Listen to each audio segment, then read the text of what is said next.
June.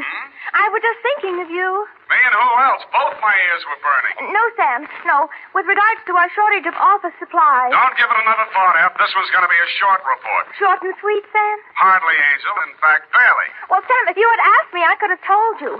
That girl was merely trying to stir up a tempest in her boyfriend's teapot. Again? It was perfectly observant to me, Sam, that she had sour grapes written all over her. Sour apples, Effie, but you're warm, and that's why I'm so fond of you. Oh, thank you, Sam. I'm glad I could be of help, though I must confess the apples are over my head. Well, don't feel bad about it. That's how Newton discovered the law of gravity. Stay where you are. I'll be right down to dictate my report on the Apple of Eve caper.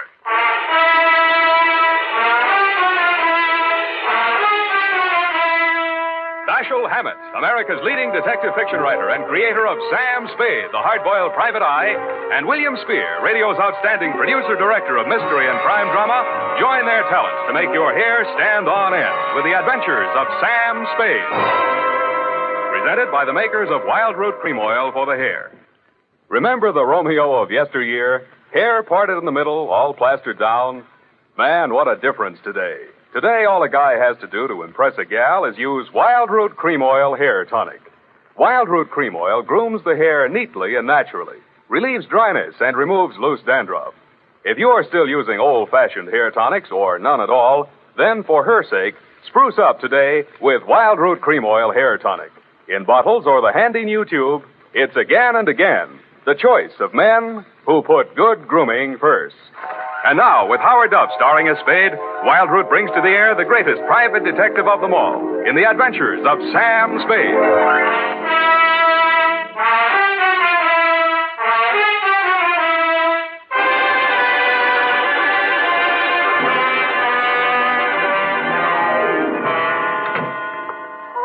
Oh, Sam.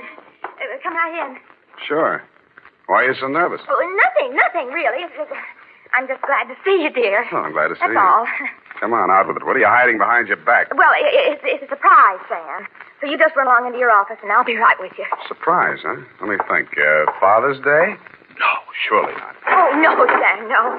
It's just as regards our shortage of office supplies. I do hope you'll be able to mince your words. What's all that junk you got stuffed in between the pages of your notebook? Where? Oh, well, Sam, you see, improvisation is a child of necessity, so, to stretch our supplies, I just cut up some old strips of waste paper in case we run out of the genuine. Well, very ingenious. Shall we commence? Yes, but not too many corrections, Sam. I'm afraid this eyebrow pencil might not last. Well, don't bear down on it. Where was I?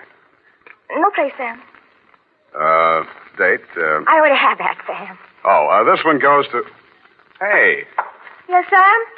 the calendar. Where is it? Calendar? Which calendar, Sam? You know perfectly well which calendar. It's been hanging there on the wall for 3 years. The one from Harold's Club in Reno. Oh, that old calendar.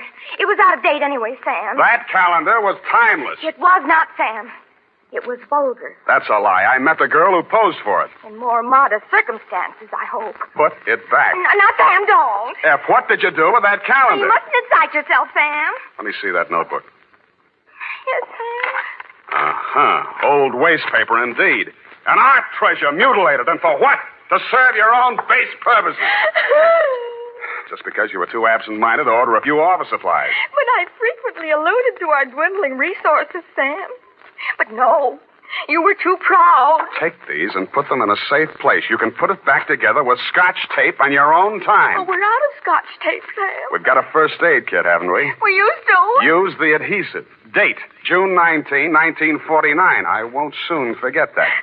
2, Detective Lieutenant Dundee, Homicide Detail, San Francisco Police, from Samuel Spade, license number 137596. Subject, the Apple of Eve caper. Dear Dundee. The start of it was yesterday when Eve Adams first walked into my office. She was angry and she was terribly, terribly hurt.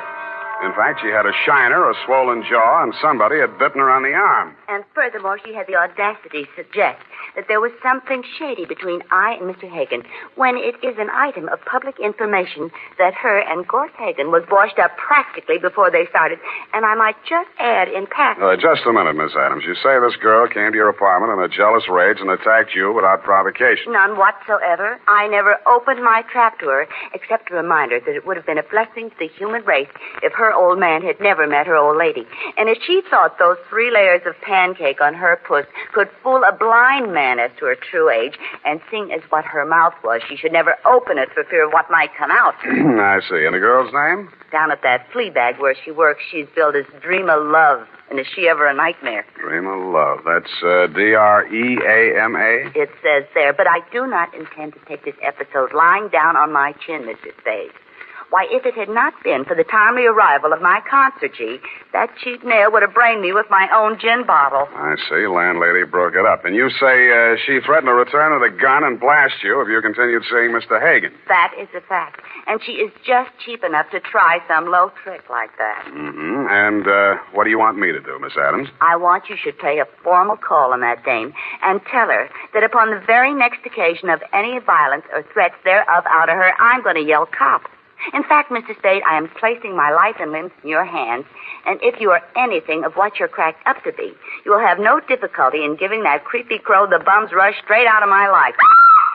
Pardon me, Miss Adams. My secretary seems to be calling me. Out of my way. I know who's in there, and I'm going in. Out of my way. Mrs. Spade, it's her. Keep her off.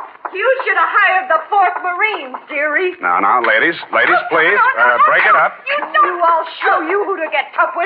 You don't Ladies. tell me, Shamus, or I'll let you have it. Now, ladies, please. Now, let's talk this over calmly and sensibly. Okay, you asked for it. Now, ladies. Oh. Please.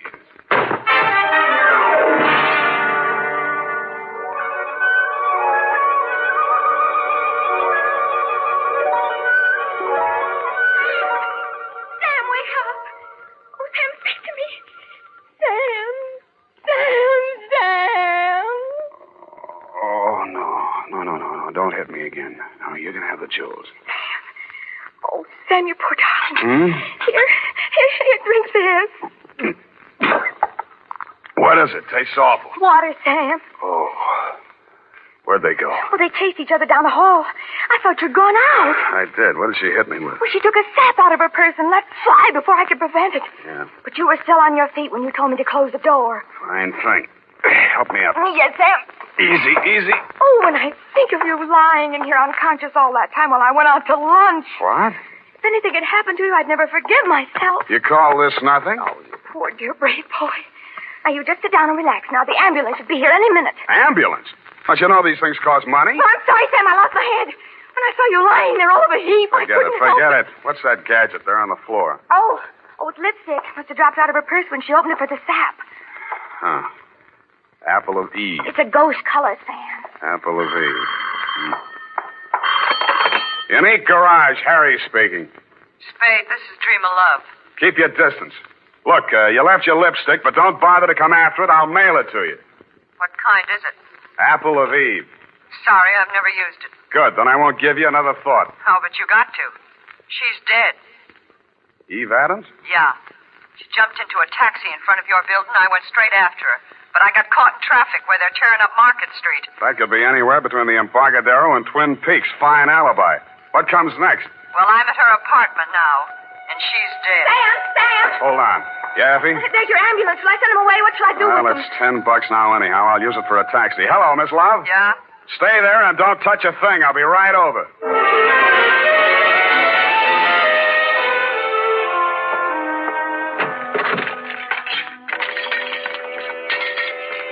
Dreamer hadn't waited, if that was really where she'd called me from. Eve Adams was on the bedroom floor in front of a dressing table. There was broken glass all over the floor. The place reeked of perfume. The front of her negligee was splashed with red. I looked for the wound, but I didn't find any. Then I looked at her hands. All the nails on her left hand and 2 on the right were the same color as the stain on her clothing. Evidently, she'd been seated at the dressing table putting on nail polish when the murderer entered the room. The back of her head had been creased by the well-known blunt instrument, such as a heavy sap. I felt the bumps on my head and looked at the overturned nail polish bottle on the dressing table. It was called Apple of Eve.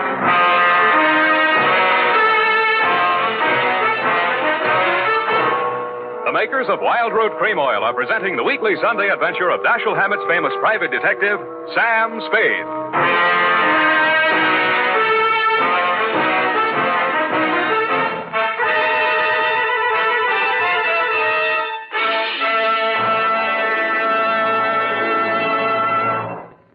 Now, here's important news on good grooming. If you want the well-groomed look that helps you get ahead, socially and on the job, listen. Recently, thousands of people from coast to coast who bought Wild Root Cream Oil for the first time were asked, how does Wild Root Cream Oil compare with the hair tonic you previously used? The results were amazing. Better than 4 out of 5 who replied said they preferred Wild Root Cream Oil. Remember, non-alcoholic Wild Root Cream Oil contains lanolin. It grooms the hair naturally, relieves dryness, and removes loose, ugly dandruff. So if you want your hair to be more attractive than ever before, get the generous new 25-cent size of Wild Root Cream Oil, America's leading hair tonic, on sale at all drug and toilet goods counters. It's also available in larger economy bottles and the handy new tube. By the way, smart girls use Wild Root Cream Oil, too, and mothers say it's grand for training children's hair. Get Wild Root Cream Oil. Again and again, the choice of men and women and children, too.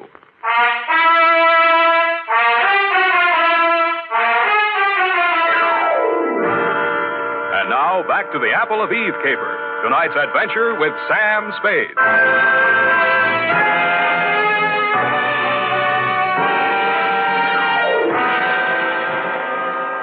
Second time around the murder apartment, I noticed something I hadn't caught the first time. Some smears of Apple of Eve nail polish that didn't show very distinctly against the rust-colored carpeting, but left a clear trail across the kitchen linoleum. When I opened the back door, I smelled burning cloth. There was an incinerator just outside, and from it I fished a man's shirt, partially burned. The initials in the pocket were still intact, so were the red stains under them. The initials were G.H. The stains were, you guessed it, Lieutenant dear, Apple of Eve.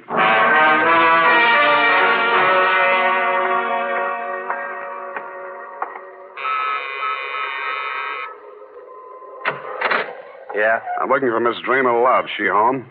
No, she isn't. Thanks. I'll come in and wait. Hey, wait a minute. Okay, you're in. What do you want with her? She's in a little trouble. You a cop? When do you expect her back? I don't know. What's this trouble? She threatened to kill a woman, and now she's dead. Who? A girl named Eve Adams. Why would she want to kill Evie? The way I got it, they were locking horns over a guy named Gorse Hagen. You know him? Yeah, and I wish I didn't. Who is he? He used to run a gambling ship down at Malibu till the law turned it into a bait barge. Now he calls himself a yachtsman. But if you're trying to connect him up with my sister, it's a bad connection. She hasn't seen him in years. His idea or hers? Hers? And mine. Then what was the beef? And who are you? I'm her brother. Eddie's my name.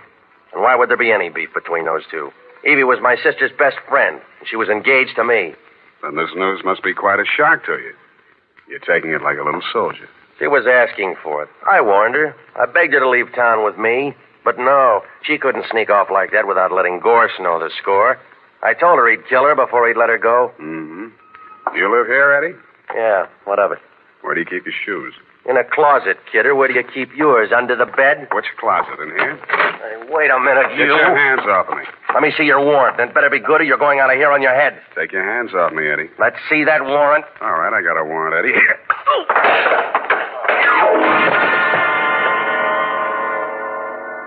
I didn't find what I was looking for, a pair of crepe-soled shoes with traces of Apple of Eve nail polish on them, but in one of his coat pockets I found a sales slip from a department store cosmetics counter. There were several items, but the one that interested me said, 1 lipstick nail polish set, Apple of Eve. About then, I smelled brandy, and a voice behind me said, What happened to the kid? Huh? Oh, he asked for my warrant. Well, when you come to see me, I'll know better. Your name is Gorse Hagen. I'm headed for your place right now. What are you looking for? A pair of shoes with crepe soles. What do you want with my deck shoes?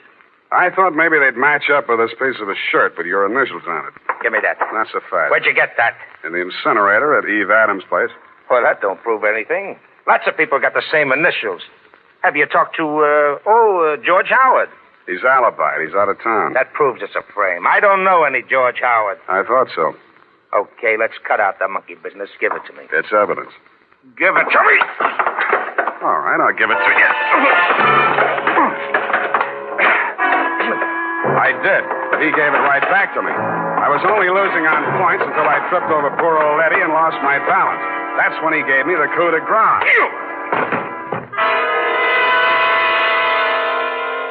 I wasn't quite unconscious, but somehow I just didn't feel like getting up. And when the apartment door opened, I opened my good eye just wide enough to see Dream of Love walk in. Gorse, what are you doing here? I come to help you, Dreamer. I don't need any help from you, Gorse. I told you that 3 years ago. You killed Eve Adams. Why? You're wrong, Gorse. I haven't seen Evie in ages. Why did you kill her? All right, I did it. Yeah? Why? I was jealous. Seeing the two of you together after all we'd been to each other. Go on, laugh at me. I committed murder out of love for you. It's very funny, isn't it? I'm very fond of you, Dreamer. My poor little dream of love. I'd give you anything, honey. The shirt from my back. Here's a piece of it on the counter. Where'd you... I see you're impressed. Me, too. Come on, we'll go someplace where we can be alone and talk things over. Oh, no, Gorse, please. I can explain everything. You can explain in the car on the way down to the boat. Come on. You're hurting me. Oh! No! Come on, out the door.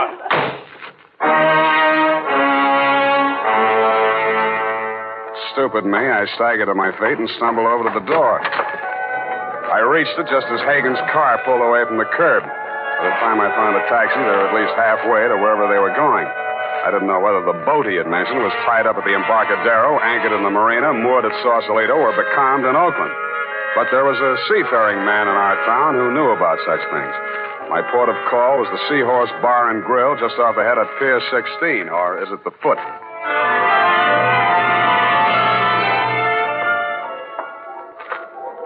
Captain Pasoldi? P is silent, son, as in facade. My mistake. Salty by name, salty by nature. Only one salty thing I can't abide. Saltwater toffee. And my teeth, you know. Here, have a lifesaver. Well, thank you, sir. You're very generous. No, it ain't money, matey, but it's straight from the mint. A joke, wasn't it? What's up, sonny? You in the hole again? You catch my drift? Yeah. What do you know about a yachtsman named Gorse Hagen? Oh, nicely put, matey. If there's anything lower than a yachtsman, he's it. Mm-hmm. Where does he keep his boat? Well, now, she's still afloat. She'll be dragging her hook summers off Sausalito. She's a converted PT, you know.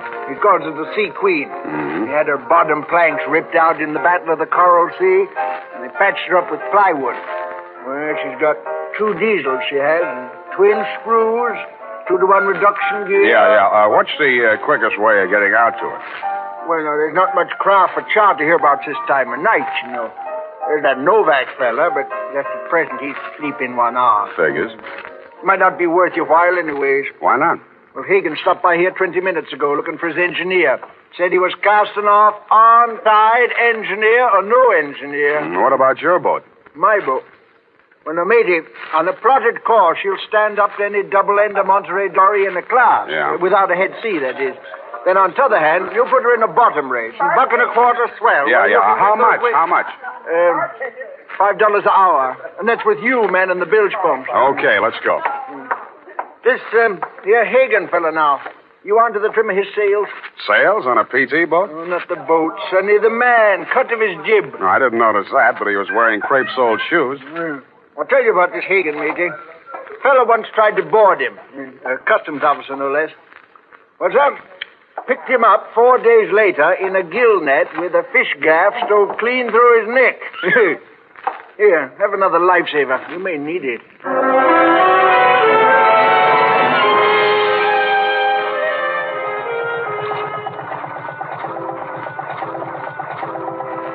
After he'd lashed me to my station at the bilge pump, Captain Pasoldi got his double-ender Monterey dory on a plotted course to Sausalito, he hoped, and we plunged recklessly into the fog.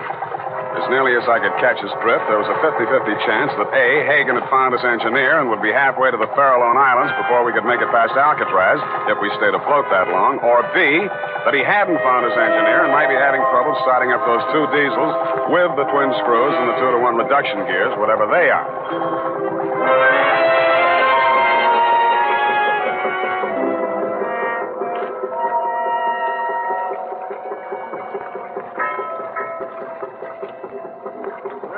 There she lies, matey. Which one? Oh, about 5 points to port. gray one with the high freeboard. Uh-huh. You get up on the foredeck, matey. The ladder's round on the landward side. I'll swing round and put you on it.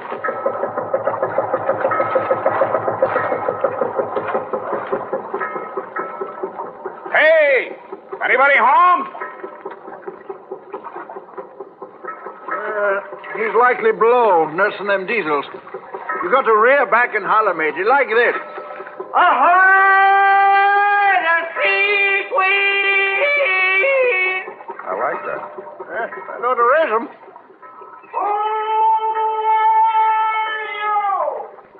Captain Salty, board the lugger Crabtree. For supercargo, request permission to board, sir. Who is he? Spade! I want to talk to you, Hagen. Captain Salty.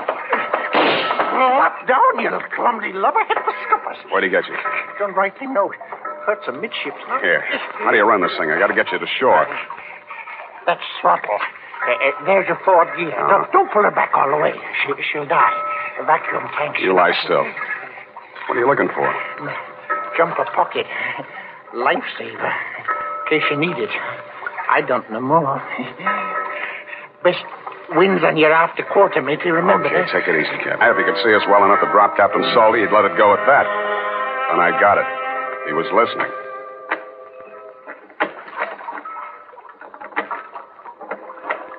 Somebody was pulling out from shore in a rowboat. I didn't waste any more time listening. I dug into Captain Salty's jumper pocket, fished out a waterproof pouch. I took his seaman's papers out of it. He didn't need them anymore. Wrapped it around my gun. Then I took off some clothes and eased myself over the side. I didn't swim for speed, but for distance. Stopping now and then to make sure the man in the boat was still covering for me. I felt my way around the hull till I found the anchor rope. Just as I grabbed it, I heard him rest his oars. Hagen, who's that? Eddie Love. What do you want? I've come after my sister. Go on home, Eddie. She's sailing with me. That's the way she wants it. You're lying. Wait a second. Come on there, Dreamer. What's happened? Your brother's down there in the boat. Talk to him. Well, what am I going Talk to him. All right. Eddie! What's he done to you, sis? I'm all right, Eddie. Everything's all right.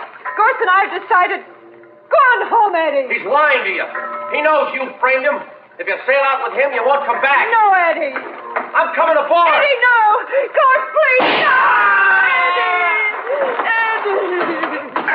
Drop it, Hagen. No, drop the rifle. I'll drop you. You're a lousy, shameless. You.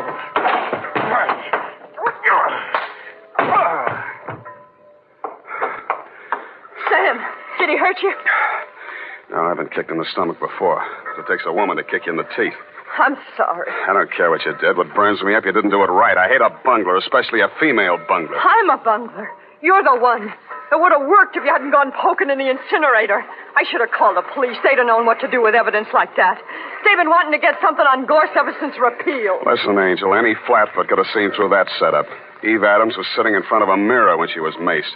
She saw the murderer enter the room. She got it in the back of the head. That means she trusted whoever walked up behind her. That also means the evidence of a struggle was faked. But the nail polish on Gorse's shirt. You put that nail polish on her fingers after she was dead, laid that trail to the incinerator with a pair of Gorse's shoes where any flatfoot was supposed to think he'd try to destroy the incriminating shirt. But the dumbest thing you did was lying to me about that matching lipstick you dropped in my office. That made you look guiltier than anybody, because anybody could have planted that fake evidence. I didn't kill her. I'm not a murderer. Your brother might have got off easy. Crime of passion. Oh, please don't say that. I can't bear the thought that after everything I did, it's all come to nothing. Here. Have a lifesaver. You may need it.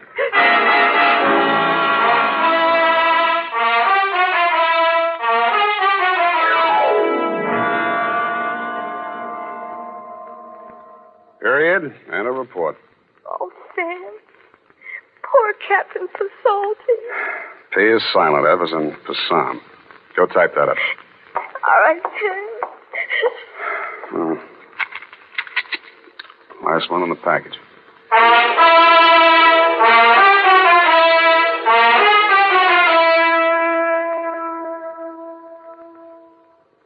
And now, listen to this. If you want the well-groomed look, listen. Recently, thousands of people from coast to coast who bought Wild Root Cream Oil for the first time were asked, how does Wild Root Cream Oil compare with the hair tonic you previously used? The results were amazing. Better than 4 out of 5 who replied said they preferred Wild Root Cream Oil. Remember, non-alcoholic Wild Root Cream Oil contains lanolin. It grooms the hair naturally, relieves dryness, and removes loose, ugly dandruff. So if you want your hair to be more attractive than ever before, get the generous new 25-cent size of Wild Root Cream Oil, America's leading hair tonic, on sale at all drug and toilet goods counters.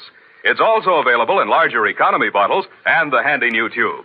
By the way, smart girls use Wild Root Cream Oil, too, and mothers say it's grand for training children's hair.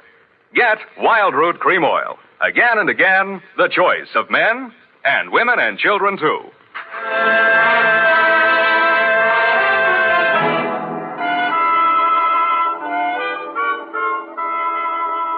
Here it is, Sam. As far as I got. What stopped you? The last page of my notebook owing to our shortage of supplies, Sam. But in a way, I'm glad. Because I didn't have to go through it again. I mean, my poor Captain Basoli. Yeah, please. Please, now, honest, I'll buy you a new notebook, a nice fat one. Would you like that? Oh, yes, Sam. There's always something so final about final pages of things. When I think of all the risks you take. To say nothing of my clients. I think I'll put a new sign on the door. Abandon hope, all ye who enter here. Oh, but I haven't, Sam. Where there's a will, there's a wisp. There's a what? A wisp, Sam. Small amount. Which reminds me, there's a couple of fingers left. Join me? Just a wisp? Oh, no, Sam. One of us has got to have a clear head. Well, it'll be me. All best. Good night, Sam. Good night, sweetheart.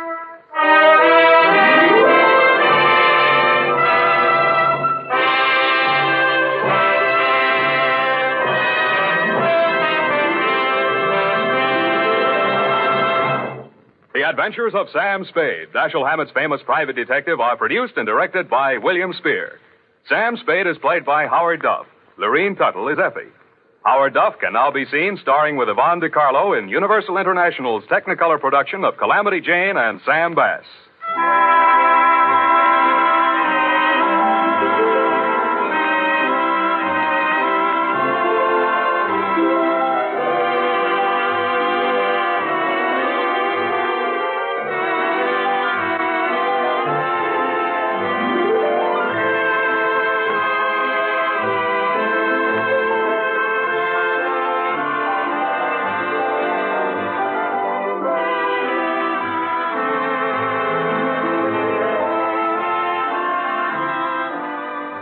The Adventures of Sam Spade are written for radio by Bob Tallman and Gil Dowd. Musical direction by Lud Gluskin, with score composed by Renee and Pierre Garrigang. Join us again next Sunday when author Dashiell Hammett and producer William Spear join forces for another adventure with Sam Spade. Brought to you by Wild Root Cream Oil. Again and again, the choice of men and women and children, too. This is CBS, the Columbia Broadcasting System.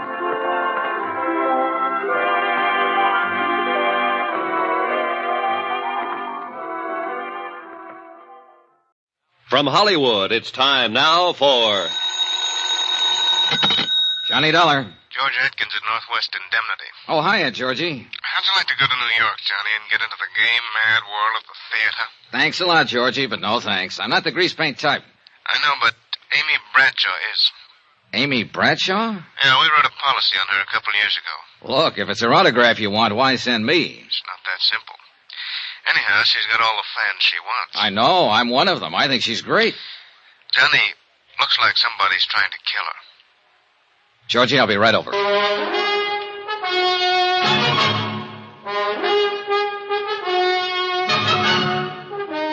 Tonight and every weekday night, Bob Bailey in the transcribed adventures of the man with the action-packed expense account, America's fabulous freelance insurance investigator. Yours truly, Johnny Dollar.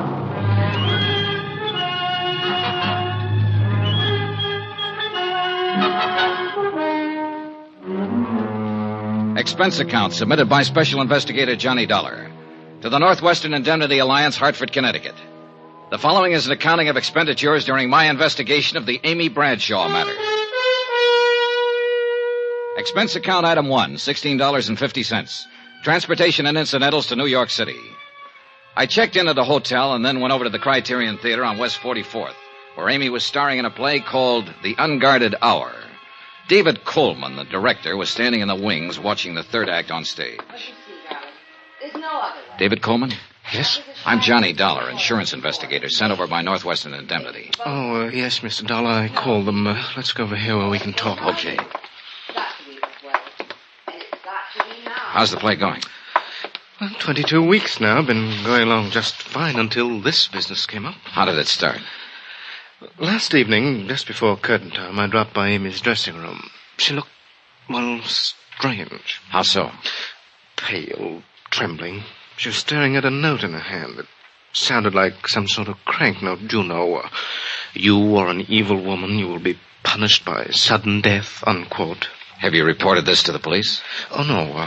I was afraid that if I did, it might get into the papers, and we don't want that kind of publicity. I see. How about if I talk to Amy after the show? I told her you'd be down, and she'll talk to you. Oh, good. Well... Mr. Dollar, the strain of this whole thing's beginning to show up in her performance. She's making mistakes, and it rattles the cast, especially the young ingenue, Sheila Mitchell. Mm-hmm. Well, I'll see what I can do. There's always the possibility that it is just a crank note and that Amy will never hear any more of it. Well, that's what I'm hoping. But we might as well face another possibility. That somebody close to Amy is using the crank note as a cover. Has that thought ever occurred to you? Why, no. No, it hasn't, Mr. Dollar.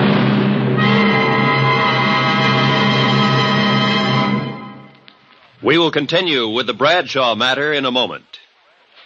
Friends, how'd you like to thrill your favorite youngster with some of the most exciting toys of the year? Picture the breathless excitement of any child surrounded by 6 gaily colored balloon-like giant animals up to 3 feet long, and all for the low, low price of just $1. Now, first you get Bounzo the clown with round pot belly and funny nose. Next comes Hoppy the Australian kangaroo. Third, there's Roscoe the roller skating bear. He's 2 feet tall and looks almost like real. Fourth, there's Whitey the fat indoor snowman. And fifth, Mortimer the giant mouse, 18 inches long and sure to scare the whiskers off any cat. That's 5 different giant animals. But now, hold your breath for the most sensational toy of all, the star of the whole Christmas season, the jolly giant talking Santa Claus, guaranteed to make everybody's Christmas a merrier one. He's a big roly-poly happy Santa. He stands erect on 2 legs, is actually over 3 feet tall and 32 inches around. Best of all, he actually talks. Just pull the tape and he says, Merry Christmas for all to hear. He's the biggest, merriest talkingest Santa ever, sure to please your youngsters and spread good cheer. Yes, Giant Santa proves there really is a Santa Claus. That's a total of 6 giant animals made of brightly colored preformed sturdy latex which the kids can easily inflate. And the cost, just $1, not for each, just $1 for all 6 of these lovable giants who'll turn your home into a circus parade. And here's a surprise. Mail your order today and you'll also receive absolutely free Peter the Rabbit, actually over 2 feet tall with big red ears almost 9 inches long. But you must send now.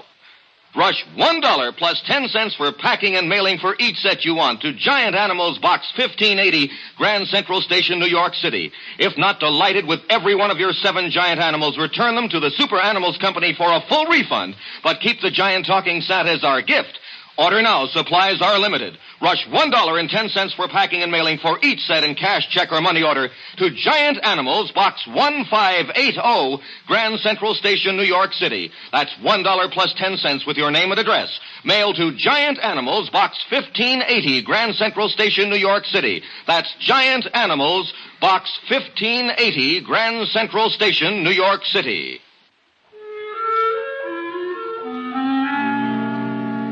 I waited for Amy Bradshaw in her dressing room at the theater. 15 minutes later, after the final curtain, she swept in. Oh, there you are, Mr. Dollar. I'd never seen her from closer than the 15th row before, and needless to say, I was impressed. But I didn't have a chance to say so. Didn't you think the second act I didn't have a sad chance when to we say rushed anything. the third? Oh, well, that's the way it goes. If you'll just give me a minute to get some of this makeup off. Now? Now. Hi. Hi. I knew it was only a question of time until you ran down. Oh, I'm sorry. I guess I get a little overcharged out on the stage. Sure. Listen, it's nice meeting you, Mr. Dollar, and I know why you've come down here, but I think you're wasting your time. Oh? Yeah. This whole thing's really pretty silly, you know. I hope so, Miss Bradshaw. You mean Amy. Okay, Amy. Say, look, how about having a drink with me somewhere? We can talk about it. Well, I'd love to, but I'm afraid I have a date tonight. Could we make it tomorrow, maybe? Sure, okay, anytime. Excuse me. Come in. Oh, Mike. Oh, hello, Amy. I'm sorry, I didn't know you had company. That's all right. This is Johnny Dollar. Johnny, Mike Pomeroy, my agent. Mr. Pomeroy. How are you? What'd you think of it tonight, Mike? Well, they seem to like it okay. Oh. Tell you what, Amy, I'll see you tomorrow, eh? Tomorrow, Mike? I've got a few things I've got to take care of tonight. Contracts to go over, things like that. Oh, of course. Well, glad to meet you, Dollar. Night, Amy. Is that offer of a drink still good, Johnny? Well, sure, but I thought you said you have... Oh, sure, let's go. Thanks for understanding. Anywhere in particular? There's a little place right down the street, small and quiet. Good. Oh. What's the matter? Would you mind if we crossed the stage and went out the other door? Oh, no. Why? I think someone's waiting for me outside this exit. Oh. Sort of a friend of mine, Porter Kane, but he can be a little wearing, and I'm rather tired. Sure. I could see him through the open door. A thin-faced, rather elegant-looking man in a black Homburg. We went out the other side and down the street to a bar a few doors away. Item 2 on expense account, $4, drinks. After the first one, Amy relaxed a little. I wanted to get her talking about herself, and it wasn't too tough to do. There's not really much to tell about me. I've been acting a long time. Sometimes it seems too long. I've come a long way. Some people would say up. I hope it is. You make it sound pretty simple, Amy. I guess we do what we have to. All of us. I had to act, so... So, just like that, huh? Just like that. You've always gotten everything you wanted, haven't you? I think so. Hasn't anyone ever gotten in your way? No, Johnny, that's never happened. If it did... It looks to me like somebody's standing in your way right now. What do you mean? That threatening letter you got the other day. I told you, the whole thing's silly. There's nothing to it. Now, that's what you told me, but I don't think you believe it. Okay. So maybe I have worried a little about it. I wouldn't have if it hadn't been for... Oh, it was probably only my imagination. What was, Amy? Well, last night after the show, I felt like walking a little. I went west on 44th Street to Times Square, and as usual, it was crowded.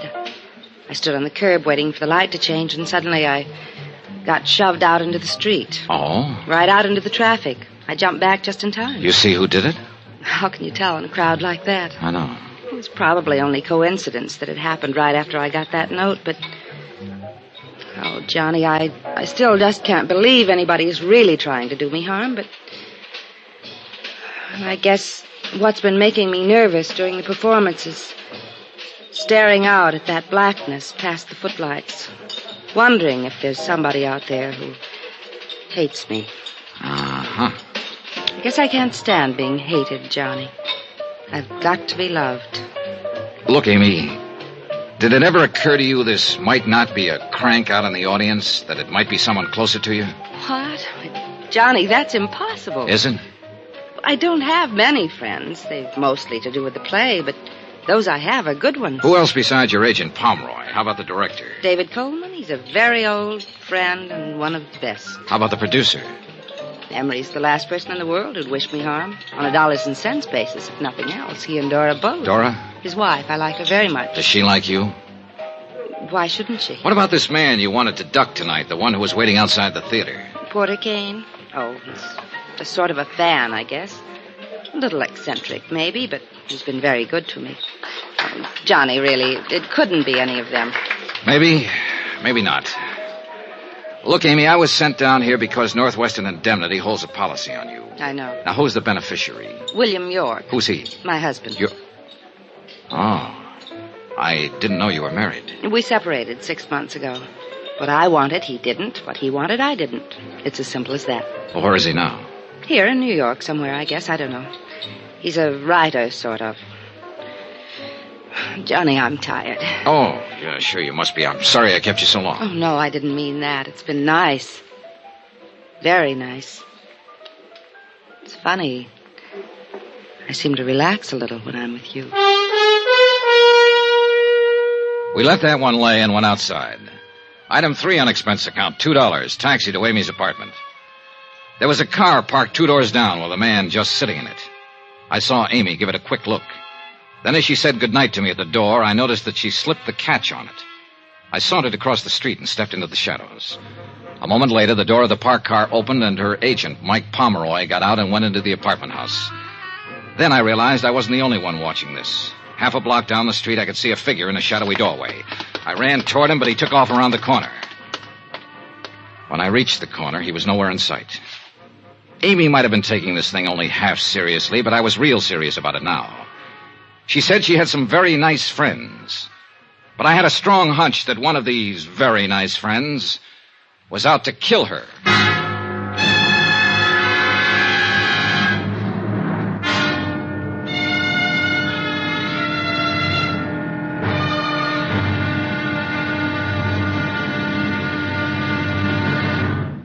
Johnny Dollar will be back in a moment to tell you about tomorrow's episode.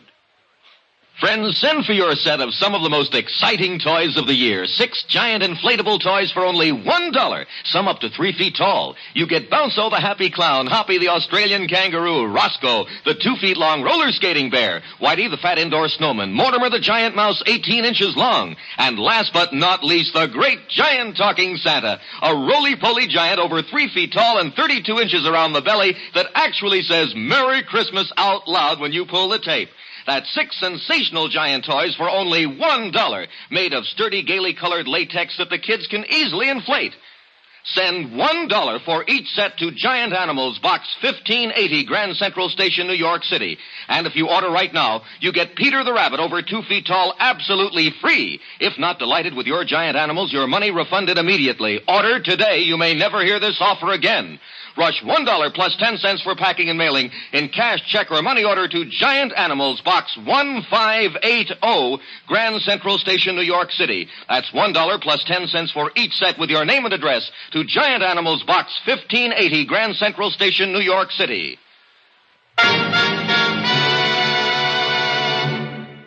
Now, here's our star to tell you about tomorrow's episode of the Amy Bradshaw Matter. Tomorrow, the Criterion Theater again, and a third-act curtain that wasn't in the script. Join us, won't you? Yours truly, Johnny Dollar. Yours truly, Johnny Dollar, starring Bob Bailey, is transcribed in Hollywood. Written by Robert Reif, it is produced and directed by Jack Johnstone. Be sure to join us tomorrow night, same time and station, for the next exciting episode of Yours truly, Johnny Dollar. Roy Rowan speaking.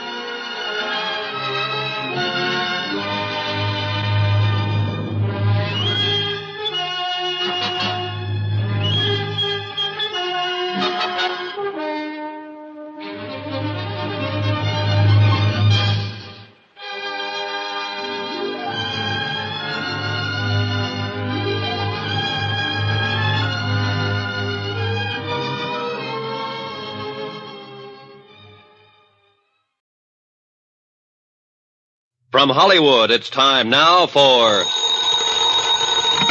Johnny Dollar. Al Cintella down at precinct headquarters, Johnny. Oh, hi, Al. Sorry I missed your call a few minutes ago. What's on your mind? An actress named Amy Bradshaw. Amy? One of my favorites. Me too. But right now I seem to be looking for a guy who doesn't feel that way about her. Huh? Al, it looks like somebody's trying to kill Amy Bradshaw. Better come down here and tell me all about it.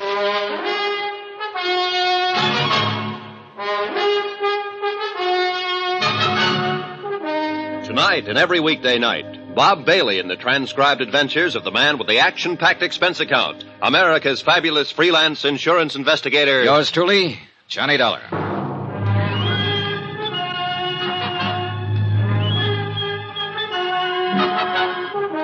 Expense account submitted by Special Investigator Johnny Dollar. Location, New York City. To the Northwestern Indemnity Alliance, Hartford, Connecticut. The following is an accounting of expenditures during my investigation of the Amy Bradshaw matter. The threat of an attempt on her well-insured life. Expense account item 5, $1.75. Cab from my hotel to precinct headquarters to talk to Detective Lieutenant Al Cintella. Al looked about the same as the last time I'd seen him. Rugged, competent, maybe a few pounds heavier. Sit down, Johnny, sit down. Thanks. Something about Amy Bradshaw, you said. Yeah.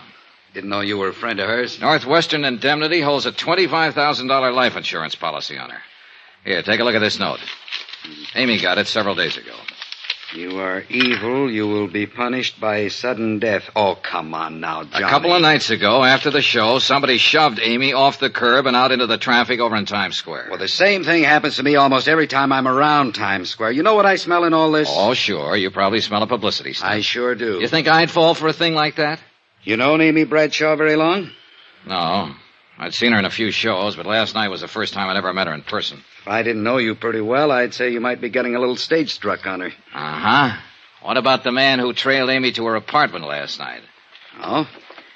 Who? I don't know. I chased him, but he had too much of a lead on me. I still wouldn't go jumping to any conclusions. Who you got to work on, for instance? Well, for one, David Coleman, her director. Then there's the producer, Emery Taylor, and his wife, Dora. From what Amy said, I gather Dora doesn't like her very well. Anybody else? Then there's her agent, Mike Pomeroy. She seems to be pretty wrapped up in him. Whole stable full, huh? Yeah, looks like it. Also, a fellow named Porter Kane, who's usually hanging around the theater waiting for Amy. And finally, the man I really came to talk to you about. Who's that? Name is Bill York, her husband, but they're separated. Oh? She doesn't know where he is. You figure he might tie in somehow? He is the beneficiary of Amy's insurance policy. Well, I'll see if I can turn up an address on him for you. Okay, thanks, Al. In the meantime, I think I'll pay a call on this Porter Kane. See if I can find out just how good a fan he is.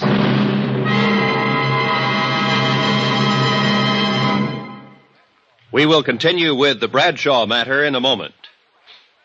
Friends, how'd you like to thrill your favorite youngster with some of the most exciting toys of the year? Picture the breathless excitement of any child surrounded by 6 gaily colored balloon-like giant animals up to 3 feet long, and all for the low, low price of just $1. Now, first you get Bounzo the clown with round pot belly and funny nose. Next comes Hoppy the Australian kangaroo. Third, there's Roscoe the roller skating bear. He's 2 feet tall and looks almost like real. Fourth, there's Whitey the fat indoor snowman. And fifth, Mortimer the giant mouse, 18 inches long and sure to scare the whiskers off any cat. That's 5 different giant animals. But now, hold your breath for the most sensational toy of all, the star of the whole Christmas season, the jolly giant talking Santa Claus, guaranteed to make everybody's Christmas a merrier one. He's a big roly-poly happy Santa. He stands erect on 2 legs, is actually over 3 feet tall and 32 inches around. Best of all, he actually talks. Just pull the tape and he says, "Merry Christmas" for all to hear. He's the biggest, merriest talkingest Santa ever, sure to please your youngsters and spread good cheer. Yes, Giant Santa proves there really is a Santa Claus. That's a total of 6 giant animals made of brightly colored preformed sturdy latex which the kids can easily inflate. And the cost, just $1, not for each, just $1 for all 6 of these lovable giants who'll turn your home into a circus parade. And here's a surprise. Mail your order today and you'll also receive absolutely free Peter the Rabbit, actually over 2 feet tall with big red ears almost 9 inches long. But you must send now. Rush $1 plus 10 cents for packing and mailing for each set you want to Giant Animals, Box 1730, Grand Central Station, New York City. If not delighted with every one of your 7 giant animals, return them to the Super Animals Company for a full refund, but keep the giant talking Santa as our gift. Order now. Supplies are limited. Rush $1.10 for packing and mailing for each set in cash, check, or money order to Giant Animals, Box 1730, Grand Central Station, New York City. That's $1 plus 10 cents with your name and address. Mail to Giant Animals, Box 1730. That's Box 1730, Grand Central Station, New York City. Giant Animals, Box 1730, Grand Central Station, New York City.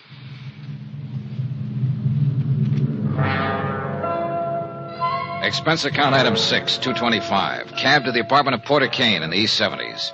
It was an expensive-looking place. I got there about noon, but Porter Kane was just finishing breakfast, accompanied by Chopin. May I offer you a cup of coffee, Mr. Dollar? Oh, thanks. A blind, please. Yes. Now, you came to see me about Amy Bradshaw, I believe. That's right, Mr. Kane.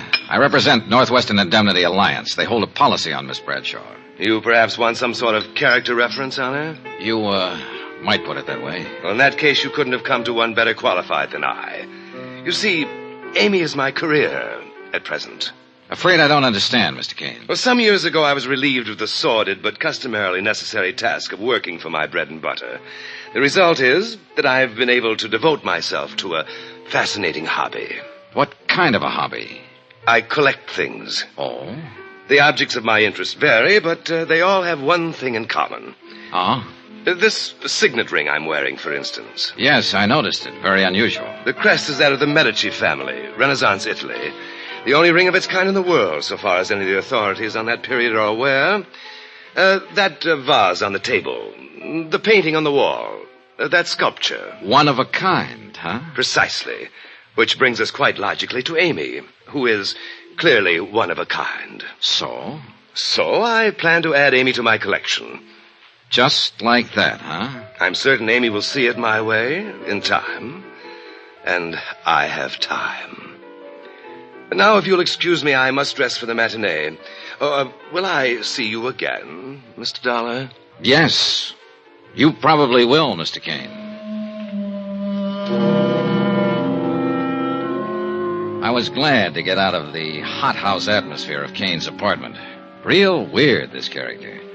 And I had a hunch I'd better keep an eye on him. Item 7, $1.65. Cab fare that evening to the Criterion Theater. I arrived half an hour before curtain time and headed for Amy's dressing room. Then, as I approached her door... You'll listen real careful. I'll give it to you once again. You've been tossing wrong cues to Sheila for 3 nights now. You've been doing everything you can to upstage her and make her look bad. Mike, it's just that I've been nervous lately. Maybe I have made a few mistakes in my Amy, lives, but... You know I've got plans for Sheila, and I don't want her looking bad in this play. You've got plans for Sheila. What about us? Amy, we can talk about that some other time. But for now, I just want you to understand. You're to lay off Sheila. I mean it. Is that a threat, Mike? Take it any way you like. It sounded like Pomeroy was coming outside, so I ducked around behind a piece of scenery and waited a moment. Then I went back to Amy's door. Oh, Johnny. Hello, Amy. You look tired. I am. I just had a little go-around with Mike. Pomeroy? Uh-huh. I've been fluffing some of my lines lately. He seems to think I've been doing it deliberately to make Sheila Mitchell look bad. But he's wrong. Have you found out anything yet, Johnny? No, not much. I still can't believe there's anything to it. It's so silly to let it upset me. It's silly even to give it a thought. Well, try not to, Amy. Let me worry about it. All right. Did I ever tell you it's nice having you around, Johnny? I left her dressing room and started for the alley door, but somebody stepped out in front of me. It was Mike Pomeroy. Hello, Dollar. Oh, hi, Pomeroy. I was just talking to Dave Coleman, the director. He told me he was the one who sent for you.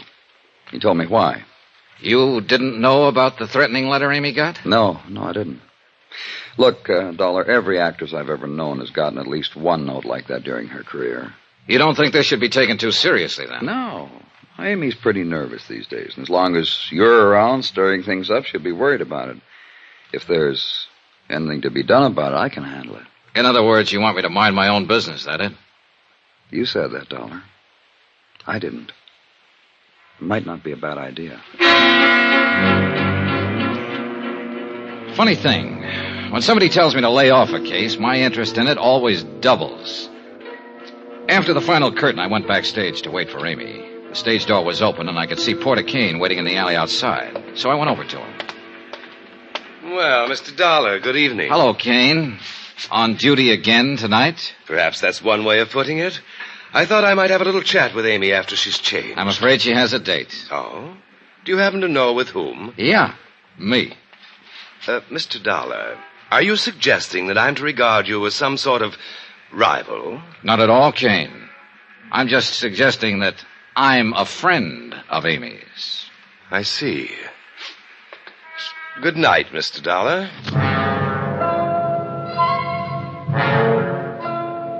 After Kane left, I stood beside the stage door and tried to figure out some of the angles on this case.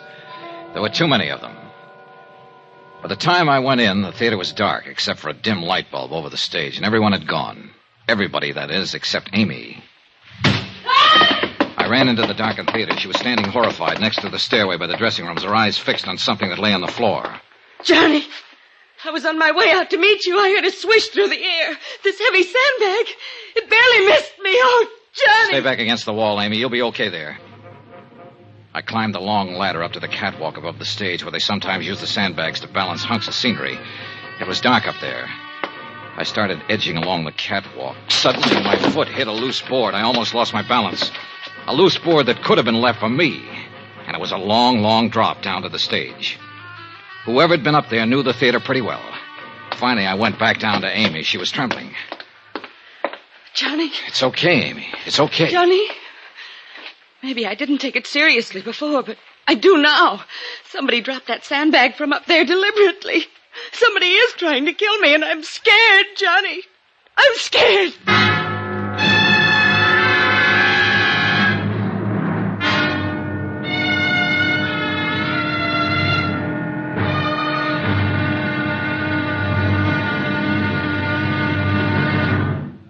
Johnny Dollar will be back in a moment to tell you about tomorrow's episode. Friends, send for your set of some of the most exciting toys of the year. 6 giant inflatable toys for only $1. Some up to 3 feet tall. You get Bounso the Happy Clown, Hoppy the Australian Kangaroo, Roscoe the 2 feet long roller skating bear, Whitey the fat indoor snowman, Mortimer the giant mouse 18 inches long, and last but not least, the great giant talking Santa, a roly-poly giant over 3 feet tall and 32 inches around the belly that actually says Merry Christmas out loud when you pull the tape. That's 6 sensational giant toys for only $1, made of sturdy, gaily colored latex that the kids can easily inflate. Send $1 for each set to Giant Animals, Box 1730, Grand Central Station, New York City.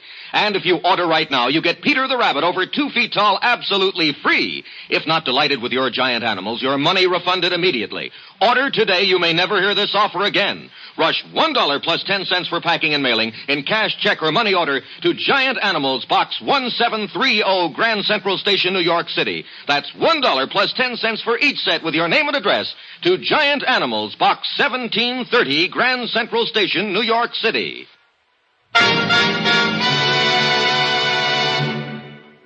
Now, here's our star to tell you about tomorrow's episode of the Amy Bradshaw Matter. Tomorrow, a man steps onto the stage from out of the past and into a role he doesn't want to play. Join us, won't you? Yours truly, Johnny Dollar.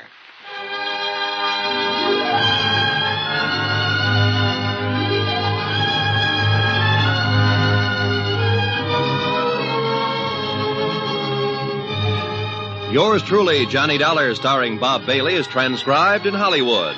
Written by Robert Reif, it is produced and directed by Jack Johnstone. Be sure to join us tomorrow night, same time and station, for the next exciting episode of Yours truly, Johnny Dollar. Roy Rowan speaking.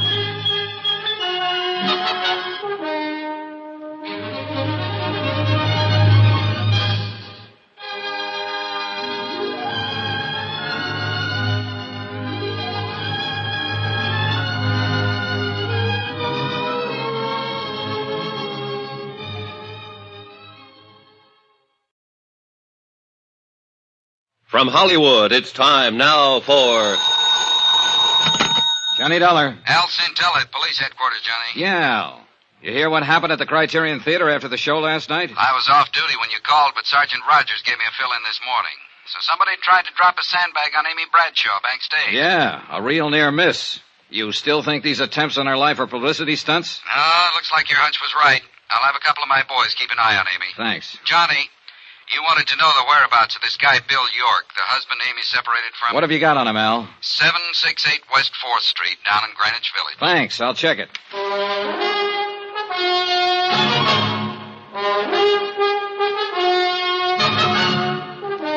Tonight and every weekday night, Bob Bailey in the transcribed adventures of the man with the action-packed expense account, America's fabulous freelance insurance investigator. Yours truly, Johnny Dollar.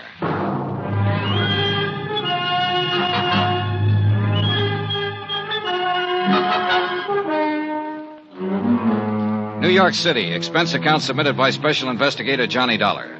To the Home Office, Northwestern Indemnity Alliance, Hartford, Connecticut. The following is an accounting of expenditures during my investigation of the Amy Bradshaw matter.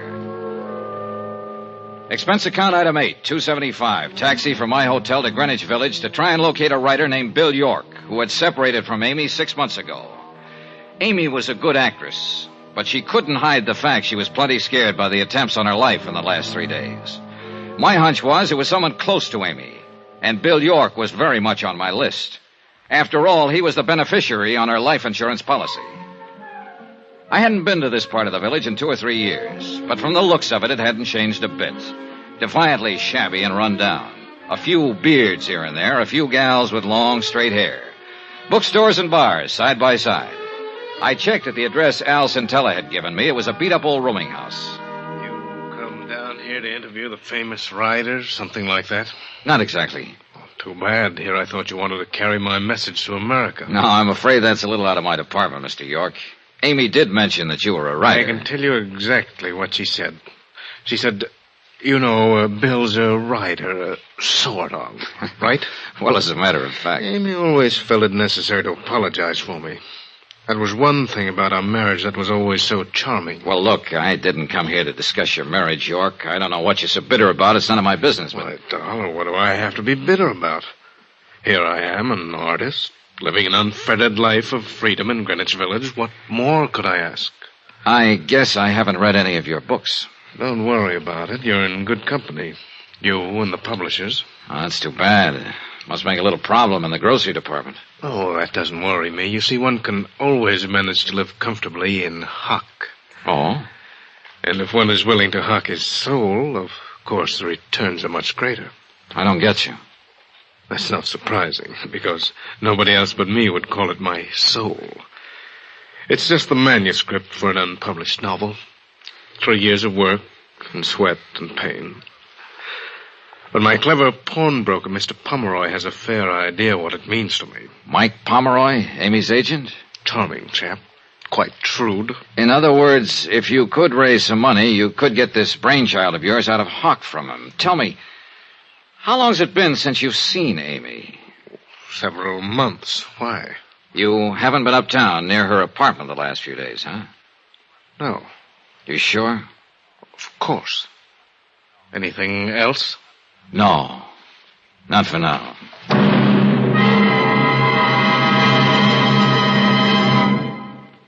We will continue with the Bradshaw matter in a moment. Friends, how'd you like to thrill your favorite youngster with some of the most exciting toys of the year? Picture the breathless excitement of any child surrounded by 6 gaily colored balloon-like giant animals up to 3 feet long, and all for the low, low price of just $1. Now, first you get Bounzo the clown with round pot belly and funny nose. Next comes Hoppy the Australian kangaroo. Third, there's Roscoe the roller skating bear. He's 2 feet tall and looks almost like real. Fourth, there's Whitey the fat indoor snowman. And fifth, Mortimer the giant mouse, 18 inches long and sure to scare the whiskers off any cat. That's 5 different giant animals. But now, hold your breath for the most sensational toy of all, the star of the whole Christmas season, the jolly giant talking Santa Claus, guaranteed to make everybody's Christmas a merrier one. He's a big roly-poly happy Santa. He stands erect on 2 legs, is actually over 3 feet tall and 32 inches around. Best of all, he actually talks. Just pull the tape and he says, Merry Christmas for all to hear. He's the biggest, merriest talkingest Santa ever, sure to please your youngsters and spread good cheer. Yes, Giant Santa proves there really is a Santa Claus. That's a total of 6 giant animals made of brightly colored, preformed, sturdy latex, which the kids can easily inflate. And the cost, just $1, not for each, just $1 for all 6 of these lovable giants who'll turn your home into a circus parade. And here's a surprise. Mail your order today and you'll also receive absolutely free Peter the Rabbit, actually over 2 feet tall with big red ears almost 9 inches long. But you must send now. Rush $1 plus 10 cents for packing and mailing for each set you want to Giant Animals, Box 1870, Grand Central Station, New York City. If not delighted with every one of your 7 giant animals, return them to the Super Animals Company for a full refund. But keep the giant talking Santas our gift. Order now, supplies are limited. Rush $1.10 for packing and mailing for each set in cash, check, or money order to Giant Animals, Box 1870, Grand Central Station, New York City. That's $1 plus 10 cents with your name and address. Mail to Giant Animals, Box 1870. That's Box 1870, Grand Central Station, New York City. Giant Animals, Box 1870, Grand Central Station, New York City.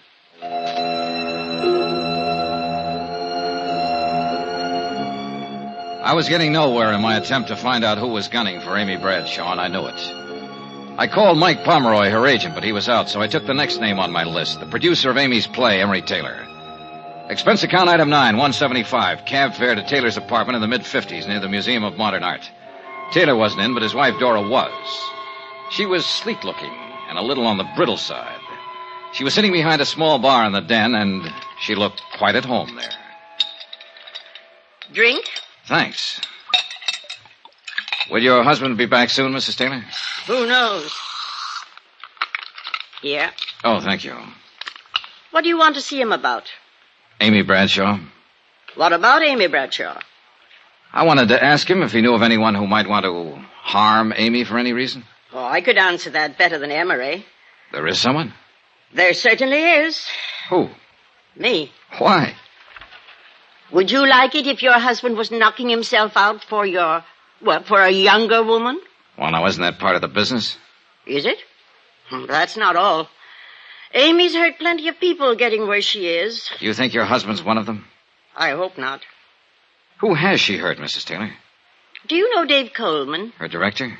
He was very much in love with Amy a few months ago. Oh, I see. I don't like to see someone I like get the way he was. One night here, he had a couple too many. He said, if he couldn't have her... Oh. Funny. How quick he got over it, though. Never says anything about it anymore, huh? Not a word. What about Porter Kane? Oh, you've met him. Is he one of them that Amy's hurt? No, he's not in that category. Whatever happened to hurt him must have happened at about the age of 5. What do you mean? Oh, isn't that when most of our troubles start? I wouldn't know. I once paid a psychiatrist $500 to tell me that's when mine started. Your troubles? Sure. Can't you tell, Mr. Dollard? I'm the mixed-up type. Aren't we all, Mrs. Taylor? I left her, still sitting behind the bar, and somehow I felt sorry for her. But she had given a new lead. David Coleman, Amy's director, who'd had it bad for Amy just a few months ago and had now completely recovered. Maybe. I made a mental note to have a little chat with Coleman that night. Then I put in another call to Mike Pomeroy. This time he was in, and I finally talked him into meeting me at a little bar on West 44th near the theater. But when I got there, I could see that he wasn't feeling very cooperative. Look, Dollar, I suggested once before, nice and polite, that maybe you should try minding your own business. I got the message, all right, Pomeroy, and now I've got one for you. I am minding my own business. This is what I was hired to do. The insurance company I represent holds a pretty hefty life insurance policy on Amy. And if she's in any danger, they want to know about it. But I told you before, I think this whole thing's pretty silly. I had a talk with Bill York, the writer, this morning. Even though he and Amy are separated, you know, he's still the beneficiary on her policy. So? So he says he's in hock to you. He's a bum. He wasn't doing Amy any good. She was worrying about him. When they split up, I told him as long as he stayed away from her, didn't try to see her, I'd keep him in groceries. I see. But naturally, I wanted some security. The manuscript of his book, for instance? Great unborn American novel. Well, apparently that manuscript means a lot to him. That's why I figured it'd be good security. What's the matter, Dollar? You look like you smelled something bad. Do I? What am I supposed to be? A philanthropist? Let me make one thing clear, Pomeroy. As far as the kind of loans you make, I agree with you. It's none of my business. But maybe I just got a sensitive nose. Yeah. Anyway, now I want my dough back. Is there anything wrong with that? Not a thing. I've got a play lined up I know will go over big. I want to produce it. York's tab has run up to several $1,000 now. I could use the money. I see. The stupid part of the whole deal is that York could pay me back within a couple of months if he wanted to. Oh. Sure. There's a lot of dough floating around to be made in television these days. But that prima donna thinks he's way above that sort of thing. This play you want to produce, Pomeroy, will it star Amy? No. Sheila Mitchell. Oh. Well, thanks for the information. Be seeing you. I doubt it. On my way over to the Criterion Theater, I thought about Pomeroy. A rugged customer. And I felt he was one more who wouldn't let anyone stand in the way of anything he wanted to do. After the show, I picked up Amy backstage and took her back to her apartment. She looked very tired and didn't say much. We said goodnight at the front entrance, and I started walking along the sidewalk. Then I spotted somebody in the shadows across the street again, watching. I could tell from his hat and coat he was the same one who'd been there the night before last. I kept on walking until I reached the corner, then circled halfway around the block to an alley and edged up on him from behind. He didn't see me until I dove at him. Well, Bill York. So, what are you doing here? So you haven't been near Amy for a long time, huh? Except tonight and the night before last, watching her apartment? Darling. Come on, York, start talking. And it better be good.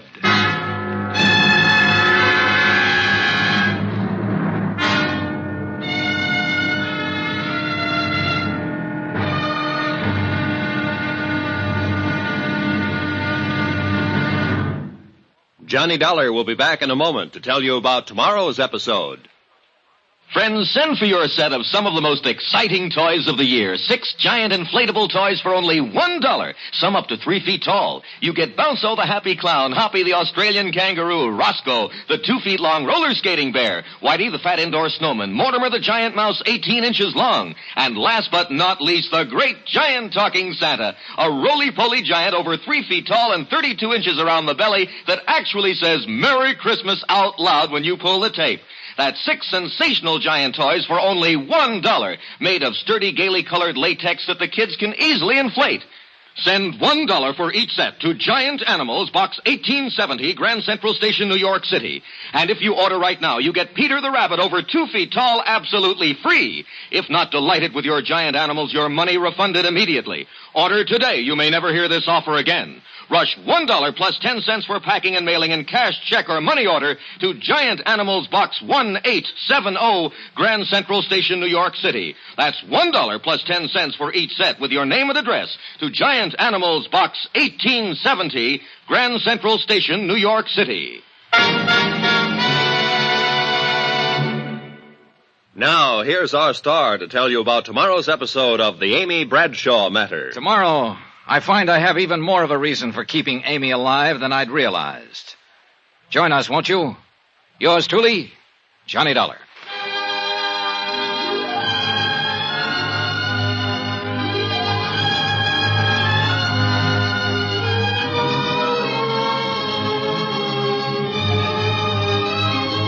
Yours truly, Johnny Dollar, starring Bob Bailey, is transcribed in Hollywood. Written by Robert Reif, it is produced and directed by Jack Johnstone. Be sure to join us tomorrow night, same time and station, for the next exciting episode of Yours truly, Johnny Dollar. Roy Rowan speaking.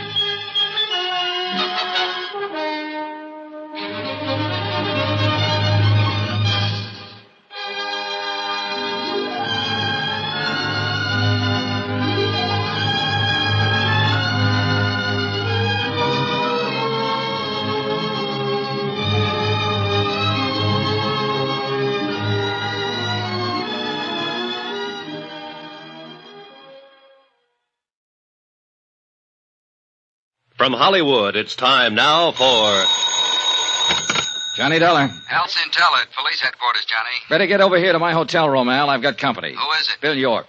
Amy Bradshaw's ex-husband? Right. I caught him watching her apartment half an hour ago, and he's the one who was watching it the other night. This time I had better luck catching him. Has he opened up yet? No, but he will. Johnny, take it easy with him. I think he's got plenty to tell us. Looks like he's the boy we're after, Al. I'll be right over.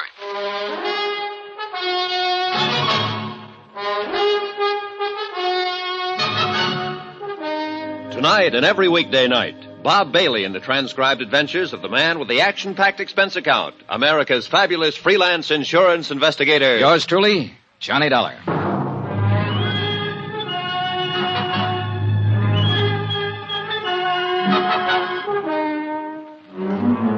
New York City. Expense account submitted by Special Investigator Johnny Dollar. To the Home Office, Northwestern Indemnity Alliance, Hartford, Connecticut. The following is an accounting of expenditures during my investigation of the Amy Bradshaw matter. Amy, star of a Broadway play, and somebody was out to get her. Expense account item 10, $3. Repairs to 1 coat sleeve. Torn in the process of inviting Bill York up to my hotel room. Look, Dolly, you've got no right to drag me up here to your room this way. York, you're going to sit right here until you open up and tell me all about the attempt on Amy Bradshaw's life. What? You come in. Oh, Al. Hi, Johnny. York, this is Detective Lieutenant Al Centella. Now, look here, Lieutenant, what's this all about? Well, I kind of thought that's what you'd tell us, Mr. York. But this is crazy. Why would I want to kill Amy? You're aware that you're still the beneficiary on Amy's insurance policy. What? Even if I am... Also, you need money, and you need it bad. You're several $1,000s in debt to Mike Pomeroy, Amy's agent. He's been pressing you for it lately. Look, Dollar. And you know you can't get the manuscript of your novel out of hock from him until you pay off. You've got 2 strikes against you, York. Motive and opportunity. Opportunity? Sure, but motive? No, Dollar. I've never had any reason to kill Amy. It's true she and I couldn't make it together, but I guess that was more my fault than hers. Go on. You see, Amy's never let anything stand in the way of what she wanted. What she wanted, I didn't. I guess we just lived in two different worlds. What do you mean?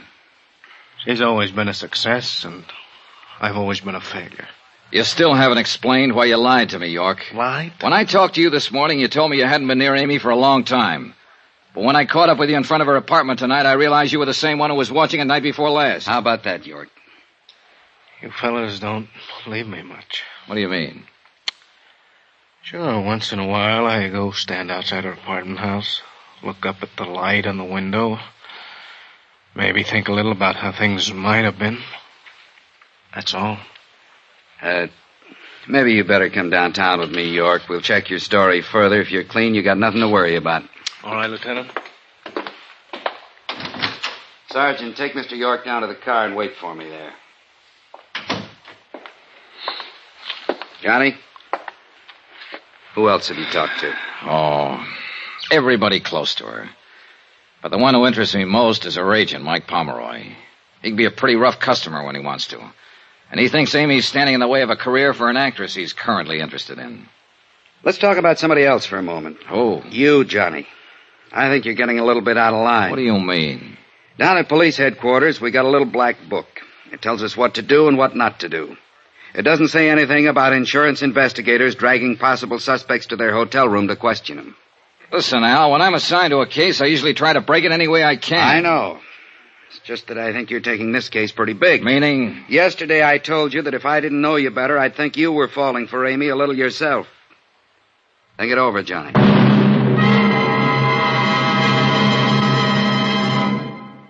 We will continue with the Bradshaw matter in a moment. Friends, how'd you like to thrill your favorite youngster with some of the most exciting toys of the year? Picture the breathless excitement of any child surrounded by 6 gaily colored balloon-like giant animals up to 3 feet long, and all for the low, low price of just $1. Now, first you get Bounco the clown with round pot belly and funny nose. Next comes Hoppy the Australian kangaroo. Third, there's Roscoe the roller skating bear. He's 2 feet tall and looks almost like real. Fourth, there's Whitey the fat indoor snowman. And fifth, Mortimer the giant mouse, 18 inches long and sure to scare the whiskers off any cat. That's 5 different giant animals. But now, hold your breath for the most sensational toy of all, the star of the whole Christmas season, the jolly giant talking Santa Claus, guaranteed to make everybody's Christmas a merrier one. He's a big roly-poly happy Santa. He stands erect on 2 legs, is actually over 3 feet tall and 32 inches around. Best of all, he actually talks. Just pull the tape and he says, "Merry Christmas" for all to hear. He's the biggest, merriest talkingest Santa ever, sure to please your youngsters and spread good cheer. Yes, Giant Santa proves there really is a Santa Claus. That's a total of 6 giant animals made of brightly colored preformed sturdy latex which the kids can easily inflate. And the cost, just $1, not for each, just $1 for all 6 of these lovable giants who'll turn your home into a circus parade. And here's a surprise. Mail your order today and you'll also receive absolutely free Peter the Rabbit, actually over 2 feet tall with big red ears almost 9 inches long. But you must send now. Rush $1 plus 10 cents for packing and mailing for each set you want to Giant Animals, Box 1907, Grand Central Station, New York City. If not delighted with every one of your 7 giant animals, return them to the Super Animals Company for a full refund, but keep the giant talking Santa as our gift. Order now. Supplies are limited. Rush $1.10 for packing and mailing for each set in cash, check, or money order to Giant Animals, Box 1907, Grand Central Station, New York City. That's $1 plus 10 cents with your name and address. Mail to Giant Animals, Box 1907. That's Box 1907, Grand Central Station, New York City. Giant Animals, Box 1907, Grand Central Station, New York City.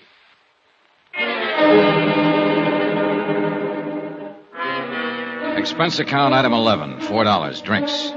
For me. I thought about what Al Centella had said. The possibility I was falling for Amy Bradshaw. Thought about it for 2 hours. Finally, I decided I had to find out if he was right. I went over to Amy's apartment.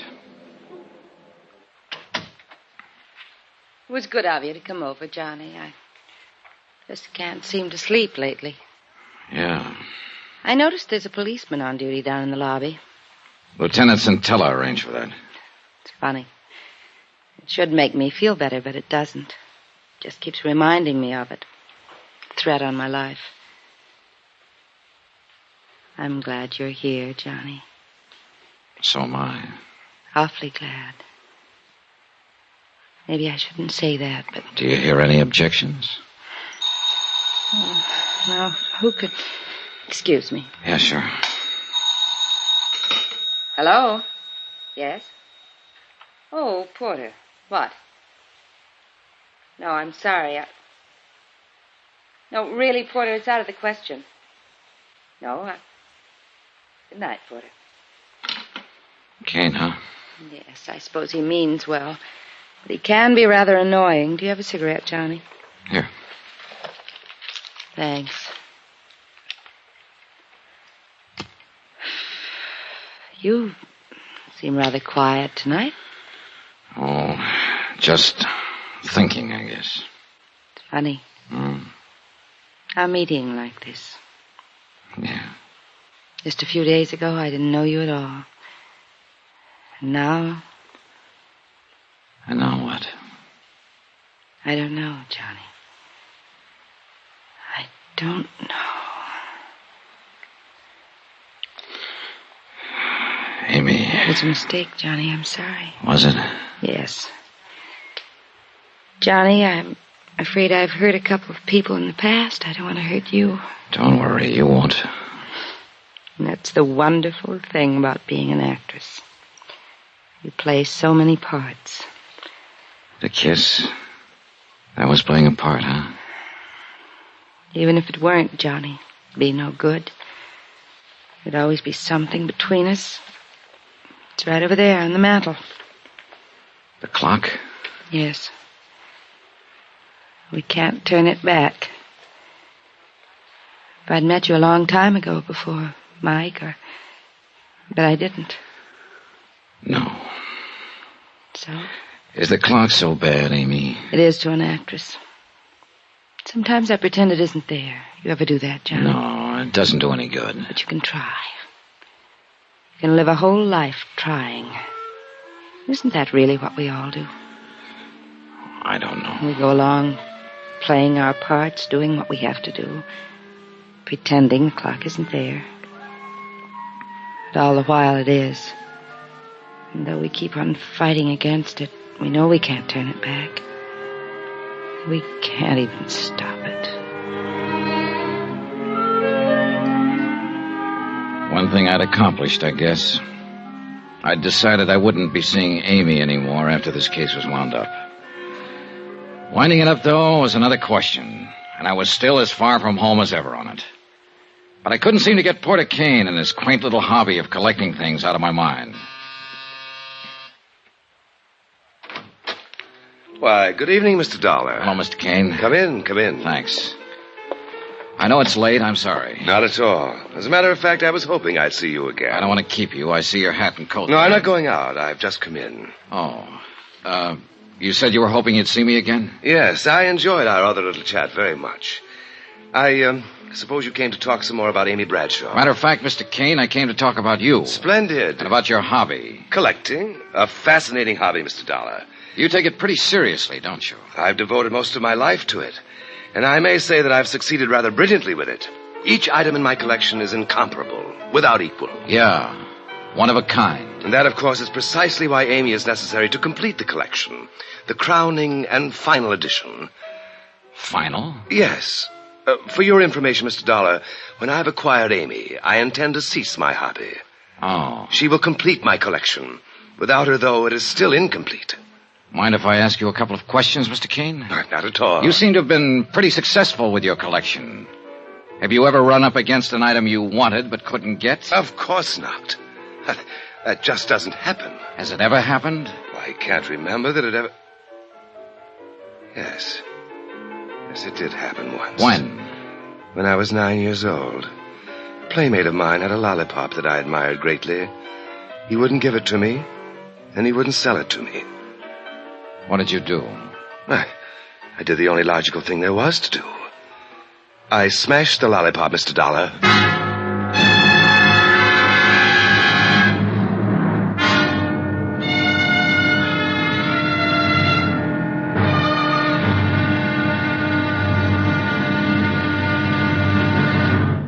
Johnny Dollar will be back in a moment to tell you about tomorrow's episode.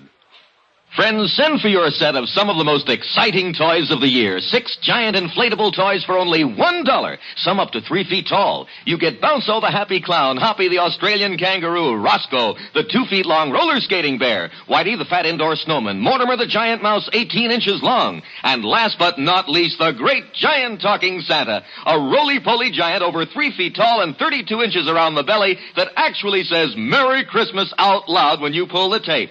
That's 6 sensational giant toys for only $1, made of sturdy, gaily colored latex that the kids can easily inflate. Send $1 for each set to Giant Animals, Box 1907, Grand Central Station, New York City. And if you order right now, you get Peter the Rabbit over 2 feet tall absolutely free. If not delighted with your Giant Animals, your money refunded immediately. Order today. You may never hear this offer again. Rush $1 plus 10 cents for packing and mailing in cash, check, or money order to Giant Animals, Box 1907, Grand Central Station, New York City. That's $1 plus 10 cents for each set with your name and address to Giant Animals, Box 1907, Grand Central Station, New York City. Now, here's our star to tell you about tomorrow's episode of the Amy Bradshaw Matter. Tomorrow, well, it's the wind-up, and a pretty rough one. Join us, won't you? Yours truly, Johnny Dollar. Yours truly, Johnny Dollar, starring Bob Bailey, is transcribed in Hollywood. Written by Robert Reif, it is produced and directed by Jack Johnstone. Be sure to join us tomorrow night, same time and station, for the next exciting episode of Yours truly, Johnny Dollar. Roy Rowan speaking.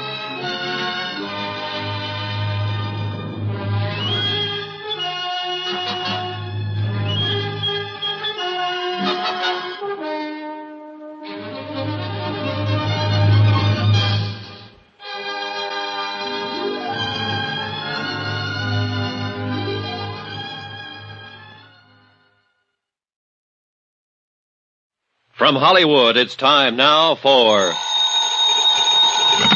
Johnny Dollar. It's Amy Bradshaw, Johnny. Amy, it's 1 a.m. Anything the matter? Yes, can you come over right away? Sure. Your apartment? No, I'm in my dressing room at the Criterion Theater. At 1 o'clock in the... Amy, there's a policeman assigned to you. Is he with you? No, I went out the back way. I came over here alone. But why? He's supposed to be protecting you. Johnny, I can't explain now, but I think I finally know who's been trying to kill me. I want to talk to you right away over here. Hurry. Please hurry.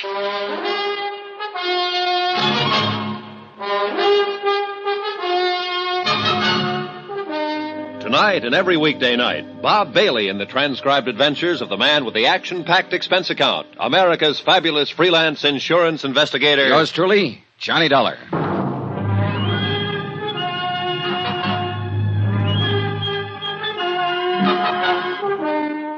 New York City, expense account submitted by Special Investigator Johnny Dollar. To the Home Office, Northwestern Indemnity Alliance, Hartford, Connecticut. The following is an accounting of expenditures during my investigation of the Amy Bradshaw matter.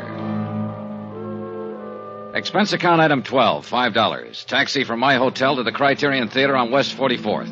$2 for the fare, $3 for getting me there in 5 minutes. Amy had sounded plenty scared over the phone. The cab skidded to a stop in front. I caught a glimpse of somebody at the other corner of the theater. It looked like Porter Kane. I couldn't be sure, and I didn't have time to find out right now. Backstage, it was quite dark, and I had to feel my way through some... The shot came from the direction of Amy's dressing room. Mike Pomeroy, her agent, was lying on the floor, dead. There was a gun on the floor, too, just inside the door. Johnny! Oh, Johnny! What happened, Amy? Amy, stop it! Tell me what happened. The door. Door? The shot, it came from the door.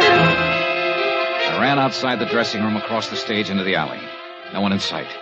Back inside, I found a light switch. So I phoned Al Centella at police headquarters, told him what had happened. Amy was quieter now. Johnny. Amy, look, I know it's tough for you to talk right now, but you've got to try and tell me. I know. A little after midnight, Mike called me at my apartment. He said he wanted to talk to me about something important. His office is nearby, and he asked me to meet him here in my dressing room. So I came over right away. Go on. Mike and I started talking. Suddenly I saw the door opening a crack. A hand with a gun Mike. Mike! Easy, easy. Mike saw it, too. He dove in between me and the door. And collected the slug. He fell against the door and it slammed on the hand. The gun dropped. And the next thing I remember, you were in the room. You didn't see who was holding the gun? No, just the hand.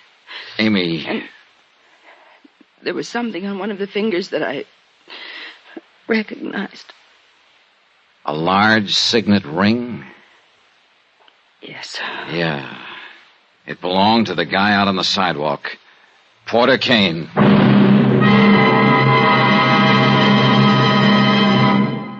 We will continue with the Bradshaw matter in a moment. Friends, how'd you like to thrill your favorite youngster with some of the most exciting toys of the year? Picture the breathless excitement of any child surrounded by 6 gaily colored balloon-like giant animals up to 3 feet long, and all for the low, low price of just $1. Now, first you get Bounzo the clown with round pot belly and funny nose. Next comes Hoppy the Australian kangaroo. Third, there's Roscoe the roller skating bear. He's 2 feet tall and looks almost like real. Fourth, there's Whitey the fat indoor snowman. And fifth, Mortimer the giant mouse, 18 inches long and sure to scare the whiskers off any cat. That's 5 different giant animals. But now, hold your breath for the most sensational toy of all, the star of the whole Christmas season, the jolly giant talking Santa Claus, guaranteed to make everybody's Christmas a merrier one. He's a big roly-poly happy Santa. He stands erect on 2 legs, is actually over 3 feet tall and 32 inches around. Best of all, he actually talks. Just pull the tape and he says, "Merry Christmas" for all to hear. He's the biggest, merriest, talkingest Santa ever. Sure to please your youngsters and spread good cheer. Yes, Giant Santa proves there really is a Santa Claus. That's a total of 6 giant animals made of brightly colored, preformed, sturdy latex, which the kids can easily inflate.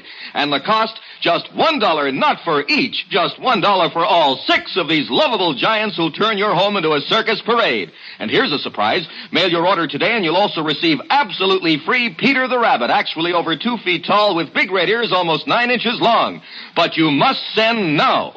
Rush $1 plus 10 cents for packing and mailing for each set you want to Giant Animals, Box 1918, Grand Central Station, New York City. If not delighted with every one of your 7 giant animals, return them to the Super Animals Company for a full refund. But keep the giant talking Santa as our gift. Order now. Supplies are limited. Rush $1.10 for packing and mailing for each set in cash, check, or money order to Giant Animals, Box 1918, Grand Central Station, New York City. That's $1 plus 10 cents with your name and address. Mail to Giant Animals, Box 1918. That's Box 1918, Grand Central Station, New York City.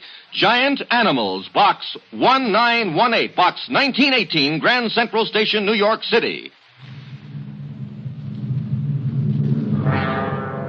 Lieutenant Scintilla arrived at Amy's dressing room, and Amy repeated her story to him. He sent a couple of his boys out to pick up Porter Kane. Al and Amy and I went down to headquarters. We left her in one room while we went into another to question Kane, who had been picked up at his apartment.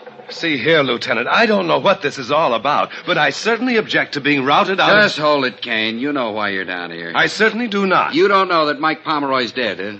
Amy's agent? Really? Really?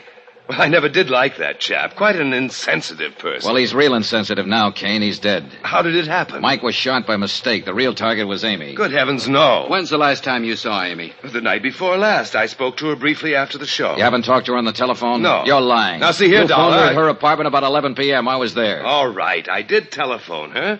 I suggested she meet me somewhere. I told her I'd wait for her outside her apartment. Go on. I saw her come out later by the alley, so I followed her to the theater, thinking she meant for us to talk there. But then I heard a shot. So you admit being in the vicinity? Well, yes, but I definitely did not go into the theater. Didn't you? Kane, Amy got a look at the hand holding the gun. There was a ring on one of the fingers. Ring? Your ring. She's completely mistaken. That's a very distinctive ring. It's not one that anybody be mistaken about. See here, Lieutenant, all of this wild supposition is based on the assumption that I had a motive for wanting to kill Amy. You told me what your motive was when I talked to you last evening in your apartment. What do you mean? I asked you what you'd do if you wanted something for your collection and couldn't get it. You told me a story about what happened when you were just a kid, 9 years old. But I Another kid had a lollipop you wanted. He wouldn't give it to you, so you smashed it. And that's what you were trying to do tonight in Amy's dressing room. You couldn't have her, so you tried to smash her.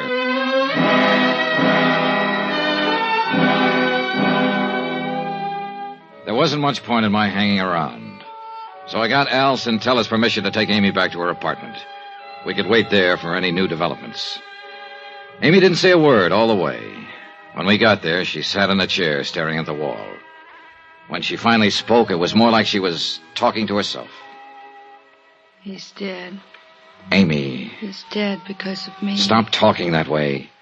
Mike Pomeroy jumped in the way of a bullet. If he hadn't, you'd be dead. Would have been better that way. Stop it, Amy. Johnny, Yeah. I think... You think what? Oh, just a minute. I'll get it. It was Al Centella down at police headquarters. When he finished talking, I didn't say anything. There wasn't anything to say. After I hung up, I stood there a moment, staring out the window. It had started to rain. I felt old and tired and empty and sick. I went back into the other room again. Amy was sitting there looking at me. Johnny, Yeah, Amy? was that call for me? No. Who was it? Lieutenant Centella. Oh, The gun that killed Mike Pomeroy. There were no fingerprints on it. You said you saw a bare hand with a ring on it holding the gun. A bare hand would have left fingerprints. You killed him, didn't you? yes, Johnny. The attempts on your life, you faked them, didn't you, to convince people you were in danger so you could kill Pomeroy and we'd think the shot was intended for you. Why, Amy? You know why. Yeah, I guess so. You loved Mike. You knew he was growing away from you. So fast. So very fast. You saw him get interested in a younger actress. You knew she was taking your place with him. To Mike, I was dead. I couldn't stand that. I really couldn't.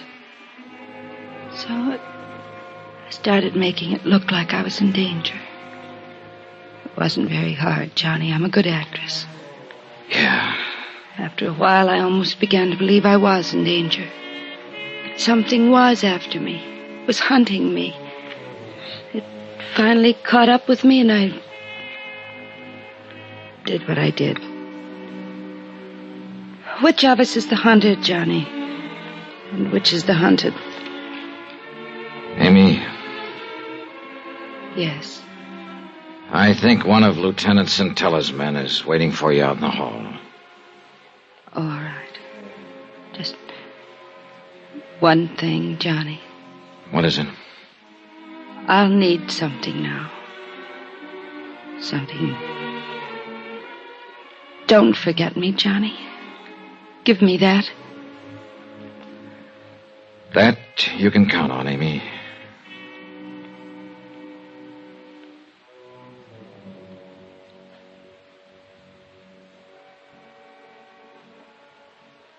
She walked out of the room, and she didn't look back. I'm glad she didn't.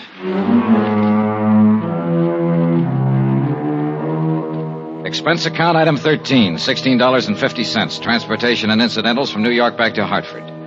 Expense account total, $185.20. End of account, end of report. Remarks? Amy repeated her confession to Lieutenant Centella. Her trial's coming up soon. Sweet case. Well, tomorrow's another day. So they tell me. Yours truly, Johnny Dollar.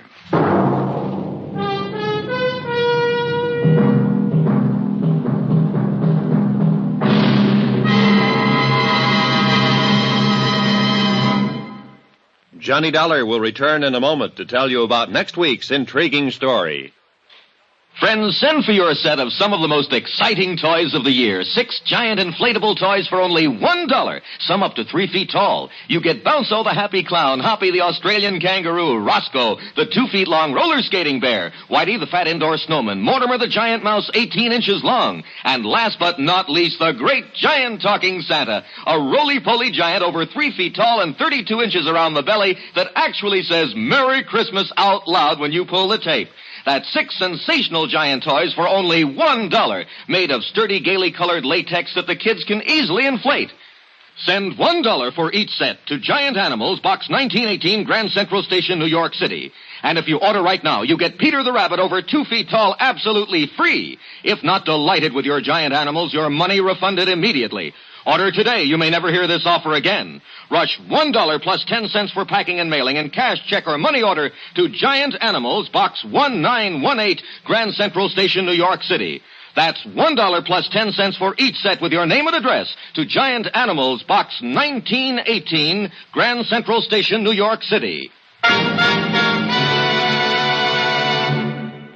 Now, here's our star to tell you about next week's exciting story. Next week, a case with a great big question mark. Accident, suicide, or just plain murder? Join us, won't you? Yours truly, Johnny Dollar.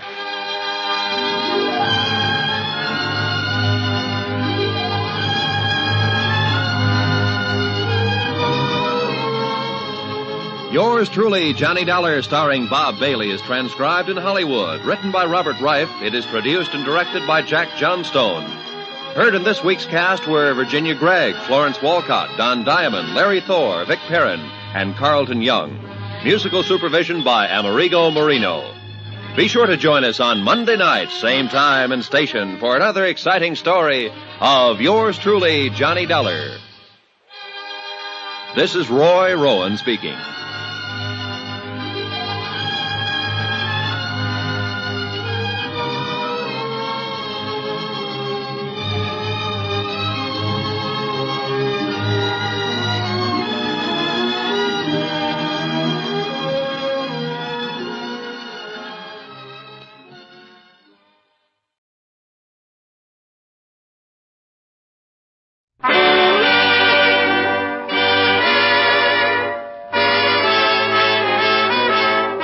The makers of Camel cigarettes present Dick Powell as Richard Diamond, Private Detective.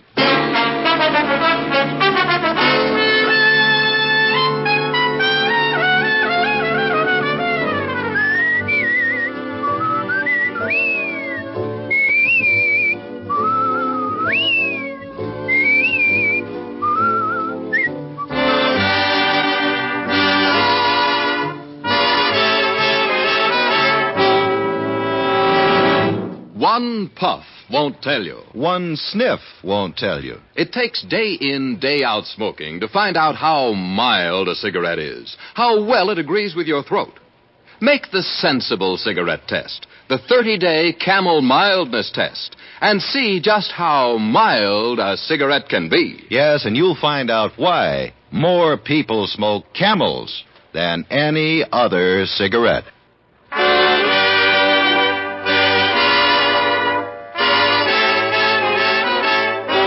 Here transcribed is Richard Diamond, starring Dick Powell.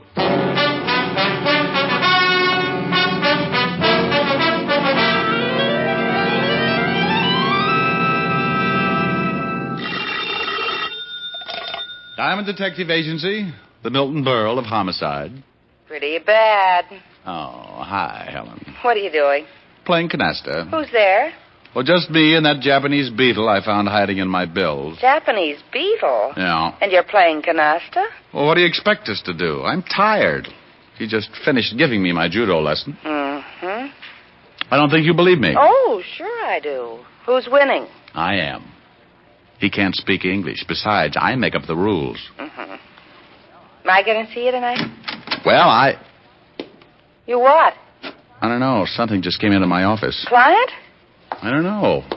Here comes another one. One what? Beats me, but they're pretty strange. Hey, where'd you leave your saucer, fellas? Maybe they're shills for the beetle. I'll call you back. Bye. Bye. Well, what can I do for you? Hey, wait a minute.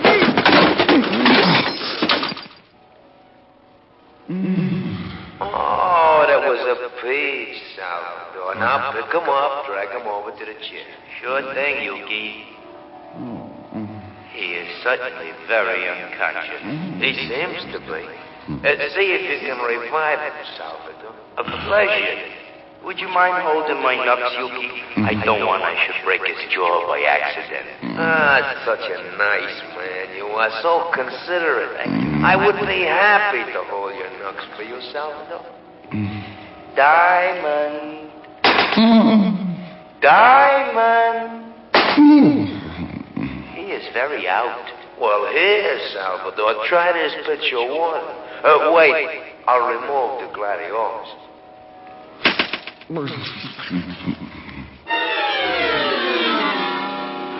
I felt as if I was lying in the middle of a crowded sink and someone had piled all the dishes on my head.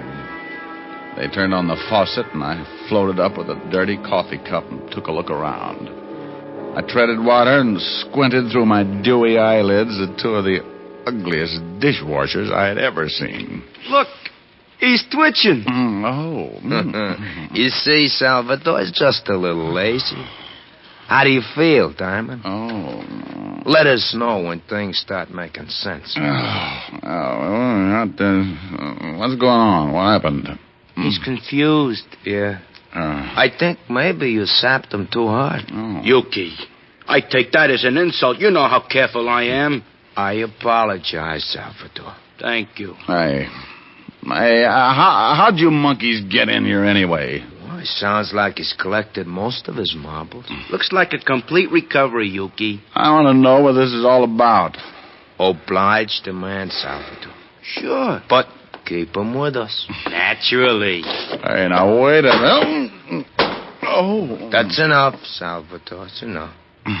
Can you hear me, Diamond? It's going to be obstinate. I don't think he likes it. Belt him across the ears. He'll listen. Can you hear me now, Diamond? He's nodding his head. I guess he don't want to open his mouth and let the blood out. Oh, that's fine. Now, listen, Diamond. In a while, you'll get a call from a Mr. Wharton. He'll offer you a job, but you will not take it. Do you understand? Salvador, please, see if he understands. He says, yeah, he understands. But now he's got a sore arm. Remember, Mr. Wharton, you don't want to work for him. I think he understands, Yuki. Yeah? But he looks tired from the strain. He certainly does. Look at those dark circles under his eyes. Well, put the man to sleep, Salvador. Certainly. Night.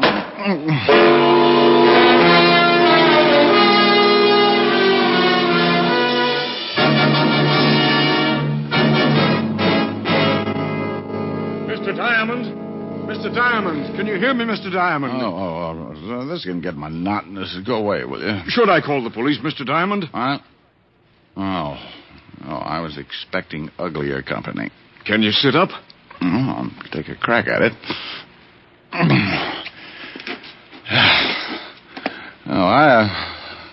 I bet your name's Wharton. Why, that's right. How did you know? Get out of here. Well, I want to talk to you. Well, I just had one long conversation. It was too one-sided. Now, go on. My health is doubtful, but it's fun to have it around for company. Maybe $500 would pick you up. It might for a while, but I don't like to waste that kind of money on funerals. $750. Yes, so they line the coffin with velvet. $1,000. Well, you're beginning to make a short life sound practical. If you do the job successfully, there'll be another $1,000. You just bought yourself a corpse. Let me wash up. Talk some more. I can hear you. Well, it's my son, Roger. He thinks he killed a man. He thinks? What do you want me to do? Find out for sure so he can brag about it? Ever heard of a John Alter? Oh, sure. Walt Levinson sent him up 5 years ago on a manslaughter rap. Well, he doesn't like it up there, and he'd like to get out. I don't blame him. What's this got to do with your son? I'm chairman of the parole board. Yeah, you look much better now, Mr. Diamond. So you're chairman of the parole board? Yes. Some of Alter's friends promised to keep quiet about my son if I let Alter go free when he comes up before the board next week. You think maybe your son was framed? Yes. About a month ago, he met a girl in Florida. Her name is Lenore Brown, and she's a friend of Alter's. When Roger went to pick up the Lenore girl at her apartment, he found her struggling with some man. That happens. It looked like he was trying to kill her. There was a gun on the floor, and she called to Roger for help. He picked up the gun and shot the man. She told Roger he'd killed him and that he must get out. When we went back, they were both gone. About a month later, some of Alter's friends got in touch with me. They forget about the killing if you let Alter out of Sing Sing, huh? That's right. Well, I don't remember reading anything about it in the papers. You're the first one outside of Alter and his friends who knows anything about it. You see, they say they're hiding the corpus delicti, so there was no report of the murder. You think maybe they staged the killing, put blanks in the gun, and after your son beat it, the dead man walked out under his own steam? Well, that's what I want you to find out. Uh-huh. The man your son thought he killed, what did he look like?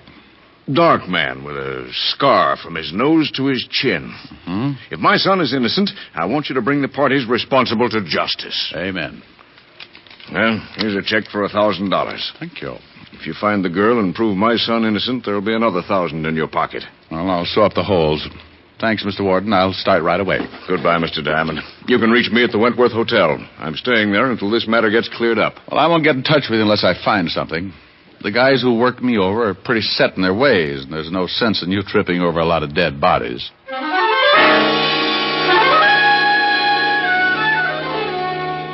I grabbed a pack of Camels, looked at the $1,000 check, thought about the warning the two bruise-itis had given me, and decided it was a toss-up. If I spent the $1,000 like I knew I would, I'd wish it was dead anyway. So I left the building, grabbed a cab for the 5th Precinct. 10 minutes later, I walked into the squad room and spotted Sergeant Otis, looking like an advertisement for a sour stomach. Well, Richard Diamond, Private Sleuth. Well, Sergeant Otis, Private Sloth. Huh? Well, look it up. S-L-O-T-H. I will. Under S. I know. The 3-toed variety. And get your uniform pressed, won't you? Looks like you've been hanging it in a taffy machine. Oh. Well, hello, Rick. Hey, you must get tired changing your face every day. Somebody shove you around again? I've been catching up on my patty cake. Tell me, Walter, do you ever know a girl named Lenore Brown? Yeah, sure. John Alter's expense account. They used to hold hands before I sent him up. Know where I can find her? Alter's still got her staked out. When he gets out, he's going to come back and dig up the claim. You better forget about it. She's got the antidote for lonely nights, but some of Alter's boys are protecting it. I know. They gave me a pep talk this afternoon. Then listen to him. It's better watching the game from the bench. Oh, you never can tell. I might make a score. Well, you're outweighed, outclassed, and liable to be outlived. But she used to work at the Black Swan in Florida. We heard Alter was trying to get a parole, and she came to New York to be close to him. Any line on her here in town? No, but if she's seeing Alter, you might spot her on a visitor's day.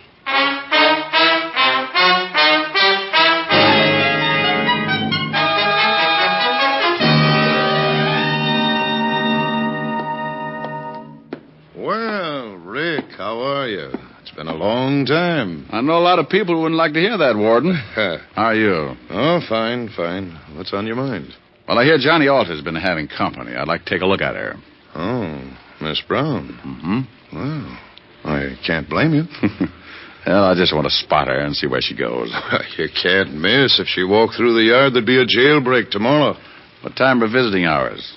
Well, if she's seeing Alter today, she should be downstairs right now. Like to take a look? Uh-huh.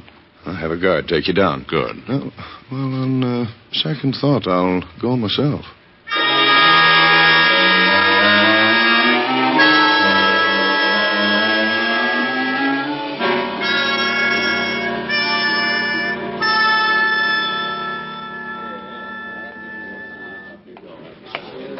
There she is, sitting at the end table, talking to Alter. Well, now I know why Alter needs a lot of money. She's wearing enough mink to carpet Radio City. You should get a load of her on a warm day. Well, the coat doesn't stop me. She'd show up if she was wearing a tent. How long has she got with Alter? About another 5 minutes. Warden, maybe I'll let you put me away for a couple of years. With something like that to look forward to on Visitor's Day, I might go for the change. You'd get tired of just talking. I hung around by the big gray buildings until she came out. She walked over to a long white convertible and got in.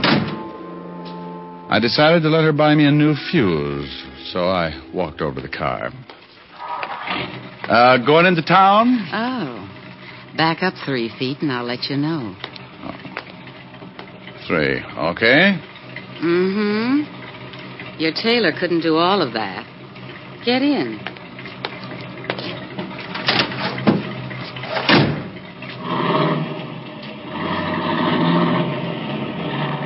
Visiting?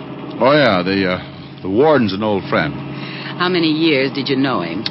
Baby. I've been going home every night all my life. Every night? Well, almost. What do you do with the, almost? It depends. Everybody likes something different. You must get tired thinking up new ideas. Oh, I don't think much. It's more fun being surprised. Hey, what's the idea? Surprise. Oh, yeah. And a nickel-plated one. Look, baby, you don't have to pull a gun. If I'm getting fresh, I'll get out and walk. You'll sit right there, Diamond. Name dropper. Mm-hmm. Expecting company? Mm-hmm. And you've met them before, honey. Well, it's nice. I wouldn't want you to get stuck with the introduction. Those your friends driving up? It should be. Now, you hold real still. They'll only shoot you this time. When a gal's got a gun, you don't stand much of a chance unless she's got her mind on something else. This one did. And when she looked up in the rearview mirror to make sure it was her boys, I tagged her. My 2 playmates were just pulling up, and I jumped out of the car. There he is, Yuki! He's slugged Lenore. She's out cold. Well, shoot him, Salvador. Shoot him!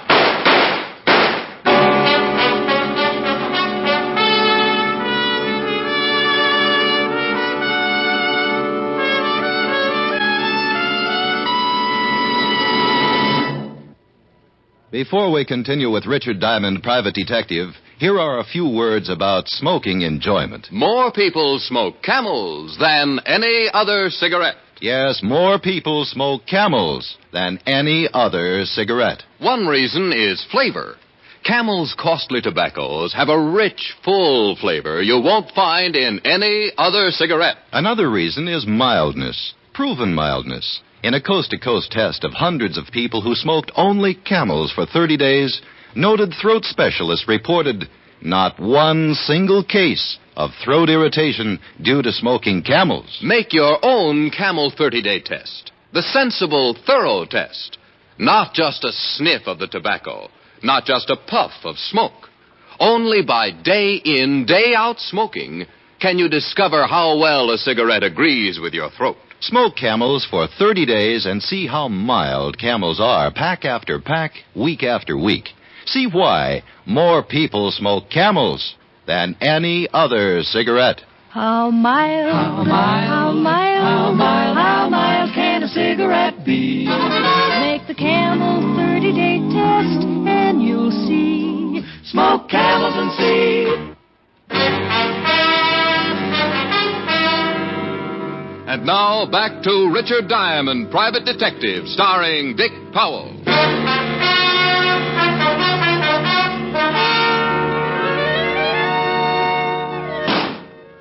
There he goes. Get him, Salvador. I was running through the trees then, and I could hear Salvador somewhere behind me, falling all over himself. I pulled my gun and thought about waiting for him. But I had another idea. I stopped and listened. He's around here somewhere, Yuki. Well, come on, we're spread out, Salvador. They were somewhere behind me, and both of them were looking now. So I cut off to my left and headed back to the highway. The cars were about 100 yards down the road, and I used my last lung getting there.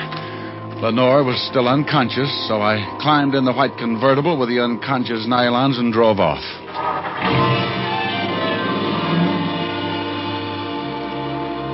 I'd been driving for about 15 minutes when I noticed something lying on the seat beside the still sleeping Lenore. It was her purse, and she didn't wake up when I grabbed it. Doing a rummage job at 80 miles an hour isn't easy, but there wasn't much of interest anyway, just a little black book.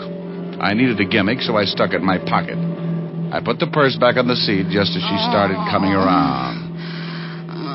Well, now that's it, baby. Sit up and look at the scenery.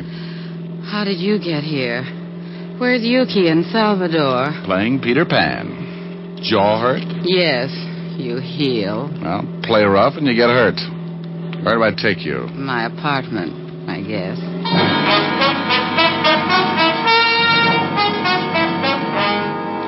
drove her to her place on East 51st and walked her to the door. She looked at me like a fat woman eyeing a French pastry, and her mouth slipped down to her shoelaces when I gave her a peck on the cheek and left her standing with an old front doorknob in her hand. I went back to the office and took out her little black book. There were a lot of names, and some of them I knew. Yuki, and after it, likes his work. And Salvador. And after his name, has own gun.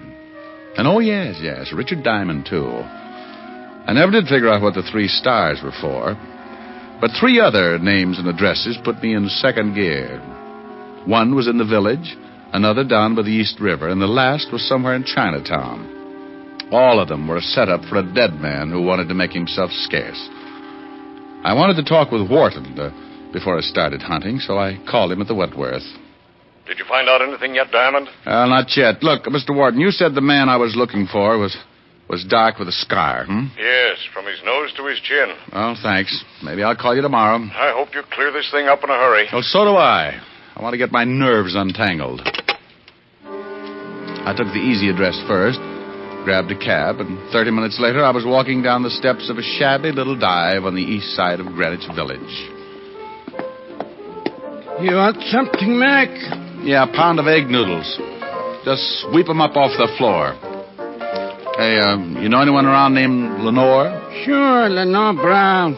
She comes in here about once a week, listens to the kid at the piano. Now, why would a classy dame like that go out with him? He don't play the piano so good. You ever see a guy with her? Man with a scar from his nose to his chin? No, she always does a single. Oh, well, thanks. You've been swell. I walked out, got back in the cab, and marked off Greenwich Village in the little black book. The second address, down by the East River. The night was black, and the fog had rolled in, staked out a claim all the way to the Hudson. I stopped cold, looked down at 2 gleaming eyes like 2 pieces of polished glass shining in the glare of the dim street lamp. Steady, boy, steady. Steady. Hold it, Lucifer. Yeah, hold it, Lucifer. He won't hurt you, mister, unless I tell him to. Well, think about it for a while, will you? I'm a poor substitute for horse meat. What do you want? Do you know a Lenore Brown? You a cop? Shamus. Beat it, Lucifer. Yeah. Thanks, pal. I couldn't hold my breath much longer. You can come on up on the porch. You're looking for Lenore Brown, huh? Yeah, you know her? I met her. My wife works for her. Is your wife in? Yeah. Esther, come here. Some private dick wants to talk to you. She's Miss Brown's private maid. Yes? Your husband tells me you work for Miss Brown. Yeah, what's she done? She got many friends? Man friends? Yeah. Oh, you know a man with a scar? Sure, I know lots of them. What are you talking about, woman? I meant someone who Miss Brown knows.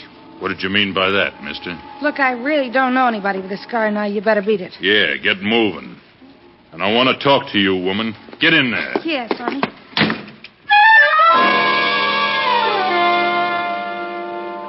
I knew she was going to get bruised, but he looked rough enough to cut my windpipe, and I wanted someplace to pour my coffee down in the morning. So I got out of there fast and headed for the last address in the little black book. The place was on one of those narrow, dark streets that looked like the inside of a grave. The sign above the door read Tangi, so I pushed open the door and went in. If I didn't find the man with the scar here, I was out on 2 strikes. It was a little restaurant on the bottom floor of a 2-story building. A quiet waiter slipped up and showed me to a booth. He shoved a menu in my hand and disappeared before I could ask him anything. The place was empty except for an old couple sitting near the door. The waiter said something to them, and they looked quickly over at me, and then they left in a hurry. The room was completely empty now. Even the waiter had disappeared. I looked up at a flight of stairs at the far end of the room. A pair of very healthy ankles came into view, and they were holding up a pair of legs that ran my blood pressure up to 190 again. I eased my gun out and held it under the table. She turned the corner and started down toward my booth like a loose snake in a rabbit pen. Mind if I sit down? Well, it's your party. Shame on you. Don't you know it's not nice to pilfer a lady's handbag? Now Lenore will have to spank. Looks like the last address paid off. If you're buying shrouds, it did. Where's the guy that young Wharton was supposed to have killed? Upstairs. But he's very unsociable. Hates long conversations. I only need a couple of lines. He can't even do that. He likes to keep on breathing. The old man figures Alter framed his son. He's not going to let your boyfriend out of Sing Sing until he finds the man with the scar. Think he can do it better than you did? I found him. Was it worth dying for? I don't know. I can tell you better after I talk to him. Mama's going to have to spank sooner than she expected. Come on in, boys. Well, look who's here. Are Mama's two big idiots out collecting blood? Where are your buckets? He's bitter, Yuki. A present. You've met Yuki and Salvador before, haven't you? Yeah, on the end of a fist. They want to show you the town. I know the beat. Well, I'll bet you've never seen it from the bottom of the East River. No, but if you'll put on a bathing suit, I might buy the idea. It's too bad we'll never make the beach together. I'd like to show you the sights. Boys, you'd better help Mr. Diamond out of the booth. I think he's stuck. You know how it is. Boys like to keep moving. Sure. And so do I.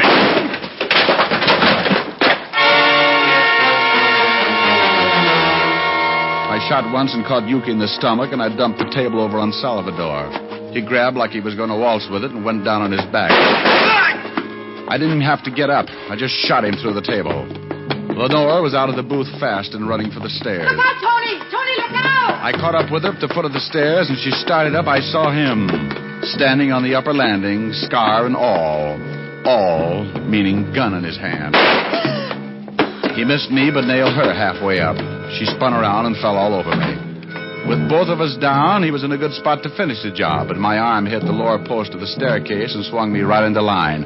I just rested my elbow on the banister and let him have it.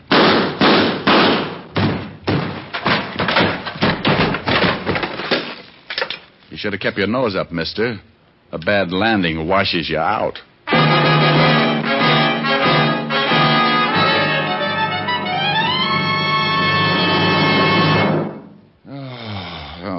Walt, I'm bushed.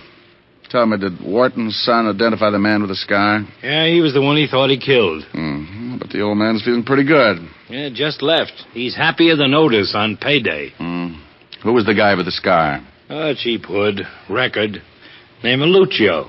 The girl and Alter had him hidden out in that place so he wouldn't be seen, and I don't think you're funny, Diamond. What's the matter, Otis? Yeah, what do you want, meathead? I looked it up, the three-toed variety. Oh? What are you talking about? Oh, I called him a sloth. Yeah, a sloth. You should see the picture in the dictionary. It's an animal. Well? It's funny looking with 3 toes on each foot. Well? And it's noted for its laziness. Okay, Lieutenant. Just forget it.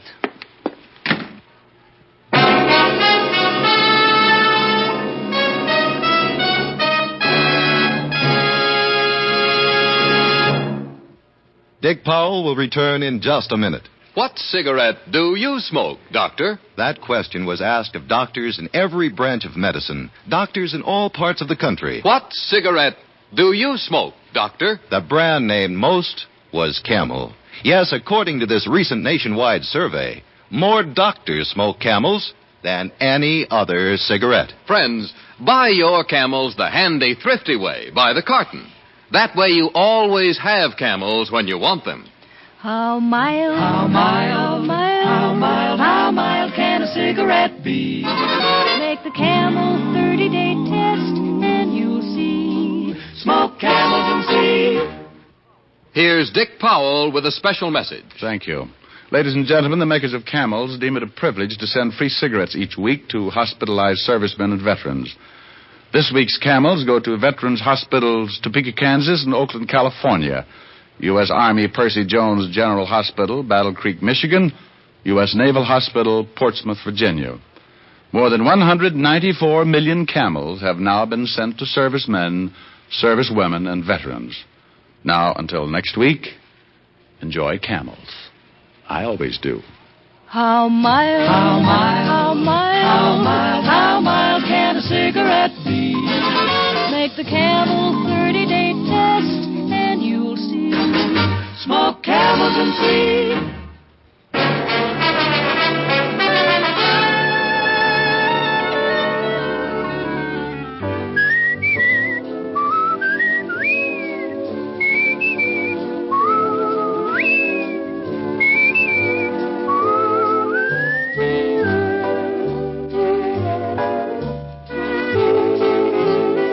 Tonight's adventure of Richard Diamond, starring Dick Powell, was written by Blake Edwards. Our director is Helen Mack.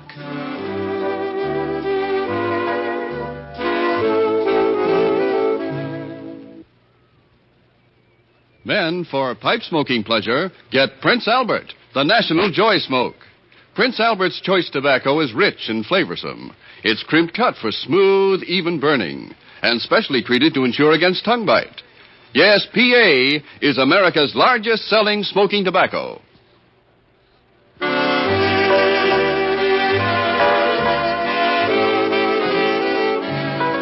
Listen next week for another exciting transcribed adventure of Richard Diamond, starring Dick Powell.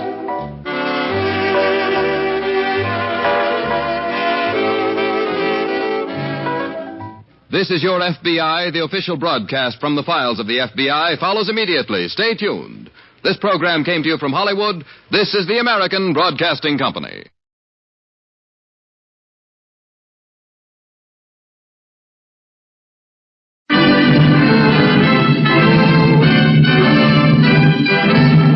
Standard of California, on behalf of independent Chevron gas stations and standard stations throughout the West, invites you to Let George Do It.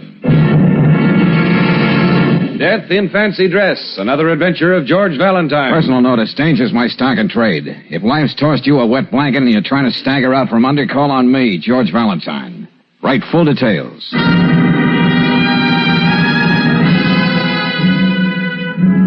My dear Mr. Valentine, because of a hobby that's dear to my heart and certainly innocent enough, I've received several threats on my life of late. I'm aware that this can't be of world-shaking importance, but it is a confounded nuisance to me. If you decide to take pity on me and come to my rescue, please drop in at my apartment, the Hampshire House. Apartment at the Hampshire Towers tomorrow afternoon at 2 o'clock. Would you verify this appointment by phone? Signed, Lloyd Bascom. Dear old Bascom, whoever he is. Several threats on his life, and he loses composure completely. Well, at least he did admit it was a confounded nuisance. I suppose if some scoundrel sprayed him with a shotgun, our friend would say it was a blasted annoyance. Yeah, well, what intrigues me is this gentleman's hobby. What does he collect, atomic secrets? Hey, you know, Brooksy, I've always wanted to find an exciting pastime for my spare moments. Go on, Angel, verify the man's appointment.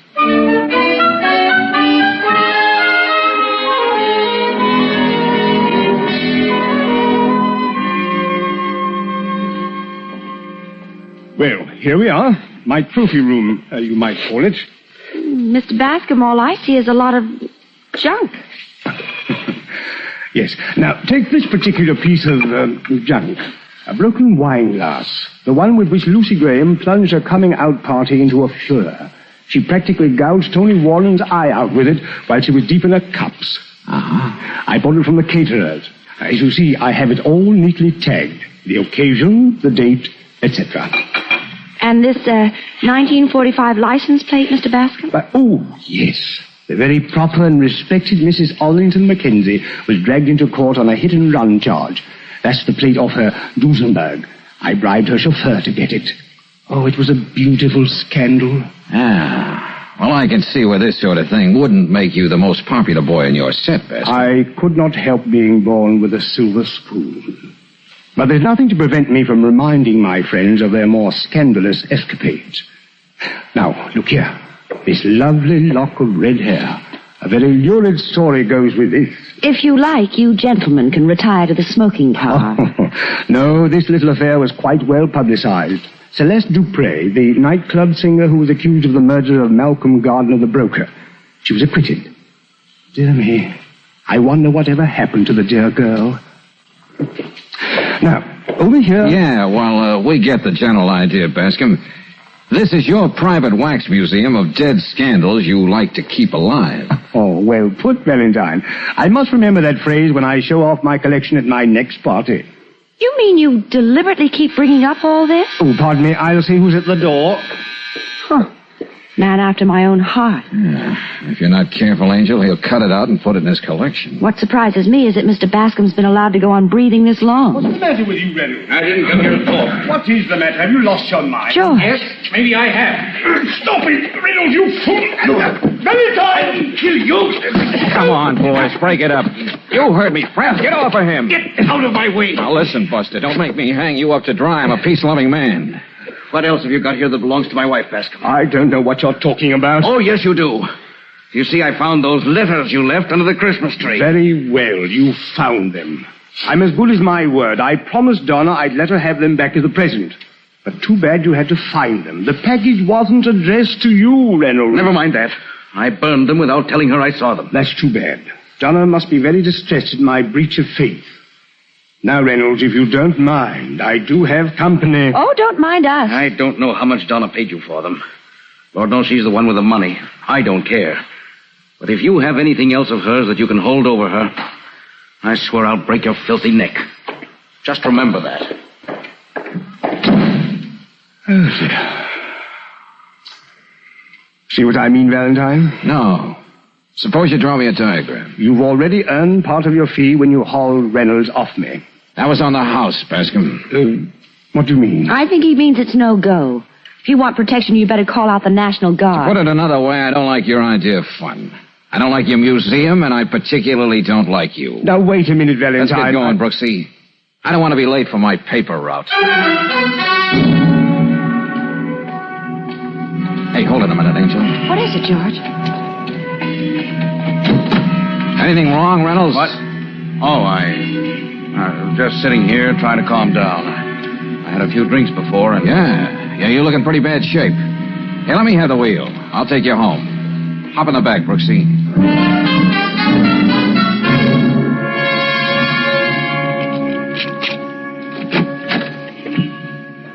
Really, Mr. Reynolds, you didn't have to bother inviting us in. Well, the least I can do is offer you and Mr. Valentine a drink. Say, look, Reynolds, don't worry about that little scene up at Bascom's going any farther than us. Thank you. I'm not in the habit of washing my dirty linen in public. Just make yourself comfortable there in the drawing room. I'll call Donna. Yeah, thanks. George, I don't know about you, but... I know. I'm not too comfortable either. We'll just waltz through the formalities and blow. Darling, over there. Huh? Look. Yeah. Come to think of it, Valentine, Donna said... Hey, wait a minute, Reynolds. Could we go across to that room for a minute? Why? What's the matter with you two, anyway? Why are you standing there like that? I just think it's better that you don't come in here right now. What are you talking about? What happened? Please, Mr. Reynolds. Get out of my way. Let me in here.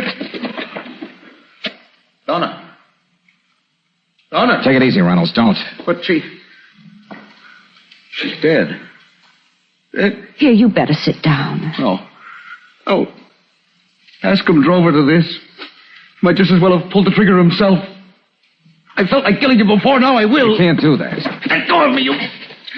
How can you look at her lying there and say that? Let go of me! Somehow Bascom will get what's coming to him. Not Bascom. He never does anything he has to pay for.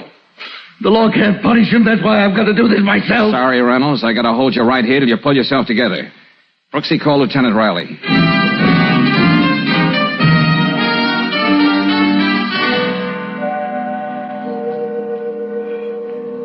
All right, Valentine, here it is. Yeah, Lieutenant.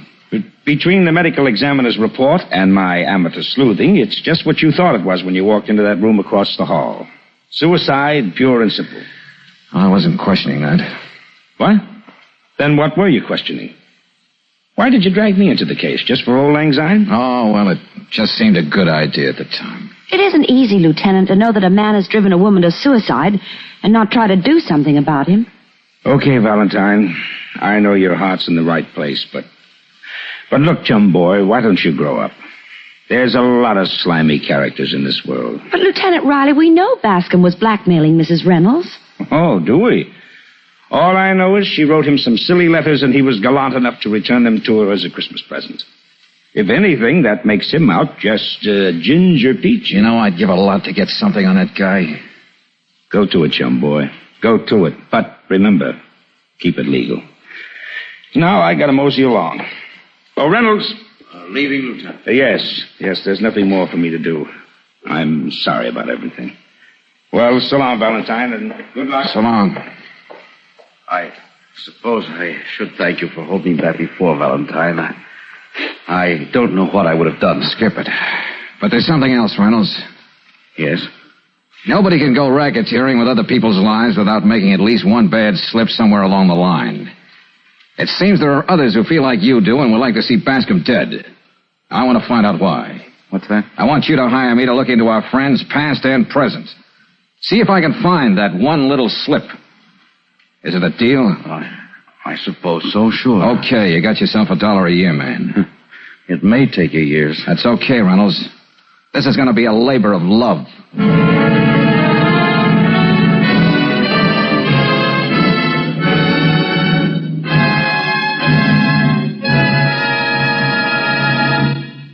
We'll return to tonight's adventure of George Valentine in just a moment. Meanwhile, a word from a wise motorist. Can you imagine driving around the world not once, but 4 times without an engine repair? Well, in actual mileage, one man has driven even farther than that on compounded RPM motor oil and without an engine repair. His name is George M. Hollingsworth, an insurance agent in Bakersfield, California. Here's what Mr. Hollingsworth said. Quote, "One of my cars has gone 123,000 miles on RPM without engine repairs," unquote. And lots of Western motorists have told us they've driven 7 and 8 years on RPM without engine repairs. Thousands of others have learned that RPM pays its own way many times over. For RPM is compounded to stop carbon trouble, to guard engine hot spots left bare and exposed to wear by ordinary motor oils, and to keep the whole engine system cleaner. Try RPM motor oil tomorrow. Get it at any standard station or any independent Chevron gas station where they say and mean, we'll take better care of your car.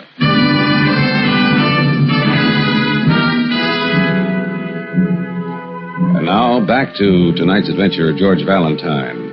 Your would-be client turns out to be, among other things, a blackmailer responsible for the suicide of one Donna Reynolds.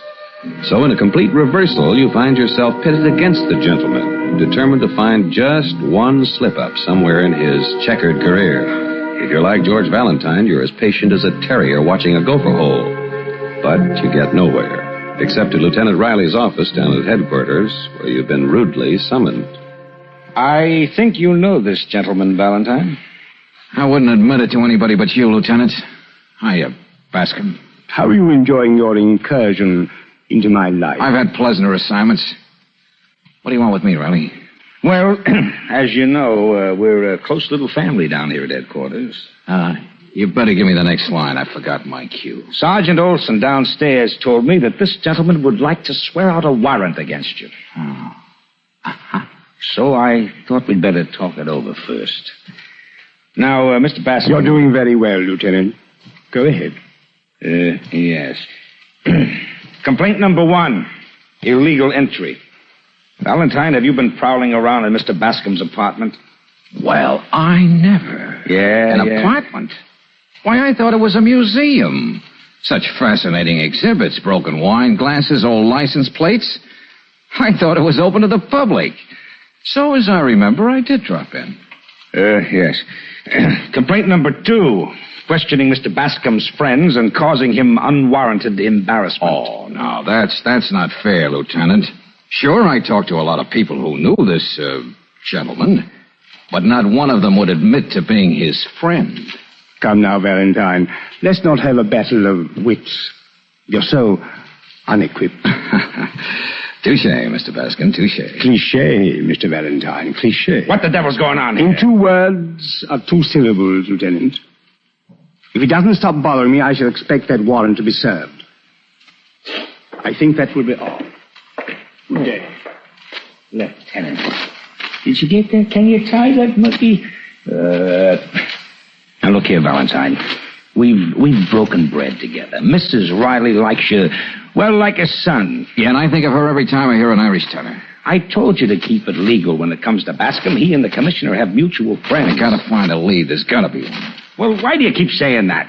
Just because of some letters between him and the late Mrs. Reynolds, this drawing room character suddenly becomes Jack the Ripper. What have you found anyway? Oh, nothing much, Lieutenant, nothing much. We checked most of the people on those tags in his collection. They all hate his guts but won't say anything.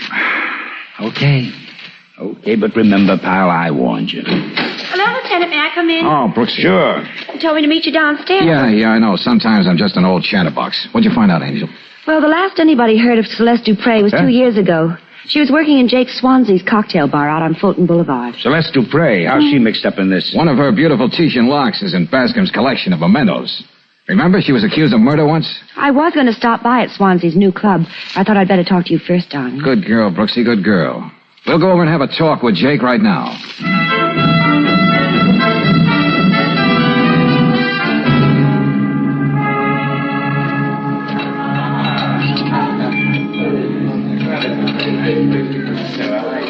Swansea says for you to wait at the bar. He'll be right down. Okay, thanks. Come on, Brooksy, let's go. Hey, wait a minute. What's the matter, George? Wouldn't that be Reynolds talking to himself at that corner table? Oh, yeah. Looks like he's drowning his sorrows. Coming up for the last time. Yeah, better see if I can get him out of here.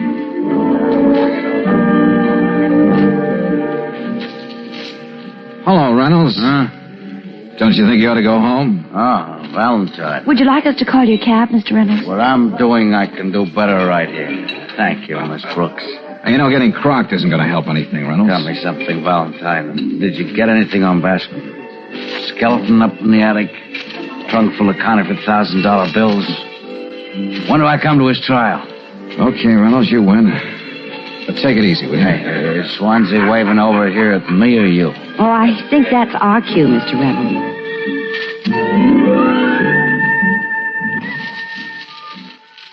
Look, Valentine, if Reynolds is a friend of yours, maybe you can get him home. He's been here like that every day. Oh, he'll snap out of it.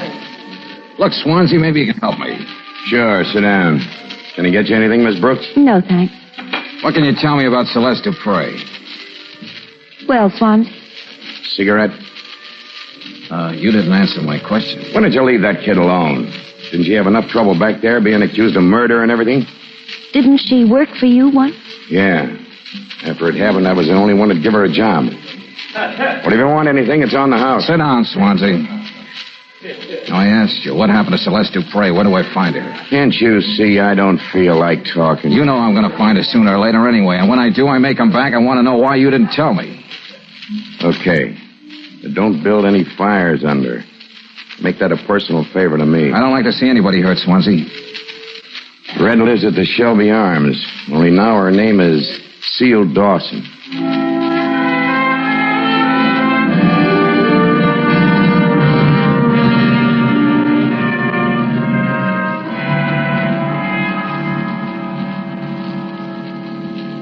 Police?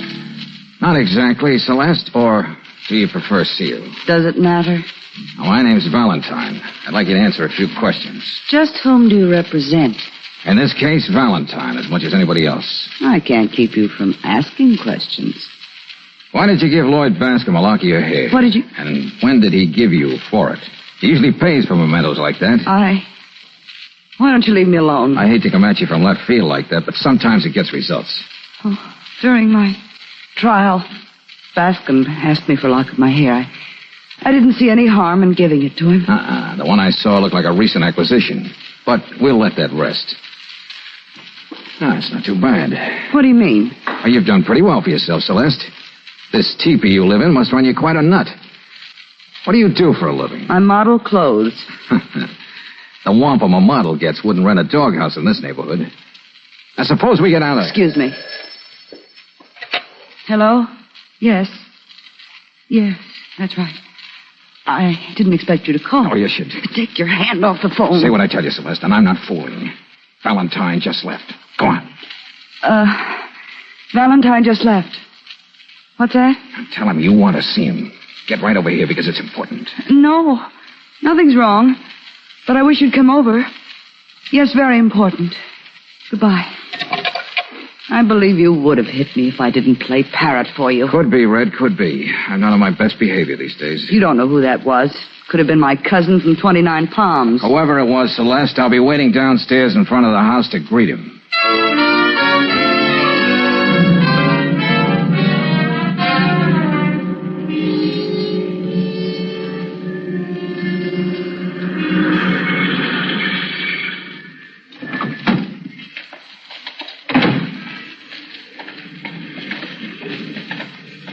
You didn't waste a minute getting here, did you, Baskin? Valentine, Don't look so grief-stricken. Celeste didn't cross you. She had to say what I told her. Oh, dear, you're turning into quite a problem. Yeah, well, let's go up and join Celeste. We have a lot to talk about, you and I, including why you called her to see if I was here. You first, Baskin. Yes, I could stand a drink of that. As I recall, when we first met, you were wondering what became of Celeste Dupre. Oh, that. Well, there you are, Bascom. Hey, Reynolds. I was waiting for you. I'm going to kill you. Hey. Don't drop it, Reynolds. Stop that. Let go of me. He's getting away. I followed him here. Did you let... Oh. One of those bullets nearly had my name on it. You hurt? I didn't expect you. Come on, it's just a scratch. Now, let's get out of here. Cops will be flocking around here any minute. Yeah. I'll talk to you later.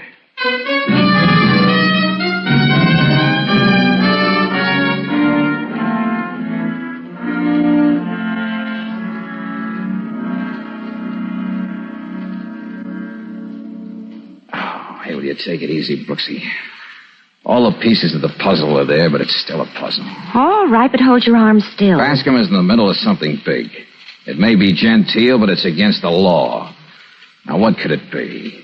Do you think that... Ouch! Hey, look, Angel, stop fussing, will you? It's only a scratch. Well, it could have been more than that.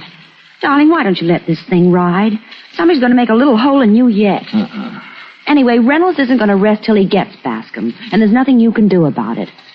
Think of him. Hiding there in the lobby, waiting. If only... Sure, that's it. Just like that. Wham, zowie. Are you off on another tizzy? What is it now? Go on, Brooksy, beat it. Take a walk for yourself. Buy yourself some saltwater taffy. Will you get off the banter wagon and tell me what this is all about? If you want to find out, meet me at Lieutenant Riley's in about an hour. Now, go on. All right. But I don't like taffy. Do you mind if I make it cough drops for this cold? Cough drops. Oh, Brooksy, baby, you put your finger right on it. Ooh, you doll. Hey, operator, let me have the phone number of Jake Swansea's Club 18.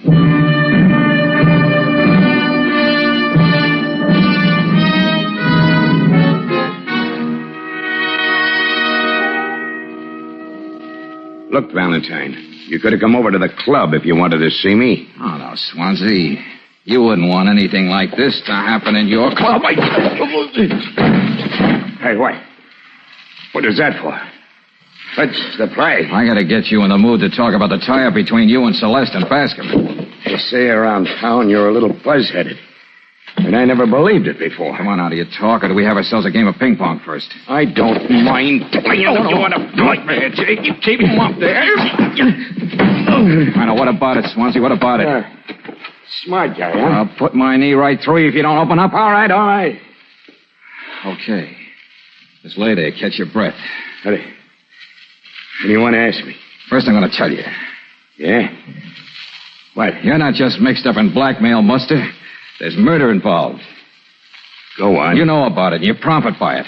That's being an accessory after the fact. They lock you away for that. Yeah. I see what you mean, Valentine. Okay, now you're being bright. If you play it smart, maybe they'll go easy on you. You win.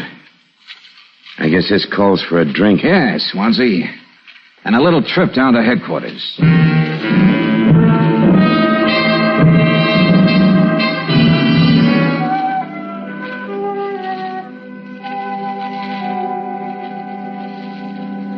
Okay, Swansea, okay. You've been very eloquent. Just wanted to be helpful, Lieutenant. Oh, yes, I know. Well, now you can join Miss Dupre in the other office. Oh, Sergeant, send Bascom in here. I'm right here, Lieutenant. Well, sit down. Thank you. Oh, Valentine, you look a mess. Fighting again? Yeah. But it was worth it just for this one little occasion. Bascom, you met Celeste during a trial. What of it? You were looking for mementos for your collection.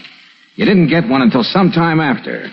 Well, you and she got to know each other, rather well. But don't expect any comments from me. You're spinning this fairy tale. All right, then, Bascom, shut up. So sorry. In fact, you and Celeste became so chummy that somehow she found herself in a perfect spot. You had arranged all the unpleasant details, Bascom, and she could sit back and blackmail you groggy. And Swansea was just the boy to see that you paid off. Come on, son, come on. Get to the point for the man. The murder. The murder? Oh, you know all about that, Bascom, don't you? After all, you worked it out. Deliberately fancy, but very neat. Classic picture of suicide, motive and all. Yet it was murder. Lieutenant, I'm beginning to resent the unrestrained use of that word in connection with me. Yeah? Well, I'll just take my chances on your being angry with me, too, Mr. Bascom. I'm holding you on suspicion of murder. On what evidence? With what Miss Dupre and Swansea will have to say, I'll risk being wrong. Mr. Reynolds just arrived, Lieutenant. Oh, yeah? Well, I suppose he ought to know what's been going on, so have him come in. I should like to call my attorney, Lieutenant. There'll be plenty of time for that. Come on in, Reynolds. You missed the fireworks. Why, what's happened? Well, this should give you some satisfaction. We're holding Bascom for the murder of your wife. What's that? Did you say murder? Yes. Oh, Sergeant, take this guy away now. Huh? All right, come on now, this way. Oh, wait a minute. Hold it, Sergeant. I don't want you to make 2 trips. What's this, Valentine? Don't rush me, Lieutenant. Tonight, when you were pouring shots at Bascom, you were really trying to kill me, Reynolds. What are you saying? Why would I do that? You didn't follow him to Celeste's place as you said. You couldn't have. You were already inside the lobby. Miss Brooks reminded me of that. Then everything fell into place. I still want to know what reason I'd have for doing anything like that. What about it, Valentine? A man will do anything to get away with murder, Lieutenant. It was Reynolds who killed his wife.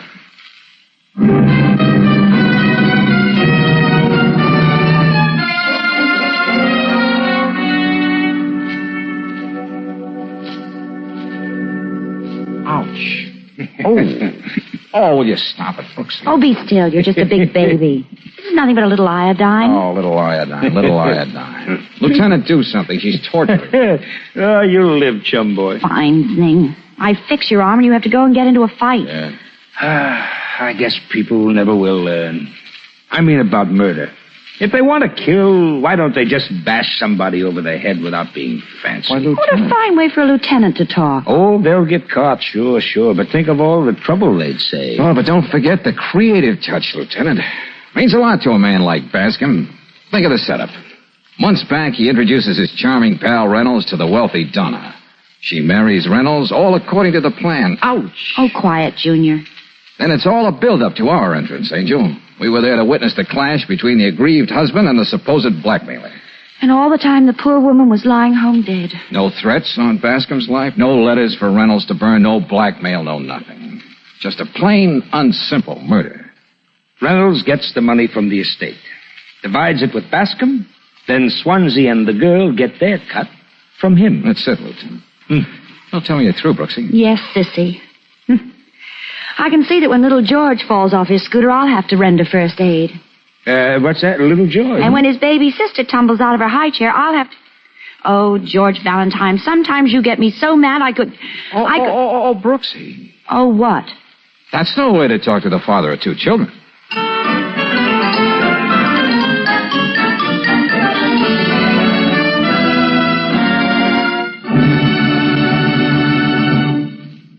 With 1949 just 4 days away, probably you've got your list of New Year's resolutions well started. But how about putting this resolution near the top of your list? Why not promise yourself to get the most out of your car? To do this, make sure you ask for Chevron Supreme gasoline, the premium quality gasoline that you can get at all standard stations and independent Chevron gas stations. The reason Chevron Supreme allows your car to do its very best is that it's fortified with high-octane blending agents. These blending agents give your car smoother acceleration on the straightaway, smoother power, and extra power on the steepest hills. Also, Chevron Supreme's climate-tailored to each different altitude and temperature zone in the West. Tailored to give you fast starts and speedy pickup in stop-and-go traffic. So, for best motoring in 1949, why not make a resolution right now to give your car peak performance by getting Chevron Supreme gasoline at independent Chevron gas stations and standard stations where they say and mean, we'll take better care of your car.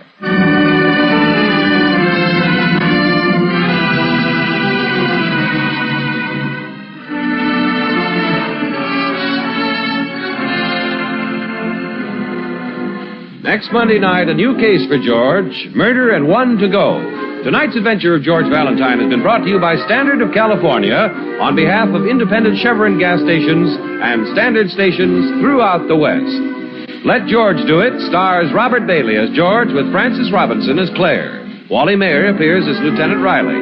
Tonight's story was written by David Victor and Herbert Little Jr. and directed by Don Clark. Also heard in the cast were Jay Novello as Lloyd Bascom, Louis Van Ruten as Reynolds, Gloria Blondell as Celeste, and Ken Christie as Swansea. The music is composed and conducted by Eddie Dunstetter. Your announcer, John Heaston. Listen again next week for Murder and One to Go on Let George Do It. Remember, next week, those listeners who are now in Standard Time states will hear this broadcast 1 hour later.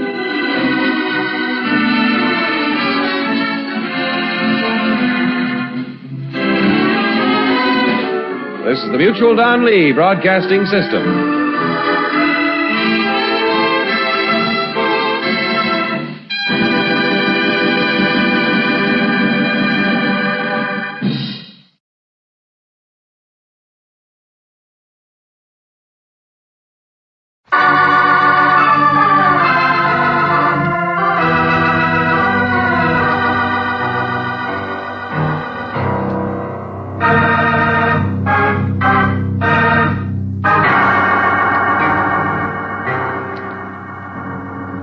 Standard of California, on behalf of independent Chevron gas stations and standard stations throughout the West, invites you to Let George Do It.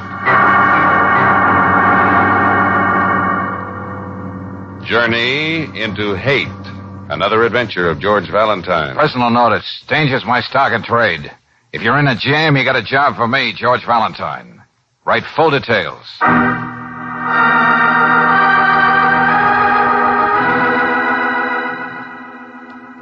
Dear Mr. Valentine, some dreadful shadow has come over my sister's life. From thousands of miles away, she cries for help. If you knew me, you'd understand how little help I can be, alone. I'm turning to you because I can't think of anyone else. The trip will take a great deal of your time.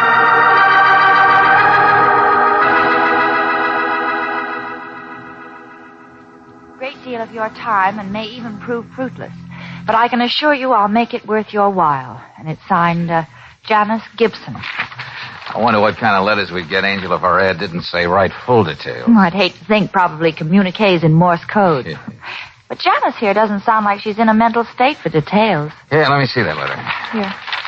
Maybe I can get something out of her over the phone. Thousands of miles away. Wonder in what direction. Do I wear an Eskimo parka or just a thin coat of suntan lotion? Hello, Janice Gibson, please. Miss Gibson, this is George Valentine. Well, say now, wait a minute. Don't get so excited. Uh-huh. Leave on the Eudora. Now, have a heart. I have a business here. I can't just throw things in a knapsack and be off to Honolulu. Honolulu? George, I know where we can get a very big knapsack. Hold on, will you, Brooksy? Miss Gibson, I'm afraid it's out of the question. You see, Yeah, well, all right now. Well, okay, there's no need to cry. Yes, I believe everything you say about your sister, but... All right, you win, Miss Gibson. I'll be there. Darling, don't you think you ought to warn the lady? Oh, yeah. One last thing, Miss Gibson. Better reserve 2 cabins. My assistant will be along. No, I won't disappoint you. Yes, I got it, Pier 17. Goodbye.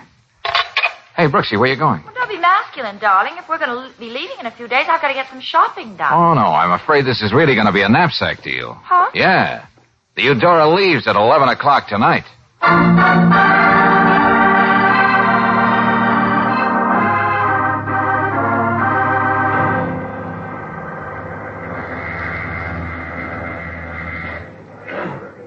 Oh, steward, Yes, sir. Which way is stateroom 209? Straight down that corridor, sir. It's going to take an ocean voyage to rest up after this mad rush. Just 1 minute, sir. Huh? Yeah? I'm the ship's doctor, sir. I just heard you ask about 209. Friends of Miss Gibson's? Well, yeah, that's right. Why, is anything wrong? Thank heavens she has friends aboard. Here, this way. Miss Gibson isn't very well. Well, I know. She sounded a little hysterical on the phone today, but Emotional strain may have something to do with it, but I suppose you know she has heart trouble. No, we didn't. I gave her something to quiet her down. When I came back later, she was in there sobbing. She wouldn't open the door. I had to go and get the key. Oh, that's dreadful. Oh, now, Miss Gibson, try to pull yourself together. Your friends are here to see you. Friends? Oh, Mr. Valentine. Sure. We made a deal, didn't we? Oh, it was getting late. I was so frightened. I thought you'd changed your mind. Well, we're here now, and there's nothing to worry about. I'm Miss Brooks. Oh, I'll be all right now, Doctor. I'm sure you will. I'll arrange with a doctor in Honolulu to keep track of you. See that you're sure to get digitalis whenever you need it. Thank you. And mind you, young lady, I don't want any more emotional shenanigans from you. I've made arrangements for both of you, Mr. Valentine. You just have to see the purser. Well, never mind that now. You feel up to talking? Oh, I must explain. Okay. Suppose we begin with your sister. Yes, Eileen's cablegram, it's somewhere here. Yes, in my purse. Oh, don't get up. It's right here on the table. Eileen is my twin sister. We haven't seen each other in 4 years. I see. She went on a holiday to Hawaii and married an artist named Marcel Millet. They bought a tiny island not far from Honolulu, and they've lived there ever since. I think this is the cable. Well, let's see, Brooksy. This must be our secret, Janice, because I'm not sure this horrible thing is happening to me. And if it is, I couldn't bear anyone else knowing it. Please get here quickly. You're my only salvation. Love, Eileen. I haven't told anyone else but you, and I had to do that if I'm going to help her. Yes, we understand. Well, I'm not going to pretend I understand this message. Now, suppose we skip on to your sister's husband. Well, I've never even seen a picture of Marcel. I've often wondered why she never sent me one, but as long as Eileen sounded happy in her letters, that was all that mattered. And then this cable, it's so strange, and it's not like Eileen. She was always the strong one, never hysterical. Well, now, Janice, I think maybe you ought to rest. People always wondered about that difference in us, since we are identical twins. Oh, Mr. Valentine. Okay. We'll have days to talk about all this. Good night, Janice.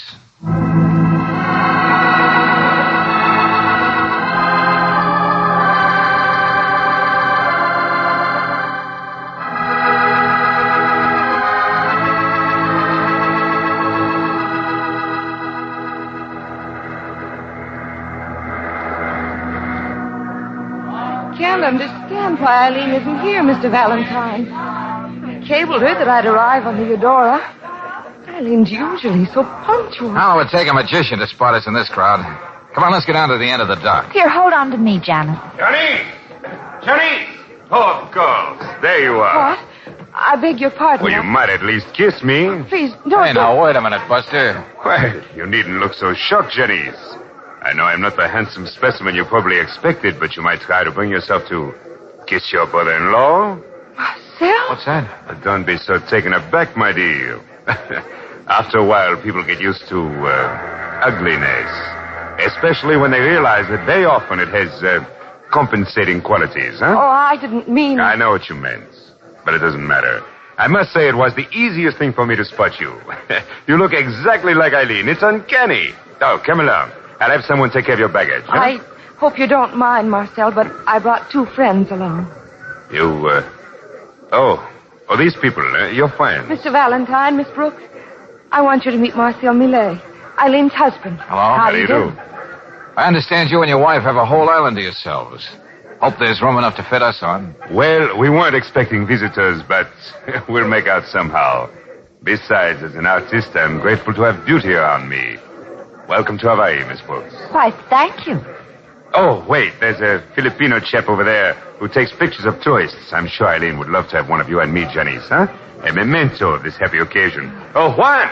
Over here, quickly. Where is Eileen? How is she? Oh, she's waiting for you on the island. Wants everything to be Just right for a Very sister. nice picture, yes, sir. How many, please, Mr. Millet? Oh, half a dozen. Juan, just you and I, my dear, huh? Excuse us, Valentine, Miss Brooks. Oh, sure. Very good. All right, now you smile nice for one. He make beautiful picture. And with my arm around a beautiful lady, that makes us even, Juan. All right, you hold still now. There, oh, that's fine. Very nice there. Couldn't we hurry, Marcel? Oh, immediately. Hold on, very soon. You no wait for picture? No, Juan, my wife and I will be in from the island in a couple of days to show these people the sights. All right, everybody. My car is just over there by the warehouse. Thank you, Mr. Millet. You must be a happy man today. Please, you've got to tell me. I can't wait any longer. What's wrong with Eileen? In time, Janice. Then you can see for yourself. Oh, now, wait a minute. Why put it off, Marcel? Is it something you can't talk about? No, but Janice has a right to know. She's been so worried. Apparently you do know your wife cabled her. You wouldn't be here. Yes. I ought to know about the cable. I sent it. You had no right to do that. You made me think all kinds of things. I had to find some way to bring you here. Well, couldn't you have used a few more words in your cable to be more specific? You didn't have to indulge your flair for the melodramatic and scare Janice half to death. Unfortunately, what I said is the truth. For heaven's sake, what's wrong with her? Well, at the risk of being melodramatic, my wife imagines things, fanciful, grotesque things. Oh, no. Yes, she thinks everyone is plotting against her, just waiting to kill her. Yes, she wants to see a doctor, and, well, you are my only hope, Janice. I see. Yes, now, really, we must be going. As it is, we won't reach the island till after dark.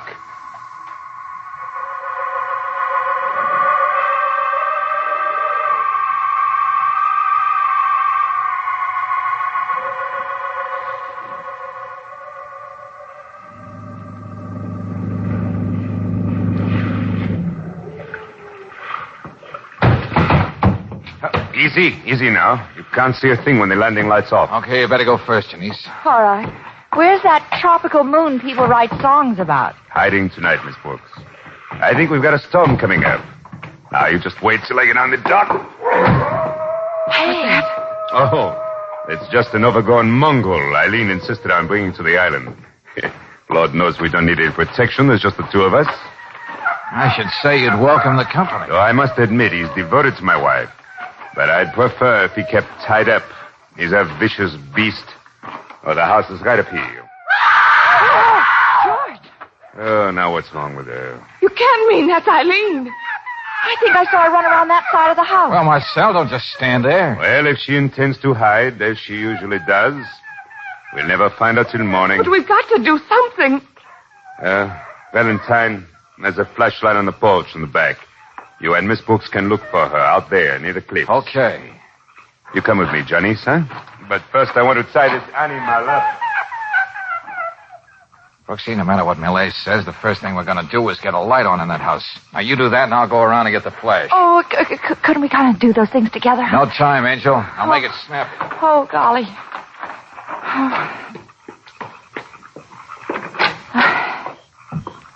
Jeepers. You'd better let me light that lamp. You might burn the place. This house is nothing more than an oversized thatch hut anyway. There.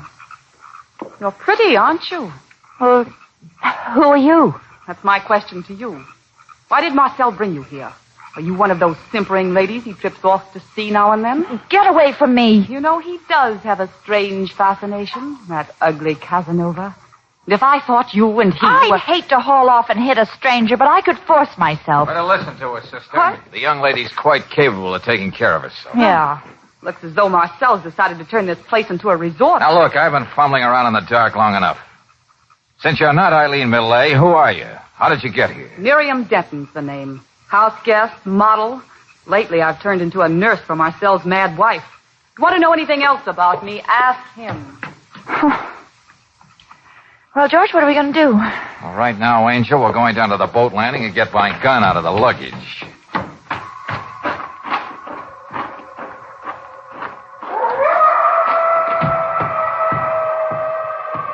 George, boat's gone. I wouldn't mind that so much, Brooksy. But that means there's something else missing, too. Huh? My gun. Oh, fine. Yeah. This weird little drama calls for us being permanent guests in this tropical paradise.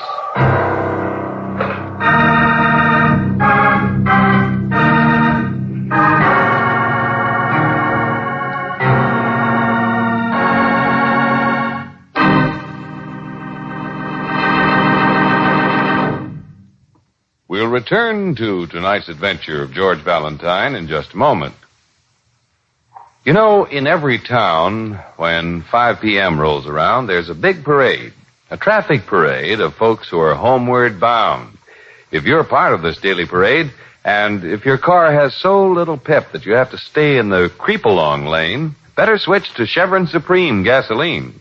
It's a high-octane fuel blended to put command performance in your car.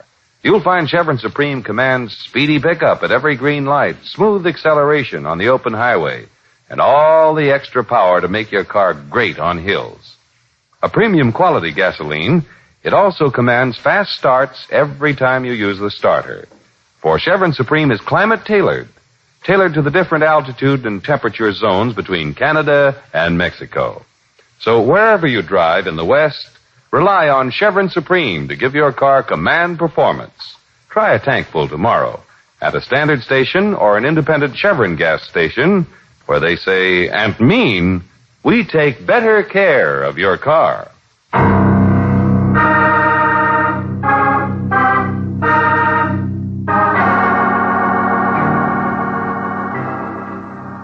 And now, back to tonight's adventure of George Valentine. In answer to her twin sister's plea, Janice Gibson comes to you with a strange assignment, namely to travel thousands of miles to a tiny island just off Honolulu. If you have George Valentine's keen instinct, something about the whole journey bothers you. You see how right you were when you arrive at the island and hear a piercing scream in the night. Janice Gibson's sister disappearing into the jungle.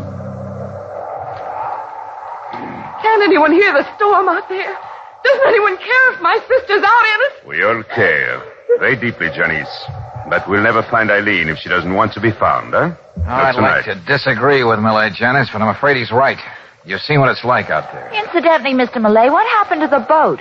And why did you leave Janice alone? Yes, you asked me to wait and never came back. I thought it might be a good idea to circle the island. But don't worry, the boat is quite safe where it is. Yeah, I'm sure it's well hidden.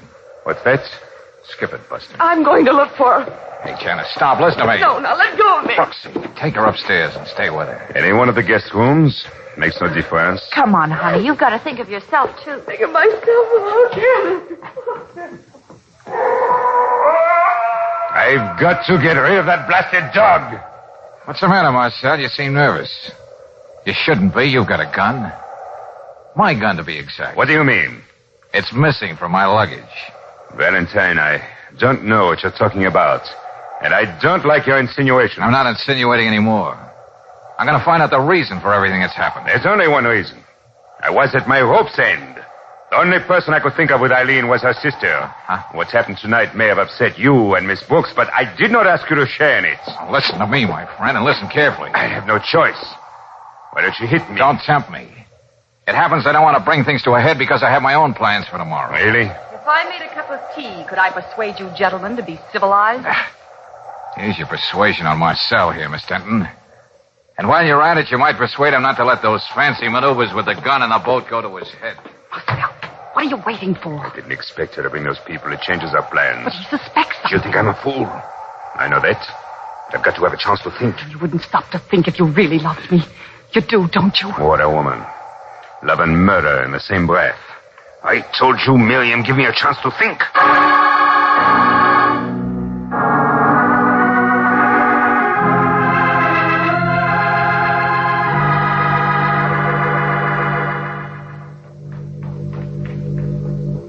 George, did you see Janice this morning? No, Brooksy, I thought she was still upstairs with you. Well, I left her for a few minutes, but when I came back, she wasn't there. Oh, I thought you knew, Mr. Valentine. You what? Miss Gibson went out with Marcel.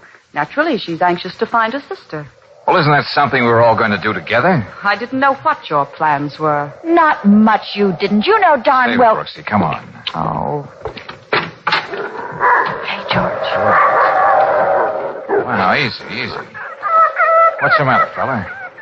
What's bothering you? Easy, boy. Well, we're going to go for a little walk. What are you talking about, George? Just what I said, Angel. Wait a minute. Hey, now, fella, take a whiff of this. What have you got there, George? One of Eileen's handkerchiefs. Yeah, and I think our canine friend here knows what I mean. Come on, boy. Now we can go for that walk.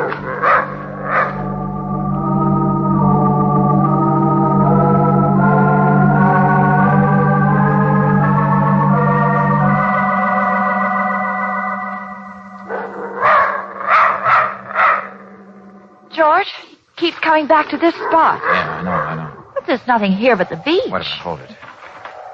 There seems to be some kind of a cave in the side of this tomb. Yeah, that's where he wants to go. Look at him. Here, hold him, Angel. Okay. While I see if I can tear away some of these vines. George, I don't know if I can hold it. It'll just be a minute.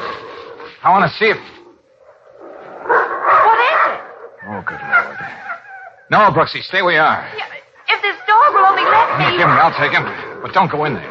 George, is it... Eileen. A bullet in her head. Oh, no. But, George, last night she was alive, all somewhere by herself. Nobody could even find her. That's where we were all wrong. Last night, Eileen was already dead. But we heard her scream. That was Miriam who put on that little act. She was also the shadow we saw disappear around the side of the house. Oh. Well, what does Marcel expect to gain by all this? He's probably turning that over in his mind right now. And that's why we have to find him and Janice before he has a chance to make another move.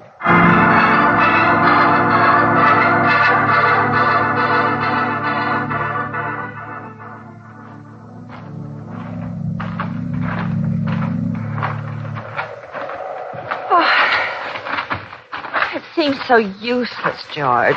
There are so many places on this island he could have taken Janice. Well, there's only one thing in our favor, Brooksy. Marcel has to make this piece of mayhem look like an accident. That's the whole idea. Yeah, I know. You keep saying it. Easy now, quiet, fella. Don't you see, Brooksy, he intends to pass Janice off as Eileen. He did it very successfully yesterday. That photographer took it for granted Janice was his wife. Uh-huh. Well, I can see how he could have given everybody that impression. Yeah, the loving couple returned to the island. Wife has an unfortunate accident. He can report it as such to the police and collect the insurance because there's no sign of violence. Something he couldn't do with Eileen, who sports a prominent bullet hole. Hey, wait a minute. Wonder what's eating him. George! Hey, up there on that cliff. Yeah, Brooksy, come on. Oh, golly, George. Okay, Malay. See if you got an answer for this. All right, fella, go get him. Yes, I've got an answer. I've been waiting a long time to do this.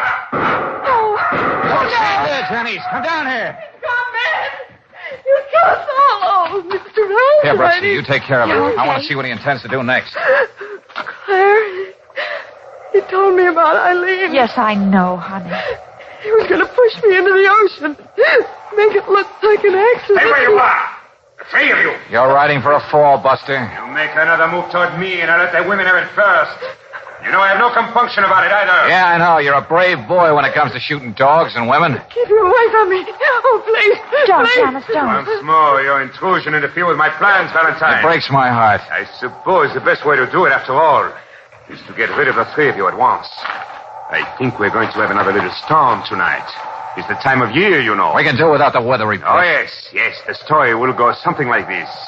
Despite my urgent pleas, the three of you insisted on taking the boat out into the storm. Aren't you satisfied you killed my sister? What else do you want? Of course, I shall be interested in recovering the body of only one of the foolhardy trio. The one the police will accept as my late, beloved wife. Doesn't Miriam Denton understand that she may be next on your list someday? What does she see in you anyway? She sees in me a man who won't let anything stand between him and his dream. Now, let's go back to the house and make the best of this waiting.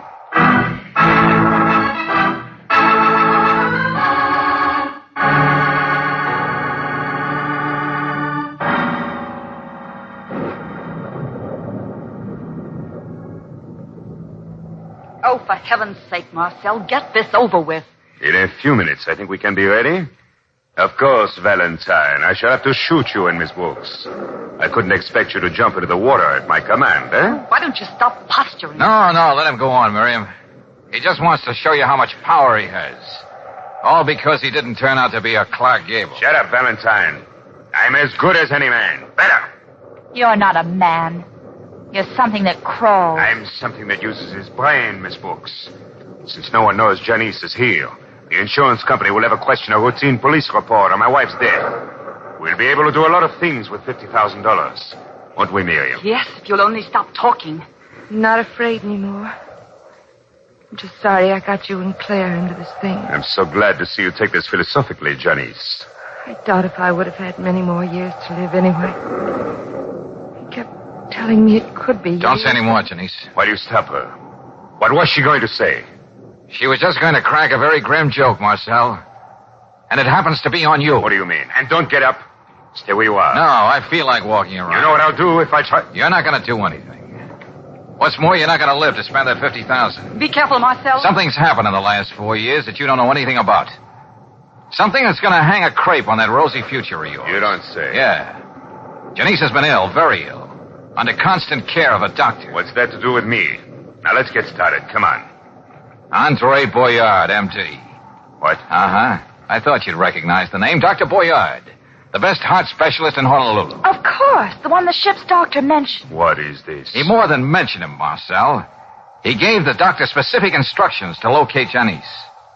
Very soon now, he'll do just that. You're lying. And the picture you were so anxious to have taken, it'll only prove that it was Eileen's twin sister who arrived. Miriam, you heard what he said.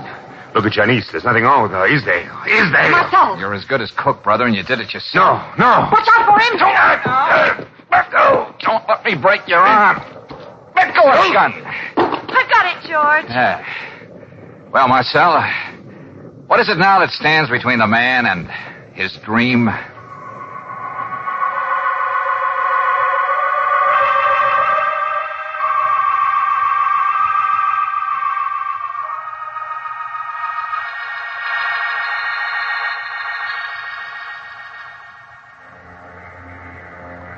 Hey, look, Brooksy, why the purser's office? Oh, I told you. A friend of mine wanted me to inquire about a honeymoon cruise on the Eudora. Honeymoon cruise, huh? Mm-hmm. Friend, huh? What friend? Oh, you wouldn't know him. But he has nice, broad shoulders. Just about your height. Uh-huh. And he calls his girlfriend Angel. One of those gooey characters, huh? Uh-huh. Yes? What can I do for you folks? Well, we want to find out about a honeymoon cruise. Something in the near future. Oh, I think we can accommodate you now. Just what would you like? Well, darling, I just described the potential groom to you. What do you think he'd like? Yeah. Look, friend, you have a nice long cruise scheduled for, let's say 1952 or 3. Now, really, if this is some kind of a joke. Well, please, mister, don't play so fast and loose with my life. I beg your pardon. This is the nearest to first base I've gotten yet.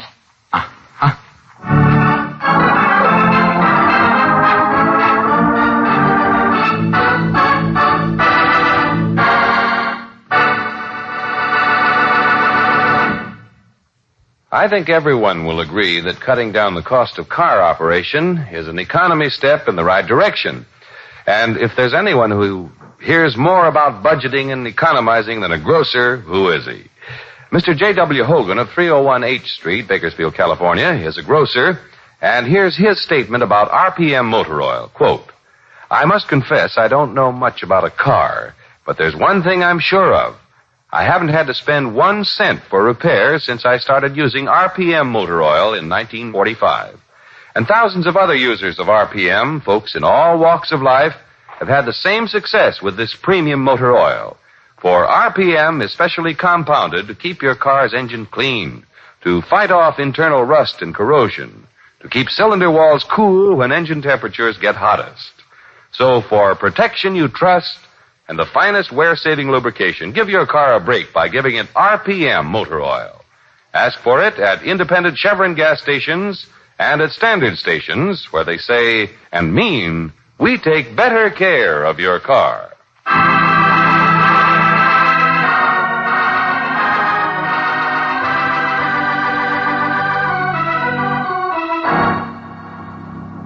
Next week, when the telephone wakes George Valentine out of a sound sleep, you'll hear him saying, Yeah?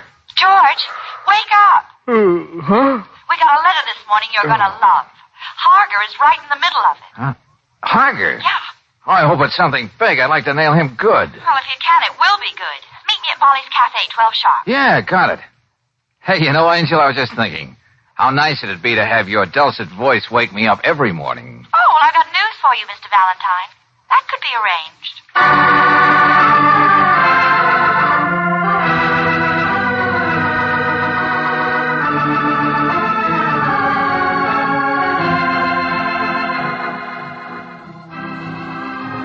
Tonight's adventure of George Valentine has been brought to you by Standard of California on behalf of independent Chevron gas stations and Standard stations throughout the West.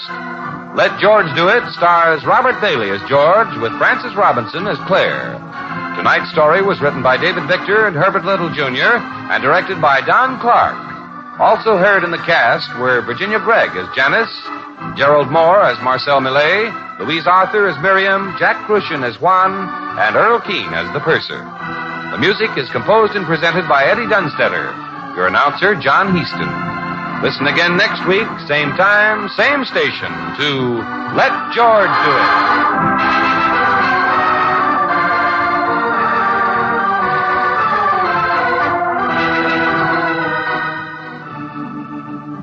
Since America began, from all of the world have come men and women of every race, every religion, every cultural background. And into this land they brought a stirring concept, brotherhood. Let's remember that, especially now, during Brotherhood Week. This is the Mutual Don Lee Broadcasting System.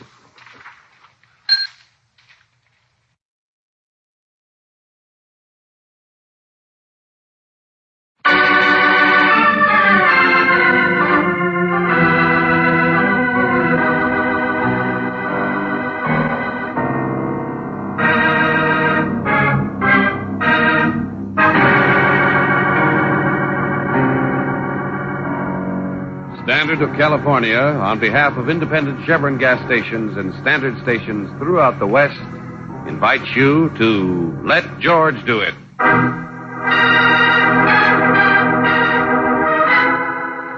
The elusive $100,000, another adventure of George Valentine. Personal notice, danger's my stock and trade. If it's so off the beam, nobody can help you, you got a job for me, George Valentine. Write full details.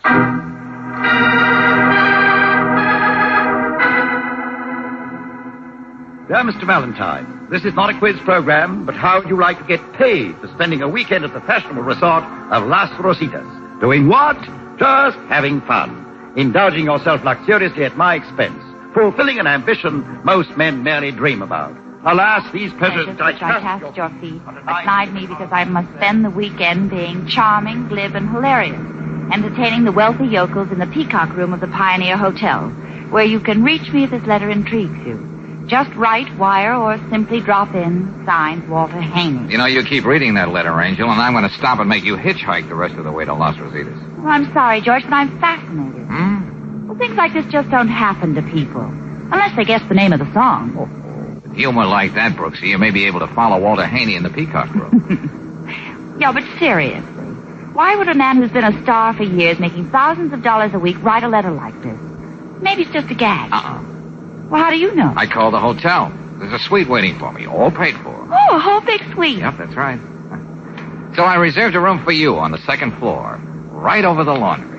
Right over the laundry? Well, I'm sorry. It's all they had, Brooksy. Oh. Besides, I'm not Walter Haney. This comes out of office expenses. Well, at least I'll be around to watch you indulge yourself luxuriously. Oh, I don't know about that, Brooksy. Could be it's Walter who's indulging himself. At my expense.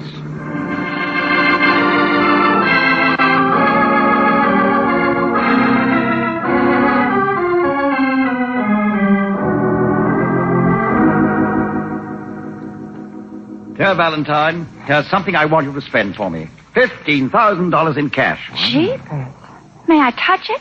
Hey, now, even with Miss Brooks' help, I may not be able to spend that much in one weekend. Then what? What I have in mind, Valentine, you'll get rid of it in a few minutes. Splurge the whole $15,000, Haney? On what? I'll come to that. But I should explain. At the moment, this is all the money I have in the world. Well, then you'd better take care of it. If you read anything about me in the papers, Miss Brooks, you know that next to breathing, I'm supposed to love gambling best. Well, look, why don't you go out and throw it away yourself? This town's wide open for gambling. Yeah, that's the hitch. I could sneak out between acts, but I'm not allowed to gamble. What do you mean by that? You're over 21. I'm in debt to a syndicate now for over $100,000. I know how to pay them back, but it's a gamble. And that's the one thing that they won't let me do. Oh, it's like that, huh? Yeah, they have a shifty-eyed character named Marty Ool shadowing me. Won't even let me get near a slot machine. Go ahead, Haney. This means a great deal to me. If I weren't allergic to melodrama, I'd say it was a matter of life or death. Now, here's what I want you to do, Valentine. Yeah? There's an art dealer in this town who, I suspect, maintains a so-called gallery merely to fleece visiting millionaires. Oh, something you won't find in the guidebooks, huh? Well, Mr. Dirkson's particularly proud of one item in his fly trap. It's a much sought-after Etruscan vase by one Alberto Molini, 1506, 1568. I take it isn't just something you put flowers in. No. It's the real thing, old man. It's worth much more than $15,000. Yeah, but the poorhouses are full of characters who try to outwit the connoisseurs. Miss Brooks, when I'm not doing other foolish things with my life, I dabble in artistic obscurities. Once I found a Fra Angelo in an attic. Only it turned out to be an amazing fake.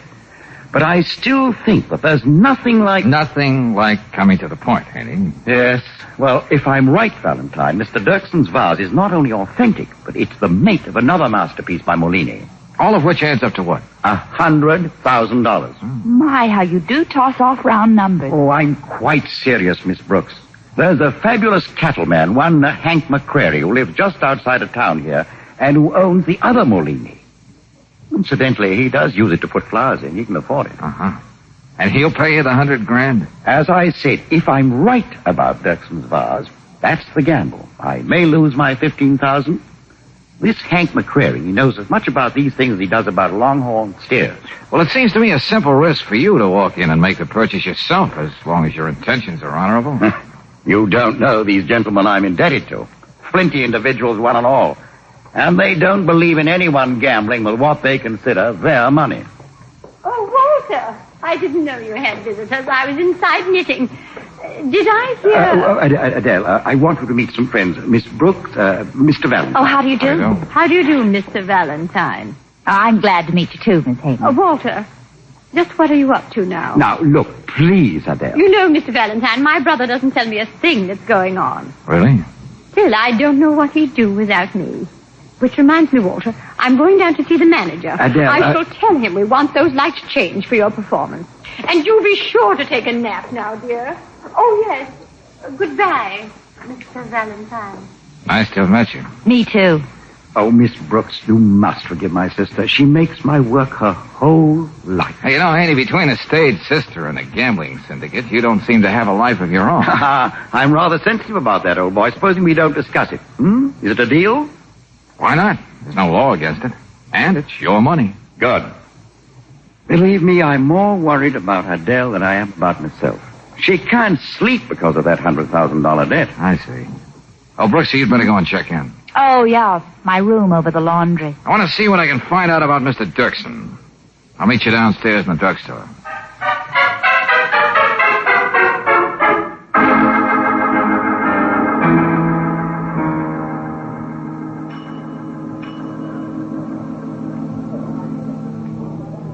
Valentine? Huh? I want to see you outside a minute. Before you leave the hotel. Well, who are you? I take it you got a name. Or am I being presumptuous? The name's Marty Ool. And I told you I want to talk to you outside. Oh. Patio. The boy from the syndicate, huh? Yeah. Haney mentioned you. I said outside. Okay.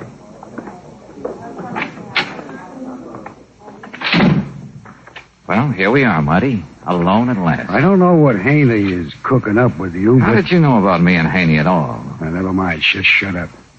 Now, look, I'm warning you. Stay away from him. Oh, well, gee, thanks for telling me, Mr. Rule. Yeah. I might have stuck around town and got into an awful lot of trouble. Yeah, real trouble. Get it? I think I'll show you just what it's like. Something like this. Thanks for the warning, Marty. But you know you shouldn't try to scare people out of town like that.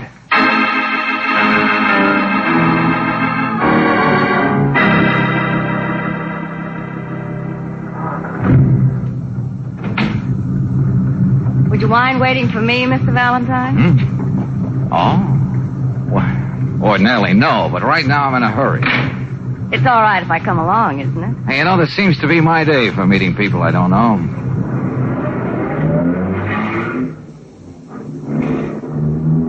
You know, you could have taken a cab. Then the driver wouldn't have to ask you such questions as, who are you anyway? Lola? Just Lola, huh? Isn't that enough?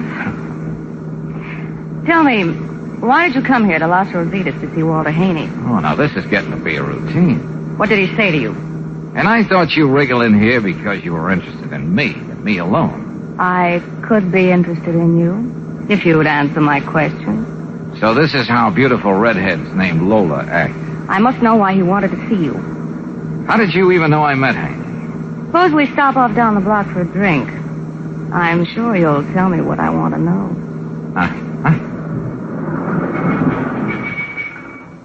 But this is a 5 and 10 cent store. It's a bus stop, too, Lola. It's as far as we're going together. But I thought Me too. But suddenly I remembered all my Boy Scout badges. Bye, Lola. You know, I'll find out what I want anyway. Sure, I know you will, but I don't want to make it any easier for you. Oh, yeah. You still didn't tell me who you are. I mean, aside from being Lola. I'm nobody. I'm just Walter Haney's bride. This was supposed to be our honeymoon. Walter Haney? Hey, wait a minute. Just don't tell his sister. She found out she might drop dead. I hope.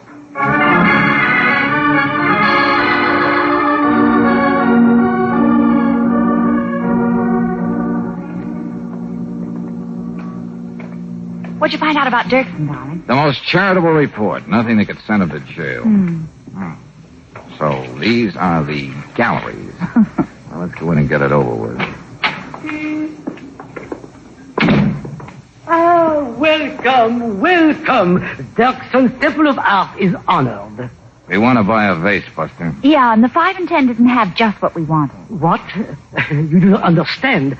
I surround myself with only the most precious objets d'art. That's fine. I'm talking about the Molini. You see here only the Molini? Yeah, 1506, 1568. But most important, $15,000. Sit down, dear lady, dear gentleman, dear. I do not know how I can bring myself to part with it. It would cause me such pain here in my heart. That could be indigestion, Mr. Dirksen. Oh, look at it. Isn't it beautiful? 20,000, perhaps? I don't think your indigestion is that bad, friend. It's 15. You are fortunate. Money means nothing to me. You brought the cash, of course.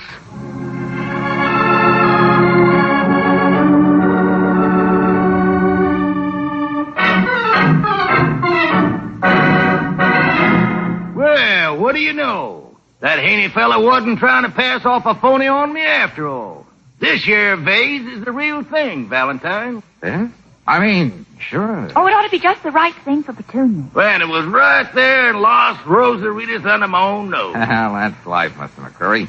Now, I don't like being mercenary, but... Yeah. Haney called me about that. I got the money right here. 1,000, 2, 3. Oh, I just can't count. I'm too excited about getting that vase. Yeah, handling all that money would do things to me, too. Oh, but it's all there, Valentine. I'm a man of honor. Besides, I know when I'm getting the best of a good bargain. Yeah.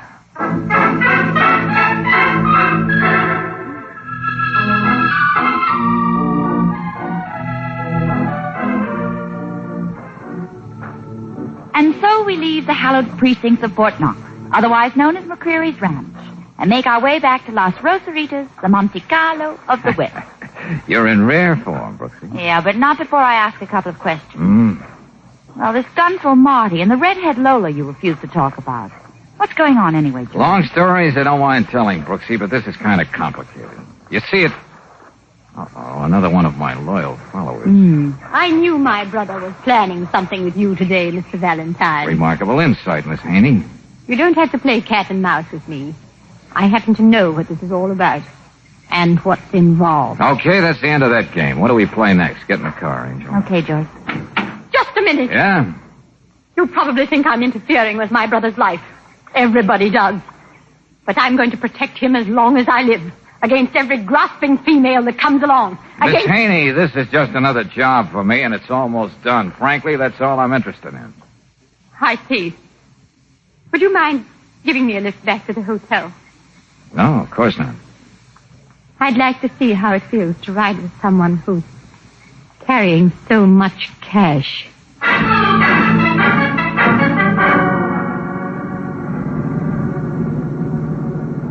Well, here we go again. What do you mean, George? Look, in back of us.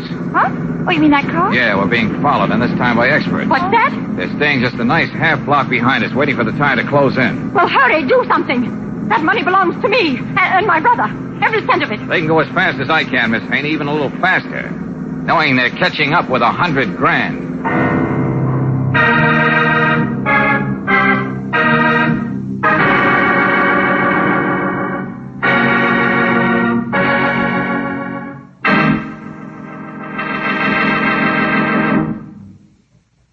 We'll return to tonight's adventure of George Valentine in just a moment. If your car has one of today's high-compression engines, then here's great news for you. A new Chevron Supreme gasoline is now available, and it meets all the demands of today's high-powered cars. Gives your car faster starts, faster getaway in traffic, extra power that lifts your car over hills without a ping or an engine knock. A new Chevron Supreme gets the best out of your car. It's a premium quality gasoline, climate-tailored for the West's different altitude and temperature zones. So wherever you drive, go on new Chevron Supreme. Bet your car's improved performance makes you agree you can't buy a better gasoline. Get it tomorrow at standard stations and independent Chevron gas stations, where they say and mean, we take better care of your car.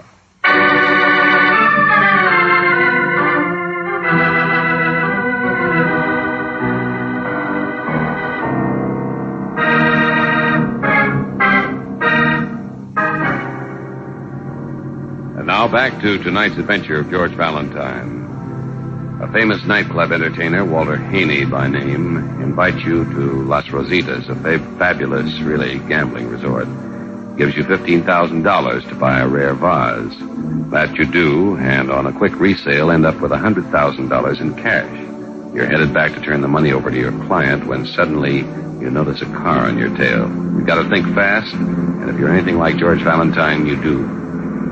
George, that car's getting closer. They'll take all that money away from you. You can't let them. Now, leave this to me, Miss Haney. Now, listen, Brooksy. Yes, See George. that cab parked up ahead? When we get there, I'm going to slow down. You take over the wheel. But you'll never get to that cab without them seeing you. I want them to follow me. You just keep going and get back to the Pioneer. Now, come on. Let Miss Haney sit on the outside so you can get to the wheel. Okay. I've got it. Good, good. Oh, but darling, I wish you'd tell me what you're going to do. No time, Brooksy. Here I go. George! The money.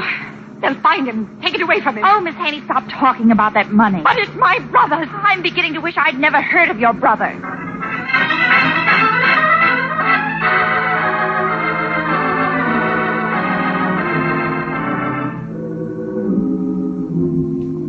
Keep going, Kevin. Keep going. Lose that car. Come on, snap out of it. What? You ain't been in that cab for quite a while, chum. What? We sent him on his way after we dragged you out. Don't you remember? Swell memory. Go on, ask me. When was the Spanish Armada sunk? I'll ask you. Where's that $100 grand? We've been all over you, and it's gone.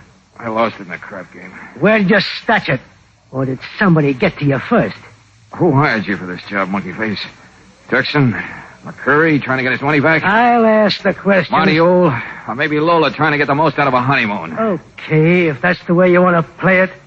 Come on, Johnny.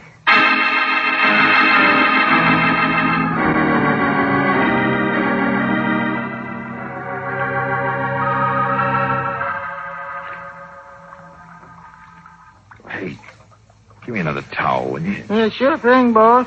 But I think you'd be better off there getting a doctor. You got a real smart hotel here, friend. I just don't want to shock any of the equally smart clientele when I leave this washroom. Ooh. I feel better. Yeah, what happened to you anyway, boss? Look, is Walter Haney through with this last show in the Peacock Room yet? Well, let me see. Just about, I guess. Swell. I just wanted to give you time to freshen up, Valentine. Marty. Hey, you. Get out. Yeah, mister, but I work here. I said get out until I'm through. Yes, sir. Now, wait a minute. Let's be nice about this, Marty. I don't want this dance with you. I'm not up to it. Don't I know it, though. And am I sorry? Look, if you're interested in money, I got $4.86 on me. When I lost you after you left McQuarrie, who got to you? Who didn't? Whatever money you picked up for Haney belongs to the guys I work for. He wasn't supposed to gamble any of his dough until he was all squared up. Now, what happened to the $100,000? Okay, Marty, I did this before. I can at least try to... Not this time, Valentine.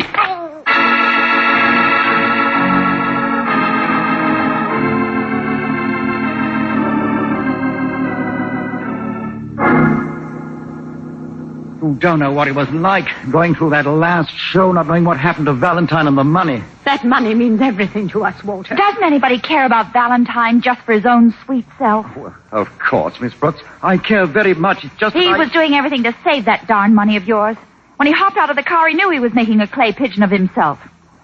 Who knows where he is now or what happened to him? I know, and I'm sorry I started the whole mess. Now, Walter, don't get yourself unnerved. Remember, you have 3 performances tomorrow. Oh, what's the use? Well, don't we make a happy group? Lola. Yes, Walter? Oh, I thought we decided to give me a little time and then to... Walter, who is this woman? Well, That can wait. I just want to say this. I found out what Valentine was doing for you, so I hired someone to follow and take the money away from him. What? What do you mean you hired somebody? Where's Mr. Valentine? I don't know, but he didn't have the money on him. Oh, Lola, you shouldn't have... What else could I do to keep it away from you, Walter? You'd only gamble it away. I wanted to make sure whatever you owed would be paid off and we could make something out of our future together. Future together? What are you ranting about? Who are you? How's your blood pressure, Miss Haney? What's that? I happen to be your sister-in-law. No. Well. I was going to explain, Adele, as soon as everything got straightened out. I won't allow it. Whatever success Walter's had, his talent, everything, it's due to me. I never got married just so I could take care of him. I won't let this happen no matter what I have to do. Walter, you know where I'm spending my honeymoon? Alone. I'll be there waiting, but not for long. Oh, Lola! Walter, how could you do a thing like this to me? Adele, for the love of heaven, why don't... Oh, just sit down there and knit. Do anything, but please stop talking. Oh, I've nothing to live for now. You're going to regret this, Walter. Mr. Haney, I'm sorry my sympathies are limited. But right now I'm only interested in George. What about these people you owe money to? They might have... Yes, Miss Brooks, I've thought of it. I'm going to call them right now. Room 418, please. So that's all I'm good for, then. Just to sit here and knit. Hello, Miller. Miller, this is Haney. You got hold of Valentine? No? Oh. Yeah, I know, Miller. I'm quite sure you won't let me out of your sight. What did he say? Miller's boy, Marty, caught up with Valentine, too. Yes?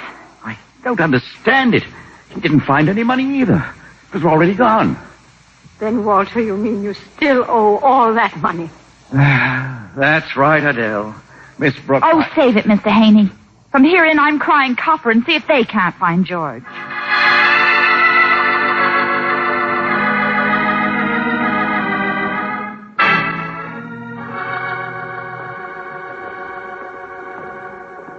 George.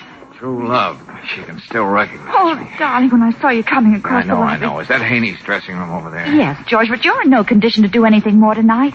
Talk to him in the morning. I think if I just take everything slowly and surely, I'll be able to make it.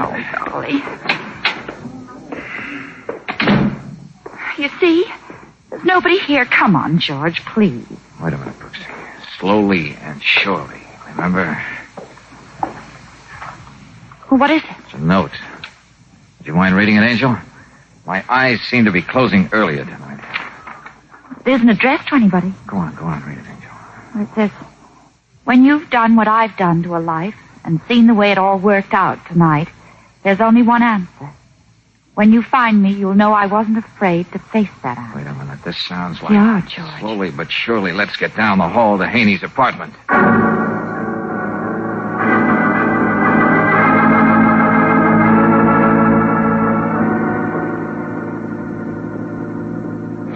Nobody here either, George. Go on. Take a look in the bedroom. Make sure. He's got to be somewhere. Yeah, okay. Oh, so he took that way out, the fool, and why... No, George, look. Adele. Close that door. Oh, why should she do that to herself? Do you think she got to the dressing room first and read the note Walter wrote? Brooksy, I got a feeling Walter never wrote that note. It was his sister. But it said, when you've done what I've done to a life. She meant her brother's life. Oh, Adele, Lola's here, and we just have to talk to you.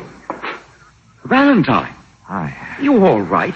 Why, I can't tell you how sorry I am for everything that's happened. You sorry too, Lola? Why did you pick up those gorillas you hired? Mr. Valentine, I love Walter. That's the only excuse I have for what I did. But about the money... George, don't you think you better tell Mr. Haney? Yeah. Your sister's in the bedroom, Walter. Then I'd better go in and have it out with her right now about Lola and me. No, wait a minute. What? You better read this note. Adele! Oh, no. Oh, I've got to see her. She wouldn't do No, it. Walter. I don't think you'd better go in there. She decided to end it that way, and, well, there's nothing you can do. Oh, good Lord. Walter, darling, don't. Oh, Adele. Adele never really meant any harm. I tried to save her from herself. Each year, I got worse. You mean at gambling, don't you? Yes, Valentine. Her gambling? But, Walter, why did you let me go on thinking it was you who couldn't hold on to a penny? I owed something to her. It didn't matter if everybody thought that I was the black sheep. If I let it ride like that. It was an obsession with her. Then she got in over her head and... This happened. Will you cut it out, Haney? But it is funny, Valentine. There's not even the money now. There's something even funnier. But it doesn't make you laugh.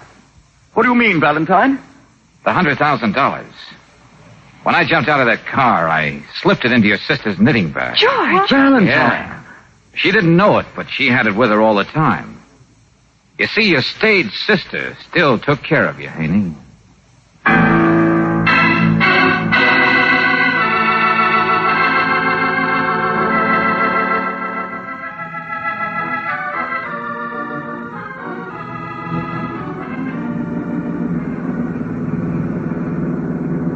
And now, ladies and gentlemen, we leave the fashionable resort of Las Rositas, the Monte Carlo of the West. The honeymoon haven of thousands of happy couples embarking on their life together. Oh, darling. Golly, to think you took the trouble to memorize that part of the pamphlet. Well, there's a lesson for every man in that gaudy little publication put out by the Chamber of Commerce. Oh, tell me more, dear heart. Joining all those happy couples are the thousands of divorcees who leave this desert Mecca, their freedom papers clutched in their hot little hands. I don't see anything like that in this pamphlet. You should read the tables put out by the Bureau of Vital Statistics, Angel. Home, home on the range, where never is heard a discouraging word. Ah!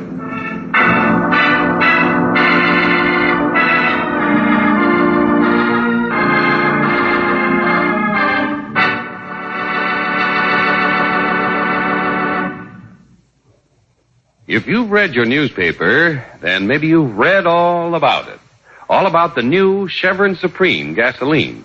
And once you've tried new Chevron Supreme in your car, you can honestly say to yourself and to your friends, you can't buy a better gasoline.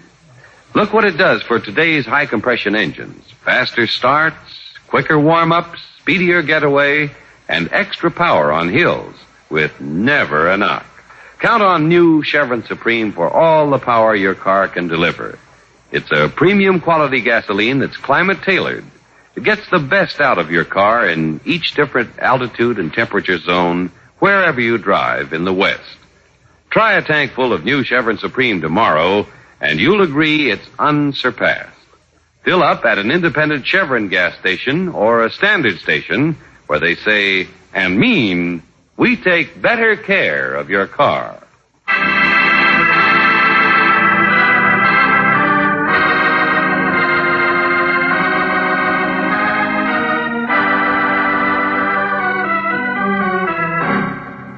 Next week, when we follow George Valentine as he hurries through the door of an expensive apartment, we'll hear... Oh, George!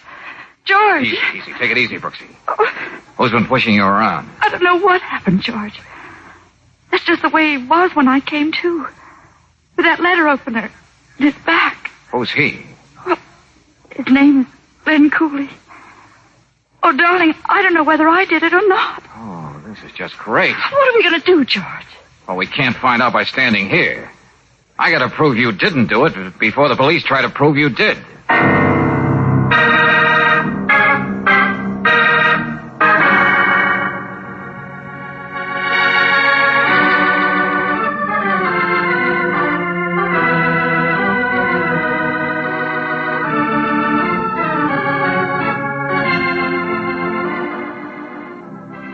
Tonight's adventure of George Valentine has been brought to you by Standard of California on behalf of independent Chevron gas stations and Standard stations throughout the West.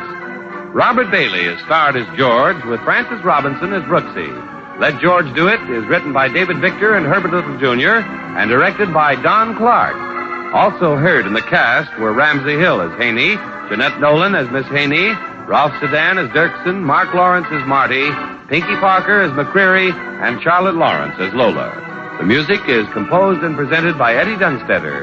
Your announcer, John Heaston. Listen again next week, same time, same station, to Let George Do It. This is the Mutual Don Lee Broadcasting System.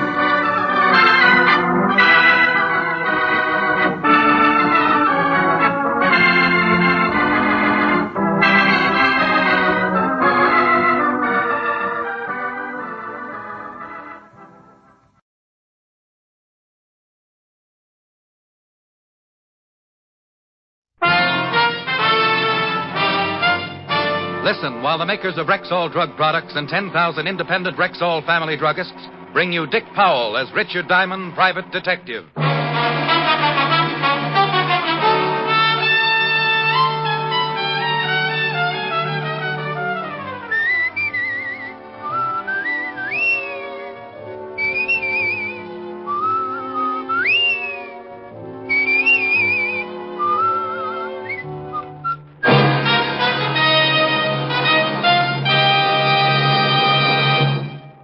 Good evening. This is your Rexall family druggist with a message that will save you money. Tomorrow morning at Rexall drugstores everywhere, Rexall's world-famous 1-cent sale begins. From then on through Monday, October 23rd, you can buy 2 regular guaranteed Rexall products for the price of 1 plus 1 cent. For example, the regular price for the 100-tablet bottle of Rexall aspirin is 54 cents. During Rexall's 1-cent sale, you get 2 bottles for 55 cents. That's right. Just a penny more buys twice as much. What's more, this offer of 2 for the price of 1 plus a penny applies to literally hundreds of items. From vitamins to mineral oil, from cold cream to iodine, from shaving needs to Christmas cards. And what's more important, these are Rexall products, and you can depend on any drug product that bears the name Rexall. Good health to all from Rexall. Now your Rexall family druggist brings you another half hour with Richard Diamond, private detective, starring Dick Powell.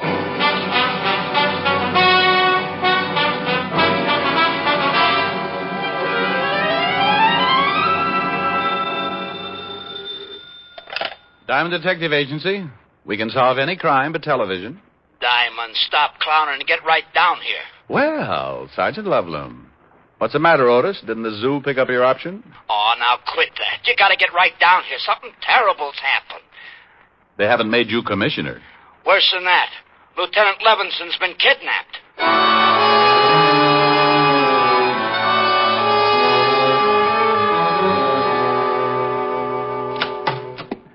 Diamond to see you, Captain. Hello, Collins. Oh, all right, Diamond. Otis just called me about Walt. Now, look, Rick.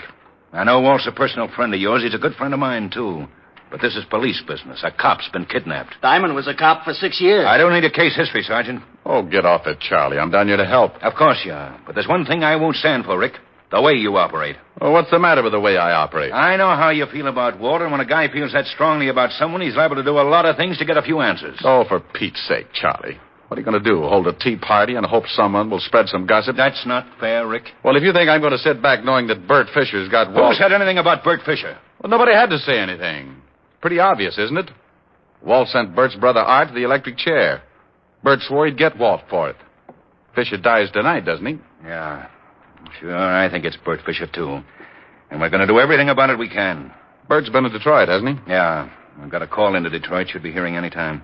This phone call you got saying they had Walt. I didn't have time to trace it. The guy said Walt was being held, and when Art Fisher dies tonight in the chair, so does Walt. Charlie, I'm going to work on this thing whether you like it or not. Yeah, that figures. But I promise you, Rick, I won't save your skin if you get out of line. Any leads yet? No. You're rounding up the usual stoolies. Well, I know a couple of boys who might have a few angles. Who? Nobody who would give you any information. These guys aren't stoolies. They might tell me because I think they like me. You see, Charlie, sometimes it pays not to be a cop. I'll expect any information you get, Rick. Oh, sure. Well, I'll see you later. Rick? Yeah? Be a good boy, will you? Collins, if we don't find Walt by 11 o'clock, Can you hold up Fisher's execution? No. Oh, it's swell. I'll keep in touch. Hey, Diamond, you think you can do anything? And I can try. Do me a favor, Otis. Okay. Get me a complete background on Bert Fisher. Everything. All his friends, his record, as far back as you can go. Gee, Diamond, I'm scared for the lieutenant. You're not alone with that one, Otis. In the Bowery, living in a broken-down rooming house, was a man. 20 years ago, he'd come to the big city with his trumpet tucked under his arm. He'd started playing with little combinations along 52nd Street, and pretty soon the word got around. Everyone came to listen to him. They called him the Dean of Jazz, and the title stuck. Then one night he had an argument with one of the Fusari mob, and the next morning they found him in an alley, half dead, his face beaten to a pulp. It was a long time before the Dean could get around again, and it was a lot longer before he could play his trumpet. And by then, no one would have him. He couldn't make enough of the horn, so he tried crime. And that's where I met him. I did him a favor, and a short time later he went straight. He'd still kept his underworld connections, but he wasn't a stoolie. I'd just done him a favor once.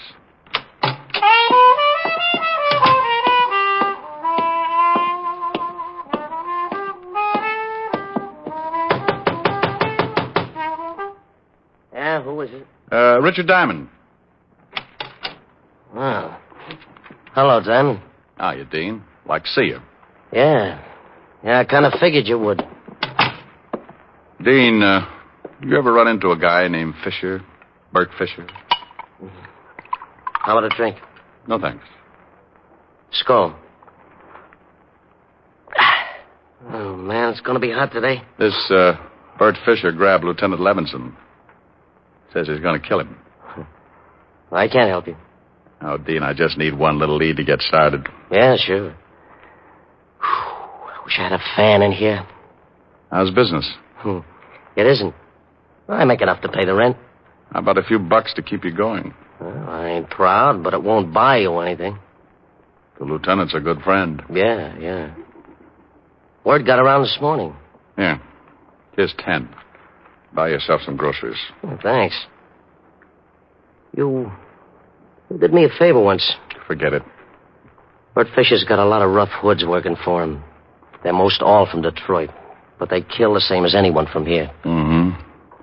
Dean, do you know anything at all? I might. Who wants to die?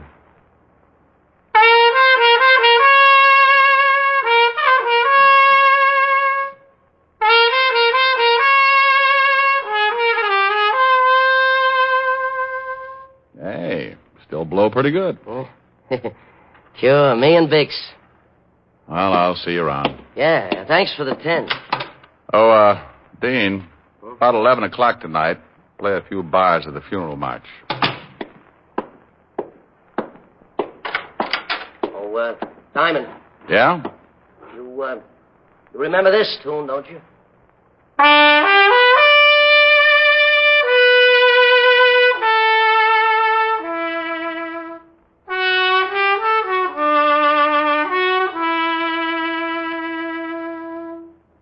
For it was Mary, Mary, plain as any name can be. You got it, pal. See you around.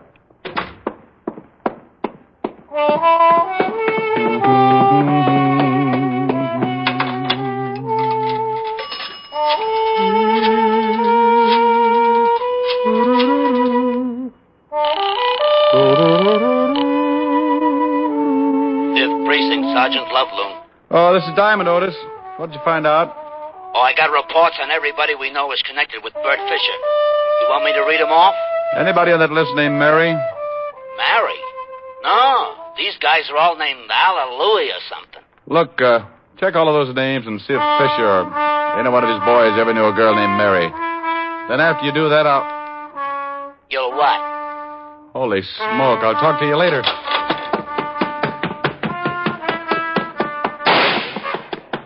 Dean! Dean!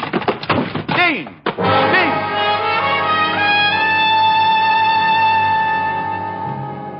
The Dean had blown his last note.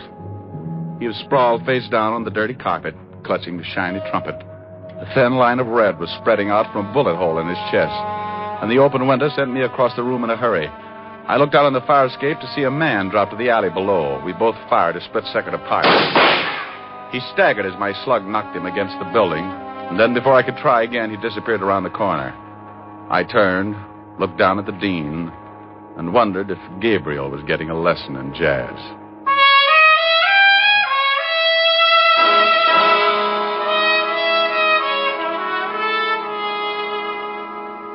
Diamond, I warned you before you left here Okay, Charlie. A nice guy's been killed, but all the crying in the world isn't going to help. Hey, I got something, Diamond. Let's see. Good grief, he's got the whole department working for him. Come on, Otis, what have you got? Is it all right, Captain? Yeah, go ahead. I should be in the second-hand business. Report on one of Fisher's old mob, Lou Baxter. Only one of the whole bunch who had a girl named Mary. Mary? Who's Mary? Charlie, look at this picture. Lou Baxter. I've been looking at it all morning. Oh, take another look. This is the guy I shot climbing down off the fire escape after he killed the dean. What? Holy smoke. You know where you can pick him up? Oh, he's a local boy, all right. Didn't go back to Detroit with Fisher. I've had a call on him since 10:20 this morning. Hey, what about that girl, Otis? Name's Mary Sinclair. Used to go with Lou Baxter, Captain. No address on her. Mary Sinclair and Lou Baxter, huh? Well, it's the first lead we've had. I'll get the boys on it. Charlie had his methods and I had mine. Otis got in touch with the musicians local, and in half an hour I had a list of all the places the dean had worked since the union had a record on him. I started checking dives, restaurants, jam joints, questioning owners, bartenders, waiters. No one knew a girl named Mary Sinclair. Around 3 o'clock, I wandered into a place on 52nd Street known as the Red Parrot. Hey. I'm looking for information. You a cop? Private cop. Uh-huh. You remember a guy who played here last year? Trumpet man, the dean? Sure. Everybody knows the dean. Something wrong? The dean got himself killed.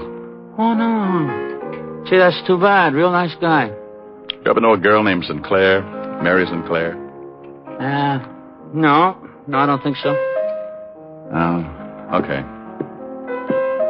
Hey, mister. Yeah? Why don't you ask Ed? He's the boy with the fingers playing the piano. He knew the dean pretty well. Thanks.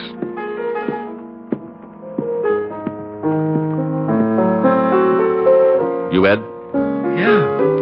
What can I do for you, Pops? I understand you're a good friend of the dean's. Sure, we're compatible, but I ain't seen him in a while. You looking for him? No, for a friend of his, a Mary Sinclair.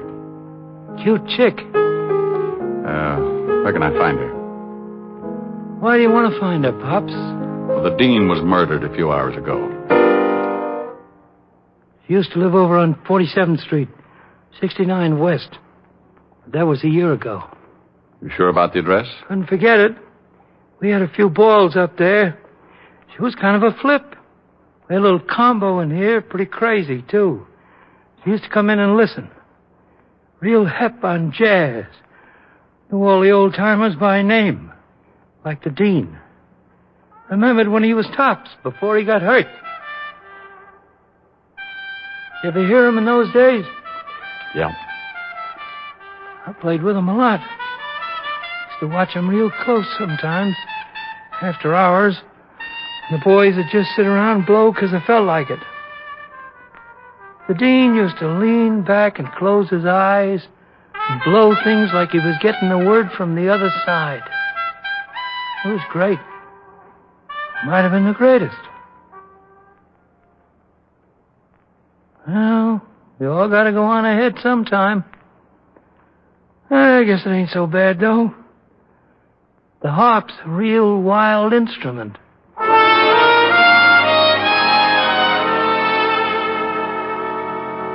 I left the piano player and headed for the address he'd given me. There was a good chance Mary Sinclair wasn't living there anymore, but it was the closest I'd come to any kind of a lead. When I got there, I held my breath and looked at the mailbox. Score for Diamond. Miss Mary Sinclair still lived in the building.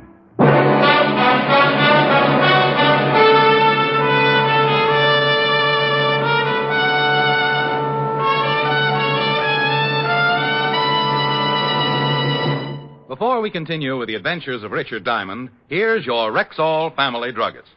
And tonight I have money-saving news. For tomorrow morning at every Rexall drugstore in the country, Rexall's famous 1-cent sale begins. The sale where you get 2 fine-quality, guaranteed Rexall products for the price of 1 plus 1 cent. Exactly how does that work? Well, for example, the regular price for a pint bottle of Rexall's milk of magnesia is 39 cents.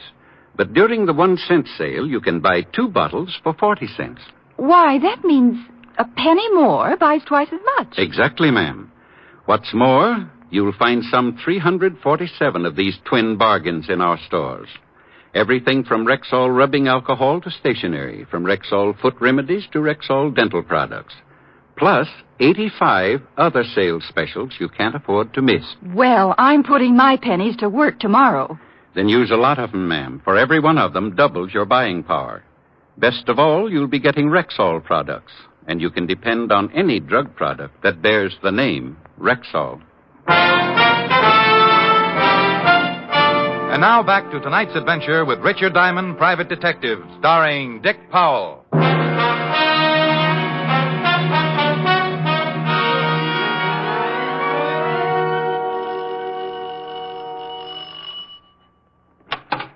Yeah? Oh, hello.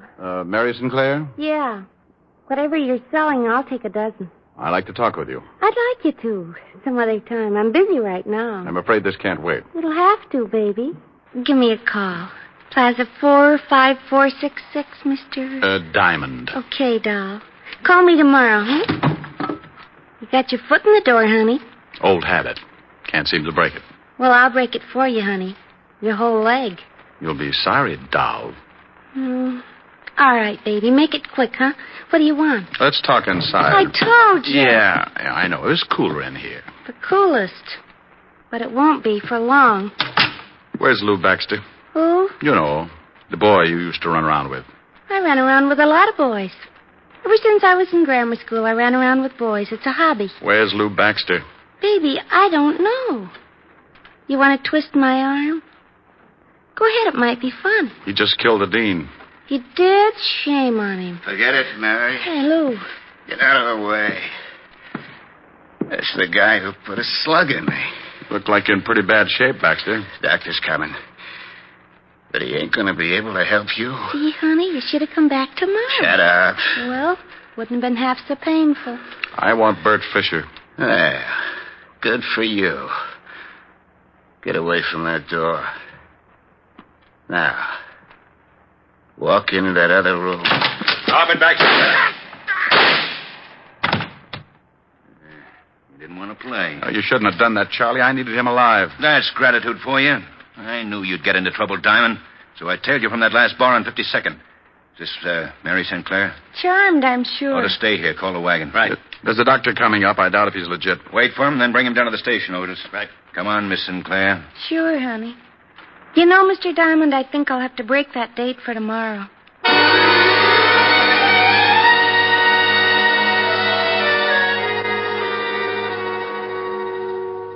Here are Baxter's things, Captain. Watch, wallet, nothing much. Yeah, let's check the wallet. Book of matches. Danny's Diner, Route 51. Check on that, Otis. Right. Nothing much in the wallet. Social Security, driver's license, some money. Ain't quite a lot of money. Want to take a look? Yeah. No addresses, huh? Here's a ticket to a shoe repair shop. Well, nothing much here that would give us a lead. Yeah? Danny's Diner is about 160 miles out on Route 51. And guess who runs it? Oh, Chino Amalo. that does it. Call the authorities in that area. Right. Gino Amalo. 8 years for armed robbery. Used to work for Bert Fisher. Yeah, maybe this is it. What time is it? Going on 7. This better be it. We only have 4 hours, and you got to drive 160 miles.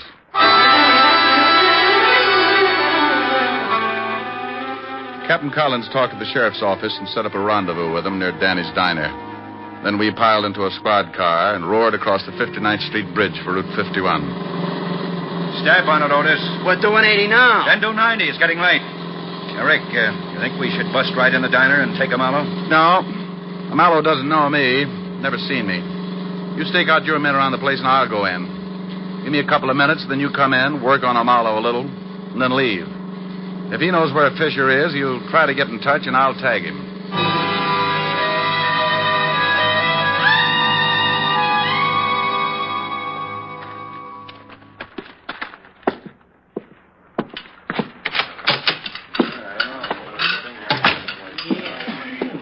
Something for you? A cup of coffee and a piece of pie. I got raspberry, chocolate, lemon, peach, custard. Oh, raspberry.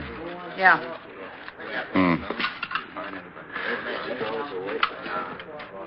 Here you are. Where's the closest gas station? About a mile down the road, but I think it's closed. It's after 10. Closes at 10. Oh, thanks. Miss? Oh, miss. Yeah. Where's Tino Amalo? He's in the back. You want him? Call him. Sure. Hey, Mr. Amalo, someone wants to see you. Okay, be right there. Yeah, something I can do. Oh, what are you doing way out here, Captain? This your book of matches? Yeah, that's the name of my place. Found these matches on Lou Baxter. Baxter's dead. Oh, that's too bad.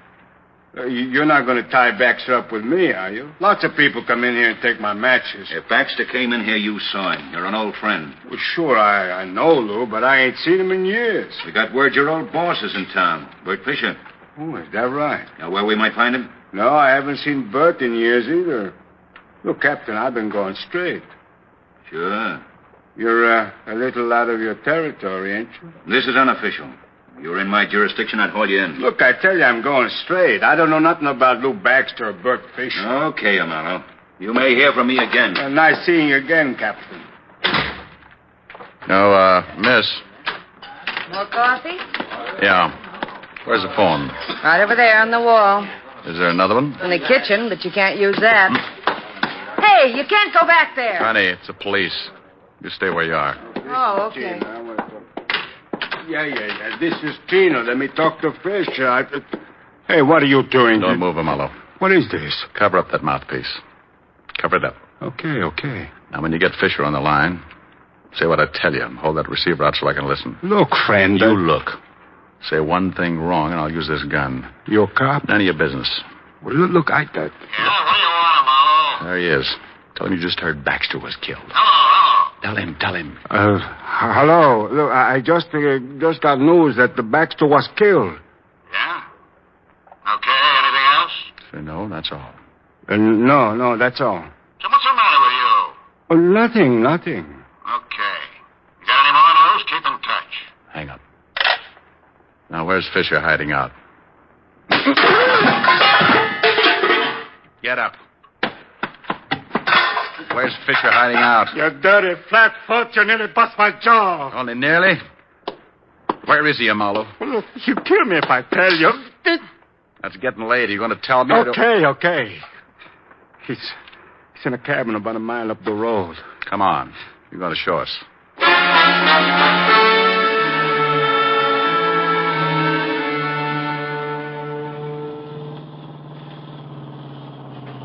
It's just around that bend. We better get out here and walk. How many men has he got in there with him, Chino? 2. Whose cabin is it? Mine. Otis, get out and tell the rest of the men to douse their lights and come over here. Right, Captain. Here's a piece of paper. Draw us the floor plan of that cabin. Here, I'll give you some light. Okay, go ahead, Amalo. How many rooms? 3. Uh-huh. Hey, we're all set, Captain. Okay. One big room with a door here, a kitchen here, and a bedroom here. Oh. Where's Lieutenant Levinson? I only been up there once since they got in. He was in the bedroom. How about closets, back door? One closet in the main room here, one in the bedroom here. Let's see, a broom closet in the kitchen and the back door here. Has it got an attic? No. Where's Fisher's car? Parked around the back in the shed. Okay, I'll have the men stake out the place. You're going to take me up there, Amalo. Me?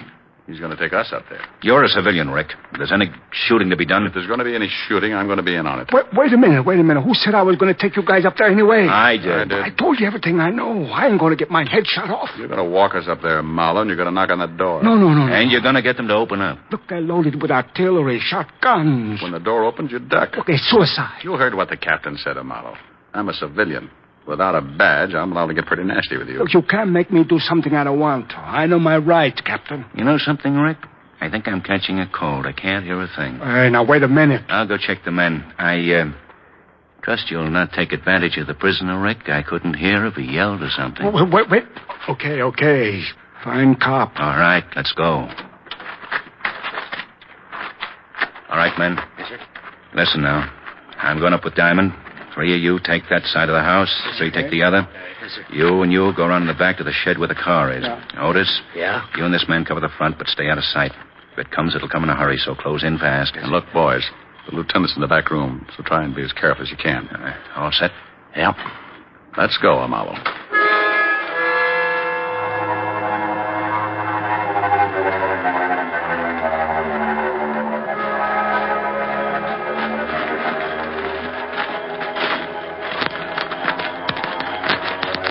There it is.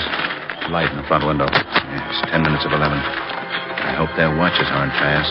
Keep going, Amalo. Okay, Otis. You two drop here. Right, Captain. Good luck. What are you stopping for, Amalo? I just remember they told me to yell if I came up. If you try to pull anything... No. Honest. They told me to yell. Okay. You stay here. We're going up on that porch. Count 20, then yell. And play it smart. I won't fool with you, Mallow. Okay, Captain, but I'm scared stiff. You're not alone. Come on, Charlie. This guy's trying to put on the leg, see? You know what he's running to.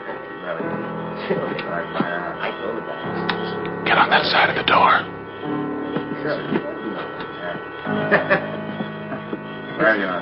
Hey, Bert, it's me, Chino.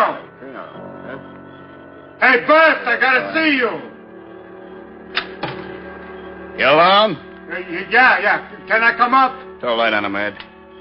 Okay, come on up. Get him right. What are you doing? Stop it! One going into the room. Take out! Okay. Don't shoot anyone. I'm hurt. See you, Walt, okay. Walt? Well, it's about time. Get these ropes off me. You okay, Walt? Yeah. Thanks, Charlie. What time is it? 11 o'clock. Happy birthday.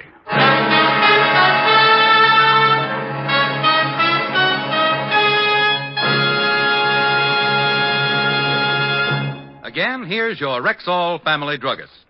Once more, let me remind you that tomorrow, Rexall's mighty 1-cent sale begins. The sale where you get 2 guaranteed Rexall products for the price of 1, plus a penny.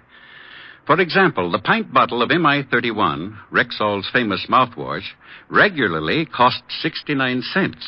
Tomorrow, you can get 2 bottles for just 70 cents. And remember, there are some 347 of these twin bargains, plus 85 other super specials. Make your pennies by dollars during Rexall's 1-cent sale. Tomorrow through Monday at Rexall drugstores everywhere. Good health to all from Rexall.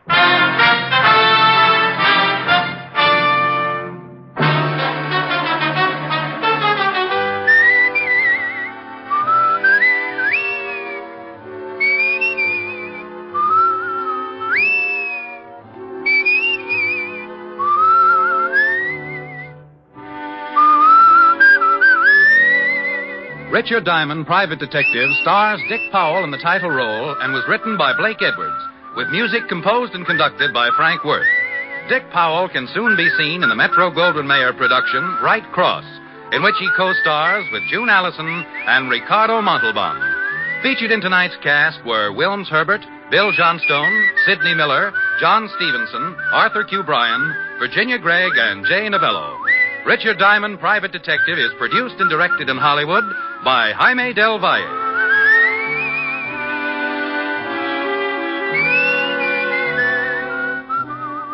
This is Bill Foreman inviting you to join us next week at this same time when we will again bring you Dick Powell as Richard Diamond, Private Detective.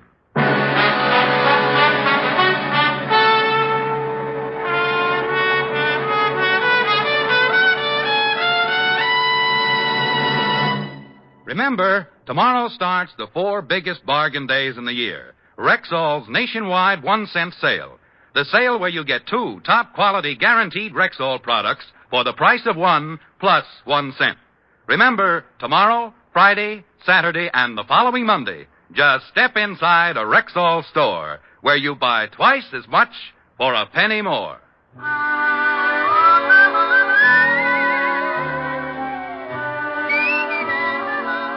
Your chime master, Robert Young, is expecting you tomorrow on NBC.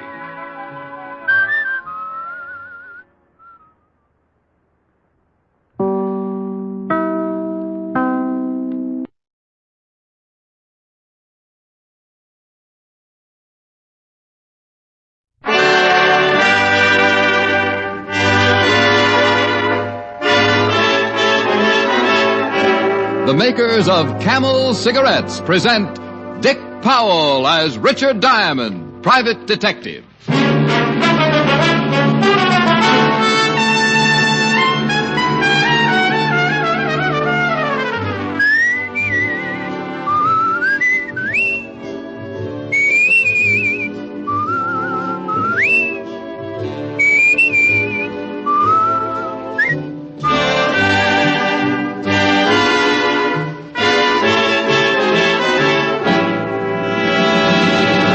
How mild can a cigarette be? Martha Tilton knows. Ezio Pinza knows. Vaughn Monroe knows. Yes, so many stars whose voices are their fortunes know it's Camels for mildness. They choose Camels because they know that Camels get along with their throats. Make the 30-day Camel mildness test and see how mild, how flavorful, how thoroughly enjoyable a cigarette can be.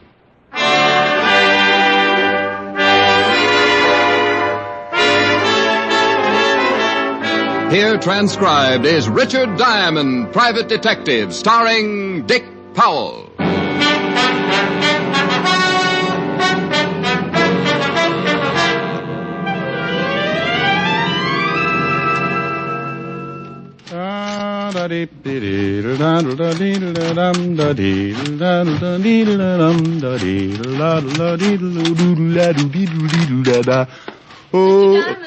Back here behind the socks.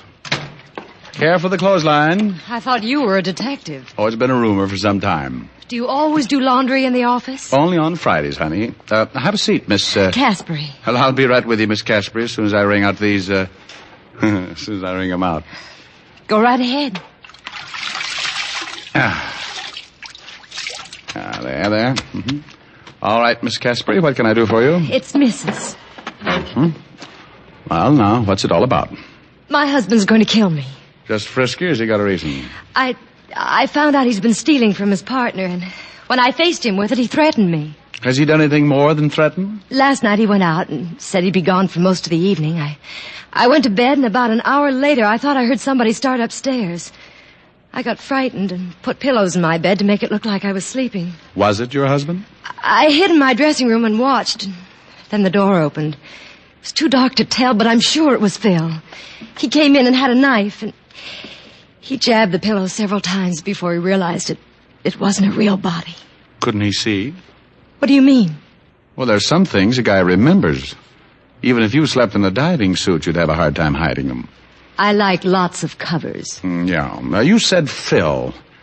Is your husband Phil Caspery, the gambler? Yes, he and Max Bruno are in business together. Yeah, I know. The Rooftop Club. An iron claw with a cover charge. This morning, Phil said he was going away on a business trip, but I don't believe him. I'm afraid he's going to try killing me again. I want you to come around about 8 and protect me. Here's $100. That should cover it. Well, thanks. We might be up late. Maybe I should bring a good book. You'll strain your eyes. I like dark rooms.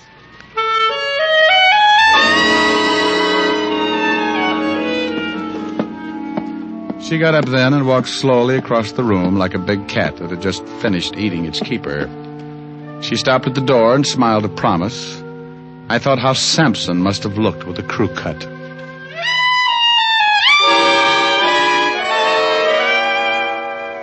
Around 1, I stopped in at the corner of 51st and Broadway for a bite of lunch. I killed part of the afternoon at the newspaper morgue, looking up the past files of one Phil Caspery. No convictions, but a bundle of arrests. The partnership with Max Bruno had earned some big type from time to time, and it seemed that Mr. Caspery's partner, Max, was quite a favorite with the local authorities. They'd nailed him twice. The first time, Uncle Sam sent him away for missing too many March 15th. The second was when I remembered. A rookie cop caught him with a gun.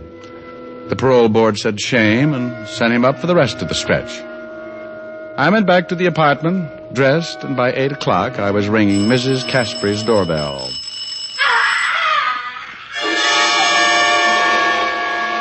The skin of my back crawled up and sat on my head. Whoever was dying was doing it the hard way. The door was locked, so I gave it the benefit of one of my shoulders. It was one of those heavy panel jobs with a will of its own, but finally the hinges got tired and gave up. I stumbled into the living room and came up with my .38. The screams had stopped, and I knew the only reason she had given up yelling was because she'd given up living. She was sprawled on the bed, but she didn't look anything like she had that afternoon. The killer had made sure of that. He'd used a knife.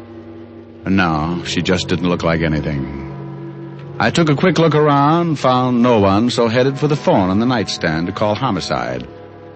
He must have been standing behind the door. When I turned, he gave it to me. Oh!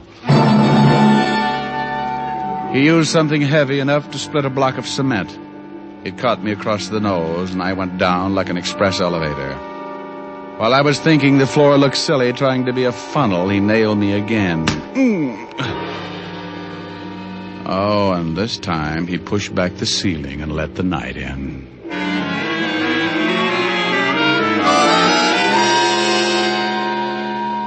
It's easy to relax after a good beating. You just bleed a little and grow weak. When someone tries to shake you out of it, it's like trying to sober a drunk that got mauled on cleaning fluid. Come on, Rick. Let's go. Snap out of it. Oh. Come on, kid. You're a mess. Oh, I'm stuck in the confetti. Yeah. We have a party or something? Yeah, it looks that way. Wake up, you're still running around with the squirrels. Oh, my. Take a look at that bed, Walt. If I appear untidy, it makes up for things. We cleaned it off. Now try and sit up. The ambulance will be here in a minute. Oh, get me a bat, will you? If I can find the guy who crowned me, I'll give you another customer. We got him outside, but I can't say I blame him. Who you got? Caspery. He says you knocked off his wife. What? He called us. Said he came home, found the body, and found you tiptoeing through the corpses. Yeah?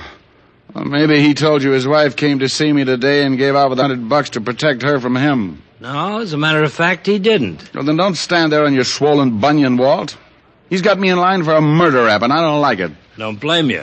Otis, bring in Mr. Caspery. Yeah, Lieutenant. Get in there, Caspery. Okay, Sergeant. Okay, take it easy. Here he is, Lieutenant. Caspery, Diamond here says he'll trade you a seat in the electric chair for his pushed-in face. I don't get it. Well, stick around, Phil. He'll catch up with you. Hold it a minute, Rick. I've had my face turned into an ad for taffy machines. I've got a right to gloat. Look, why the chit-chat, Lieutenant? You got your killer. That's what Diamond thinks. He says you fit the job. He's a dirty liar. Says your wife retained him to protect her from you. For why? She found out you were robbing your partner. You made one try for her, but you missed. You graduated, Diamond. Now you're a filthy liar. All right, Rick, lay off. Okay, but I'd like to play some more. I want some answers. Then why don't you ask his partner? You know him, Max Bruno. All right. Let's all go see Max Bruno.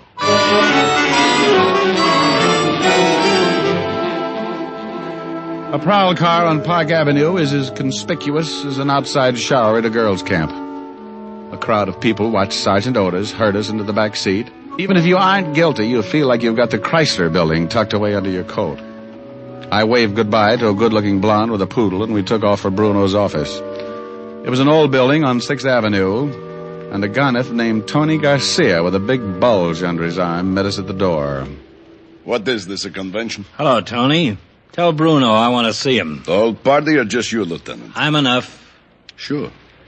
What's the matter, Casper? You look sick. You get tagged for speeding? You can tell Max it looks like he built the frame just the right size. I don't think you know what you're talking about. Oh, stop playing Alice in Wonderland. We want to see Bruno. I'll find out if he's in. We know how to turn a doorknob. Look out. Okay. Well, what is this? They wouldn't wait for an introduction. Hello, Max. What do you want, Levinson? Couple of questions? You in some kind of trouble, Casper? What do you think? What are you getting rough with me for? Oh, you dirty double-crossing. Shut up. Well, what's eating you, Diamond? Well, that's a good one. Now, look. You look, Max. You keep your mouth shut, Caspery. Not when I'm being framed. I'm going to yell my head off. Framed? Don't know nothing about it, huh, Max? I don't know what you're talking about. What is this? You framed me with that killing. Killing? Don't come on with that bit. You know what I'm talking about. Take Caspery in the hall, Otis. Yes, sir. Come on, Casper. I'll get you for this, Max. So help me. Come on, you. Will somebody tell me what's going on here? Liar, I swear to you, if it's the last thing I do, I'll get... What's happened to him? Max, you don't know? How am I supposed to know? Guess? Somebody just killed his wife. Tony. Yeah, boss. Wait in the hall. Yeah, boss. Caspery knocked off his wife, huh? Well, he didn't say it was Caspery. Look, Caspery's my partner. At least he was. You split? Yeah, a couple of days ago. Why? I've been checking for a couple of weeks. Caspery's been holding out on the take. How'd you find out? His wife called me and told me. Oh, really? Wonder why a wife would incriminate her husband like that. Yeah, she was scared stiff. She found out what he was doing, and he told her he'd kill her. So she didn't know what to do. She called me. You knew her pretty well, huh? Not too well. She figured I could give her protection.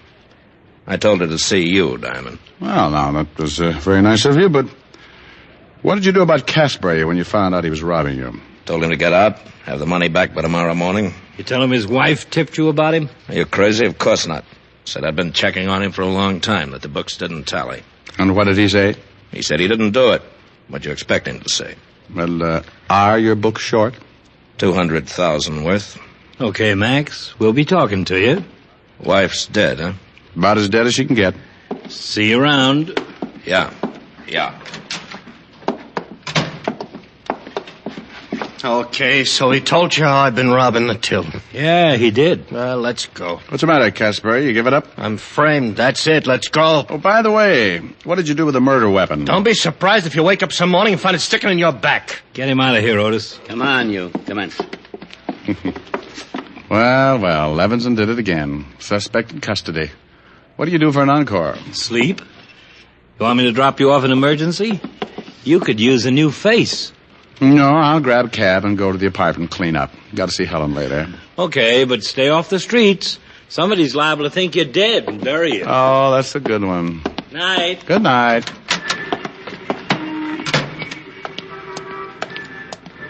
Hey, cabby. Yeah? Where to, Mac? Holy yike. What's the matter? Oh, don't scare me like that. I got a nervous stomach. Well, they could sell your face for 60 cents a pound. Okay, so good housekeeping shuns me. 553 East 51st and step on it. What are you rolling the window down for? I want to see if it's still bleeding out.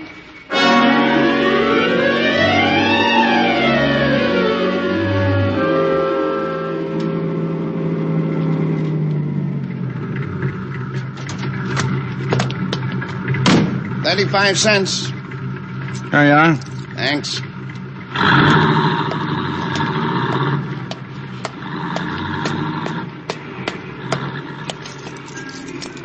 Let's take a ride instead. Huh? Don't move. Hey, what's going on? I told you we're going to take a ride. The gun in my back I don't recognize, but you should have worn your other head, Tony. Move. Okay. What's the matter? Doesn't Max give you enough to eat? That's because I don't think you're funny. All right. You're Tony Garcia and you make people bleed. Right, boy. Hold it. Now get in the car. You're bending the suit. Get in. You drive. Okay, but I'm a better pedestrian. Where to? Washington Bridge. I don't swim any better than I drive. You won't have to. You're out for high diving. Get going.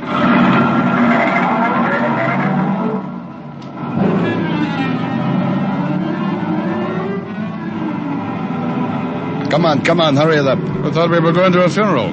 That's a good one. What's it all about, Tony? Don't get nosy. Enjoy the ride. It's a new car.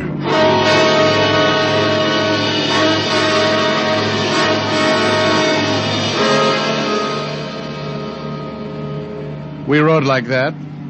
Tony sitting half-turned with a big .45 in his fist, pointing right at my stomach. I drove south across town, trying to figure it out.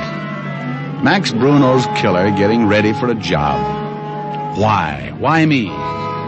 What did I know that could get Max Bruno in trouble? Turn here.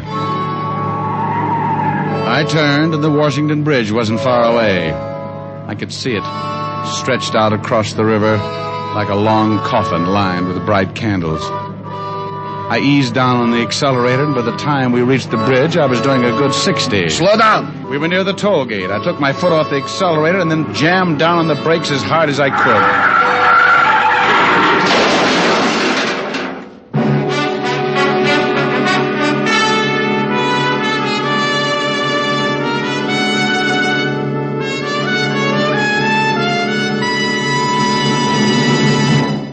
Before we continue with Richard Diamond, private detective, here are a few words about smoking enjoyment. You know, smoking is a day-in, day-out pleasure. We like each cigarette to taste as good as the one before. And we like the cigarette we smoke to be mild, to get along with our throats for a good long time. So it's good sense to test a cigarette over a period of time.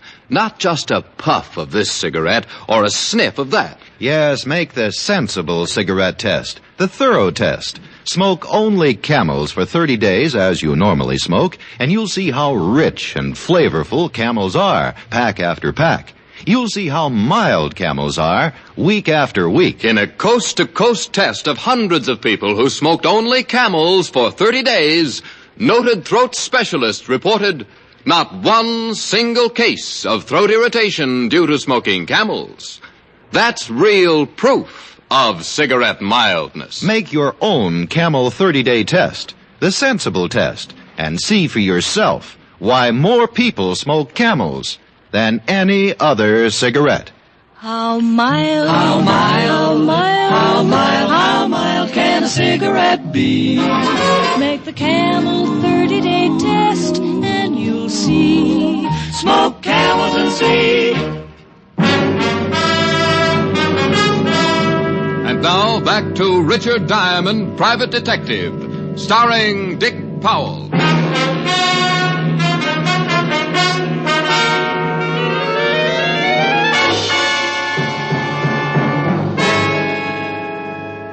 We had hit the bridge railing and stopped cold.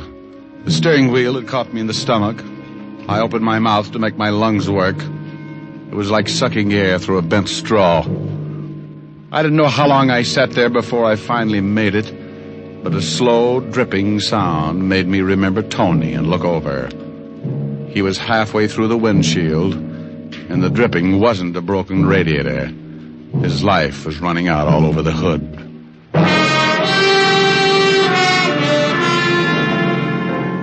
I got out of the car before the guards got to it. I had to have time to figure the whole thing out, and I didn't want to hang around for a lot of long explanations. I walked until I lost the crowd that was collecting. I took in long breaths of fresh air until my head cleared, then spotted an empty cab heading back to town, flagged it, gave the cabbie the address of the rooftop club. I needed answers, and the best person to give them to me was Max Bruno. Late edition, get your late edition here. Read all about it. Read all about the Casper murder. Woman found dead in her apartment. Husband held for murder. Hey, boy, paper. Yes, sir. Gee, what happened to your face? I shaved with a rake. Yeah? Gee, that's pretty funny. Holy. What's the matter? This picture. That's the dame was knocked off tonight. Casper dame. Oh, so that's it. Huh? Here's $1, thanks. Wow.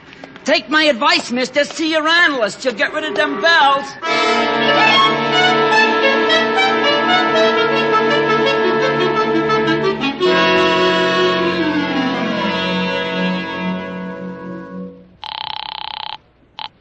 Homicide, Lieutenant Levinson. Walt, did you get to 415 at the George Washington Bridge? Yeah, about 10 minutes ago. Tony Garcia ran into the bridge railing.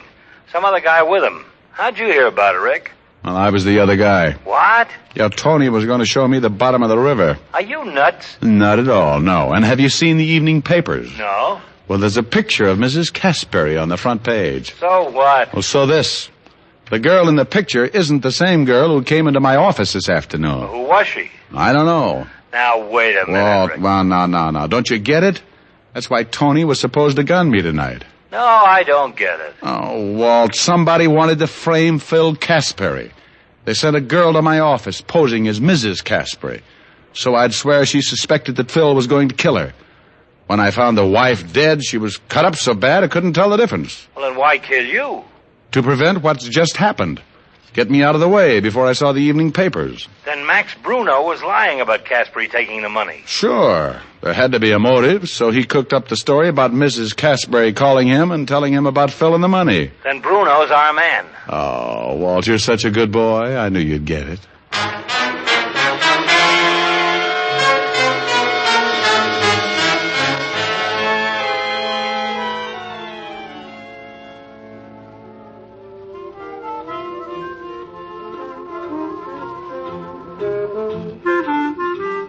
Check your hat, sir? Maybe I'd better throw it in the door first. Give me a pack of Camels. Yes, sir. Who's running the place for Mr. Bruno? Mr. Caspary, but he isn't in yet. Well, depends on what you're talking about. How's the floor show? It's all right if you got an imagination. You know, you better keep moving. You'll catch cold in that getup. Oh, well, don't let it fool you. The bustle's real, you hot water bottle. I went in and sat at the bar. The dance floor was in the other room, but you could see it through the long glass windows. I was sitting there trying to figure my next move when the floor show started.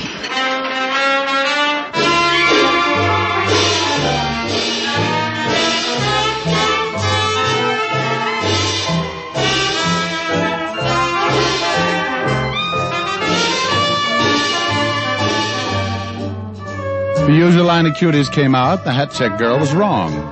You didn't need an imagination. They were wearing just enough to make a bathing suit look like a sleeping bag. They tripped over each other getting off, and the lights went dim, and a white spot circled the piano. She came out in a green satin evening gown. I've seen grapes with looser skins. I didn't know what time it was. She knew what time it was. She was pretty good, too. But she was better this afternoon in my office when she told me she was Mrs. Caspary. I got up and went back to the hat check girl with a warm bustle. Maybe you need a shot. Even the old ones stick around for the last show. Honey, where can I find that singer's dressing room? I thought you looked healthy. Mr. Bruno wouldn't like it. Well, maybe we don't let Mr. Bruno in on it. Oh, $10. You'll have to shove bamboo under my nails before I talk. She told me how to find the singer's dressing room. I thanked her and gave her a pat on the... You know, it was a hot water bottle. I walked by the bar again and listened while she poured it on. I've heard singers with better voices, but this one had the difference. She went into the last few bars, and I headed for her dressing room. I wanted to get there before she did. And unless that green satin gown was a breakaway, she didn't figure for an encore. I got in, sat down to wait. It was a quick minute before she showed up. Oh, shut up, you're flat. Oh, you get out of here. Go on, get out. Now, relax, baby. I got something to say. You want to listen or do you want to get shoved around? You just try it. I'll get some of Max's boys to let the air out of your muscles. Open your mouth and you'll be tripping on your teeth. Get away from that door and sit down. Not until you get your eyes full of fingernails. You little... Now get this. I don't like marking up dames' complexions, but you're making it easy. Who sent you up to my office? Was it Max? Why don't you ask him? He's good at answers. Well, so was his boy Tony. He got dead trying to figure it out. Maybe you'd like to guess. Wait a minute, Diamond. One scream from me and everybody in the joint will be in here on your back. Honey, if you open your mouth, I'll shove your foot in it. If I tell you, do I get squared with the law? You're an accessory before the fact. I can only give you a head start. Just give me long enough to find a healthy climate. Now, you're killing time. Come on. I want to know who built you up to fit Mrs. Caspary. Was it Max Bruno? All right. It was Max. Phil found out he was holding out in the gambling take. So he dissolves the partnership by killing Mrs. Caspary, making Phil the patsy. Neat, huh? Yeah, like a sack full of brains. Go on, answer it. Who is it? Open up, baby. It's me. Max, look out. Diamond's in here. Sorry, baby, but twice makes you a punching bag. I didn't want to hit her, but it was the only way to keep her tongue in. She dropped like a wet wash in an earthquake, and I jumped for the door. Max was halfway down the hall. He had a gun in his hand, and he used it. The slug tore up the wall by my ear, and before I could try my luck, he was around the corner. I thought about the hole his Luger had made, and I wondered why I was still chasing him. I turned the corner and found myself in the bandstand. Max turned fast and tried again. I was across the crowded dance floor when the panic busted loose. What's going on here? I shoved aside a drunk who thought it was the 4th of July and went through the bar like I needed the exercise. That man's got a gun! Your own. Max was nearly to the front door when he turned around for another shot at me. He didn't see the little hat-check girl standing behind me with her arms full of coats. He backed right into her, and they both went down together. Max stumbled up, tangled, and an assorted wardrobe. He squeezed first, but he was wearing too many coats, and he missed again. I didn't miss. Max doubled up like a tired ice bag and got himself a face full of carpet. He was pretty dead. The hat-check girl looked at me for a minute, then leaned over to Max. She said something that endeared her to me forever. Check your gun, Mr. Bruno.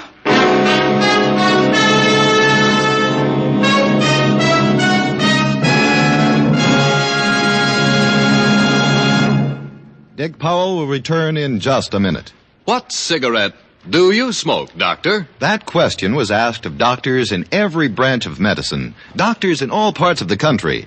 In repeated surveys, the brand named most is Camel. Yes, according to these surveys, more doctors smoke Camels than any other cigarette. Camel's costly tobaccos are properly aged and expertly blended for your smoking enjoyment. Make the sensible cigarette test, the 30-day Camel test, and see how enjoyable a cigarette can be. See for yourself why people say, once a Camel smoker, always a Camel smoker. How mild, how mild, how mild, how mild, how mild can a cigarette be?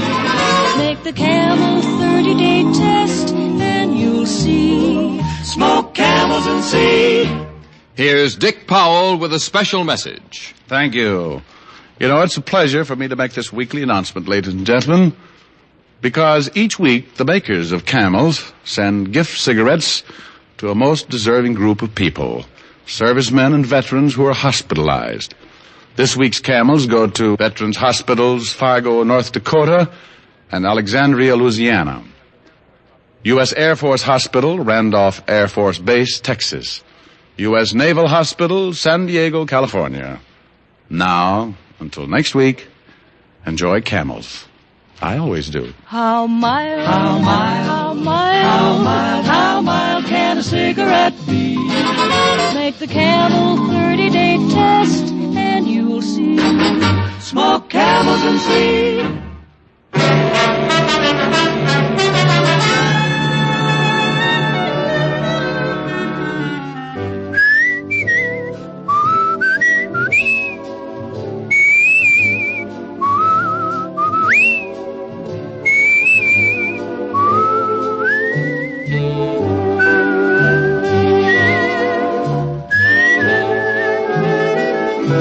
Tonight's adventure of Richard Diamond, starring Dick Powell, was written by Blake Edwards with music by Frank Worth. Our director is Helen Mack. Featured in tonight's cast were Virginia Gregg, Arthur Q. Bryan, and Wilms Herbert.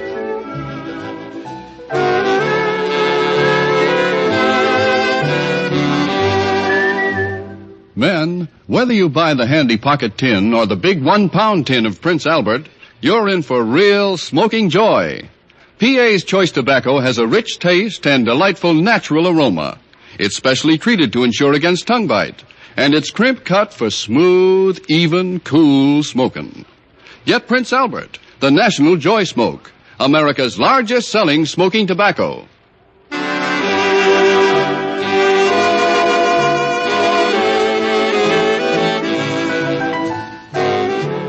Listen next week for another exciting transcribed adventure of Richard Diamond, starring Dick Powell. This is your FBI. The official broadcast from the files of the FBI follows immediately. Stay tuned. This program came to you from Hollywood. This is the American Broadcasting Company. It is now 45 seconds past 8 o'clock Pacific Standard Time. But remember, next week, Sunday afternoon at 5 o'clock, it will be time for Rocky Jordan.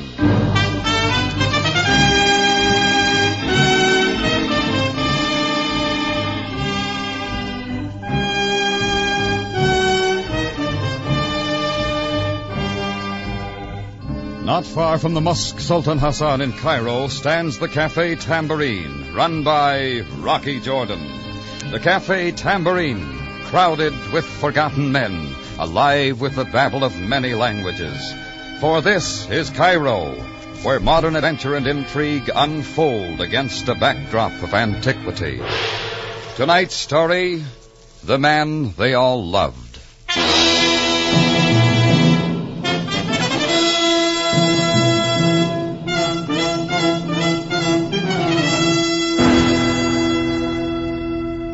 The Egyptian desert isn't the best place in the world for a man who likes to hunt. But once in a while, the fleet-footed gazelle makes things interesting. So a couple of friends and I decided to take the day off, drive up the Nile near Helwan, and try our luck. It was quite a ways, so I was up about 4 in the morning. I was still half asleep as I went down the stairs from my quarters to the half-lighted cafe. The tambourine still reeked with Oriental tobacco smoke from a few hours before. As I walked along the bar past the empty tables, I never felt so glad to get away from a place in my life. I was wondering what a little fresh air would smell like as I cut off the light by the front switch and threw open the latch on the door. When I opened up, I got some fresh air and a lot more. He plopped in with the door, spread eagle, like a sack of overripe potatoes, and he didn't move. I bent over and got a quick look. First thing that struck me was his unusual dress. Frock coat, headdress, heavy shoes, all in black. Just then another figure moved from the shadows outside. A little beggar named Samak I'd seen a few times wandering the native quarter. All right, nothing here for you, Samak. But what is it? Imshi, move along. A man drunk with the liquor. Nobody's rolling him, Samak. On your way. But why not, Effendi? Anyhow, you're wrong. This guy isn't drunk. He's dead. Why, he's thrown by the knife. So now it does not matter. I said cut it, Samak. Get out of this pocket. But, Effendi. Yeah, give me that wallet. I was first to find it, not you. Let go. Give me that. Effendi, look if there's the name in their wallet. Sure. It's his identification. Please let me see. All right, keep your hands off. Musquais! What about it? Hey, come back here!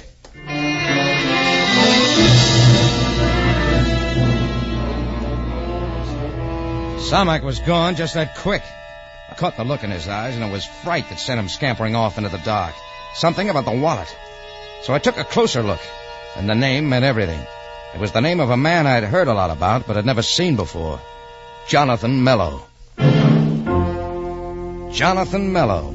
A man of unknown nationality, he'd become a missionary for the Coptic faith, an ancient branch of Christianity centered in Old Cairo. Several years before, he had journeyed to the African interior to bring information to the native tribes. Since then, few outsiders had seen him. But ever so often, word had come of good works and personal sacrifices, and his name had become almost a legend throughout the Middle East. Yes, Jonathan Mello was a man greatly loved and respected by everyone, and here he lay murdered at the door to my cafe. His name had meant something to Samak, too, and I figured the little beggar would soon be spreading the word around. So I got the body inside, latched the door. I had another look at the wallet. It was empty except for a receipt from the Pyramid House in Cairo, dated the day before. Then I put in a hurry-up call to Captain Sam Sabaya at his home. 15 minutes later, Sam was in my terrain looking down at the lifeless form. So, this is the fabulous Jonathan Mello. Yeah, that's what the identification says. That in his clothing leaves small doubt that he is the missionary. Do you know he was back in Cairo, Sam? It had not come to my attention, Jordan. He surely must have returned very recently. Looks like he should have stayed in the Sudan. Yes, it would have been better for all of us. Finding an enemy of such a man as this poses a very strange problem. You haven't much to go on. No. Jonathan Mello was known to lead a most exemplary life. Maybe there's some things we don't know. True, Jordan.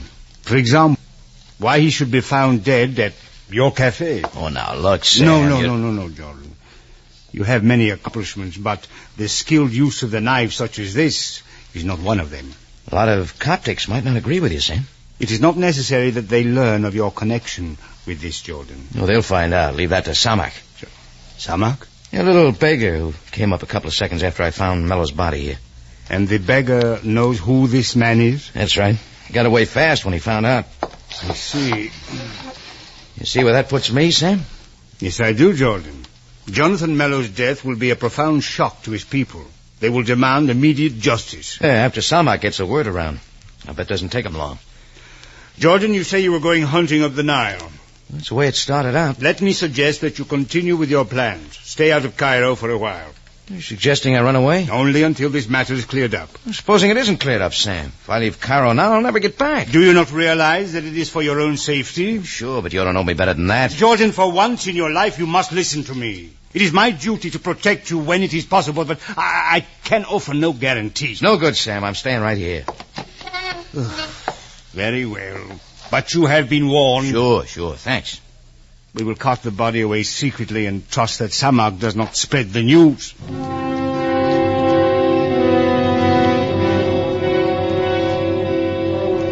Well, Sam took the body, and along about 10 o'clock, I opened up for business. That's when I knew Samak had been real busy. Not a single person came in that morning. And the tambourine was just as empty at 2 in the afternoon. Even the Muslims crossed to the other side as they passed, which meant they sensed trouble and didn't want to be around. I got out on the streets and felt the unrest growing. When a knife sailed out from somewhere and almost parted my hair, I decided it was time to get busy. I remembered the receipt in Mello's wallet from the Pyramid House. It hadn't meant much, but it might put some light on Mello's activities since he'd returned to Cairo. So I made for the place over on Sharia Rangoon. The sign on the window puzzled me, but I went on in. I can help you, mister? Yeah, with some information. Sorry, I don't sell that. Did you ever see this receipt? Sure, Mike. I wrote it myself for a customer yesterday.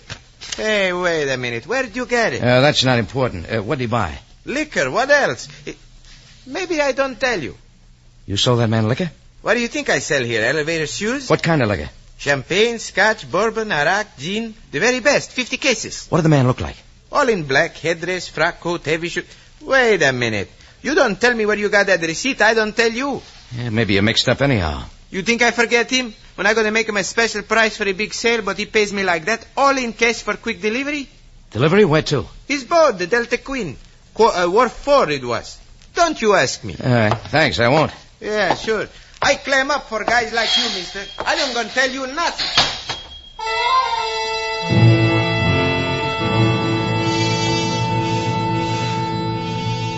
It didn't make a lick of sense, but there it was. 50 cases of expensive liquor purchased by the circumspect Jonathan Mello. Well, that little receipt had set up a chain reaction that couldn't stop here, so I went on to the next link, located at Wharf 4 on the Nile. And the Delta Queen was some job. A sumptuous yacht that could have played stand-in for the Queen Mary. Brand new with lots of shiny brass from stem to stern. Looked like our lowly missionary had been spending potatoes on a lot of things. There was nobody on deck, so I wandered down below. A passageway led to a big lounge, complete with a big bar.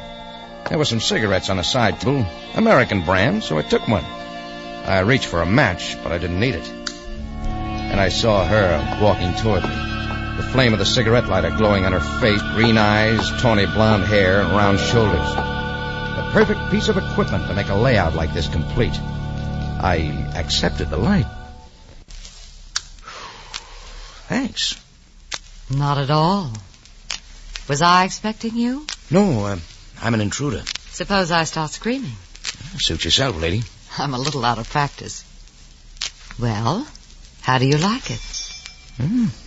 Everything's real shipshape. The boat? Yeah, it's nice, too. All the comforts of life, huh? Almost.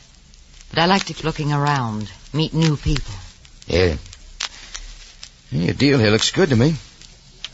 Who comes with it? Bourbon? Sure, the expensive kind. Our tastes are alike, aren't they? Maybe we have a lot in common. Oh, money, boats. I like Americans, too. I've been trying to remember. They grow them like you in St. Louis or Chicago. You're right the first time. My name's Rocky. I'm Corrine. Here you are, Rocky. Thanks again, Corrine.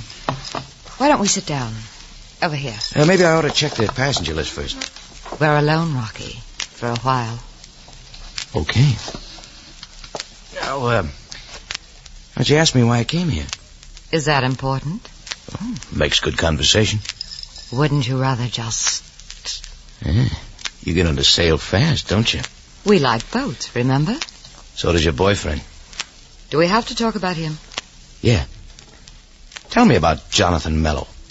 Don't you know about him? Only that he's passed up just about everything most men want for the last 20 years. Mm-hmm. Yeah, all this is quite a switch. He's been a good man. He's helped a lot of people. Now he deserves the good things in life. Yeah, he hasn't missed a trick. Where does it go from here? We're getting out of Africa. From now on, we're going where the bright lights are. See the world. Why don't you come along? Just the three of us? There'll be lots of people around. It would be easy. How about it, Rocky? Corinne, you know where Jonathan Mello is right now? He's settling some business. What kind of business? I don't know. It's with the Prescott Exporting Company, Jared Prescott. Jonathan says as soon as that's settled, we're leaving. Well, happy sailing, Corinne. Rocky, you could wait for him here. No, thanks. Why? 'Cause I don't like things that don't make sense. And none of this does. The liquor, the yacht, you, and especially... What, Rocky? That's something you gotta find out for yourself, Corinne. I don't want to be around when you do.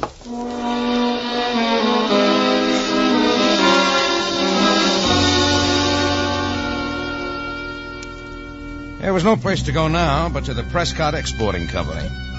It had a big layout of offices just off one of the Moosekeep Bazaars. I liked the taboo the girl at the desk was wearing, but I didn't like cooling my heels, so the next time she went out for a drink, I opened Prescott's door and went on in. He was on the phone. He was a big guy with a crew haircut and he smoked a fat cigar, the ashes falling in his white vest as he talked. Surely a man like Jonathan Mello can be found in Cairo. You'll find him, that's all. Maybe I can help you, Prescott. Who are you? My name's Jordan. Jordan? Jordan. Let's see here. I don't recall an appointment with you. You can get one now, if you don't mind. I do mind. What do you mean barging in here like this, Jordan? Came about the big deal. What deal? Get to the point. With Mello, Jonathan Mello. I understand he wants it consummated in a hurry. Why isn't he here? I had an appointment with him 3 hours ago. Have you seen him? Yeah, saw him early this morning. It's not doing me any good.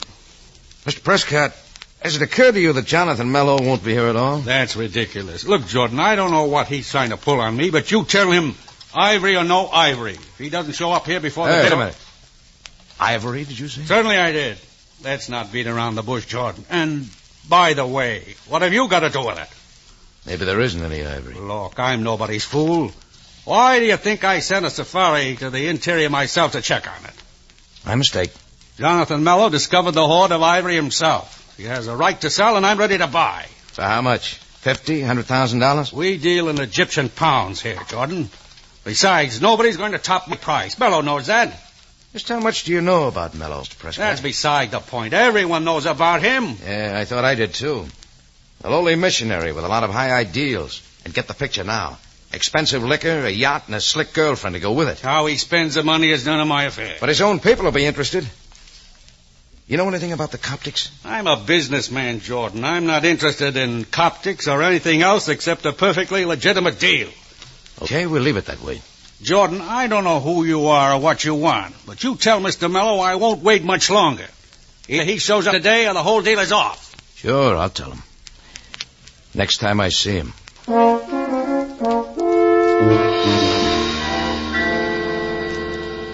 I had everything from Prescott but the answer to the jackpot question. Who killed Jonathan Mello and why? Well, I figured the ivory hoard he had uncovered somewhere in Africa had something to do with it. That's why I was scouting for a payphone to bring Sam Sabai up to date. I avoided the bazaar and had walked maybe a couple of blocks when I spotted a character hugging the shadows not so far back and staying on my tail. I stepped it up, figuring to double back at him, when all at once he was in the center of the street and yelling. It was Samak, the little beggar who had found me with Mello's body that morning. That's when I tried for the sprint record. I left a lot of natives far behind, but Samak had his robe up around his knees and kept coming. Samak was lagging too by then. I slowed to catch my breath when I saw another native running from the other direction, right at me. Right then I picked an alley. It was the wrong one. Not more than 30 paces ahead, it came to a dead end, with nothing but high walls between me and the man running in. He had a knife like nothing I'd ever seen. A great curve-bladed scimitar, a yard long. I waited with my back to the wall as he came in for the kill.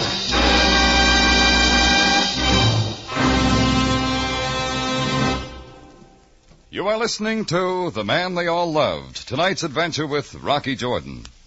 Here's a special announcement for all you Rocky Jordan fans. Starting next Sunday, Rocky Jordan will come to you at a new time, 5 o'clock Pacific Standard Time. Make a note of it so you can remember to tune us in. Next Sunday, the new time for Rocky Jordan is 5 Pacific Standard Time.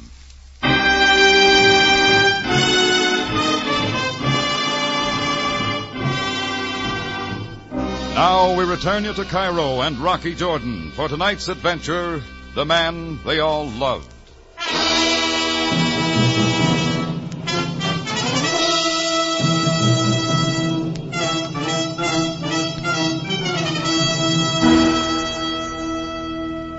Imagine a man with his back to the wall at the end of a dirty blind alley in Cairo, facing a character with blood-red eyes coming at him waving a huge curve-bladed scimitar.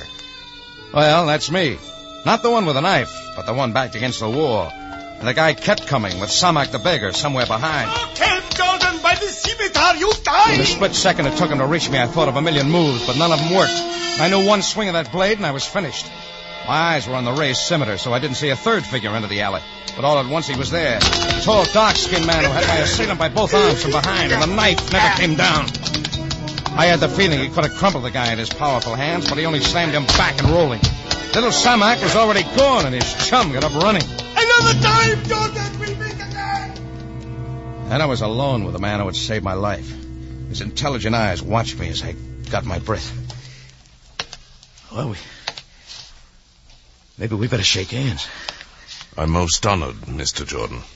Oh, Abyssinian, aren't you? Yes. I am Jethro, an Abyssinian and a Coptic. Then maybe you don't know why they're after me? The beggar Samak tells everyone that he found you early this morning by the body of Jonathan Mello. Well, I still don't get it, but thanks. I've helped you, Mr. Jordan.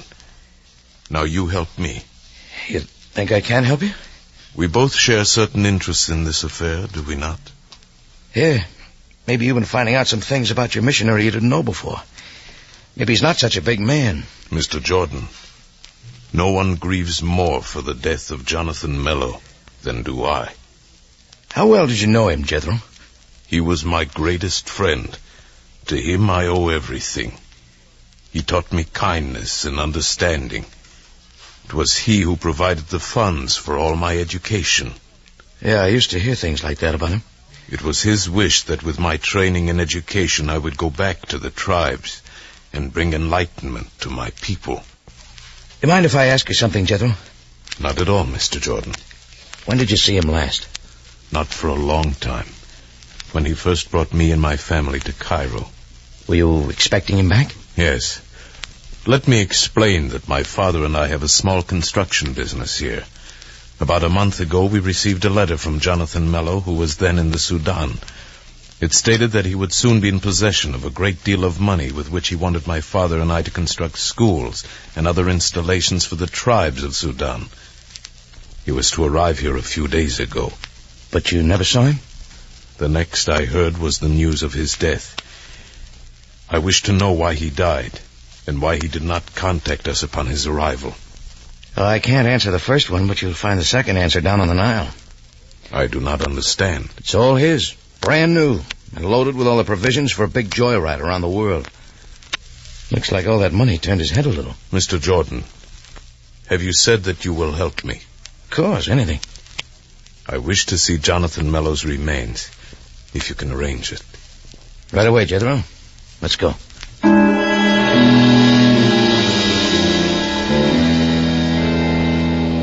A handsome young Abyssinian stayed with me, and I finally got to a phone and talked to Sam Sabaya. I briefed him real quick and then asked him about viewing the missionary's body. He said to come on down, and in another 20 minutes, Sam was leading Jethro and me down some steps at headquarters that led to the morgue.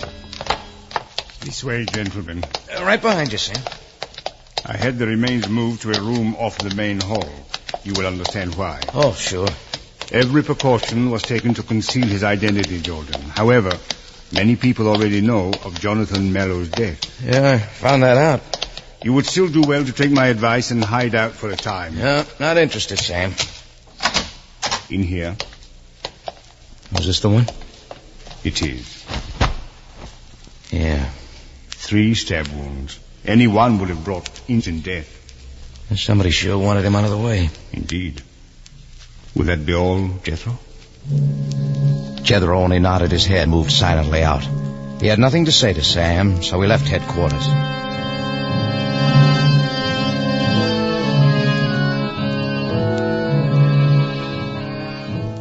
We were soon walking away down the Sharia Lagoon. The desert twilight had given way to sudden dark, and a dim street lamp every 4 or 5 blocks didn't help much. In spite of my being with him, he seemed alone and lost. It was hard to know what to say. Tough, was it, Jethro? Yes, but not a surprise, Mr. Jordan. How do you mean? That was not Jonathan Mellow. Say that again. The man lying in the morgue is not Jonathan Mellow. Are you sure? I knew him too well to be mistaken. If it's not Mellow, who is it? I can tell you that too, Mr. Jordan. His name is Matson, a hunter whom I saw often before coming to Cairo. A man who would not hesitate to kill. Did he know Jonathan Mellow? He did. Their paths crossed often in the Sudan. Why would he want to switch identity with your missionary? That is quite obvious, is it not, Mr. Jordan? And now I can be certain that the real Jonathan Mellow is dead. At the moment, that is all that matters. Look, Jethro, how about coming back to the tambourine with me? No, Mr. Jordan. I wish to think on this alone. We parted there, and I headed back for the tambourine. It occurred to me that I hadn't eaten since 4 that morning, but something else interested me more. There wasn't much question why the disappearance of Jonathan Mellow, but that didn't explain the killing of his imposter, the hunter Matson. Well, I got back to the cafe, and good old Chris, my bartender, was real busy swatting flies. The tambourine had just one customer. Rocky. Well, you got better liquor on your yacht, Corinne. Rocky, I've got to talk to you alone. Okay, we'll go into my office. Yeah? Rocky, where is he? Where's Jonathan? You asking or telling me? I don't know. He was to come back. I've got to see him. You'll never see Jonathan Mellow, Corinne. Fact of it is, I don't think you ever did. I don't understand you. And sit down and get it once through. Tell me, Rocky, what are you driving at? Jonathan Mellow was never anything but a good missionary. But in his travels, he happened onto a fabulous hoard of ivory. Worth enough to build a lot of schools and hospitals. I know that. Wait a minute. Before he could do anything about it, a hunter named Matson found out the whereabouts of the ivory. He killed the missionary, assumed his identity, and came to Cairo to sell the ivory and use the money in his own way. Oh, that's impossible. Oh, no, it isn't. Mellow had been gone a long time. Few people would recognize him. You, for instance. His name made no difference to me. No. Only the money. What about Matson? He's dead. How do you know? Because I found him that way at the door of my cafe. Me and Samak. Who's he? I'm beginning to wonder. Maybe it wasn't a coincidence Samak showing up when he did. I figure he was working for someone. He made quick work of spreading the word that I'd done the killing. Then you're in trouble, Rocky.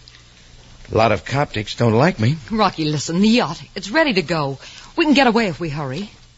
You make a quick switch, don't you, lady? You know how I feel about you, Rocky. I think you feel the same way. It'd be wonderful, you and I. We've been all over that. Look at me, Rocky. Corinne, get back. The English JOHHNY is still afraid. He knows his time is short. He cannot escape the Coptic revenge. The brave Mr. Jordan! The beggar Samak was back on the job. I forgot all about Corinne right then and went through the broken window. Samak was already scrambling away and running hard. He kept to the alleys, always a few steps ahead of me. As he entered a dark passageway with buildings on either side that almost touched at the top, I realized he knew where he was going. I had to catch him quick. I was almost on him when suddenly there was another shadow and the flash of the scimitar. I ducked back in time. As I did, my feet struck something. My hands made a grab and came up with a piece of iron pipe. That was all. Against the biggest knife I ever saw. This time Samak's buddy was at it for keeps. He swung the huge blade with both hands. I parried the first one, then the next one. Third time I was lucky, and now he was swinging wild. I followed the blade, ducked it, and came around with the iron pipe flat against his face. The scimitar landed 20 feet away. He piled up at my feet. I looked around for Samak, but he was gone. You're not through yet, Jordan. The light from the room inside hit me as the door opened. He took one step into the alley, a cigar in one hand and a gun in the other. Right on time, Jordan. I didn't have an appointment, Prescott. Yes, you did. Drop what you have there. Samak led me to the right place, did he? He carried out his assignment very well. Only his pal with the scimitar bungled the job again. As a businessman, I should have known. When I want something done right, I have to do it myself. Yeah. Now who gets all the ivory? Just you? That is my plan. You put on a great act for me back in your office. You knew Jonathan Mello and Matson were dead all the time. But I'm wondering how you knew about the ivory hoard. When a man has ivory to sell, who else should he write to but a reputable dealer like myself? Sure. When you got Mello's letter, you sent Matson out to locate the stuff, got rid of Mello, and came back in his place. All I had to do was get rid of Matson, and the road was clear. Except for you. I'm next? Sometime tomorrow morning they'll find you here, the victim of the Coptic's attrition. Come closer, Jordan. You see, I'm a very thorough man. I don't intend to miss. The shots echoed back and forth on the sandstone walls, and I wondered why I heard. Prescott hadn't moved. Then I saw the two spots in his white vest. The gun suddenly dropped from his hand. He pivoted slowly and fell back down into the dirt of the alley. You all right, Mr. Jordan? Yes. Thanks to you, Jethro. Oh, there's a second time today. It will not be necessary again. No. Samak's still loose, but nobody to work for. The police will find him soon enough. You know, I'm wondering something, Jethro. Yes? Why did you do this? Just to get Prescott or to save me? How can I say, Mr. Jordan? I only know that now the way is clear for the great work Jonathan Mello wanted done. I'm happy for that. You can be happy for a lot of things. No. You see, he taught me the ways of peace, not violence. Tonight I've killed a man. I think Mello'd understand. Yes. He would understand. That is why we all loved him so much.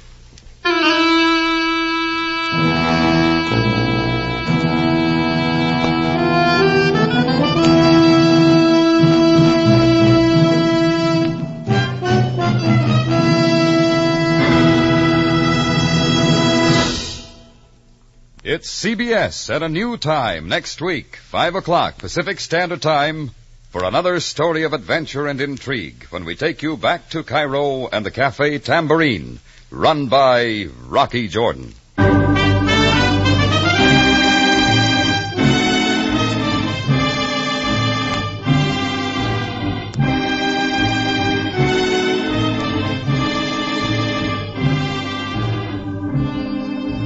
Rocky Jordan, starring Jack Moyles in the title role, is produced and directed by Cliff Howell with original music by Richard Arant. Tonight's story by Gomer Cool and Larry Roman. Remember the new time next week for Rocky Jordan, 5 o'clock Pacific Standard Time.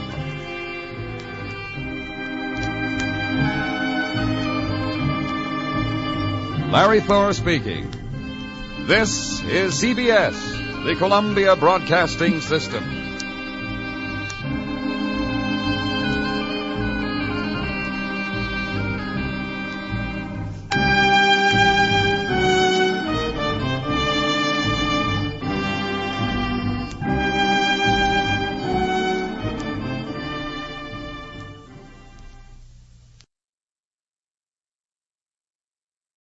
Now, stay tuned for the mystery program that is unique among all mystery programs.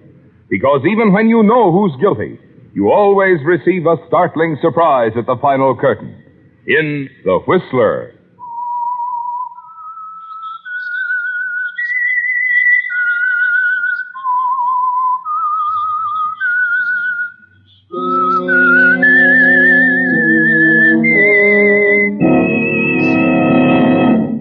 I am the Whistler, and I know many things, for I walk by night. I know many strange tales hidden in the hearts of men and women who have stepped into the shadows.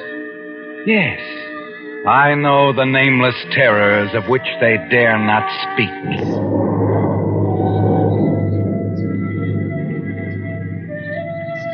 Yes, friends, it's time for The Whistler, rated by independent research, the most popular West Coast program.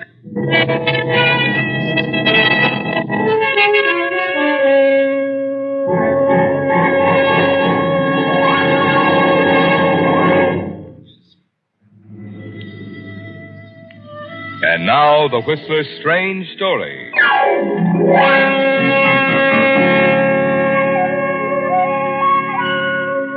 Fatal Error.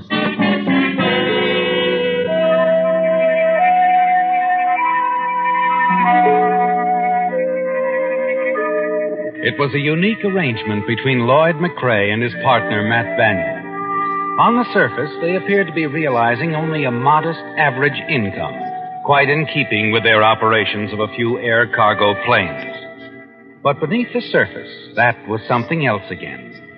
Just as certain secret side trips across the border into Mexico produced something else again in the way of big profits for McRae and Banyan. Yes, these were the deals the partners never discussed with anyone other than themselves. Not even Fran Engel, Matt's girlfriend, was told about the highly profitable sideline. Of course, there was always the danger of being exposed, and the partners were gradually reaching the danger point. Both were well aware of this as they discussed it one afternoon in their airport office. Well, that's how I see it, Matt. We've put $25,000 away in 6 months, and I say it's time to lay off for a while. Anybody been snooping around? No. Maybe I'm just jumpy, that's all. Maybe. Yeah, I see your point. Well, so what's our next move? Well, nothing special. Just start giving a little more attention to customers that want to do legitimate business, that's all. You mean Kramer, Lee, and the rest of our customers, Yeah. eh? Oh, look, Lee wants to talk about a frozen meat shipment tonight. See him, will you? His place, 8 o'clock. Oh, no, wait a minute. Can't you handle it? I've got a date with Fran. Fran, but she's working No, tonight her throat's anyway. bothering her. She's not singing at the club tonight. Well, look, you know I never do as well with customers as you do, Matt. You've got a way with them. I haven't. Yeah, thanks, Lloyd. Maybe so. Matt, but look, we're still running a business. We're trying to make it look that way. I should think you'd want to do something about it. Okay, save the lecture. Lee's place, 8 o'clock. I'll be there. All right, that's better.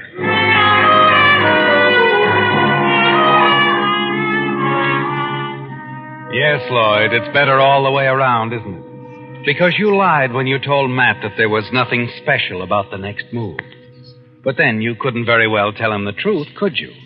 Not when the next move is entirely yours, alone. When you plan to eliminate your partner. Not only grab the $25,000 the two of you have laid away together, but more important, Matt won't be around to share in the future profits of your highly lucrative sideline. It's a simple plan, too, isn't it, Lloyd? Yet you shudder when you realize what might happen to you if you failed. If Matt found out that you tried to kill him. A powerful man, isn't he? He could break you in two like a twig. You wait in the darkened alleyway a block from Lee's place. Tell yourself nothing will go wrong. No one in the world knows about the extra money the two of you have accumulated. The $25,000 you keep hidden away in your office safe.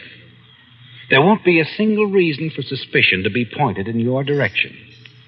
It'll be just an unexplained killing, something for you to read about in the papers the next day, along with everyone else.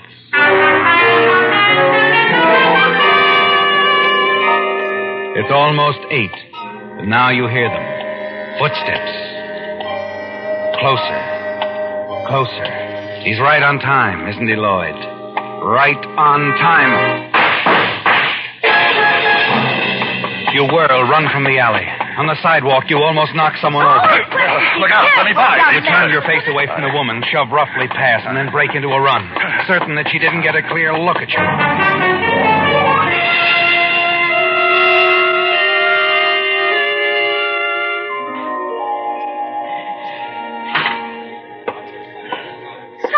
Good morning, Mr. McRae. Morning, Alice.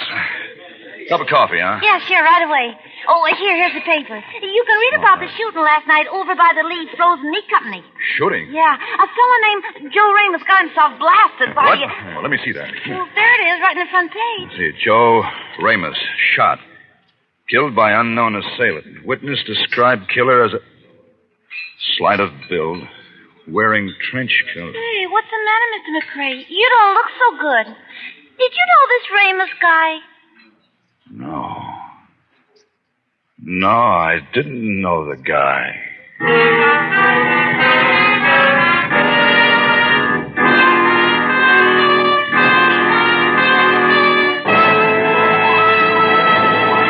And now back to the Whistler.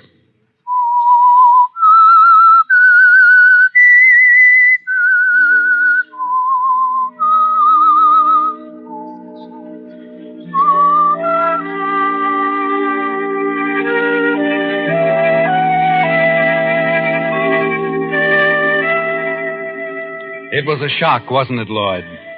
To learn the papers have identified the man you shot down last night as Joe Ramos, not your partner, Matt Banyan. You can hardly believe it. You were so certain it was your partner. The same build, even the same walk. But you've made a mistake, haven't you? A bad mistake. And now, driving out to your office at the airport, there's a sick feeling in the pit of your stomach. The newspaper story, Lloyd, carries a partial description of you, the killer.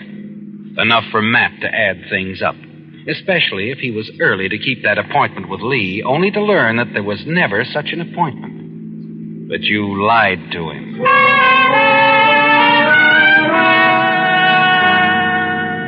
As you approach the airport, you wonder if you shouldn't make your move now. Salvage what you can, take the money out of the safe, leave town. But that would point suspicion directly, wouldn't it, Lloyd? By the time you reach the office of the airport, you've decided to wait it out and see what Matt will do.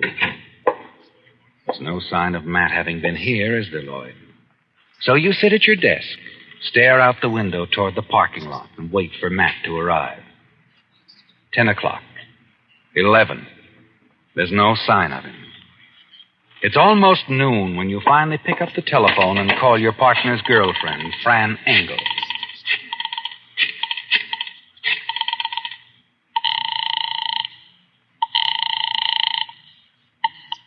Hello? Oh, Fran?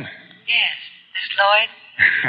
How's my favorite songbird? You still knocking him dead? I'm big time now, one show a night. Oh, fine.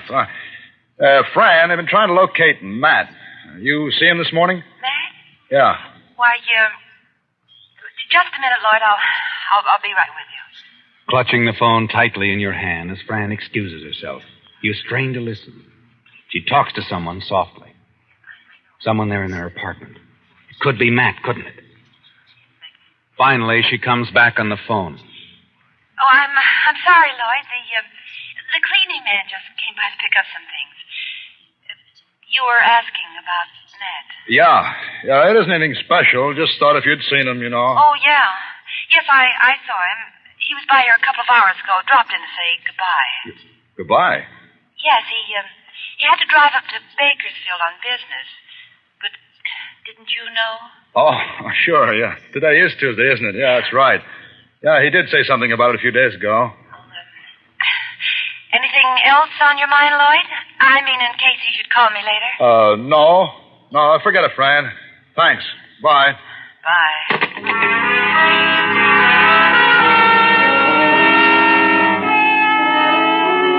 As you hang up the receiver, you lean back in your chair and breathe a sigh of relief. You'd forgotten about Matt's business trip to Bakersfield, hadn't you? And you're certain now he never would have left if he'd suspected anything. However, you're not entirely in the clear yet, are you, Lloyd? You'll still have to explain something to him when he gets back. The phony appointment with Lee. There's something else, too. You wonder if Matt's seen the newspapers, if he's read the account of the murder last night. Late that evening, just before you leave the office, you decide to find out. You put in a long-distance call to the hotel in Bakersfield where he usually stays. Hotel Linden? I'd like to speak with Mr. Banyan, please. Matt Banyan? Mr. Banyan? One moment, sir. Hello? Yeah? I'm sorry, sir. Mr. Banyan isn't registered. What? Well, are you sure? Quite sure, sir. Well, he must be there. Should have arrived hours ago. I'm sorry, sir. Oh, all right. Never mind.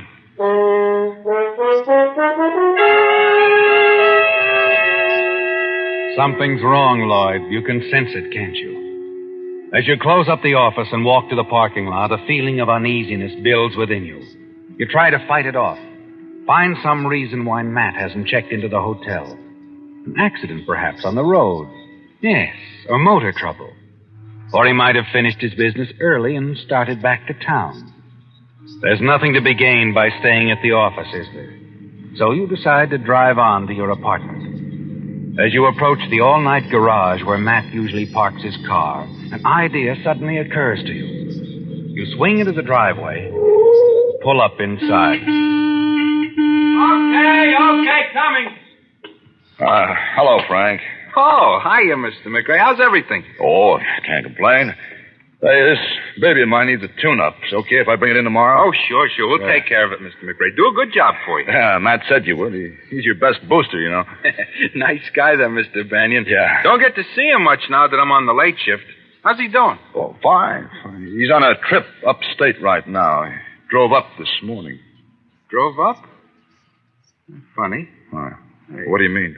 He didn't take his car. It's parked back there in the stall, right where he always keeps it. You sure? Well, yeah. Look for yourself. I guess he must have decided to take the train for a change.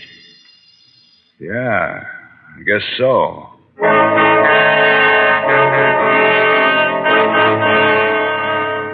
Fran lied to you, didn't she, Lloyd?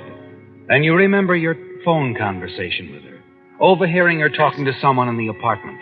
Someone she said was the man from the dry cleaners. You're certain now it was Matt. And you know now why he told her to lie. He doesn't want you to know that he's here in town. And he's suspicious of you. You drive out of the garage and find yourself headed back toward the airport. You're afraid to go to your apartment, aren't you, Lloyd? Afraid that Matt will be there waiting for you. You decide to drive back to the office instead.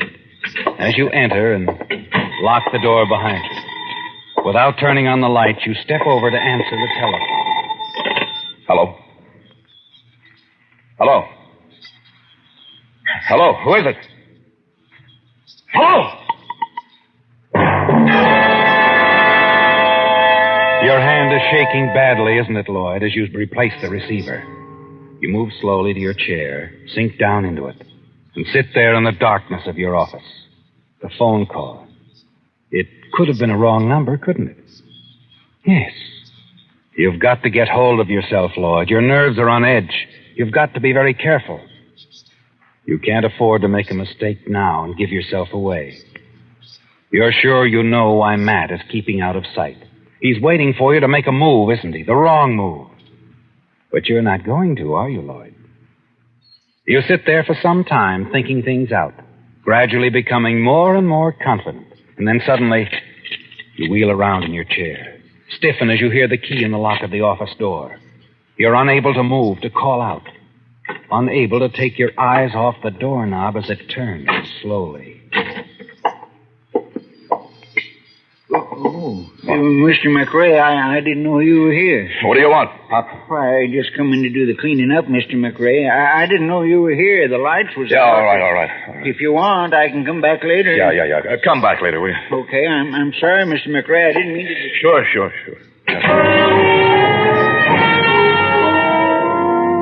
You pace the floor of your office nervously for a few minutes, and then reach for the telephone. You must call Matt, find out if he's home. Then you change your mind again and slam down the receiver. You lock up the office and drive into town to the Blue Lantern, the nightclub where Fran works. And as you enter the crowded room, she's finishing her big number. The nicest part of any melody is when you're dancing close to me. So put another Nicolina in that Nickelodeon. All I want is loving you and music. Doodly-doo-la-doo-la-doo-la-la-la-dee-oh. All I want is music.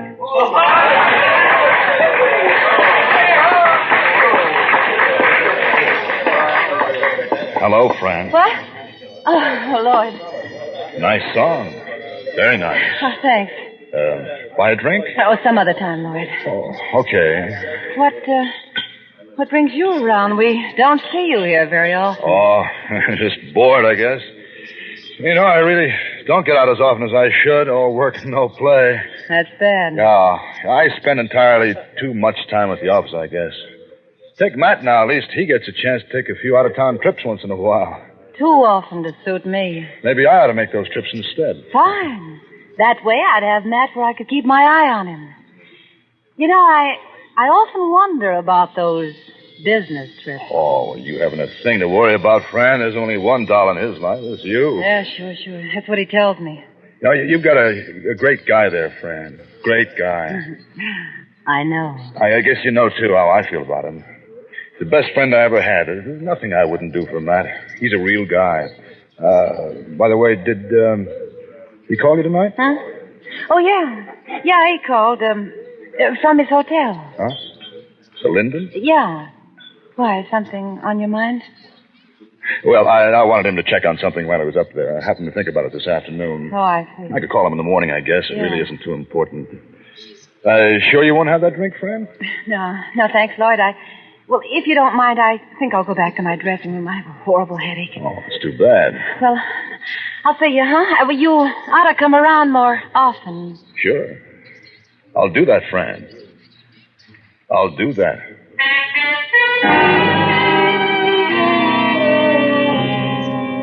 A half hour later, you park your car a block from Matt's apartment house, and then walk slowly toward the 4-story building. As you approach it, you glance up at the 3rd-story windows. Matt's apartment is dark. You stop for a moment. Then, as you turn around... Hello, Lloyd. What? Hey, what's the matter, pal? Scare you? Oh, it's you, Dave. Been calling on Matt? Yeah, he's not home. Ain't he? No. Guess not. Dark.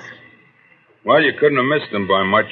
You, see him go out? No, but I heard him moving around up there just before I went down to the corner about 10 minutes ago. Oh, you sure? Well, sure, I'm sure. My apartment's right under his, ain't it? I heard him. Oh, I see. Okay. Well, thanks, Dave. Hey, wait. If you're going down to the airport, I'll give you a lift. Going down there in a few minutes. Oh, thanks. No, I have my car.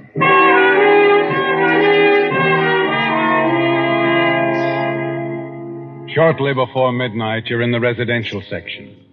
You park your car on a quiet side street. You walk a block to where you can see Fran Engel's cottage. The lights are on inside, but the blinds are drawn. You're almost certain that Matt is in there with Fran, aren't you, Lloyd? And if you wait long enough, you'll see him when he comes out. You've almost made up your mind to slip around to the side of the house and perhaps listen in on their conversation, when suddenly a car pulls up in front of you and you duck back into the shadows. It's a police car, Lloyd. Well, that must be the place over there, Sergeant. That cottage? 831. Yeah, that's it. Come on.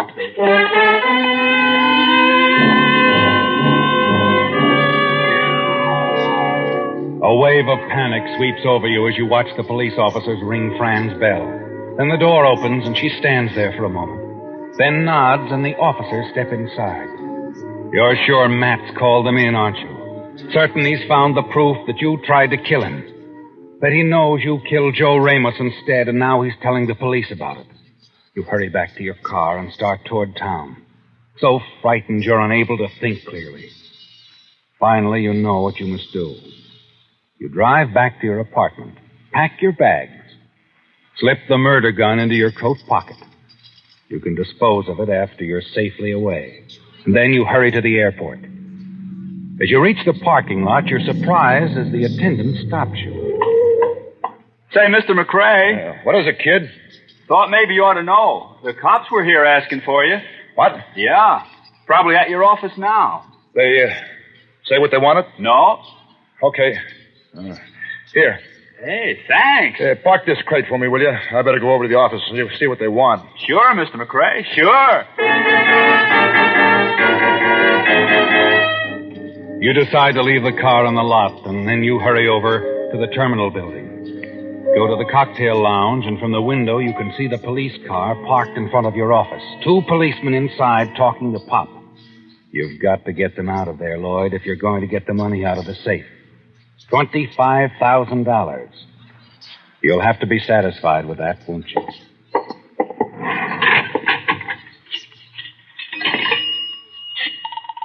panic has left you now, hasn't it, Lloyd? And there's a smile on your lips as you dial the number of your office. Yeah. Hello. Lloyd there? You want Lloyd McRae? Yeah, sure. You around? No, he isn't. Who is this? Just a friend. He was supposed to meet me at the Blue Lantern a half hour ago. I can't wait much longer. You don't know where he is? No, I don't. Okay. Well, I'll see him later. Just a minute. You smile as you hang up the phone. You're pretty sure that in a few minutes the officers will be on their way to the Blue Lantern Cafe. You return to the cocktail lounge and watch. A moment later, you see the police officers come out of your office and drive off. The way is clear, isn't it, Lloyd? Now you've only to take the money, leave town, and you're sure that you can arrange that easily. You have one more thing to do before your plans are complete. You leave the cocktail lounge and walk into a nearby hangar. Hey, Mac. What? Oh, hi, Lloyd. Dave around? In the office. Thanks. Hi, Lloyd. Come on in.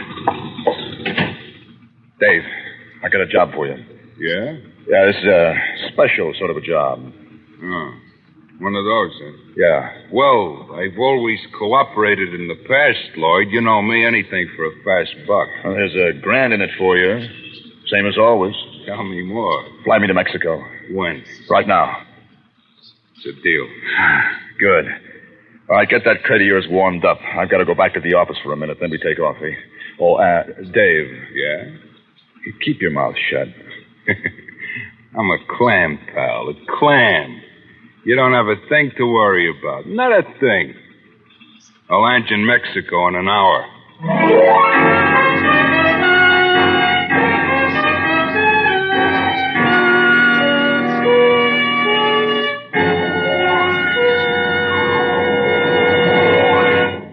The Whistler will return in just a moment with the strange ending to tonight's story. And now, back to the Whistler.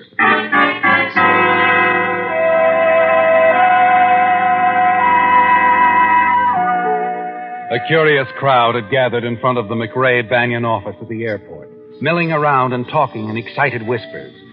Inside the office, Lieutenant Robbins of Homicide faced the members of the press and was trying to explain what had happened. Look, boys, look. I can only tell you what I know. Wait a minute. Wait, now look.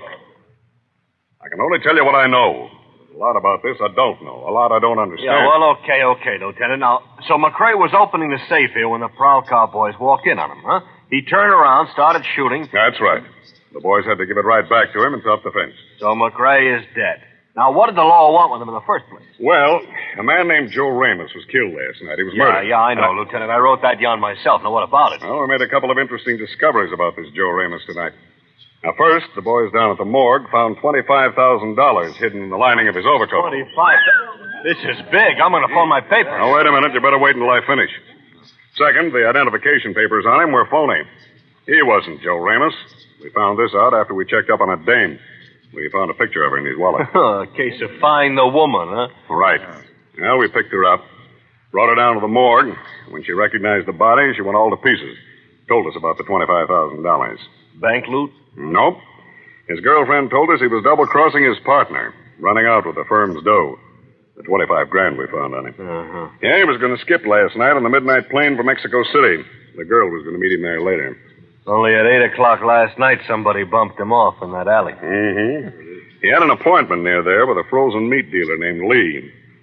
And the funny thing about it was, the girl said he was only keeping the appointment to keep his partner from becoming suspicious. They always make one error, Lieutenant, don't they? Yeah, nearly always. In this case, it was a fatal error. Even his girl thought he made a getaway. She thought he was safe in Mexico until she recognized his body at the morgue. Well, you boys certainly solved this one quick. Yeah. Oh, but we had a little luck, of course. One of the boys recognized the picture we found in his pocket. Huh? A nightclub singer, Fran Engel. Fran Engel? Hey, but she was Matt Banyan's girl. Right. The dead man we thought was Joe Ramos because of his phony identification papers turned out to be Matt Banyan. Lloyd McRae's partner. Banyan was double-crossing McRae. It looks like it. And now McRae. Yeah. Yeah, but what I can't figure is why McRae started shooting when the boys in the prowl car came here to his office. We only wanted him to come down to headquarters and pick up that $25,000 we found on Matt Banyan.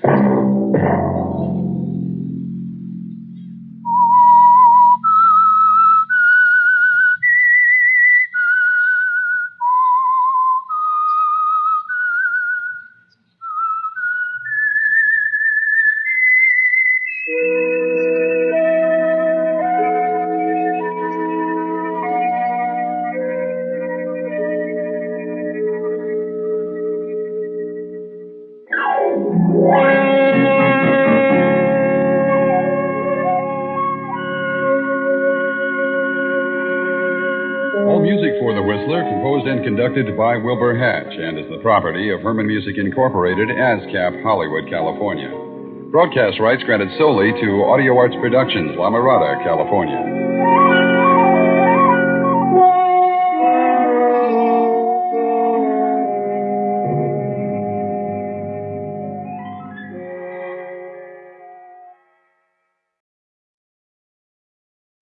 The Equitable Society presents This Is Your FBI.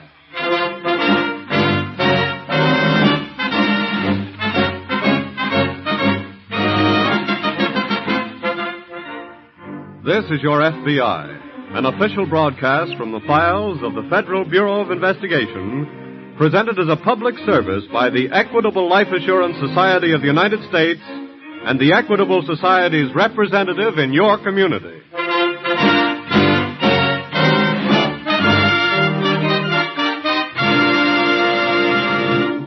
Before opening tonight's file, this first broadcast of 1946, this first week in January, is a good time to look forward into the future and back at the past. We of the Equitable Life Assurance Society of the United States are happy to report that the end of World War II finds our society in a stronger position than ever before.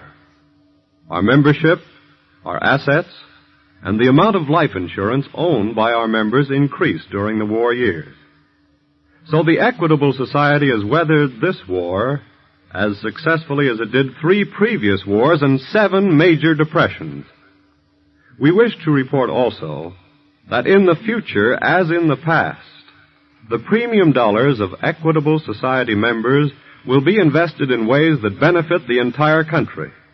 And by serving its members, the Equitable Society will continue to serve America.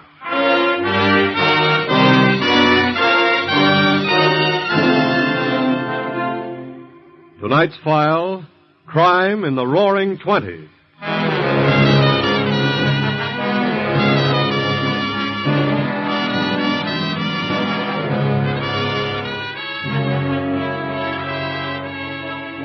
This week, as America begins the first year of another post-war era, she faces here at home, just as she did some 25 years ago, those many grave problems which grow out of war. But of them all, none is a greater menace to the right of American citizens to life, liberty, and the pursuit of happiness than that problem which is splashing more and more black ink across the front pages of our newspapers every day: crime.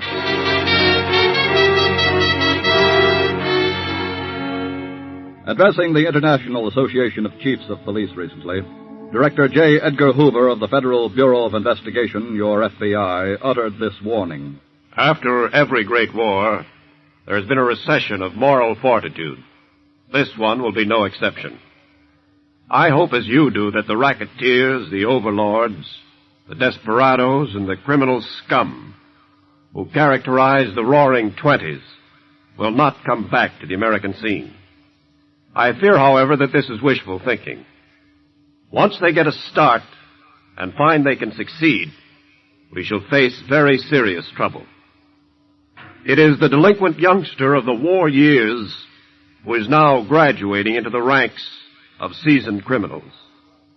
They are now becoming the postgraduates of crime and are committing the more despicable offenses.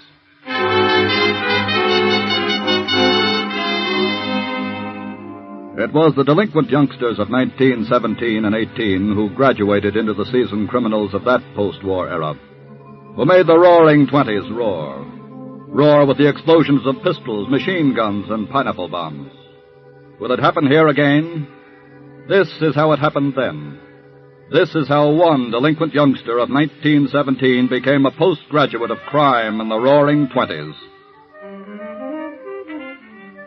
In a cellar room of the Black Cat Club, the roadhouse just outside a large Midwestern city, the slot machines and dice games, as usual, were taking more than giving.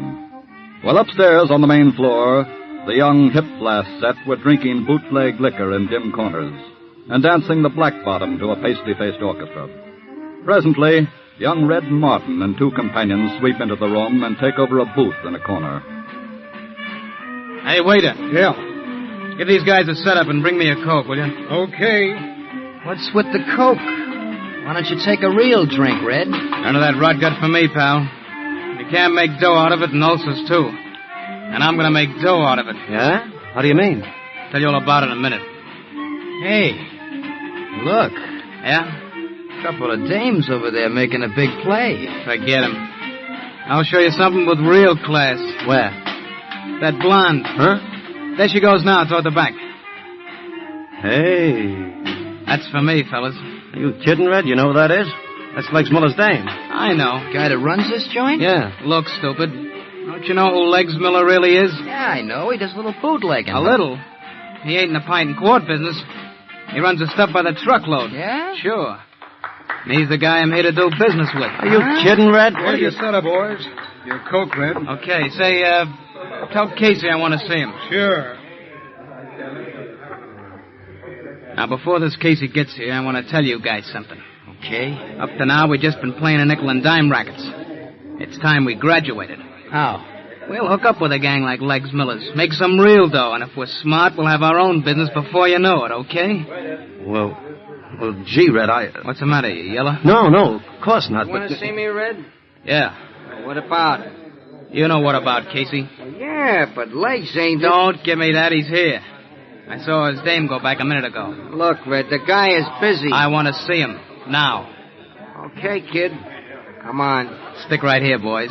I'll be back with a deal.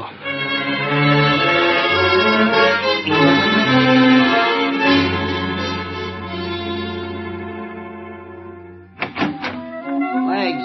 Yeah, Casey? Hey, you got a minute? What is it? I got a guy here who wants to talk to you. Okay. Bring him in. You want me to leave? No, stick around, honey. Go ahead, Red. Okay. This here is Red Martin. Hiya. Hi, Legs. What do you want, kid? I want to talk business. I'm not a kid. He means now he's shaving, honey. But where did he get those big shoulders? You like him, sweetheart? What do you mean by that, crack kid? Darling, he means do I like him? And I do. Look, Legs. Do you want to talk business or don't you? Okay, Mr. Martin. What kind of business? Did Casey tell you anything about me? Yeah. What's on your mind? Well, I got a proposition for you. Yeah? You've been doing pretty good for yourself, but you could be doing a whole lot better. No kidding. Yeah. Here's my deal. This'll really put you on top. I got some guys, you got some guys. I bring my guys in and join up with you and work on a commission. Before you know it, everybody in the whiskey business is working for us. That's your proposition? Yeah. How's it sound to you? Casey, bounce this bum. Wait a minute. I said bounce him. Keep away from me. I'll walk out of here under my own power. But I want you to remember something, Legs. Next time you and me get together, it'll be you that gets the bounce. What? And your dame here will get to stick around and try out these big shoulders. Boy, you... What happened, Red? Did you make a deal? No. But I made a promise. So let's get started on it. What are we going to do? First, we're going to get lots of power on wheels somewhere. Come on.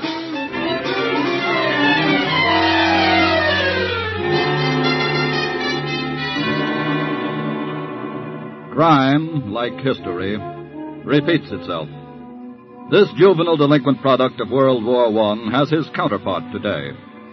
Somewhere in the nation, a youngster like Red Martin may be planning a similar career of ruthless violence. Let him listen, then. Listen and learn. The first report on Red Martin is received in the local office of the FBI. Special Agent Brown speaking. Morning, morning, Mr. Brown. Police headquarters. I think this is one for you FBI fellas. All right. What is it? Morristown across the state line last night. Yes? 3 young fellas stuck up an all-night garage and auto storage, slugged the man on duty, and escaped with a black Cadillac sedan. Mm-hmm. Believe they came back across the state line with it. What are the details? The garage man gave a pretty fair description of him. I've got all the facts about the car. Good. What do the thieves look like? One of them was about 5 feet 11, big shoulders, red hair, seemed to be the leader. The other two...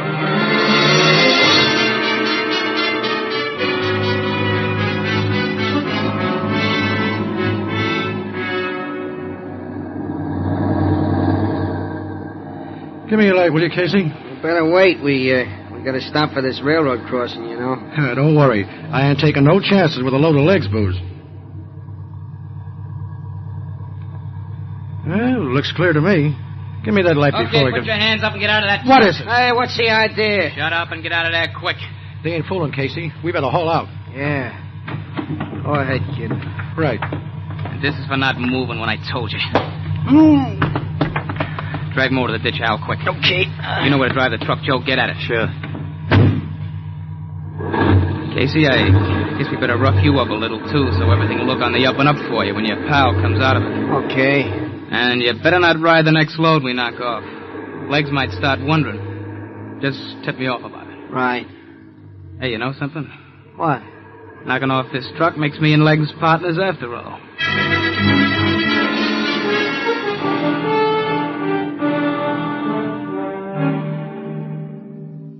What's the story, Bob? It's the Cadillac we're looking for, all right. And I've got some fingerprints. They abandoned it right at the scene of the hijacking? Yes.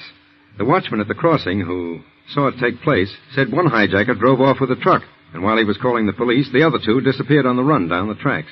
What about the 2 men in the truck? He was sure one of them was slugged. But by the time he made the call and got over there wasn't a sign of anybody or anything but the Cadillac. Since the victims didn't bother to report to the police, that tells what was in the truck. Liquor. Exactly. But why did the hijackers leave the Cadillac there? They don't have to worry about a hot car anymore. They can buy their own now. They obviously stole it to pull this job and get a stake. The start of a new gang, eh? Yes. So let's get busy and find out who they are and see how soon we can stop them.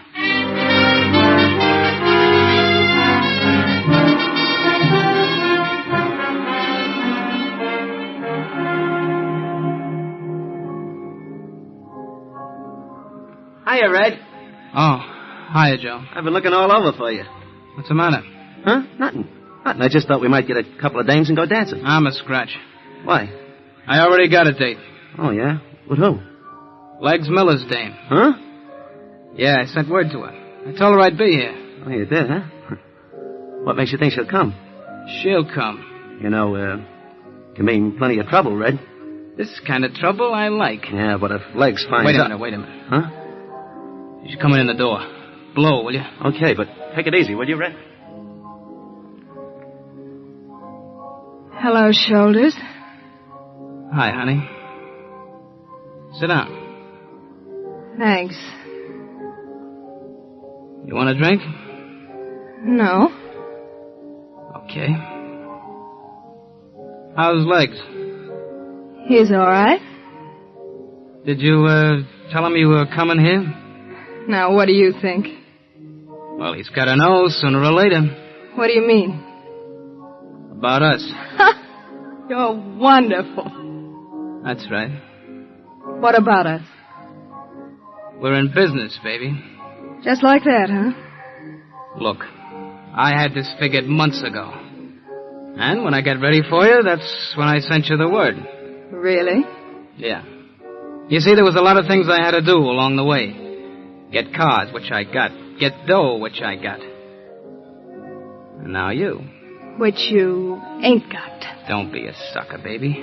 I'm your kind of guy. How do you figure that? You hear that music?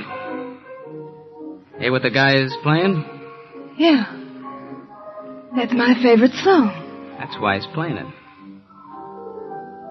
See the box there? Yes? It's loaded with them orchids. Your favorite flower. And I got an order in with the jeweler for a ruby ring. That's your favorite rock. How did you know all this? I done research on you, honey. Now you see what I mean? I'm your kind of guy. You're forgetting something, Red. What's that? Legs.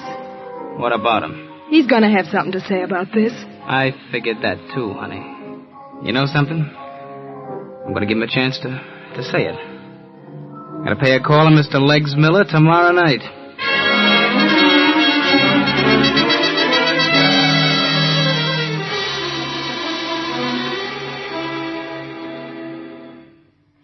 I found the dealer finally, Jim. Good.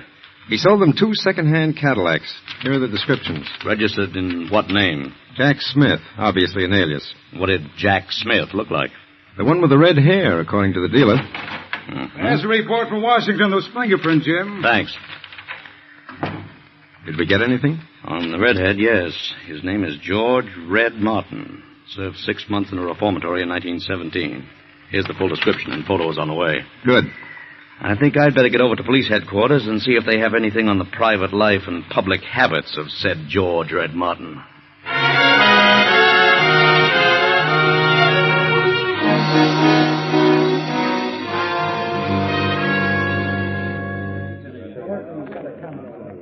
All right, you guys, listen to me a minute, will you? Now, here's what I figure we do. Yeah? Hello, darling. Oh, hi, honey. Come on in. Hey, what is this, Legs? A convention? No, sweetheart. It's sort of like a reception committee. For who? Mr. Casey. Oh, The boys here got some kind of bad reports on him. like what? He's been hanging around with that punk Red Martin, which just about accounts for a lot of that liquor we've been losing lately. Yeah? Hiya, Legs. Come on in, Casey. Okay. What is this, meeting or something? Yeah. A real important meeting. It's about you. What do you mean? Where have you been tonight? Oh, I was just down collecting a little dough I had riding on an egg. Why? Let's see the dough. Oh, sure. Here, Get up. Oh, wait a minute, Legs. What's the matter with you? The horse's name was Red Martin, wasn't it? Red Martin? I don't know what you're talking... Okay, boys. Pick him up. Take him out for a little ride. Now, wait a minute, Legs. Give me a chance, will you? Get him out of here, quick. All right, get him in the air, everybody. Cover him, boys. First one he makes a move for his heater gets a belly full of this. Hiya, honey. Hello, Red. Legs, this is what I told you would happen, remember? Yeah? I want all you guys to listen to me. I'm in it, I'm taking over. And you don't want to play ball with me, line up against the wall, and I'll check you off right now. Okay, then you're working for me. Hey, you come just in time, Red. Casey, get over there with Legs. What? I said get over there. Oh, sure, but, what's the idea? There ain't gonna be any double crosses in my outfit. Huh? You double-cross Legs, you might double-cross me. Now take it, both of you. Oh, all right, wait a minute.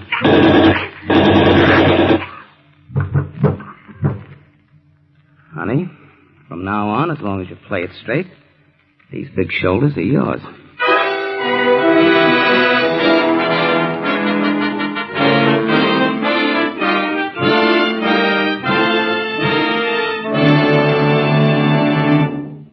Now, for a moment, let's talk about another kind of youngster. The kind of clean-cut American boy in a typical American home who is going to be one of America's worthwhile citizens. This week at the Equitable Society, one of the agents told me a story that gave me quite a kick. It seems that when he got home the other evening, his young son, Jimmy, aged 8, was chewing candy. Well, like fathers everywhere, he said, "Don't eat that candy now, Jimmy. You'll spoil your dinner. Where'd you get the candy, anyway?" "Fred gave it to me," said Jimmy. "His father's in the candy business, and he brings home samples." "Say, Dad, why don't you ever bring home some life insurance samples?" Well, Jimmy's dad tried to explain. "Look, son," he said, "life insurance isn't like candy. Candy is something you can see and feel and touch and taste right now. But life insurance... Well, now let's suppose that Fred's dad should die. There wouldn't be any more candy unless Fred's dad had arranged for life insurance to keep Fred supplied with candy and food and clothes. Well, Jimmy thought a minute, and then he said, I get it. Life insurance is candy for when the samples run out. Candy for when the samples run out. That's something to think about. Life insurance is candy for future delivery, security for tomorrow. Well, thinking about that makes us of the Equitable Life Assurance Society of the United States feel pretty happy about the work we do. There's a real satisfaction in being in a business like this. You see, we always know that what we're doing today will benefit boys like Jimmy and millions of other young Americans far, far into the future.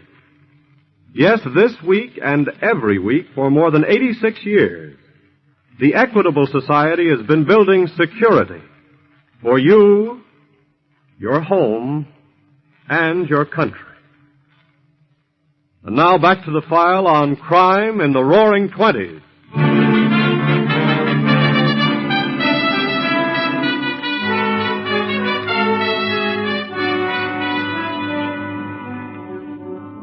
Red Martin and his companions, delinquent youngsters of 1917, had now graduated into major crime.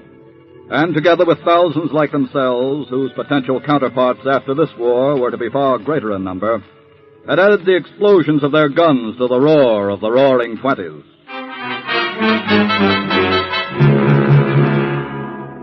It is now some 30 or 40 minutes after Red Martin's blazing Tommy gun put him on the little throne which had been occupied by the man called Legs Miller.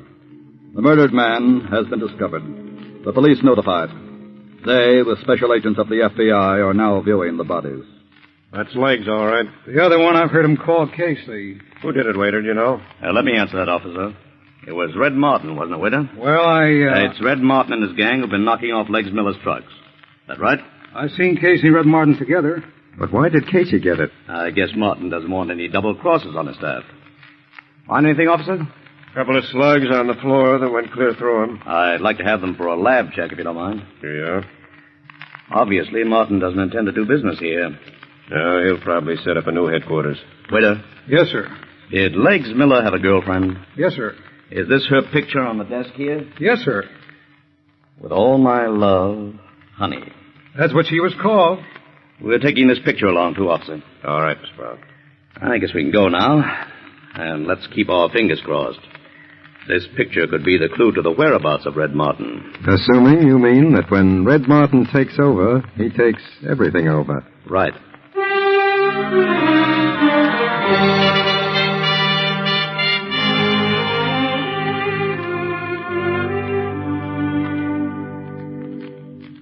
Red. Yeah? What time is it? Little after 10. Thanks. Matter, you tired? No, darling. Bored. What's the matter? Well, these past few days haven't been what you might call exciting. Now, look, honey, I told you. I know. We have to stay here until the heat's off. Couldn't you have picked someplace else for a hideout? Did it have to be 2 dingy rooms above a garage? We ain't gonna be here forever. We already have been. Who is it? Me, Al. Come on in. Hi, Blondie. Hello, Junior. Want to see me, Red? Yeah. Tell the boys that tomorrow we start expanding. We do? How? We're gonna start taking over Mr. Cicero's customers. That's a big order. I'm a big guy. Tomorrow the boys start calling on Cicero's customers to tell them from now on they're buying from us, okay? It'll be okay until Cicero decides to pay us a visit. That's what I want. It'll be a quick way to take over. We'll be here waiting for him. Pass the word on, Al. All right. See you later. After Mr. Cicero, do we hide out again? Come here, baby. Well? Look, just play along with this for a few more days, will you? Oh, I wish you didn't have those big shoulders.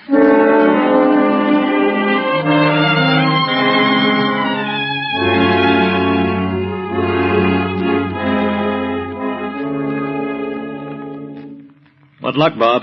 Enough, I think. What do you mean? I checked the photographer this morning who made this picture of Honey. Well? He said all he knew, she was a nightclub singer. Mm-hmm. So I checked with the booking officers, and I finally got this address. Whose? Her mother's, on the north side. I'm bound to see her mother once in a while. We'll keep a 24-hour surveillance on the house and wait for Honey to show up.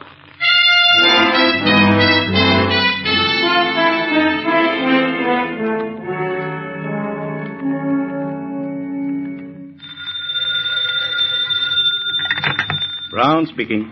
Jim, the girl just came home to see her mother. Yes? Better get over here so we can follow her back and pick up Martin. You follow yourself, Bob, and then come on in. Why? I want to pick up everybody at once. Yes, but how? You keep tabs on Honey and find Martin's hideout. I think I've got a way for seeing that everybody is at home when we go calling.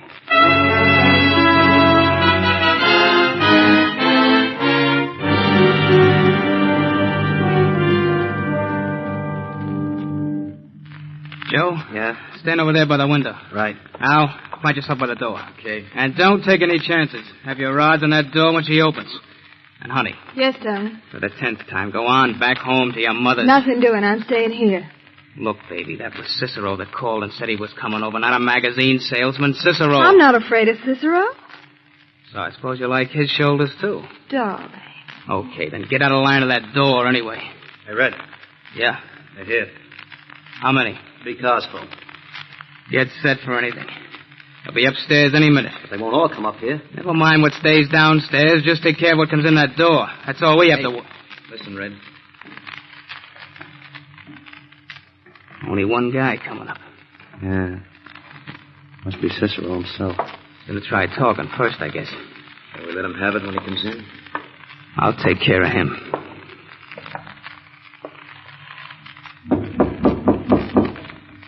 Come in.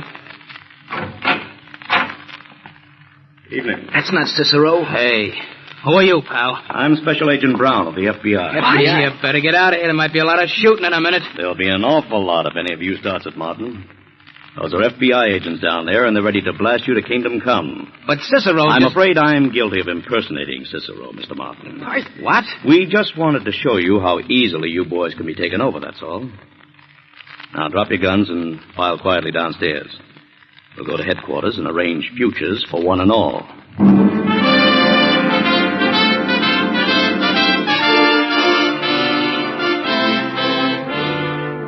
Young Red Martin's short and unprofitable career of crime ended with his death in the electric chair.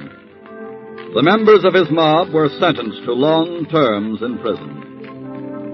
That was a page out of the Roaring '20s, part of the criminal aftermath in America of World War I. Already the criminal aftermath of World War II is splashing black ink across the front pages of our newspapers. It happened before.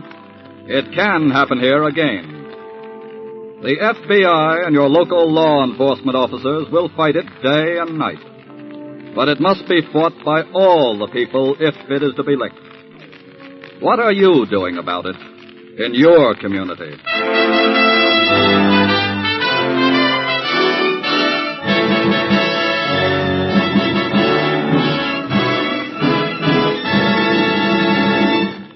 Before we tell you about next week's case from the files of the FBI, a word about a man worth knowing. To the FBI, America looks for national security. And to the Equitable Society, 3.25 million Americans look for the financial security of life insurance. These 3.25 million people are the sole owners of the Equitable Society. Because, you see, the moment they purchased life insurance through an Equitable Society agent, they became part owners of this great mutual organization. Yes, like your FBI, the Equitable Society representative in your community is constantly working for the security of you, your home, and your country.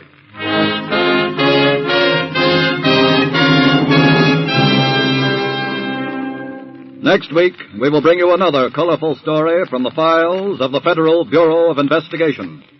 The Innocent Killer.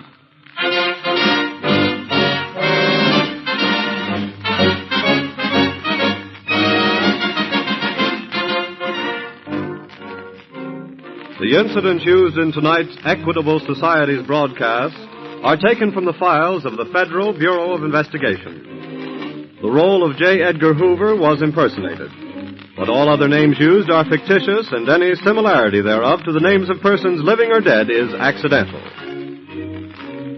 Tonight, the music was under the direction of Frederick Steiner, the author was Frank Ferries, and your narrator was Dean Carlton. This is Your FBI is a Jerry Devine production.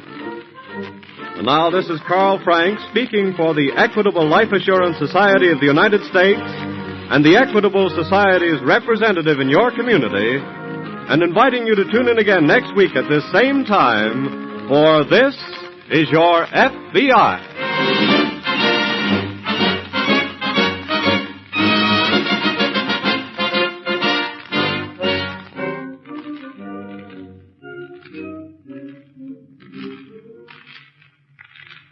This is ABC, the American Broadcasting Company. From Hollywood, it's time now for... Johnny Dollar. Hi, Johnny. Say, didn't you tell me one time that you're quite a nut about fishing? What's that? Pat McCracken at Universal Adjustment Bureau. Doggone it, you know you spiked my plans for a fishing trip just a few weeks ago. Oh, yeah. All right. What's on your mind? Big fish, real big fish. You ever hear of Douglas R. Lanfear? Millionaire playboy, sportsman, yachtsman? That's the one. Well, didn't I read somewhere that yeah, he you was... sure did, Johnny, at the bottom of the deep blue sea. And a $400,000 claim has been filed. You interested? An expense account based on that will be a pleasure.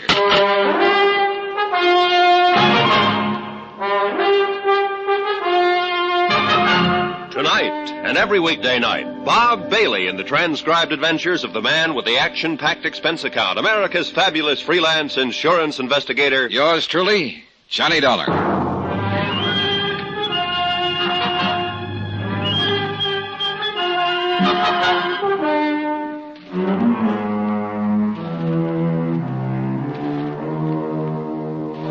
From Special Investigator Johnny Dollar to Universal Adjustment Bureau, Hartford, Connecticut. Following is an accounting of expenditures during my investigation of the Sea Legs matter. Expense account item 1, 90 cents, taxi from my apartment to the offices of Universal Adjustment, where Pat McCracken was waiting for me with a handful and a headful of information. 2 claims, Johnny, both filed by Constance Lanfear, the wife. Here are copies of them. How come 2, Pat? Now, number 1 is against Douglas Lanfear's life policy with Greater Southwest Life and Casualty Insurance Company, $250,000. What's the other? $150,000 International Maritime Organization for the loss of the Lanfear yacht. 400,000 claims. That's right. Okay, what's the story? Well, Lanfear was making a trip along the coast of Central America in his yacht, the Sea Legs. He ran onto a rock or something, the boat sank, and he and his crew of 1 went down with her. Well, do you have any reason to question the validity of the claim by Mrs. Lanfear? 2.5 years ago, Lanfear himself filed a claim with International Maritime. It seems he lost a power cruiser in exactly the same place, near the Boldaro Islands off the coast of Nicaragua. $85,000. Total loss? Happened in a spot where not one bit of the wreck could be salvaged. Oh? Where'd you learn that? Local authorities in his small Nicaraguan seaport, and Mrs. Lanfear, she was with him on that trip.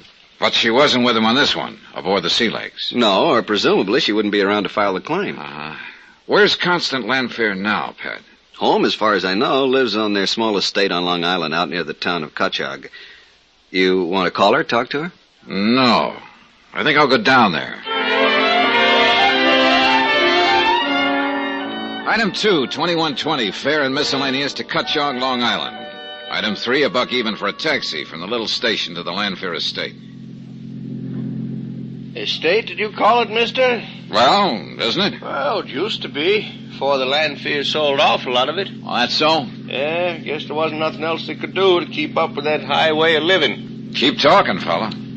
Well, the old man, Lanfear's father-in-law, well, he had plenty, I guess. But after he died, all the kids seemed to do was spend it. You know what I mean? Fancy yachts, lots of polo playing, Florida in the winter, Maine in the summer, all that sort of thing. Oh, there's the place now, right up ahead there on the right. I looked, and what I saw apparently bore out what the taxi driver had said. A big stone wall surrounded what had evidently been the original, rather vast property belonging to the estate. Square in the middle of it sat what was probably once called a mansion.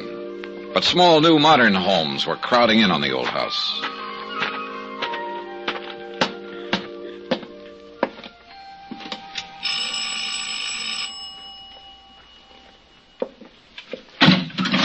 Hello. Mrs. Lanfear? That's right.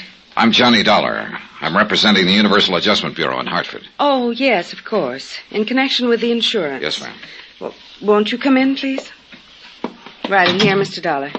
And do pardon the looks of the place. I'm afraid I've neglected things somewhat since... Well, sit down, please. Thank you.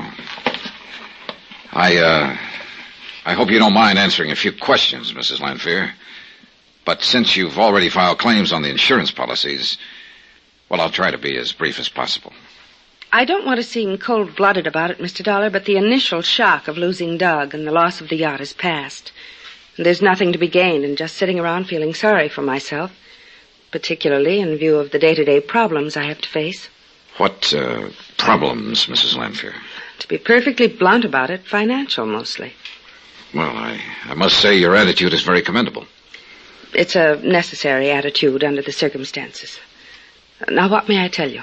If you're sure you don't mind talking about it, I'd like to know all I can about the circumstances surrounding the sinking of the yacht. Well, I don't quite know how to start. We were on just a pleasure cruise. You were along on this trip? Yes. That is up until the day it happened. Oh, why did Doug ever have to... I'm sorry, Mr. Dollar. Well, we were just taking our time, cruising south along the east coast of Central America, doing a little fishing. We'd often taken the sea legs down there. That's the yacht? Yes, a motor sailor. Here, on the wall. This is a picture of her. That's Doug on deck. Oh? Isn't she beautiful? 68 feet overall, 20-foot beam, solid teak decking. Everything. Yes, that is a good-looking boat. It's terrible to lose something as nice as that, isn't it? Yes. Anyhow, along the coast of Nicaragua, Doug decided to put in at San Juan del Perro. That's where the sea legs had originally been built. But the sandbar formations have almost ruined San Juan as a port, so we went on up to Bluefields. Oh, yes, I understand that's now the best seaport on the Caribbean side of Nicaragua. You know that country down there? Only from what I've read. Oh. But go on, please. Well, while we were there, he had some work done on our radio equipment. We'd had trouble with it on the way down. Uh-huh. When the work was finished, of course, he wanted to try it out. He'd found a radio amateur in Puerto Gardo, so he asked me to stay on shore while he and the skipper went out to sea. We kept in contact every few minutes while he headed her out toward the Boldero Islands. The Boldero Islands. Isn't that where you lost a power cruiser a couple of years ago? Yes, the Connie O, named after me, and I begged him not to go out there again. Why, Mrs. Lanphier? Because of the treacherous currents between the two little islands, the great deep that lies between them. A terribly dangerous spot with pinnacles of rock that reach up almost to the surface. Well, why did he go out there again? To prove a point. That's all, to prove a point. Look, I'm afraid I don't follow you. Doug had blamed the loss of the Connie O 2 years before on poor seamanship by the man at the wheel. He wanted to prove that he could take a boat through there safely. Oh. Kind of looks like he was wrong, doesn't it? His last words over the radio were that a rock had torn the bottom out of the sea legs. Oh, Mr. Dollar, before the signal stopped, I could hear the crunching of the hull and the sound of the water as it swept in and over it. It was terrible. You sent someone out there right away, of course. Oh, yes, but it was no use. The sea legs was gone. And with it went my husband. And the man with him. And the bodies were never recovered? No. Before, when we lost the Connie O, we had time to put on life preservers, launch the small boat. I must admit, I wondered how it was. But when the sea legs went down, there wasn't time, and I could hear it over the radio, and it was terrible. It was terrible. I'm sorry. It's all right. I'm all right, Johnny. Mr. Dollar? I may have to go down there, Mrs. Lanphier, and go through the motions of an investigation, you know. But then your companies will pay the claims. I sort of see no reason now why not. It's terrible to have to be so frank about it. But I do need the money, Johnny. I was telling the truth. I didn't see any reason why the claim shouldn't be paid. Perhaps Connie Lanphier's explanation of why she wasn't grieving over the loss of her husband was true. But more than once I wondered if she weren't far more concerned over the loss of the yacht. Or about how soon she could collect on the policies. Then that deliberate slip in starting to call me by my first name. Just what are your plans, Mrs. Lanfear? Plans, Johnny? I don't quite know what you mean. Well, suppose the companies make prompt payment on these claims. That'll mean $400,000. Well, really, Mr. Dollar, aren't you overstepping bounds a little bit? Maybe. But if it'll make you feel any better, or if it'll help to hasten a settlement, I'll tell you. I'll sell what is left of this property and leave the country. Leave for where? Somewhere in Europe on the continent. Alone? I beg you. Of course, alone. Sorry, I just wondered. Doug and I were too close to even think of my having boyfriends, or whatever you want to call it. The more I think about it, the more I resent that question. No particular implication meant, Mrs. Lanfear. Next thing, you'll start implying that the Sea Legs wasn't wrecked at all, that Doug is still alive somewhere, and that if you can't dig them up out of the sea, your precious companies can somehow contrive to keep the money that is rightfully mine, can get out of paying off on what I thought was a legitimate... The more she talked, the more I became convinced that something was very wrong about this case. I let her vent her fury on me. It was simulated fury, I thought. Then I called a taxi again and left. Oh, no, sir, mister. You're all wrong. Them Lanfears, they was thick as two peas in a pod. Say, tell me, did you ever notice any particular friends either of them may have had? Well, there was always throwing them big parties. That's what you mean. Big society-type brawls. No, I was thinking of girlfriends for him or boyfriends for her. Oh, no, sir. No, sir. He was her, she was his, and no playing around. Not like most people in that set. And I know. I know everything goes on in Cut Chalk. Back in New York, I found that the best immediate routing to Nicaragua was by plane to Dallas, then to Mexico City, and finally to Managua on the West Coast. I made a reservation on the Dallas plane immediately, that's item 4, and then spent $1.40, that's item 5, on a phone call to Pat McCracken back in Hartford. Well, sure, Johnny. If you think it's important enough, you have my full permission. Yeah, I've already made my reservation for the first leg of the trip. Well, now, don't go overboard on the expense account. Pat, how you talk. But you really smell a rat, huh? Well, look, according to report, the Lanfears were real buddy-buddies. She loved him, he loved her. Yet only a couple of weeks after his death, she's a lot more concerned over the loss of their boat than she is over him. Oh? You think perhaps... I don't know what to think.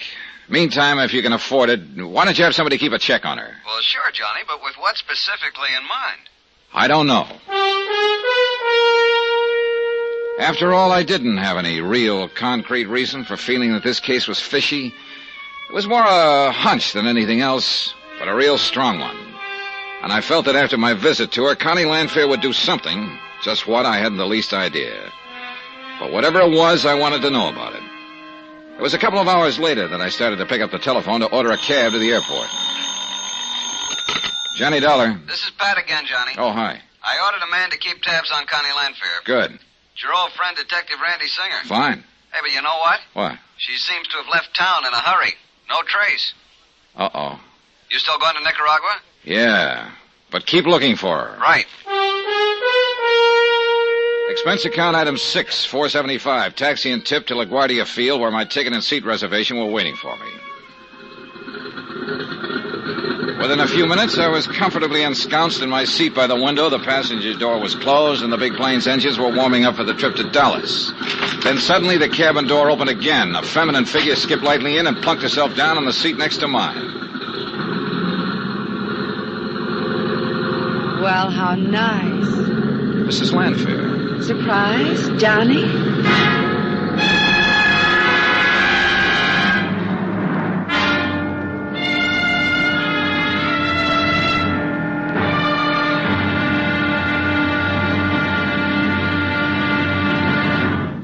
Now, here's our star to tell you about tomorrow's episode of this week's story. Tomorrow, the seeds of suspicion really begin to sprout, with the help of one of the wildest characters I ever met. Join us, won't you? Yours truly, Johnny Dollar.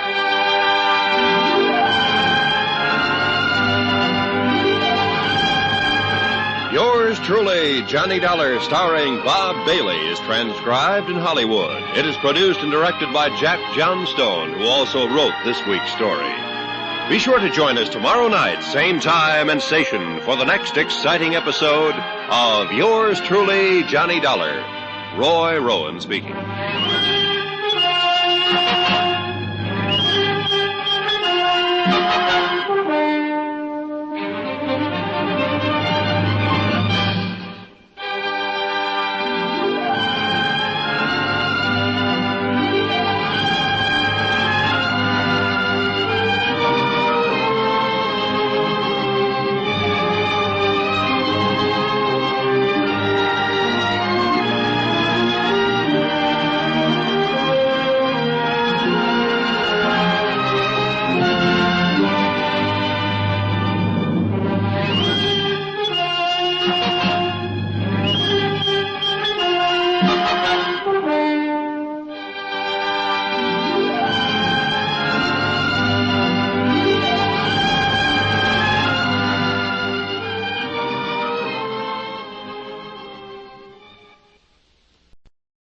from Hollywood, it's time now for...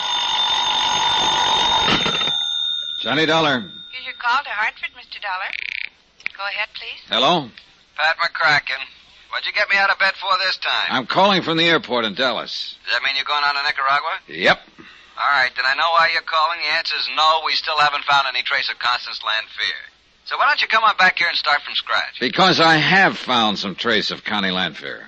Oh, it's Connie now, huh? It sure is, brother. And what's that supposed to mean? Pat, she just happened to occupy a seat aboard the plane right next to mine. Look, Johnny, why don't you work on the facts of the case for a change instead of on the woman involved? Patrick, ever hear of killing two birds with one stone?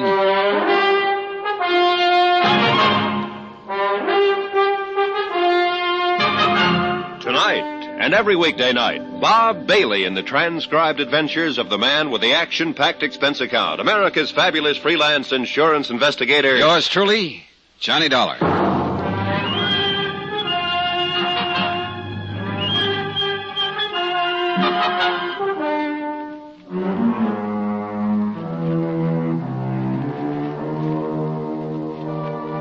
From Special Investigator Johnny Dollar, location Bluefields, Nicaragua, to the Universal Adjustment Bureau, Hartford, Connecticut. Following is an accounting of expenses incurred during my investigation of the Sea Legs matter.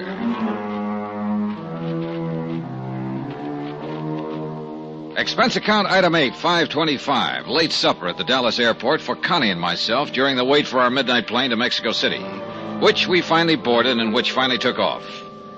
And on this trip I learned no more, no less from Connie than I had on the flight from New York to Dallas. For instance... Doug and I were so close. In everything. Same friends, the same interests. That's why we always took the long yachting trips together. Did everything together. As a matter of fact, I felt that her somewhat overdone assurances of how much she loved her late husband could have been to throw off any suspicion I might have that she'd done him in. Another, for instance... I still can't get over the coincidence of our both deciding to go to Nicaragua at the same time. But believe me, Johnny, Mr. Dollar, I'm just as anxious to clear up this whole thing as you are. The more I thought about it, the more certain I was that it was not just coincidence that had put her on the same plane with me, and the more leery I felt. I know the country so well, too. I think I told you the Sea Legs was built in a small shipyard in San Juan del Paro. That's south of Bluefields. Yeah, that's at the lower end of the East Coast, isn't it? You do know something about Nicaragua, don't you? Oh, only what I've seen on the maps. Oh. Now, let's see. We can get a plane from Managua to the East Coast? Oh, yes. Nicaragua boasts 2 or 3 commercial airlines. I'm sure at least one of them makes a direct flight to Bluefields. That's where we put in with the Sea Legs, you know, before the beautiful thing went down between those awful Boldero Islands. And took your husband with her. Oh, yes. Poor Doug. There it was again. More apparent concern over the loss of the Sea Legs than over the husband she claimed to have loved so much. And still no explanation of why she decided to go back to Nicaragua. Her decision must have been sudden, too, right after I'd seen her at her home on Long Island. From Mexico City, we took a deluxe 4-engine plane to Managua, but the last leg to the city of Bluefields was in a 2-engine something that looked like war surplus tied together with baling wire. At midnight, we signed in at the Providencia Hotel, and after a hearty meal, retired to our respective rooms to make up for lost sleep. I had not planned to wake up at 6 a.m., but fate decreed otherwise. What? Ha-ha! You're still in bed. Yeah, sure. Just a minute, I'll get up and open the door. No. Do not disturb yourself, dear sir. Huh? There, you see, there was no need to disturb yourself. Well, now, just a minute. Who are you? Oscar Patrick Vladimir Posquero. At your service. Oscar Patrick, what? You, my dear Mr. Dollar, may just call me Oscar, now that we are working together. Working together? Whatever you... Welcome to Nicaragua. And no matter what your needs, I, Oscar Patrick Vladimir Pesquero, will provide them for you. For a small financial pittance, of course. Here, let me straighten your pillow. Hey, look, wait. There now. Wait a minute. Where did you get the key you just used to open this door? As you can see, Mr. Dollar, I am prepared for everything. That is why I can be of such unestimable service to you. Oh, now who the devil is that? The breakfast I ordered for you, of course.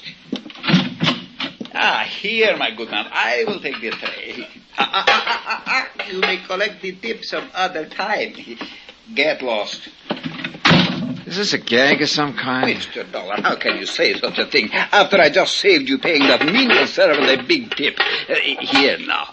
Tomato juice, orange juice, cream, chip beef on toast, eggs, Benedict lamb chops, scrambled eggs, little sausages, toast, honey, jam, and coffee. You expect me to eat all of that? If I am to be of help to you in this important campaign, I must keep my strength up. Oh, I beg your pardon. And at my expense, of course. Of course. After all, nowhere else in Central America can you get such invaluable help as I can give you. Yeah, well, just what gives you the idea I may need your help? Aha, a good question. Oh, here, let me prop you up on your pillow so that you can enjoy this delectable food. Oscar. There you are. Oh, now the chip beef and toast. It doesn't look so good this morning, so I shall take that. And the lamb chops. Oscar, would you please? Now, to business. While you enjoy your breakfast, that is. No. Please don't wait for me, Mr. Dollar. Look, to begin with, how did you know my name? Easy. You signed the hotel register. Okay, but then how did you know? Who has not heard of the famous freelancing insurance instigator with such a lovely, big, fat expense account, huh? Lucky man. Ah, so that's what appealed to you. Yeah, of course. And who am I, Oscar Patrick Vladimir Pesquero? Yeah. Exactly. Who am I that I shouldn't learn a couple of tricks or two from such a great man? Oh, brother, seems to me you've learned plenty already. Thank you. And that is why I shall be of such magnitudinous assistance to you in the sea legs matter. For a pittance, you understand. Say, $100 a day. How about 10? 90. 20 then. 70. 40? 30. 50? 20 a day and not one penny more. Sorry, Oscar, but you are not hired. Oh, Mr. Dollar, you bleed me to the quick. How else could you solve this case without me? Do you really know something about the sea legs? And how did you know I came here to investigate it? In the second place, what else would such a distinguished instigator be doing than the case of the American boat lost in the Buldara Islands, especially coming here with Mrs. Lantier? All right, go on. And in the first place, because I know all about it. All right, Oscar, tell me this. Do you think there's anything phony about the loss of the sea legs? I am sure of it. It was a crime of the first and second water. Why? Because you are here. Oh, you can do better than that. All right. Because I am always sure there is something crooked going on until the guilty ones are proved otherwise, or until the innocent ones are proved whatever is left, which is besides the point because I was sure of it in the first place. Yeah. Anyhow, the first thing for you to do is make a trip to Portugaldo.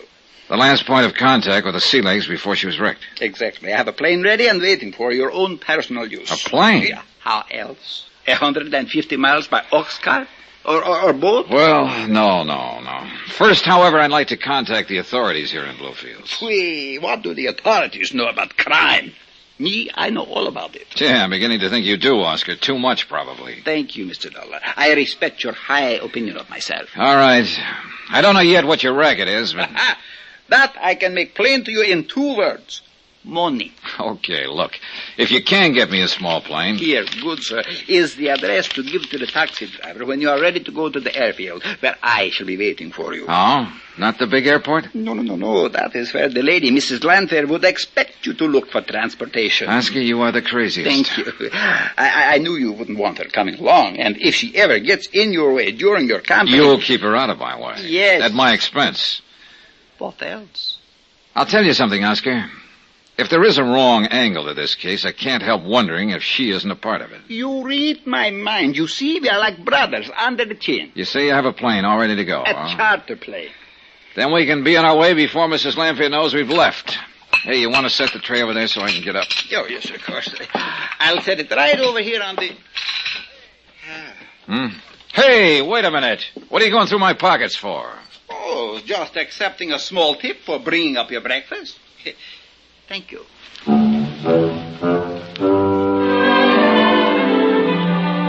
If only half of what Oscar said was true, it was conceivable that he could be of help to me. I checked with the hotel manager and the local police. They knew Oscar well and told me that he pretty much lived on the occasional American tourist who showed up. That he acted as guide, chauffeur, pilot, anything for a price. That he could be trusted implicitly by whoever happened to be paying him at the moment. And, which was important to me, he knew the country and its people inside out, was a font of information about anything and anybody. So I decided to let him tag along for a while. The Federal Maritime, the equivalent of our Coast Guard, had headquarters in the harbor area, and I found a captain there who spoke fair English. I'm sorry, Senor Dollar, but you know as much as we do.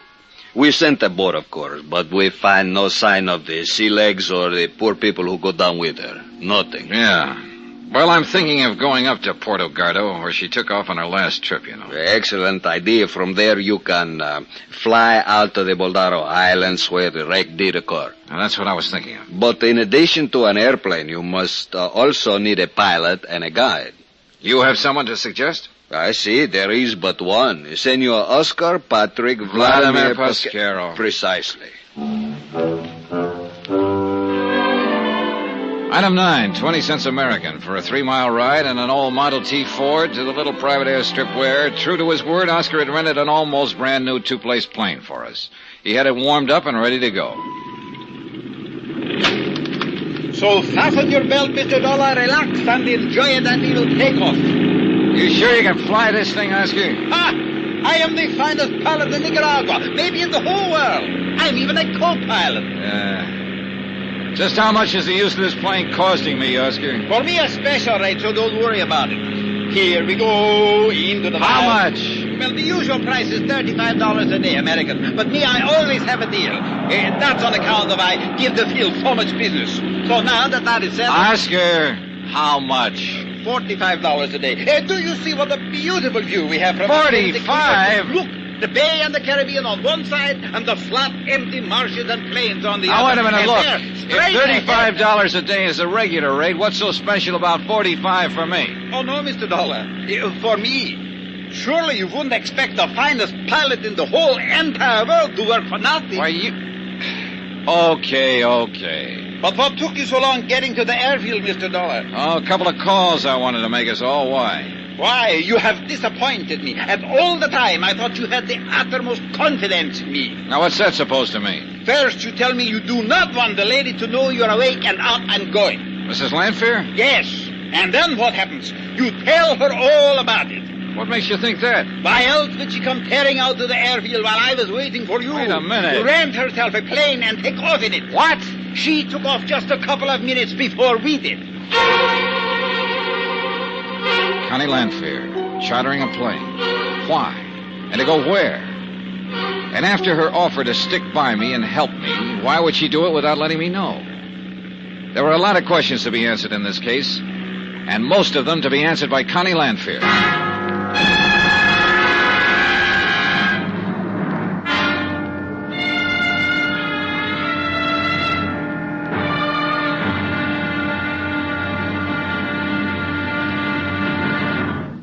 Now, here's our star to tell you about tomorrow's episode of this week's story. Tomorrow, the sea, the rocks, and dear old Mother Nature bring some pretty startling facts to light.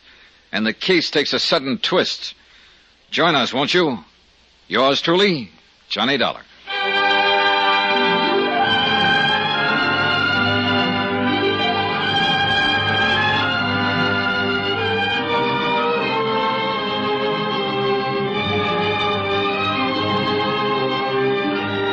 Yours truly, Johnny Dollar, starring Bob Bailey, is transcribed in Hollywood.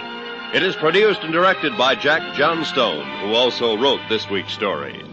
Be sure to join us tomorrow night, same time and station, for the next exciting episode of Yours truly, Johnny Dollar. Roy Rowan speaking.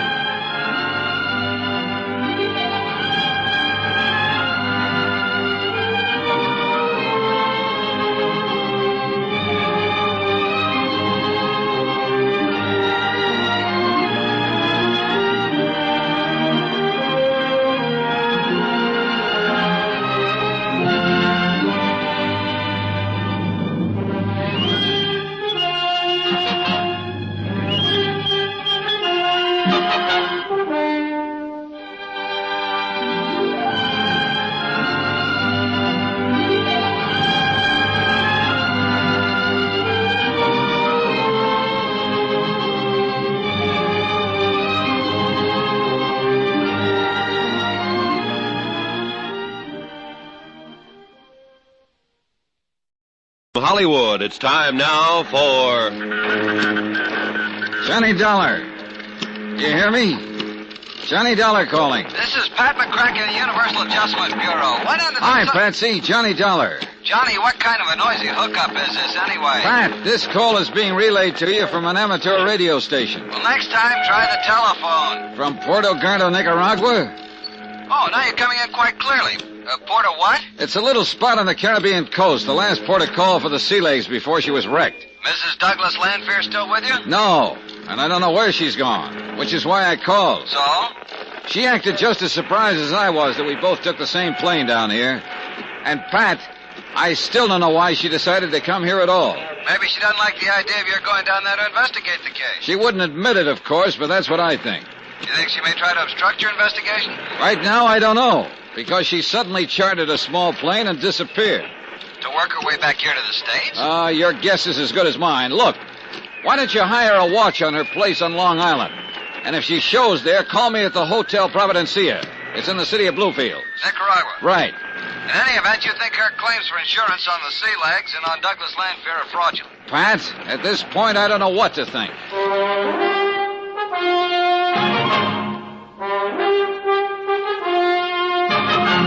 Tonight, and every weekday night, Bob Bailey in the transcribed adventures of the man with the action-packed expense account, America's fabulous freelance insurance investigator. Yours truly, Johnny Dollar.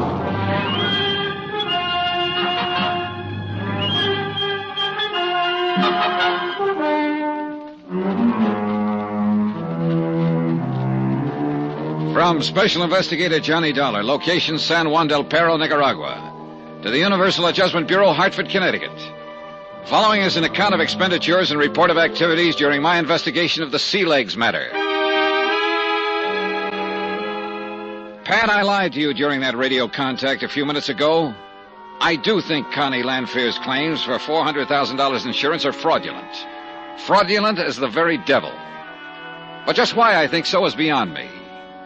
At any rate, the assistant who's foisted himself on me down here is a real weirdie whose name, believe it or not, is Oscar Patrick Vladimir Pasquero.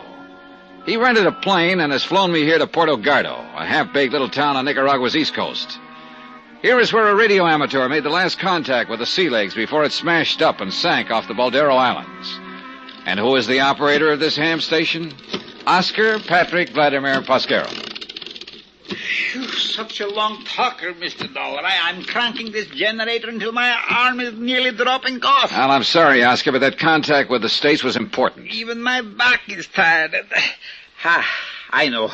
I'll make an expense account to you. Say $10. You try that, and I'll fly back to Bluefields without you. Oh, please, Mr. Dollar, no joking, please. Who's joking? What, without me, you would be a lost soul in this vile country. Hey, tell me something. Why did you ever set up a transmitter in this isolated fishing village? I should set it up in Bluefields? Ha! They even wanted me to have some kind of license up there. Disgusting. And a waste of money, too. Now, that reminds me. Do you have a pilot's license? Who needs a pilot's license when those little planes practically fly themselves? Besides, a pilot's license costs money, too. Well, I have one, so from here on in, I stay at the controls. No confidence in me, no confidence in you. What a smirch on the good name of Oscar. Okay. Now, let's get out to that flat where you parked the plane. I want to fly over the spot where the Sea Legs went down. You see how invaluable I am? Huh? Without me, you wouldn't even know where to look for the Baldero Islands. You know darn well, all I have to do is look at the charts in the cockpit of the plane. But, Mr. Dollar, that wouldn't be fair.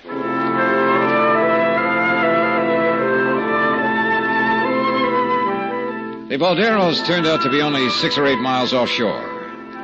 2 narrow little rocky islands that poked up out of the sea to keep each other company in the vast, quiet blue expanse. One of them was perhaps a mile long, and the other, just a couple of 100 yards away and stretching parallel to it, was even smaller. Sure, to a man at the wheel who was unfamiliar with these waters and without charts, the Balderos could conceivably be a menace to navigation. In the dark of the night, that is. Oscar? Yes, sir?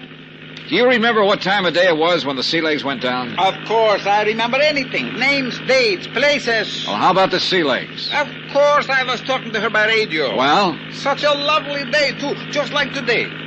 You know, Mr. Lanfear even promised to take me fishing after we finished the radio contact testing. What time? He even promised we would... It was exactly 10:21 a.m. when the radio signal from the yacht suddenly cut off. You're sure of that? Yes, sir. We were talking away back and forth, and then pip! Nothing.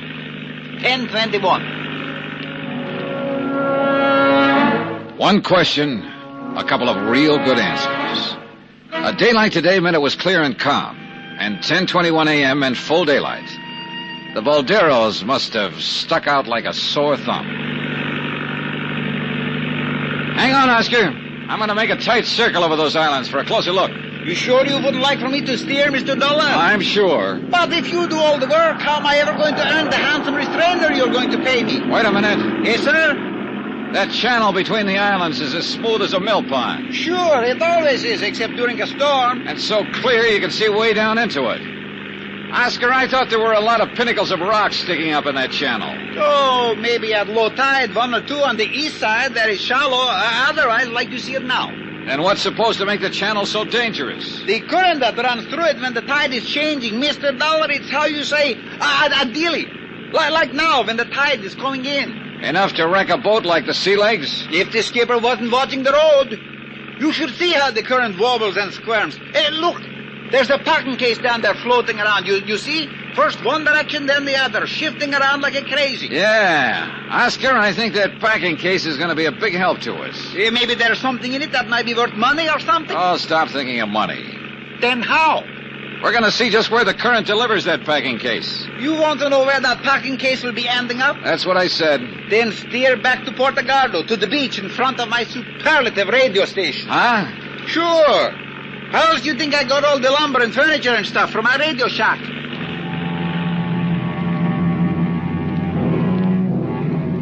He was right. From the air, we could see that every bit of flotsam passing through the Baldero Island Channel on a rising tide wound up in the tiny cove on the shallow sandbar directly in front of Oscar's radio shack. Even now, it was piled high with crates, bits of ship's rigging, odd pieces of furniture. That junk stay down there forever, Oscar? No, Mr. Dollar. Once a month, a real big high tide comes along, and presto, I have a clean front yard again. But I always make a trip up here before then. What do you mean? Sure, that's why I'm Nicaragua's #1 beach brusher. Oh, stop being corny. What do you mean beachcomber? So I have to brush the sand off everything I pick up down there. So you didn't laugh. What do I care? Anyhow, you should see some of the valuable things I pick up to sell to the natives. Well, tell me, 2 years ago, when the Landfair's other boat went down. You should have seen it. Everything that could float ended right up in my front yard. It was beautiful. How about when the Sea Legs was wrecked? You know, that's very funny, Mr. Dollar. There was nothing. Nothing at all. I don't understand it. Well, I think I do. I think I'm beginning to understand a lot of things about this case. Hang on, Oscar. We're flying back to Bluefield. Expense account item 12, 30 cents American. Taxi from the private airport where we'd rented the plane to the headquarters of the Federal Maritime. I never will get that straight. Call it the Coast Guard and Captain Ramirez. Si, senor. On July the... here it is. The date? And at 10:21, Captain. See, the tide at 10:21 was just after what you call neap. So it was neat. It was pretty. What does that mean? Oh, shut up, Oscar. Yeah, I see, Captain. Neap tide at 9:40. So it was coming in, rising, huh? Si, senor Dollar. Rising, up. Good, thanks, Captain. Here, buy yourself a cigar. Buy yourself a whole box. Gracias, senor. Gracias. Come on, Oscar. Sure, Mr. Dollar.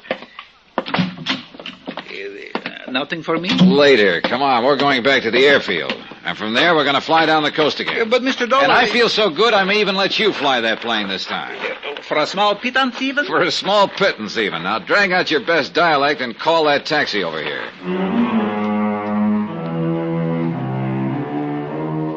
Item 13, $6 for the Capitan. Item 14, 50 cents taxi back to the airfield. For some reason, the fare in the old Model T went up every time I used it. Or did Oscar wink some kind of a deal with the driver that he could cut in on later? Item 15 and another $45 for rental of the plane, and I'm sure it all went into Oscar's pocket. That his knowledge of the language enabled him to persuade the owner we shouldn't pay 2 rentals in one day. We headed south and made good time. But where are we going? Another few minutes and you'll be down to Costa Rica. What's that little seaport straight ahead? San Juan del Perro. And according to this map, it has a more than adequate landing field. Look, do you see what I see down there on it? Yeah, exactly what I hoped to see. The twin of this plane. The plane in which Mrs. Lanfear disappeared this morning. I'll land right beside it. No sooner said than my name is Oscar Patrick Vladimir Pescaro. Don't these little fields have any personnel? Ha! If they get 2 planes a month, they think it's a crowd. Yeah, but there must be somebody. There's a car back of the hangar. Good. Then we'll have transportation into town. You still haven't told me why you decided to come here. Was it because Mrs. Lanfear did? That was something I didn't know until I saw that plane down there. All right, easy now. Don't land too close to it. I am in perfect control. Here we go. No, Oscar, it was a hunch, based on the fact I remembered that the Sea Legs was built in this town. Hey, nice landing. Thank you, Mr. Dollar. Maybe a little extra bonus for such a good job. If you don't stop talking about money, you're going to have to find yourself a... See, am I crazy? Isn't there someone in the cabin of that other plane? Hey, the car, it's coming over to meet us. Hey, watch it, Oscar. That darn fool is heading right across our landing pad. Huh? Look on the engine. Is he crazy? Can't he see us? Hey, swing hard, but don't flip us. Come on, more throttle. It's already there. Then straighten out. Take off. I can't. What'll I do? What'll I do? Let me hit those controls. Hang on. Here he comes. He'll hit our gear. Hang on.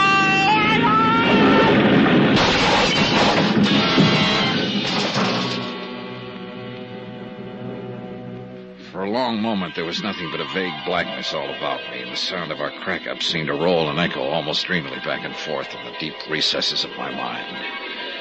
Then, slowly, hazily, I seemed to hear some of the sound. Yeah, like an engine far off.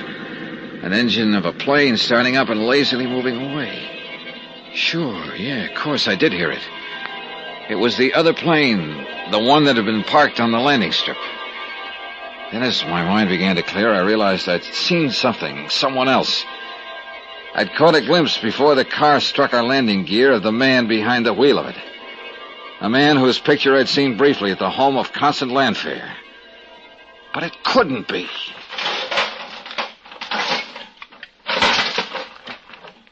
Oh, Mr. Dollar. Am I still alive? Yeah, Oscar. I'm afraid you are. Thank you. But did you... Oh! Did you see who was driving that car? Yeah.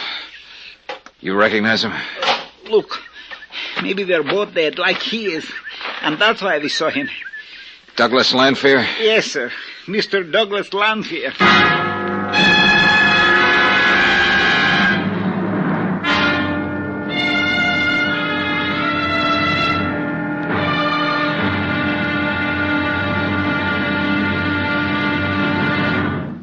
Now, here's our star to tell you about tomorrow's episode of this week's story. Tomorrow, the dark back streets of San Juan del Perro yield some valuable information and a threat of sudden death. And believe me, it isn't an idle threat.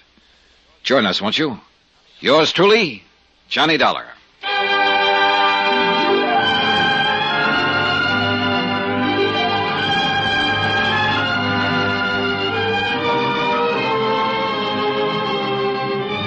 Yours truly, Johnny Dollar, starring Bob Bailey, is transcribed in Hollywood. It is produced and directed by Jack Johnstone, who also wrote this week's story. Be sure to join us tomorrow night, same time and station, for the next exciting episode of Yours truly, Johnny Dollar. Roy Rowan speaking.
From Hollywood, it's time now for... Johnny Dollar. Alguien le llama de los Estados Unidos. Huh? Johnny? Yes. Pat McCracken, Universal Adjustment in Hartford. Oh, hi, Pat. Now listen, as you requested, I had a man sent out to Mrs. Lanfear's Long Island home to see if she'd return. I suspicion wrong, Pat. She's still here, very much so. Will you listen? Shoot. A man was a little over-ambitious. Let himself into the house through a basement window. So? While he was there, the telephone rang. He wasn't crazy enough to answer it. Crazy like a fox. It was long distance from right where you are now, San Juan del Perro. And, Johnny, I suspect it was from the man on whose policy she's made a claim for $250,000. Her dear departed husband, Douglas Lanfear. Right. And if so, her claim on him, at least, is fraudulent. So see if you can dig up some proof. Brother, I have it. The man is anything but dead. Huh? It was Douglas Lanfear who wrecked our plane when we tried to land here a few hours ago. Then, Johnny, get him. Sure. If he doesn't get me first.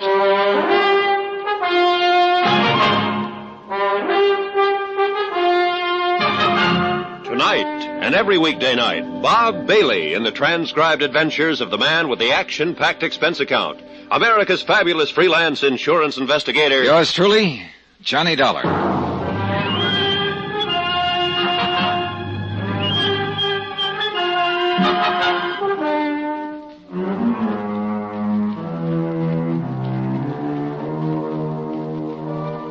From Special Investigator Johnny Dollar, location San Juan del Perro, Nicaragua, to the Universal Adjustment Bureau, Hartford, Connecticut. Following is an accounting of expenses incurred during my investigation of the Sea Legs matter. $250,000 insurance claimed by Mrs. Constant Lanfear for the death of Douglas Lanfear. An additional $150,000 for the loss of the yacht, the Sea Legs. Claim number 1 now proved to be fraudulent. As for number 2, the claim on the yacht.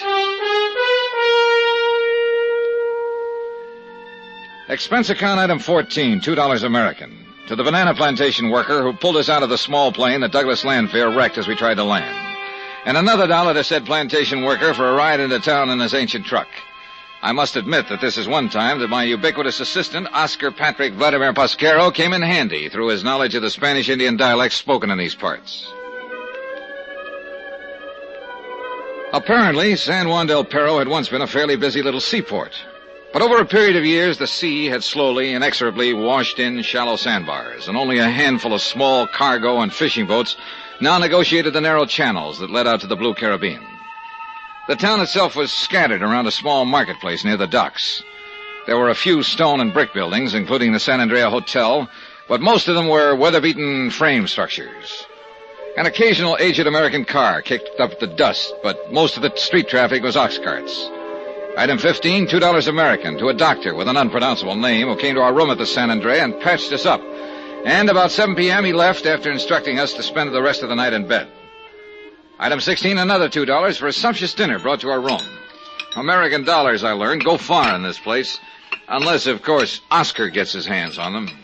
You should let me handle all the bills for you while you're here in Nicaragua, Mr. Dollar. Yeah, sure, and let you take a 50% commission on all of them, huh? No thanks. Oh, but Mr. Dollar, When the poor fellow who rented us that plane to get down here starts patching it up, my expense account is going to take a big enough beating. Have no fear. I will supervise the repairs on the plane myself. Yeah, for a small pittance. Yeah, of course. What a wonderful dinner. Now, to sleep it off. Well, you sleep all you want to. I got work to do. Work? Yeah. Besides, you still haven't told me why we flew down here in the first place. I still don't understand. Listen, Oscar, a couple of years ago, Lanfear lost a power cruiser off the Boldero Islands. I know. I told you I helped him and his wife and his captain get to shore. He collected $85,000 for that boat from his insurance company. I saw the boat. It was worth the $85,000. So he should have insured it for more, maybe $100,000. Made himself a profit. A very poor businessman. Will you listen? The ease of collecting on that loss must have given him ideas. What's more, he could do with some money. The parental estate was running low. Anyhow, a few weeks ago, he brings a yacht, a motor sailor down here. The Sea Legs. Right. This one's insured for $150,000. And his own life is insured for $250,000. Aha. Maybe he's not such a bad businessman after all. He takes the Sea Legs out to the very same place where he lost the first boat. This time, he leaves his wife ashore. He and the skipper go out alone, presumably to check on some new radio equipment he's installed. Sure, we made the radio contact from my own personal sender on shore at Portugaldo. But the contact was suddenly cut off. I heard it. And the next thing we know, Mrs. L is back at her home on Long Island claiming a total of $400,000. Well, why not if she thought he went down with the boat? Because I don't think she did. What's more, I'm going to prove... Of course I knew it all the time. Because if he drowned off the Boldara Islands, what was he doing here today, driving the car that wrecked our plane? Unless he was dead. And do you know something, Mr. Dollar? I don't believe it. Oscar, there was somebody in the cabin of that other plane waiting to take off with him after he smashed our landing gear. You didn't see who? No, but I'll give you odds it was Constant Lanfear. Another thing, she said that when the sea legs went down, she heard it go over the radio. You said that the signal just suddenly cut off. Mr. Dollar, you don't think the yacht was wrecked at all? Not any more than I think Lanfear went down with it. Then where is it? Well, I have a hunch it's right here in San Juan del Perro. Yes, but wouldn't everybody know the boat? Oh, Oscar, one of the oldest insurance rackets in the world is to fake a shipwreck, take the hull to some obscure foreign port, dress it up in new paint and rigging, then put it to sea again. Now, why didn't I think of such a good... Now, if I remember rightly, I spotted a couple of old shipyards down here when we circled the land. Yeah, sure, but there's only one that does any work. Do you know where it is? Of course I do. You see how invaluable I am to you? Then that's where we're going right now. But, Mr. Dollar, what if you do find the boat? What do you mean? Mr. Lanfear has already flew the goose. He took off in that other plane after we cracked up. Look, we'll take things as they come along. Right now, while we're here, I want to look for that yacht. I saw an excellent picture of it, and I'm sure if I find it, I can identify it. And if we do find it? We will have twice the case against the Lanfears. Mr. Dollar, I am fortunate to be working for such a sterling, silver, 14-carat genius, for the most outstanding, intelligent, Get your hands out of my pockets. There's one other thing I'd like to find. One person, unless Lanfear murdered him. Who? His one-man crew. Oh, Ramon Gonzalez. The same man as on the first trip. Well, if he was allowed to live through the first wreck, he was probably in cahoots with Lanfear and therefore is still around. Would you recognize him if you saw him? Maybe so, maybe not. The first trip he was big and fat. The second trip he was skinnier. He wore a beard on his face. If he's changed again, yeah. Oh, you're a lot of help. I thought you never forgot a name or a face. But, Mr. Dollar, him I never made any money off of. Well, come on, get into your clothes and let's prowl around the shipyard.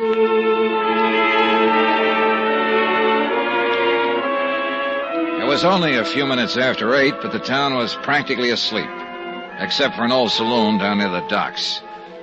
Quietly, so not to disturb the snoozing night clerk, we let ourselves out of the hotel and headed for the waterfront. The night was clear and moonlit, so we had no trouble finding the way. I glanced hopefully into the open door of the dockside saloon as we passed it, and I chuckled at the incongruity of the music blaring away. But, of course, saw no one that... Wait a minute, Oscar. Yes, sir? At that table in there, drinking beer. Hey, can one of them be the Raymond Gonzalez you mentioned? So who can tell from here?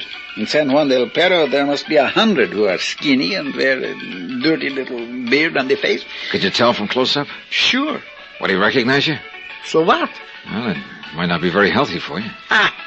Mr. Dollar, working on an important campaign for you, my dearest friend, I would gladly lay down my life for you. For a small pittance, of course. Of course. Anyhow, how would he know I am working for you? Okay then. Saunter in and take a look. Okay. I'll wait right here.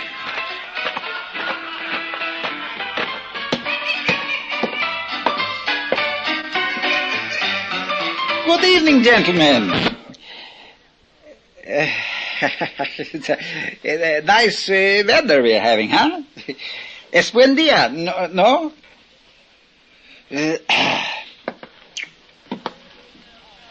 Well, if it isn't my old pal Ramon Gonzalez. How are you, Ramon? Extranjero? Me? A stranger? Why, I'm one of your oldest and dearest friends. Es mi amigo, remember? Sálgate, extranjero. Get out. But I am Oscar Patrick Vladimir Pesquero. You know, just a fine old Spanish name.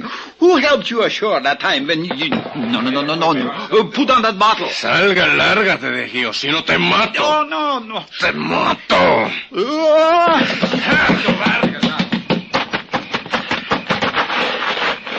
Mr. Dollar. Mr. Dollar. Yeah, I don't think they liked you to interrupt their little beer party. He threatened me with a knife. He said he would kill me. Is he Ramon Gonzalez? Who? Yeah, oh, yes, I'm sure of it. You see, Mr. Dollar, he did not go down with the ship. You're telling me. Well, aren't you going to do something about him? Later, if I locate the sea legs. Cautiously, quietly, looking back over my shoulder now, we prowl through the old shipyard. And finally, led by the smell of fresh paint, I found it. The once clean white hull was painted a gaudy red and blue, and given the appearance of age. The mahogany rail and taffrail had been replaced with iron pipe. The beautiful teakwood deck painted a dirty gray. The wheelhouse had been moved, the cabin altered, even the mast, bowsprit, and general rigging changed. Stanchions, cleats, all the hardware that had once been polished bronze was now corroded or painted over.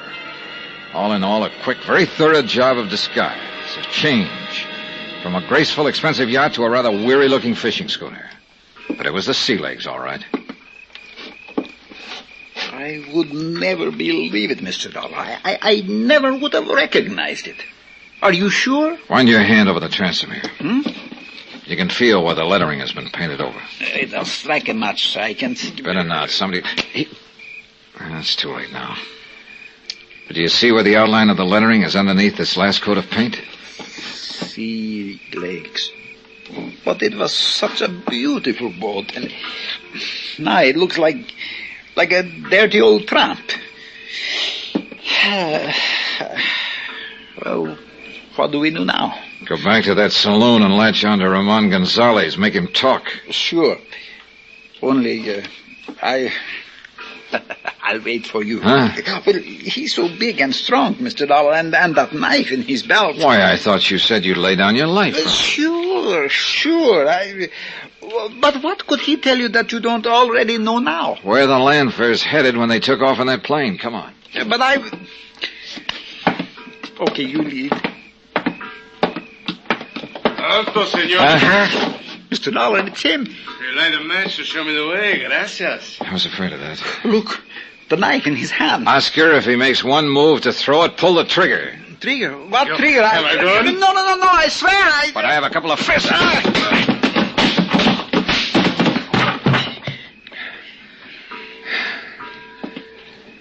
Well, let's bring him in. Bring him to so I can question him. No. Let's get out of here. Please, Mr. Dollar, he may have a friend around. Right, Oscar, he has. And this one carries a gun aimed straight at Mr. Dollar's back. Well, Mrs. Landfair. Surprised, Johnny?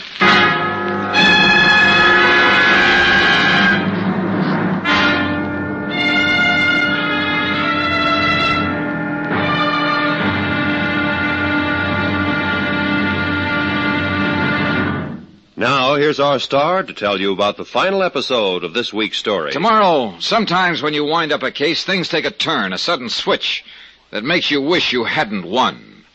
Join us, won't you? Yours truly, Johnny Dollar.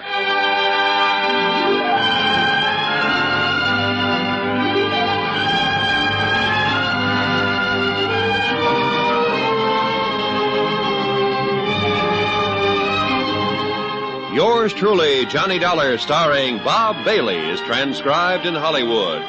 It is produced and directed by Jack Johnstone, who also wrote this week's story.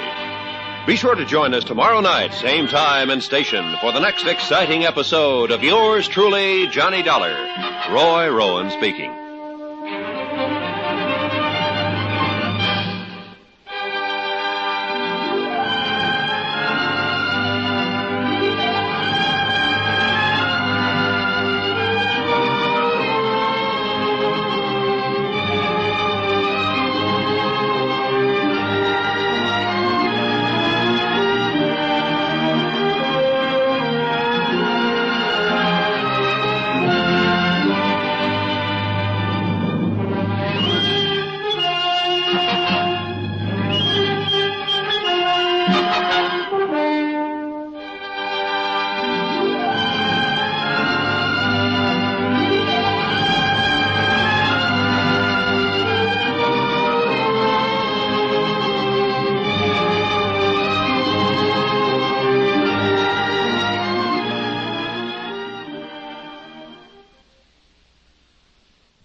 From Hollywood, it's time now for...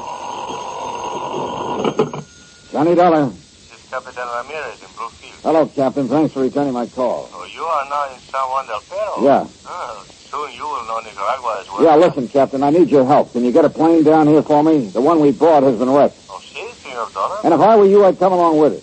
I, Senor? But I... A nice chance to add to your laurels, Captain, by making a couple of arrests. Criminal? Yeah. One of them a killer.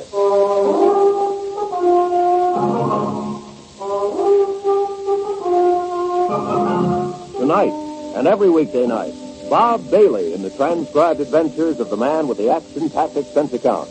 America's fabulous freelance insurance investigator. Yours truly, Johnny Dollar.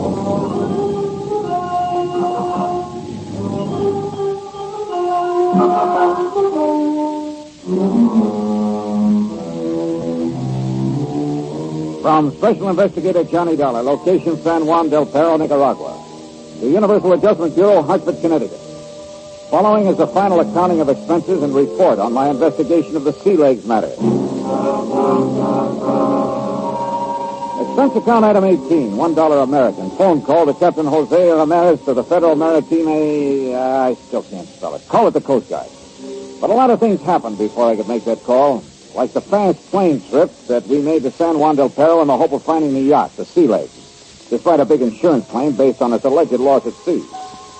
Like the fact that our plane was wrecked for us by one Douglas Landfair, despite a big claim based on his alleged death at sea. Like our discovery of the yacht, carefully altered and repainted in an old shipyard. Our discovery of Ramon Gonzalez, a member of the crew who was supposed to have gone down with us. Mr. Dollar, let's get out of here. Oh, no, Oscar. Not until I revive this Gonzalez character and make him talk. But he may have a friend around. Quite right, Oscar. Yeah. Huh? And with a gun and straight at Mr. Dollar's back. Well, well. Connie Lancer. Try, gun. Not particularly. Stand still. I won't hesitate to pull this trigger. No, I guess you wouldn't. So you found the sea legs. Did Oscar help you? Oh, then you're familiar with Oscar Patrick Vladimir Pasquero. Ask him, the chiseling money grabber. Please, how can you say such a thing about such a Oh, shut up, Oscar. Thank you. Nice job you did at disguising the sea legs, Mrs. Lancer. If Oscar hadn't shown me where to find it, my husband and I would have it out to sea again. And new clothes under a new flag. Oh, yeah, sure. One of the oldest games in the business. And in the meantime, you would have collected $150,000 on its supposed loss. In addition to $250,000 on your husband, Douglas. Why did you have to come along, Johnny? I'm afraid you asked for it when you filed your claim. $400,000. We had to. We were in trouble. Oh, sure, because you spent every nickel you could get your hands on. No. We inherited the estate. I told Douglas. Oh, yeah, sure. All his fault. It's true. Well, that ain't the way I heard it. And I don't intend to believe it any more than I believe a couple of things you told me on the plane down here. You don't understand. Nobody has to lie. But remember how you sobbed as you told about the last radio contact with your husband when, as you put it, you could hear the rocks grinding away at the hull and the water pouring in overside as he desperately fought for his Johnny, life? please. Well, I heard it a little different from Oscar here. The radio signal was suddenly cut off, that's all. No fancy sound effects, nothing.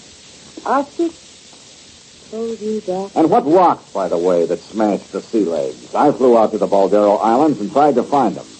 They were as non-existent as the wreckage that should have washed ashore on the Baldero Current. I'm beginning to see some things, Johnny. The mate or skipper or whatever you want to call him, who was supposed to have been with your husband, has been lost with a boat, Ramon Gonzalez. Well, as you can see, he wasn't quick enough when he attacked us here a minute ago, and I had to get a little rough with him. Johnny! As for your having a gun pointing at my back, stop kidding, Connie. You know more Johnny, look out! Wait a minute,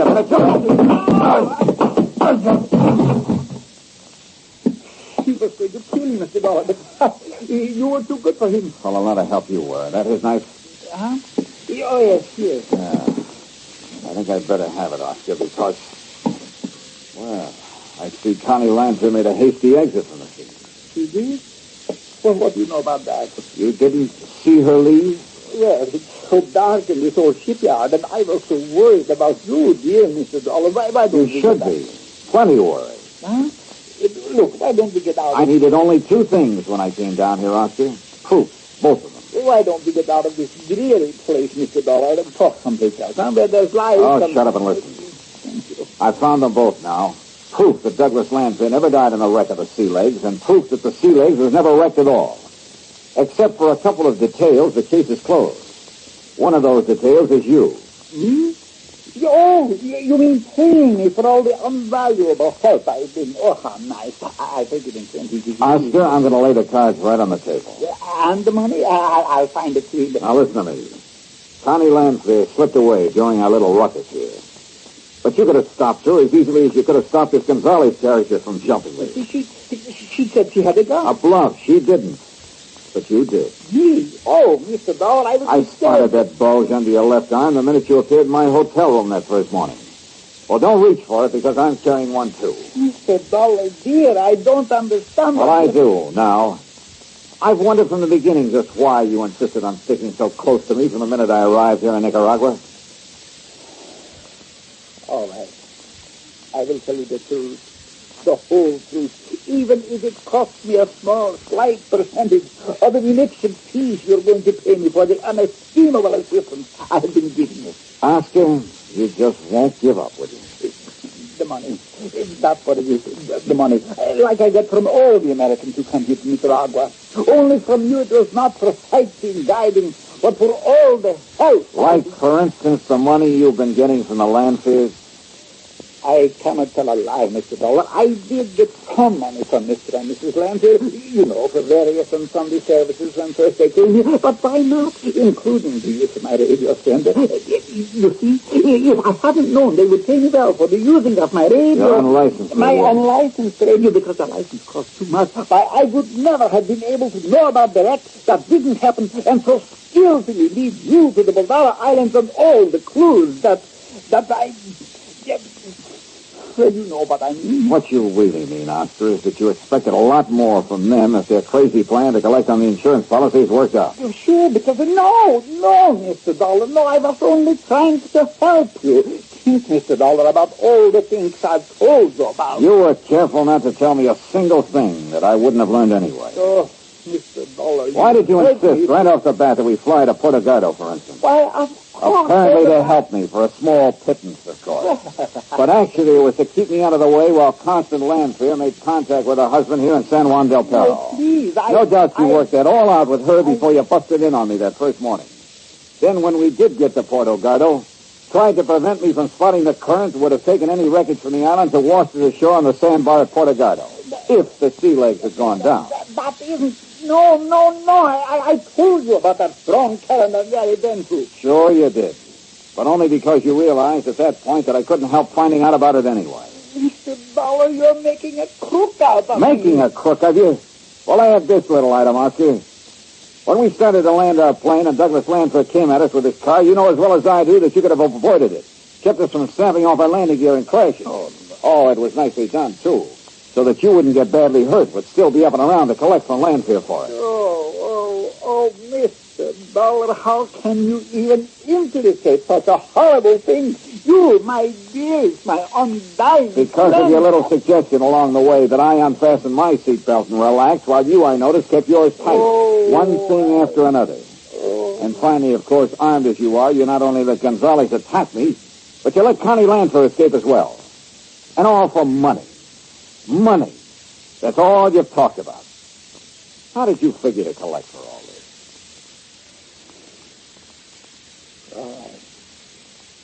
It's true. It's true. All my life in every country in the world I've been... Whatever I have done has been because I love them. And I swear it, Mr. Dollar. I would have never let them kill you. Because I do like you, Mr. Dollar. I almost... Even with all the money I could get from them, I almost gave it up. Yeah, for whatever you could get from me.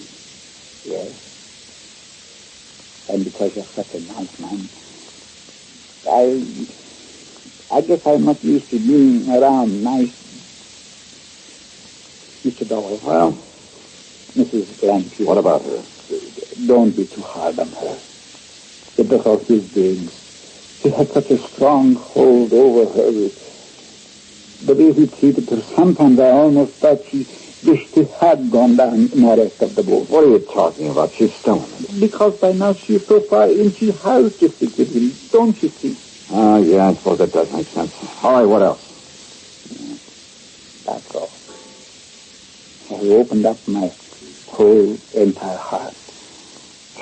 Well, Mr. Dollar, for once in my life, I'm telling the truth.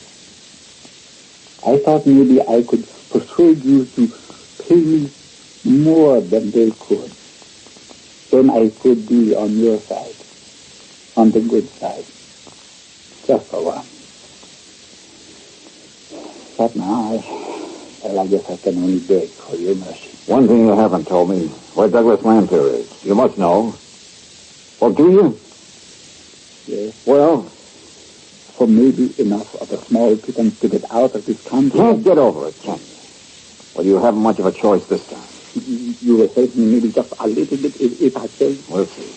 I'm living on hope, Mr. Dollar, so I will tell you. Mr. Lanphier. Mr. Lanphier is right here. Oh. And well armed, officer, ready to blow your brains out for what you just told us to know the insurance investigator. Be careful, please. Mr. Dollar, he has a gun. Yeah, I see. So have you, Oscar. Yes. Yes, I have. Careful, Oscar. And if it is the last thing I do, the man who got me into this is going... Oh, no, you don't. No!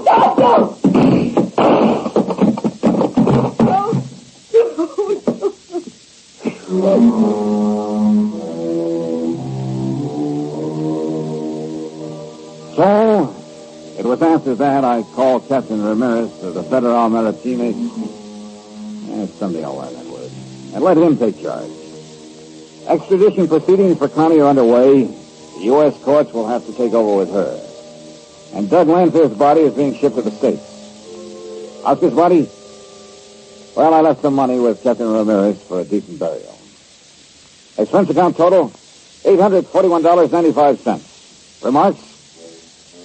I wonder what kind of a deal Oscar Patrick Vladimir Pasquero was able to make at the pearly gates, or wherever he was headed. And you know something?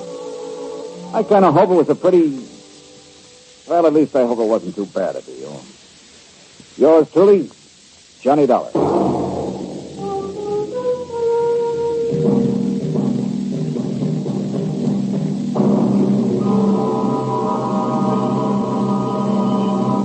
Next week, the promise of romance in the arms of a lovely girl, and the threat of a knife in the back.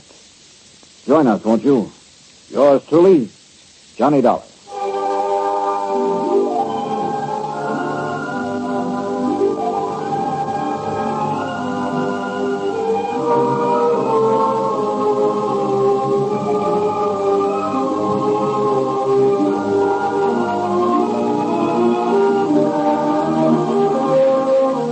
Yours truly, Johnny Dollar, starring Bob Bailey, is transcribed in Hollywood. It is produced and directed by Jack Johnstone, who also wrote this week's story. Heard in our cast were Harry Bartell, Lawrence Dobkin, Virginia Gregg, Parley Bear, Don Diamond, and Russell Thorson. Musical supervision by Amerigo Marino.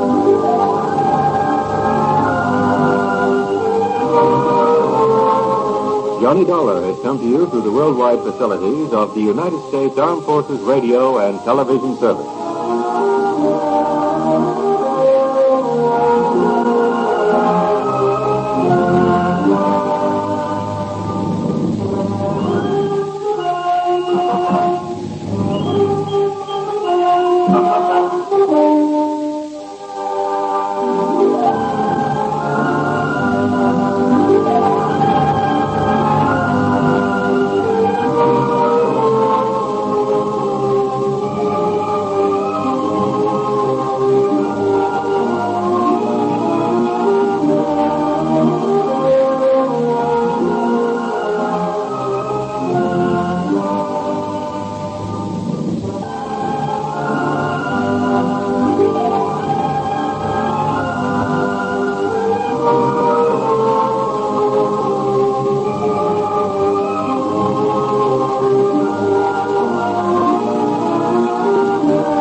by transcription.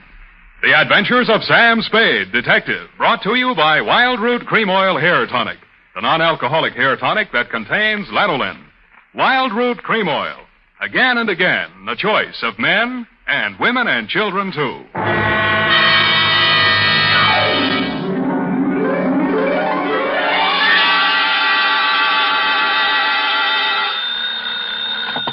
Sam Spade Detective Agency. Me, sweetheart. Sam, where have you been? I've been tasting the bitter with the sweet at Miss Wigginson's School for Girls, sort of a special course in homicidal apiculture. Apiculture? Mm-hmm. There were apes involved? Effie, where is your Latin? Apis, apianus, of or pertaining to bees. Oh, bees, of course. It was a bee caper? It was a beekeeper caper. Oh, that's funny, Sam. That's a honey. Effie, put these words down in your little book. Honey, sweetness, hives, combs, etc. Never mention them again. What? Keep things humming, sweetheart, and I'll be right down to drone my way through my report on the queen bee caper.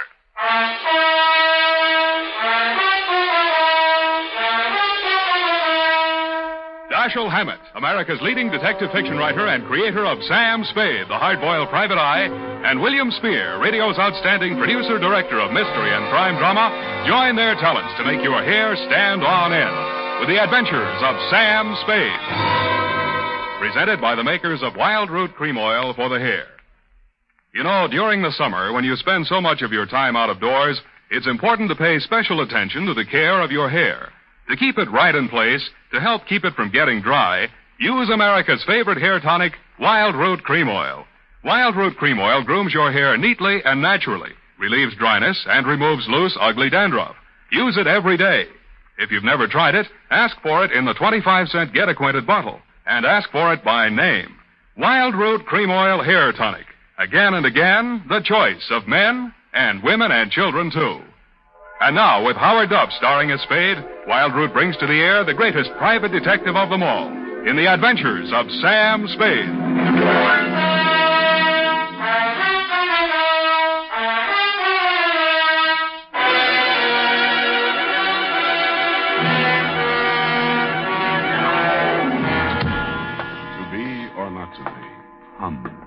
Oh, hello, Sam. Hiya, Sam. How's tricks? Oh, Effie, really, this jargon, this patois. Don't you think it's about time we spoke like educated people?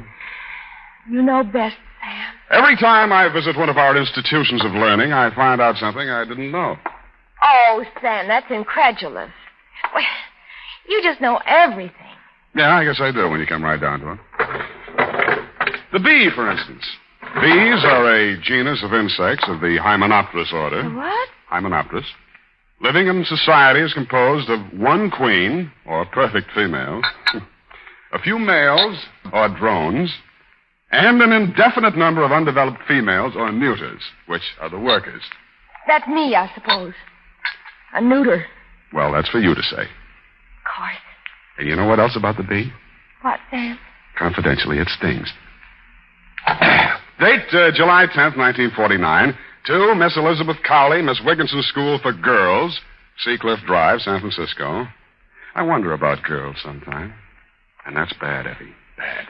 Oh. From Samuel Spade, license number 137596. Subject, the Queen Bee Caper. Dear Miss Cowley. I was singing a medley of sorority drinking songs as I opened the wrought iron gate, walked up the garden path, past those cast iron deer, and presented myself at the big brass bell pull beside that massive paneled door that stands guard between the outside world and your sheltered inmates.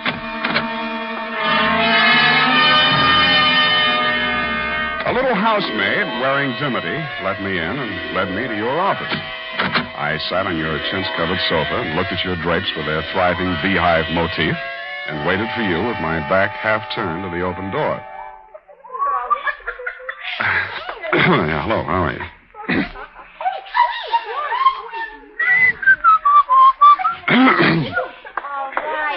All right, girls, break it up. Break it out now. Go on. Haven't you ever seen a man before? Run along now. You'll be late for physical ed. Go on, quick. Miss Cowley? No, I'm not Miss Cowley. Oh, no, of course not. No, I was just hoping. You're Mr. Spade, aren't you? Glory Thomas. I'm Miss Cowley's assistant. A nice day, yes. Mm-hmm. Don't bother to move. I'll lean over you. Put this report on her desk. Sure. Miss Cowley will be here in just a minute. Thanks. So warm in here. Next time, wear a mailman's uniform and a 50-year-old stoop. You'll find the temperature's exactly right. Yeah. I mean, yes, ma'am. See that you do, then. Oh, Glory, there seems to have been a misplacement of some of the hockey. Would you check on it, please? Oh, surely. Nice to meet you, Mrs. Spade. I'm Elizabeth Cowley. You may sit down. Yes, ma'am. Mr. Spade, I'll be painfully frank with you.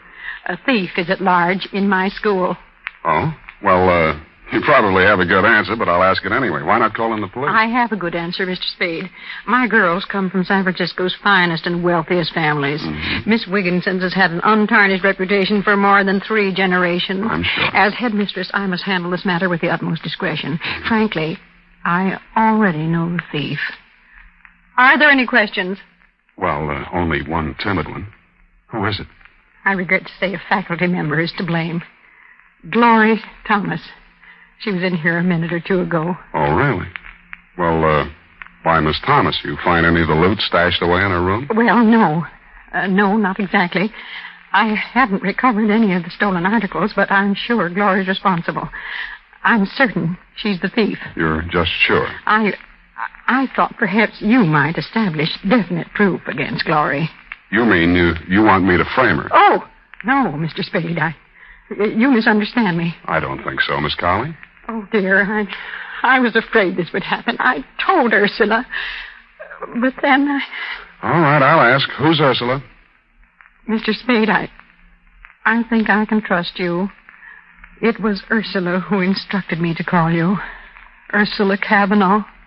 You know the name. The Ursula Cavanaugh inherited all the real estate, lives in Cavanaugh Towers penthouse, hasn't set foot out of there in 20 years? Yes. Mrs. Cavanaugh is our school's benefactress. She is, of course, on the board of trustees. She is, moreover, a dear personal friend. Oh, I see. Oh, yes. We were classmates together here many years ago. Ursula's quite unlike myself. Married well, though a widow now. Rather aggressive. Frankly, she wishes to have Glory Thomas discharged. But her connection with the dismissal must not be known. Now, I don't suppose I can ask you to take the assignment now. I'm a detective, Miss Cowley, not a frame-up artist.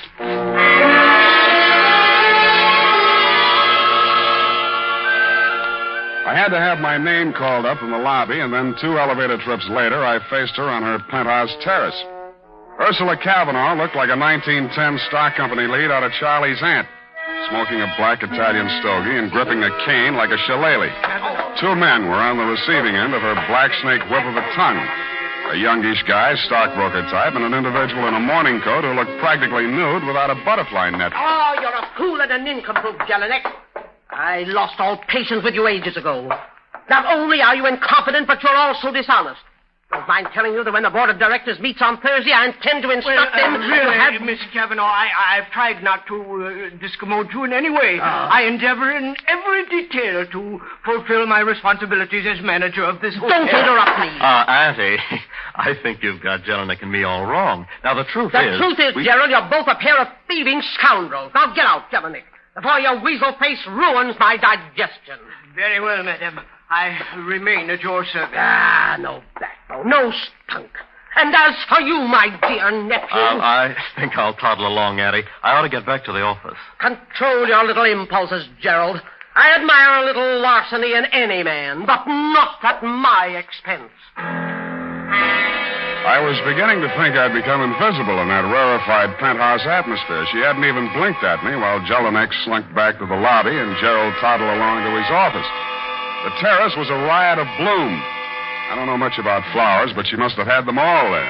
Off to one side, a little man in a blue smock puttered around a wooden structure on a stand. I'd become aware of bees humming amidst the flowers when she finally spoke to me. You're Tom Spade, aren't you? Sam, ma'am, the fun-loving Spade. Take your photograph out of the other detectives. Looked like you got spunk. Why'd you come here? Curiosity. I met Glory Thomas out at Miss Wigginson's. I liked her.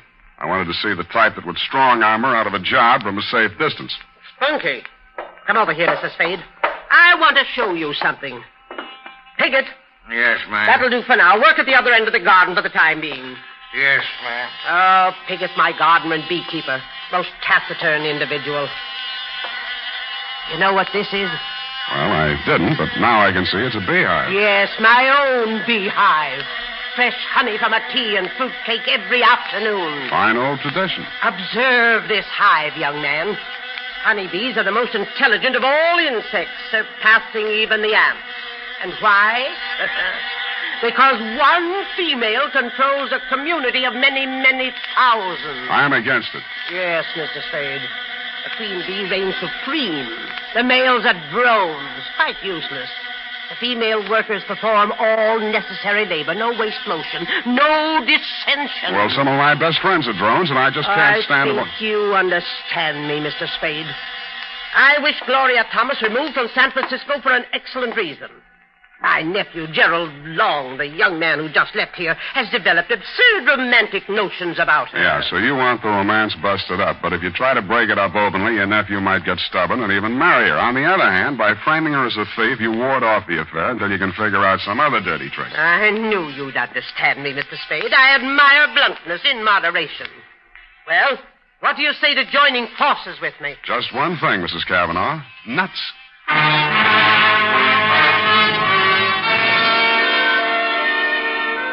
Next morning, I put through a call to Nickinson School for Girls. It had been my intent to talk to you, Miss Colley, to tell you I'd left my hat in your office, but somehow I found myself talking to Glory Thomas. And somehow our talk resulted in a cocktail date at the 10 o'clock Scholar Bar and Lounge. I shouldn't have come, of course. Oh, exam papers to grade, no doubt? Stacks and stacks? Soft velvet-type hands. Well, what's this on them? Stains. I teach our girls chemistry, among other things. How about me taking on a night school class for the other things? You're crazy. You don't need any education. Well, I can always use a postgraduate course. You're really crazy, Sam. I needed this. We'll make a night of it. Maybe. Gerald won't object, huh? What's that mean? Who have you been talking to? That hateful old woman? Mrs. Cavanaugh wants to put the boots to you, Glory. She called me in to frame you. I could kill her. Oh, easy now, Glory. Don't talk to me. I thought I could take it. I thought I could be patient and wait while Jerry ironed everything out, but not now, though. I hate that selfish, domineering old woman. I hate her nephew, and I hate you. Well, that'll do to start with, honey. Now let's get down my list. I hate... Oh, let me go. I've had all I can take for one night. Wait a minute, Glory. Hey, you forgot your bag. Hey!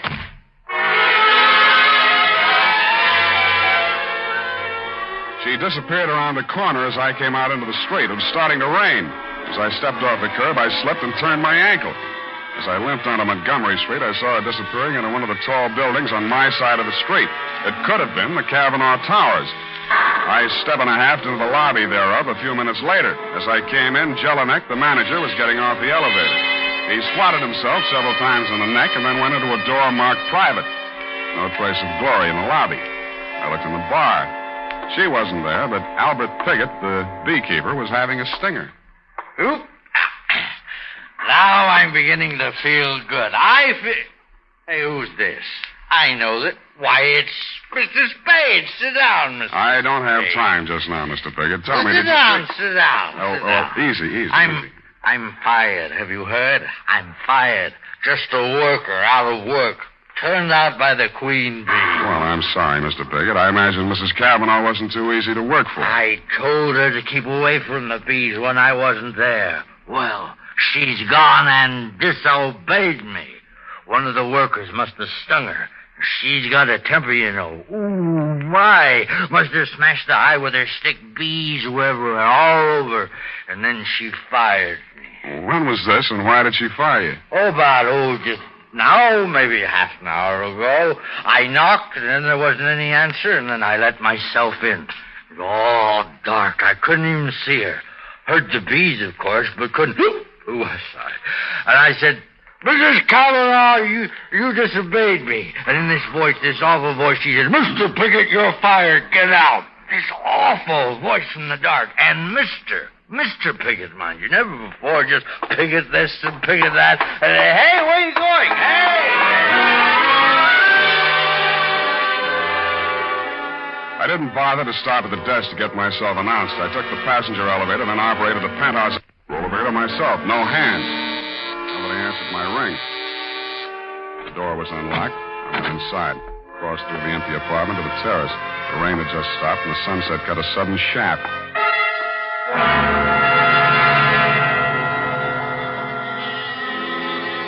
First I heard it, the humming of swarming bees. Then I saw the overturned beehive. Then I saw Ursula Cavanaugh sprawled back in her chair, her stick and Italian stogie on the floor, while the bees clustered greedily over the fruit cake and honey set out on the table. I wondered if those most intelligent of all insects had the answer to Shakespeare's question, "O death, where is thy sting?"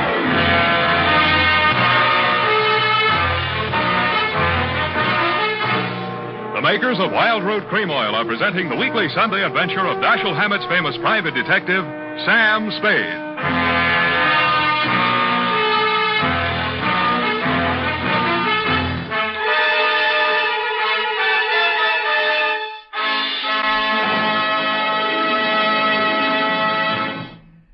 Now, here's important news on good grooming.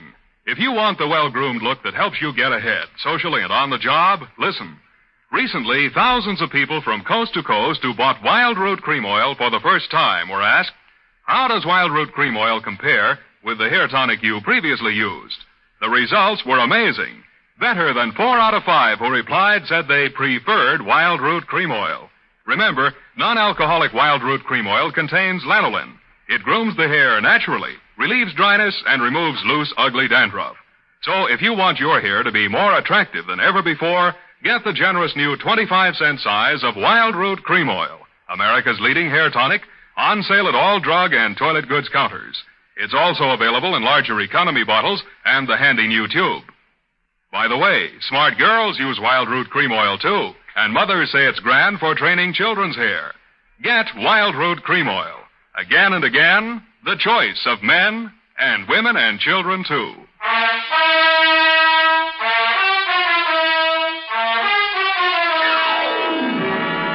And now, back to the Queen Bee Caper. Tonight's adventure with Sam Spade.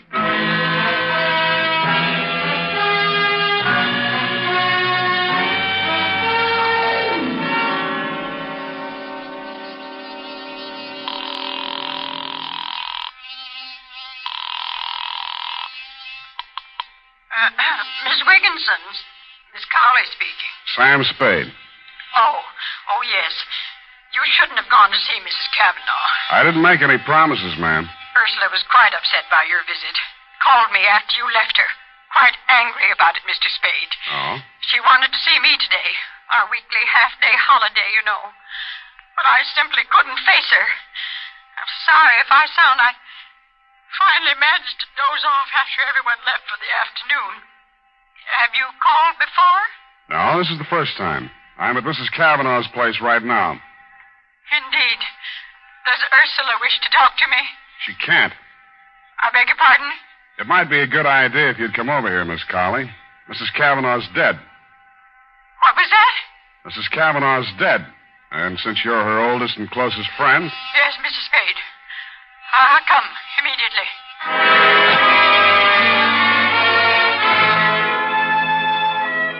Well, you came on over, Miss Cowley, but meanwhile, nephew Gerald Long arrived, also Piggott, whom I called down at the bar, and who sobered up with remarkable rapidity on hearing the news.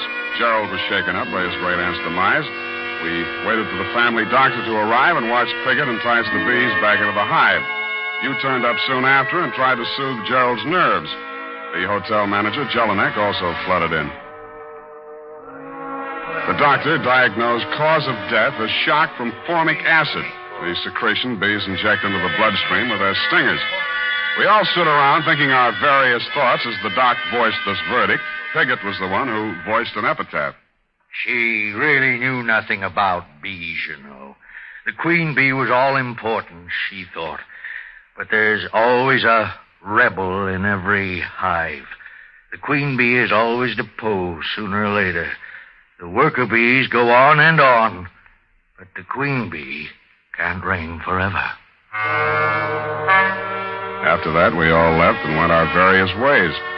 Poor old Piggott shouldn't have said that, but he must have been a lot drunker than he seemed, because he was found next morning in his garden in Marin County beside his overturned beehive, a victim like his late employer of fatal bee stings. You think you'll get away with this? Don't threaten me, Mr. Long. I've been bullied long enough.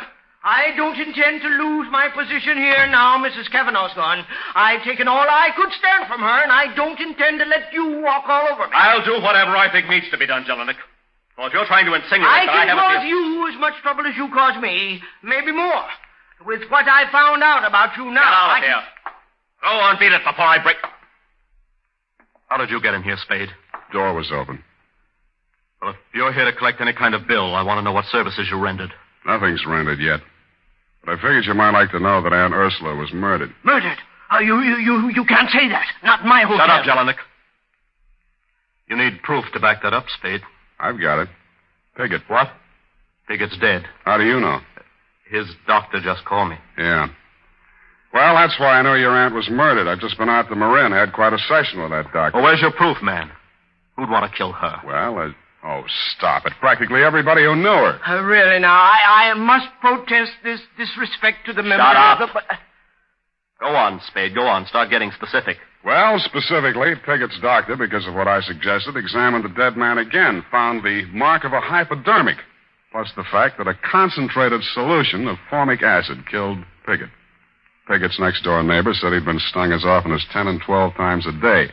That meant he'd built up a certain immunization to bee sting. Are you suggesting that someone murdered him with an injection of commercial formic acid? I thought I'd made that fairly clear. And what would the motive be?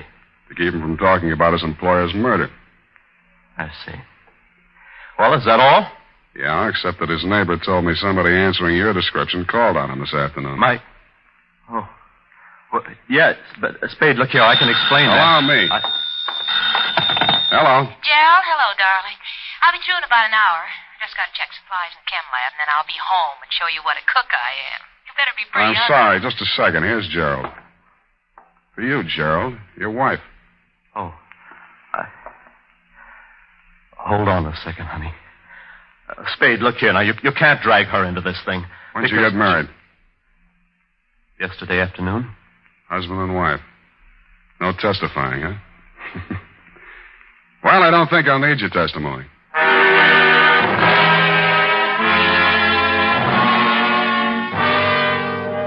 Jelinek's face fell 4 inches into his ascot tie as he heard himself lose exclusive hush money rights to the above information. Pausing only to enjoy a hearty laugh at his discomfiture, I went on to my next and final port of call, Miss Wigginson's School for Girls. This time there was no girlish tittering as I entered Miss Colley. No dewy young Amazons clutching hockey sticks in their grubby little hands. For a very good reason, as you told me. My girls are dismissed for the day, Mr. Spade. Because of poor Ursula, of course. Really disrupts our routine. First our weekly half-day holiday yesterday, and now today. Yeah, I'd like to talk to Miss Thomas in the chemistry lab she is, I think. Very well. I'll take you to her. She knows nothing of our first meeting. I've talked to her. Oh, well, in here. Yes? Oh. What do you want? Thought we might talk. There's nothing to talk about. Well, we could talk about this hypodermic needle. Put that down. I'm using it for an experiment. Or, how about a formula, HCOOH or CH2O2? What? That's formic acid. Mm-hmm. Miss Colley, you said yesterday was a half-day holiday. Did Miss Thomas stay here in school? Why, no. She rarely does on Wednesday afternoon. That's why Mrs. Cavanaugh had a visitor, didn't she, Glory? Did she? After you ran away from me? All right. I did go up to see her. I was so mad about what you told me. I intended to hand in my resignation and give her a piece of my mind, and but she was dead when I got there. Oh, Glory, no. And I just got panic-stricken and ran. Yeah, murder's a pretty scary thing. Murder? What do you mean, Mr. Spade? Mrs. Cavanaugh died from a hypodose of formic acid. Somebody familiar with chemistry would use that method. Then that could mean... Mm-hmm. The acid could be made up in this lab. The hypodermic could be this one here. I didn't kill her. I didn't. You say you were scared. You were so scared you ran all the way to City Hall and married her nephew. You found out? Jelinek found out first. He intended to squeal the old lady, but she was dead when he got back. He knew her will disinherited Gerald if he married without her auntie's approval while she was still alive. We married after she was dead. But that didn't matter. After I saw you, I told Jerry if he was any sort of man, he'd marry me, will or no will. He did. And yet this morning he drove over to Marin County to see old Piggott. You think he was trying to shield me? I tell you, she was dead when I got into that room. I don't know anything about Piggott. One moment. I believe I recall that Mr. Piggott said Ursula spoke to him when she discharged him. Glory, you must be mistaken about the time you entered that room. She couldn't have already been dead because... Yes, she could have and was. The killer was almost caught by Piggott. She hid behind the curtain in the dark and spoke to him. Miss Cavanaugh was already dead, but... I see. Mr. Piggott thought it was Ursula's voice, but it was yours, Glory. No, it was yours, Miss Colley. What? You committed both murders. You had access to the murder weapon. You had the half-day holiday to do it in. Mr. Spade... Even at that moment, the finishing school schoolmarm had to say Mr. Piggott. Well, I'm not sorry for it. Ursula misused her power shamefully. And now the queen bee's deposed again. You're brighter than most men, Mr. Spade. You, too, understood the significance of Mr. Piggott's remark last night. Yeah, I could have been a little brighter a little sooner. You helped give yourself away when you asked me if I'd called you earlier yesterday afternoon. Why, Sam? How could she? Well, Cavanaugh bullied her since childhood. Then you came on the staff and your ability scared her. The queen bee being deposed and whatnot. When Cavanaugh wanted you framed, she saw a chance to get rid of both of you. She hoped her murder would look like an accident, but if it was recognized as murder, you'd be the logical suspect. Oh, you're much too clever, Mr. Spade. Let's get it over with. Yeah, let's. It's up to those drones at homicide from here on in.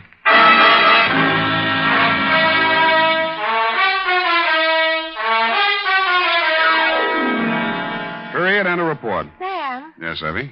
how come Gerald went out to see Mr. Piggott? Well, Gerald didn't care about the will, but he didn't want to boot a fortune out the window either. Glory hadn't told him she'd seen his aunt, so he called on Piggott to find out when Piggott last saw Auntie alive. Go type that up. I am completely well, and when you return, we shall Indian wrestle. Certainly, Sam. And now, listen to this. Shopping note. Tonight or tomorrow, get a family-sized bottle or handy tube of Wild Root Cream Oil, America's favorite hair tonic. 7 o'clock by Longines, the world's most honored watch. Product of the Longines Whitnor Watch Company. Your mutual station will broadcast exclusively the American League playoff game in Boston tomorrow between the Red Sox and the Cleveland Indians. The playoff is on the air at 1:15 p.m. Eastern Standard Time. That's tomorrow afternoon at 1:15 Eastern Time for the American League playoff on your mutual station. Now, Sherlock Holmes.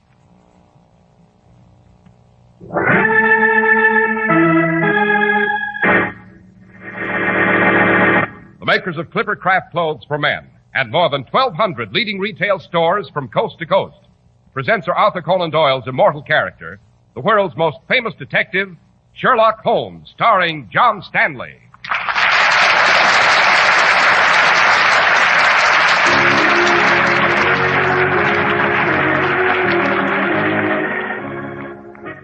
This week's adventure, the case of the frightened bookkeeper. I regret using my hunting crop on your hand, sir, but you are rather obstinate. And you are wanted for murder. I shall stop the train and we shall return to London. I shall have the pleasure of turning you over to Inspector Lestrade of Scotland Yard. As a gift. Compliments of Mr. Sherlock Holmes.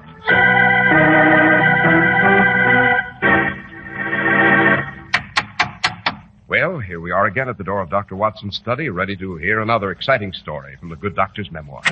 Good evening, Mr. Good evening, Delighted Doctor. to see you again. Dr. Watson, which of your spine-tingling adventures with Mr. Holmes do we hear about tonight? Well, it's the case of the frightened bookkeeper, Mr. Harris. It concerned a murder under fantastic circumstances, and it ended with the strangest doings in a court of law that I have ever witnessed. Well, Doctor, two things always amaze me. Mr. Holmes' cases, for one, and for another... May I venture to guess that the other source of your amazement has to do with Clipper Craft Clothes? It certainly does, Dr. Watson. If you think a really fine suit should cost you a young fortune, why, you'll be glad to know you're wrong. Absolutely wrong. Because you can own a suit that looks like an expensively tailored model without going haywire. Impossible? Well, just slip into a Clipper Craft suit. Study the tailoring, examine the fabrics. Don't think you can afford it? Well, then glance at the price tag. No, your eyes aren't playing you a trick. The price is only $40 or $47.50. You wonder how it's done? Well, listen. More than 1,200 of this country's finest independent stores, from Maine to California, have combined their vast purchasing power to keep your budget happy. That's why you'll pay only $47.50 for the handsome Clippercraft worsted suit you'll hardly ever wear out. Try one on at the Clippercraft store in your community. You're bound to agree. Clippercraft's values in suits, top coats, and sport coats are flabbergasting. Compare Clippercraft with clothes selling for many, many dollars more.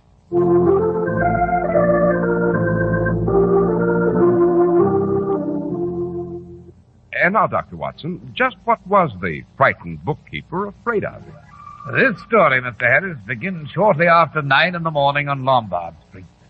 The customary swarm of office workers was dashing about, but no one was hurrying quite as quickly as our bookkeeper, Mr. Humphrey Littleton. He scurried across the street like a startled rabbit and ran into the Overseas Bank. He raced across the vast marble floors to his cubicle in a far corner. There, he hastened to hang his coat on a hook and wipe his perspiring brow. Then, he mounted his tall stool and opened a huge ledger. Mr. Littleton? Yes, Mr. Mason? I presume you realize that you are late? Yes, Mr. Mason, I'm terribly sorry. To be precise, Mr. Littleton, you are 18 minutes late. Yes, sir. I believe, Mr. Littleton, this is the first time in 21 years that you have been late. That is correct, Mr. Mason. The bank is shocked. I know, sir. I presume there is some reasonable explanation for this unfortunate occurrence. There is, sir. It's the bell. What bell? If you'll step to the window with me, sir, then I can explain. The window? Please. Oh, very well. Now, sir, if you look across the way at the crowd in front of the Merchants Building... What of it? It's the old bell. The bell on top of the building. It didn't ring this morning, sir. First time in years. And what concern is it of yours? Well, you see, Mr. Mason, I always stop for my breakfast down the street. I always time myself by listening for the bell, but it didn't ring this morning. And that's why I was late. Well, Mr. Little... Oh, I say. What on earth are those policemen doing? It appears as though they are carrying something, doesn't it? It's a man. They're carrying someone out of the building on a stretcher. Oh, an accident, no doubt. Oh, say, they're covering his face with a blanket. He must be dead. And isn't that Inspector Lestrade of Scotland Yard out there? I have never met the gentleman. Of course it is. Oh, he's coming into the bank. Now we shall see what's what and who's been killed.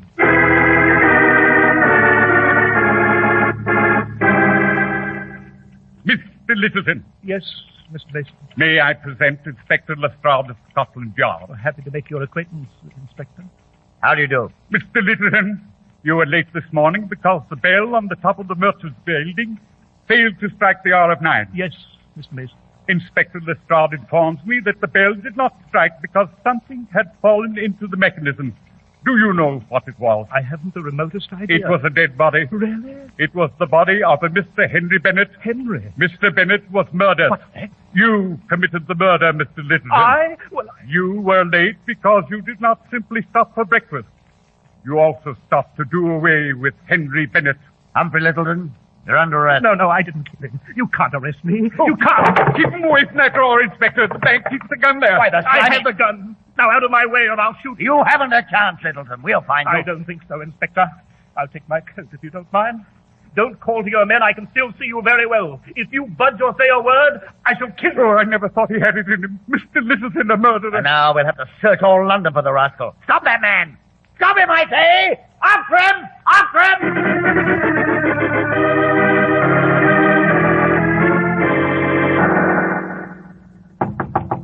I'll answer it, Holmes. Good morning, Dr. Watson. Oh, good morning, Inspector Lestrade. Mr. Holmes? Well, Lestrade, what information do you wish to impart? Aside from the fact that you found a cadaver in a small, inaccessible area, that you've lost a prisoner, and that you're desperately anxious to discuss the case. Holmes, the inspector's hardly said a word. How do you know what this is all about? He's hardly said a word, my dear Watson, but his appearance is most eloquent. Is it, Mr. Holmes? Indeed. You've dust on the knees of your trousers and the elbows of your coat, indicating clearly that you've been squirming about in an area that's barely accessible. You've found a corpse since a considerable number of woolen threads are on your jacket. They are the distinctive colored threads found on the blankets used by the coroner when placing dead bodies in his wagon. Remarkable. Your complexion is livid and you're breathless. You have therefore been running. Surely not in haste to pay us a social call. Rather, I should say, in pursuit of someone. And the manner in which you're nervously fingering your notebook, Inspector, can only signify that you're impatient to discuss the case. Pray discuss it then. Understand, Mr. Holmes. I'm telling you this because you have been somewhat helpful on previous occasions. A masterpiece of understatement. I'm not asking your assistance. It's just if you should come across anything that should be brought to my attention. Now then, our information's fragmentary. Perhaps I may embellish it.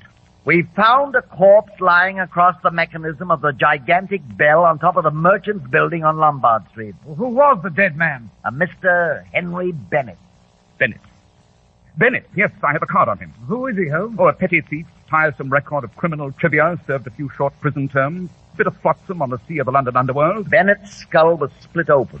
We found the weapon. It was a walking stick with a cast-iron top. A walking stick? We couldn't fathom where it came from, but a girl in the crowd recognized it. She's a secretary of the overseas bank across the way.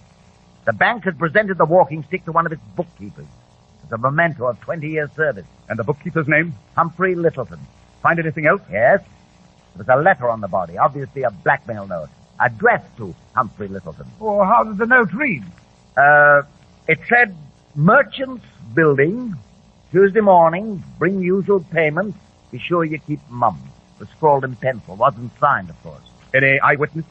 2 of his fellow employees saw Littleton leave the Merchants Building. You then crossed the street and entered the bank and attempted to arrest Humphrey Littleton, but he had escaped. Am I correct, Miss Brown? Yes, Mr. Holmes. He vanished. He took a gun from the cashier's drawer, forced his way past us. Evidently, the little bookkeeper was tired of being blackmailed by Bennett, so he did away with him. Yes, but how did the body get into the mechanism of the bell, Inspector Lestrade? Littleton met his man in the building this morning, struck him on the head, killing him instantly, dragged the body to the roof. He intended to push it off, so we believe Bennett had fallen or committed suicide. Well, that's all very well, but you still haven't explained I'm coming to that, Dr. Watson. The killer must have been startled by a noise and believed he was about to be caught. Seen by someone on the roof. A chimney sweep, perhaps. There's a trapdoor on the roof that leads to the bell. Littleton must have dropped him there when he became afraid lest he wouldn't have time to push him off the roof. Anything further you wish to state, Lestrade? No. Now I must be off. I don't suppose you'll have occasion to do so, Mr. Holmes, but if you should come across a clue as to the whereabouts of Littleton, you might tell the Yard. Lestrade, I leave the solution of this case entirely in your capable hands. It will rest well there, Mr. Holmes. I've no doubt, Lestrade. Good morning. Good morning, gentlemen. Inspector. Well, confound it, Holmes. You're not just going to sit there while Inspector Lestrade steals a march on you. Not a bit of it, my dear Watson. I'm merely giving him time to leave. The moment he's sufficiently far away, we're off to the overseas bank. We shall see if we can't locate Mr. Humphrey Littleton, the frightened bookkeeper. Perhaps we may shake salt on the tail of this bird who's flown the cage.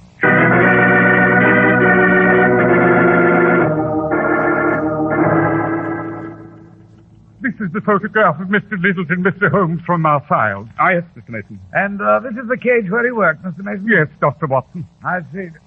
Holmes, what are you doing crawling about on the floor? Mr. Mason, when he made his escape, you say he seized the revolver from the drawer, then his coat hanging on that hook, then left the bank. Exactly. I don't know how on earth he'll ever be found in all of London. Aha! Found something, Holmes? This pink pill. It rolled under the desk. And this microscopic bit of green paper. Note the geometric design of the paper.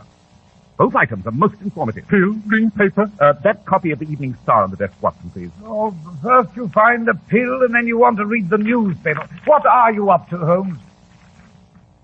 Ah, there we are. This page. Excellent. Come, Watson.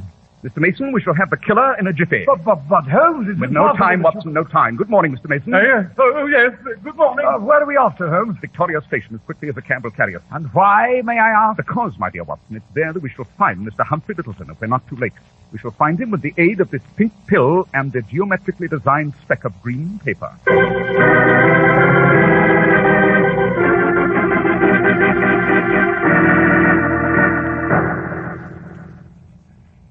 We're most fortunate, Watson. The train Mr. Littleton has chosen for his departure to the continent is still here in the station. Come along, I've purchased tickets for us. We must board it. Well, but what train? How do you know all this? The answer is the pink pill I discovered in his cage at the bank. I recognized it immediately. Its mate is missing. There's a pink pill and a brown pill. Ingredients, a form of butyl alcohol, hyoscine bromide, and caffeine. more commonly known as seasick pills. Oh, I see. The pill fell from Littleton's pocket when he lifted his coat from the hook. Pill! By George, he was preparing for a sea voyage. Positively brilliant, my dear Watson. Yes, our bookkeeper was prepared to bolt from the clutches of his blackmailer, to abandon his position at the bank.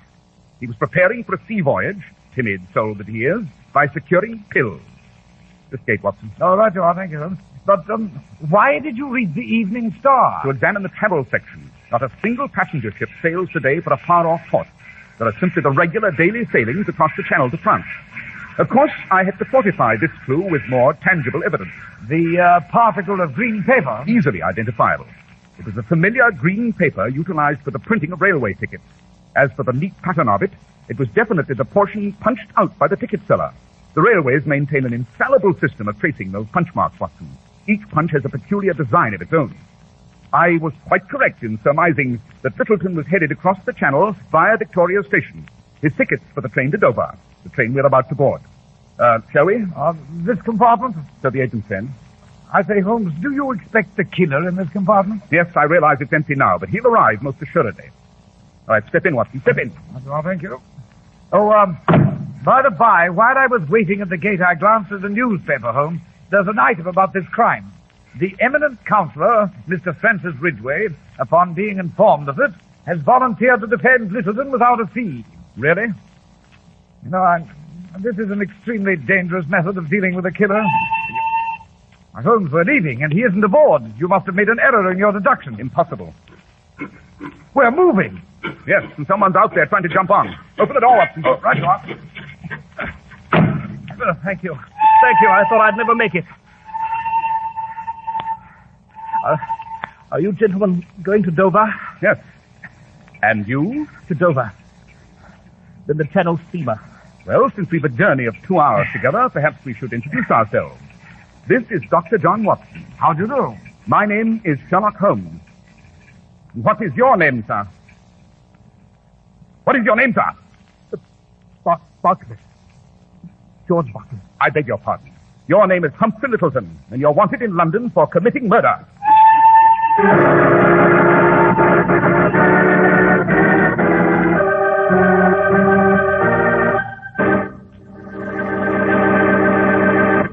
Well, Dr. Watson, Mr. Holmes was brazenly inviting disaster in challenging the armed killer, wasn't he? He certainly was, Mr. Harris. But at this point, I've an invitation for you concerning a much more pleasant topic. Won't you tell us more about Clippercraft clothes? Well, I accept the invitation gladly, Doctor. One of these days, you're going to walk into the Clippercraft store in your community and walk out wearing a happy smile and a handsome suit by Clippercraft. You'll pay only $40 or $47.50, depending on your choice.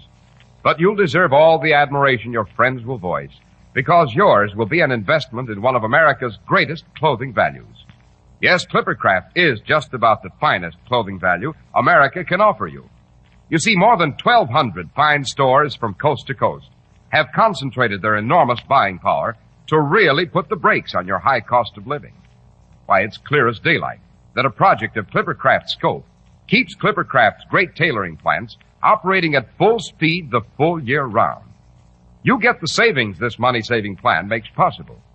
Yes, Clippercraft suits are phenomenal values at only $40 and $47.50. That's why men who know insist on Clippercraft clothes. So be sure to visit the Clippercraft store in your city. These leading stores in the metropolitan area are proud to add their names to Clippercraft in your suits, top coats, and sport jackets. In Manhattan, John Wanamaker Men's Stores, Broadway at 8th and 67 Liberty Street. Saks 34th, Broadway at 34th. In Brooklyn, Abraham and Strauss. In Newark, New Jersey, Boulevard Men's Shop, Kresge Newark. And in Jamaica, the B&B Clothes Shop, 16408 Jamaica Avenue.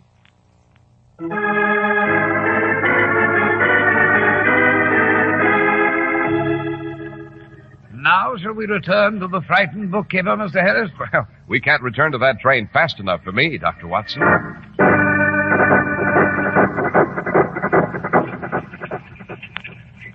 Well, you remember that Holmes and I were in the compartment of the Dover train, face to face with Humphrey Littleton, the murderer.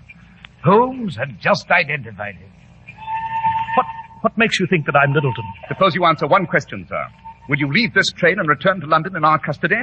Or do you choose to be stubborn? I'll not return to London. I'll take that revolver, Mr. Littleton. You'll not take me back. I repeat, your revolver. No. You're behaving like an idiot. London's most brilliant criminal attorney, Mr. Francis Ridgway, has announced he will defend you gratis. He has never lost a case. You've an excellent chance. No, I won't. I won't. Oh, don't be silly, man. You've no possible avenue of escape. Scotland Yard has surely telegraphed the French surety. I'm waiting, Mr. Littleton. Turn over your revolver. No. Once I surrender to you, I'm finished. I'd rather kill both of you. Once you're out of the way, I can jump off the train. Then what, dashing from village to village? How long can you hide out on the downs like a stricken animal? You shan't persuade me. My mind is made up. I'll take my chances. Very well. If you insist upon... He's missed. He's gone, Watson. I have it, Holmes. I regret the necessity of using my hunting crop on your hand, Mr. Littleton, but you are rather obstinate. I shall stop the train and we shall return to London. Then I shall have the pleasure of turning you over to Inspector Lestrade as a gift, with the compliments of Mr. Sherlock Holmes.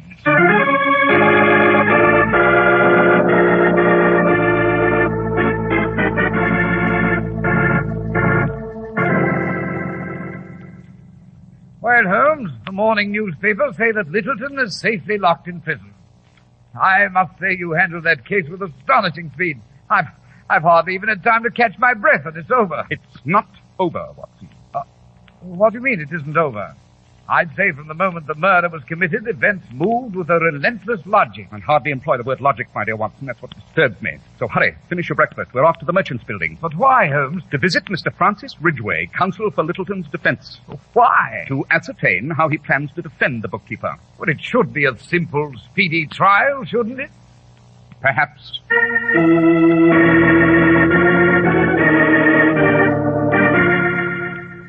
I'm delighted that you've dropped in here to my office, Mr. Holmes, and Dr. Watson. Oh, thank you, Mr. Ridgway. It is an incredibly exquisite office. Those draperies, magnificent rugs, most striking. Don't you agree, Holmes?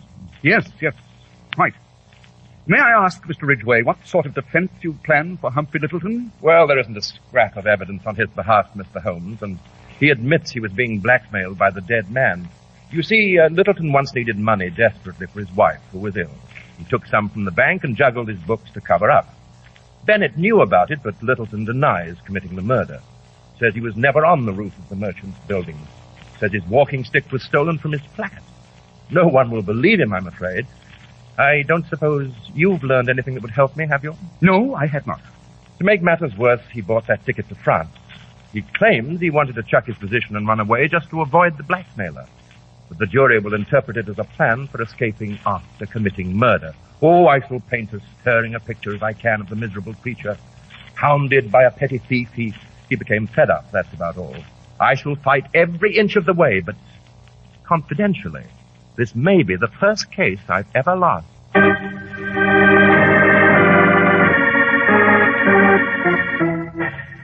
It's 2 a.m, Holmes. Where the dickens have you been? I couldn't wait for you to return from the hospital, Watson. My mission was urgent. Yes, but where were you? I've been searching for evidence that might interest Mr. Ridgway. Oh, and did you go on this urgent mission carrying that pair of shoes under your arm? I did not start out on the mission that way, no. Really, you do perform the most extraordinary antics. Why the pair of... trial begins tomorrow.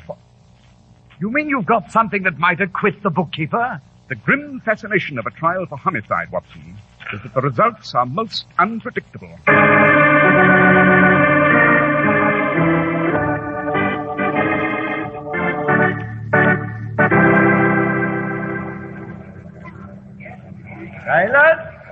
Silence in the court. Here you are, Holmes. 2 seats. There's Littleton in the dock. See him? And Francis Ridgway in the far corner. Quiet, Watson. The clerk of the assize is about to read the indictment of the jury. Gentlemen of the jury, the prisoner at the bar, Humphrey Littleton, is indicted, and the charge against him is murder. Upon this indictment, he has been arraigned. Upon his arraignment, he has pleaded that he is not guilty and has put himself upon his country, which country you are. It is for you to inquire whether he be guilty or not, and to hearken to the evidence.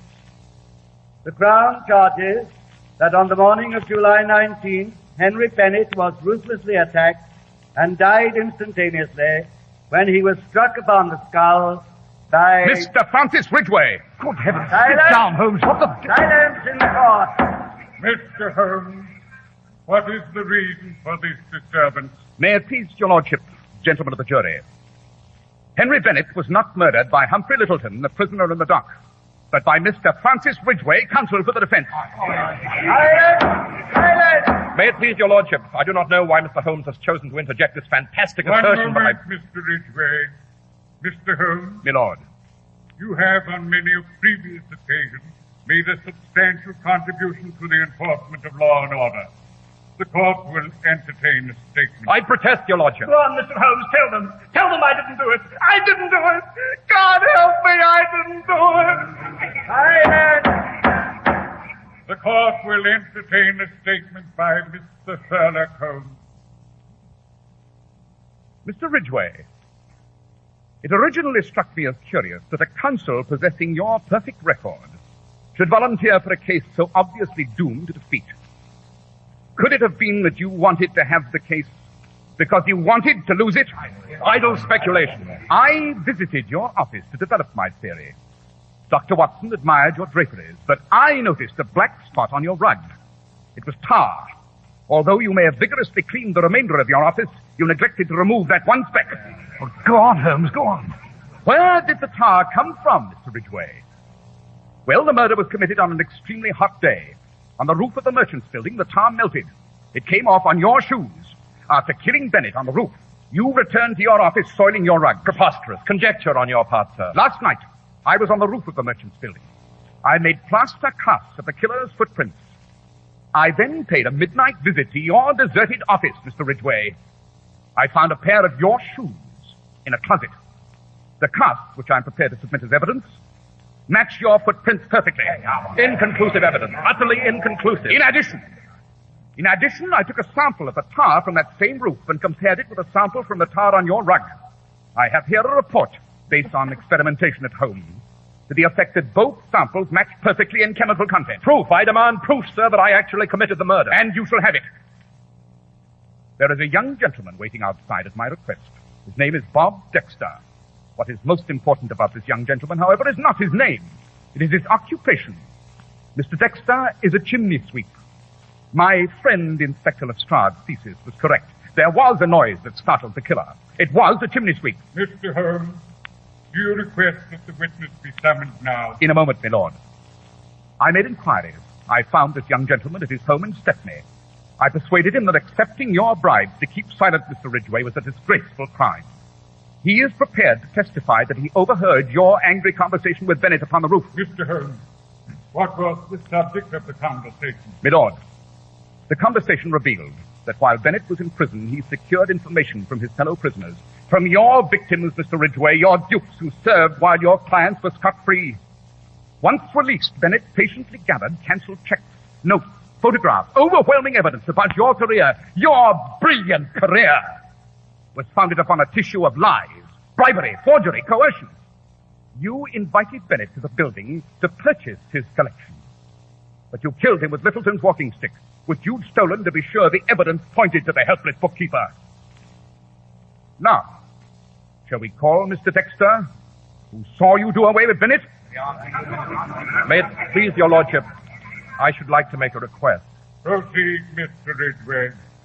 I move that the indictment against Mr. Humphrey Littleton be stricken from the record, and a new indictment be drawn up by the grand jury charging the murder of Henry Bennett to Mr. Francis Ridgway.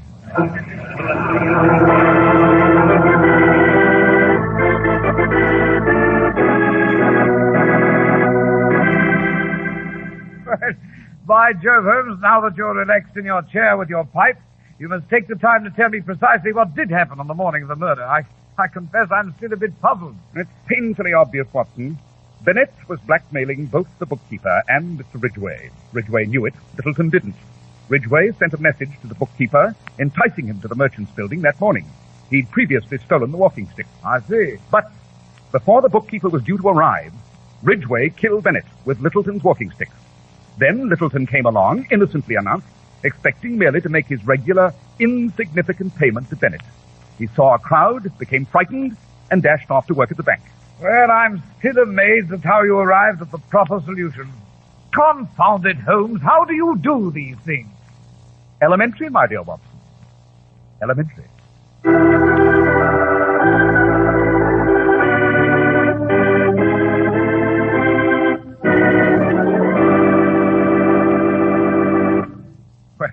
Watson, the case of the frightened bookkeeper was really very surprising. I'm sure you've an equally startling adventure planned for next week. Yes, Mr. Harris, I have.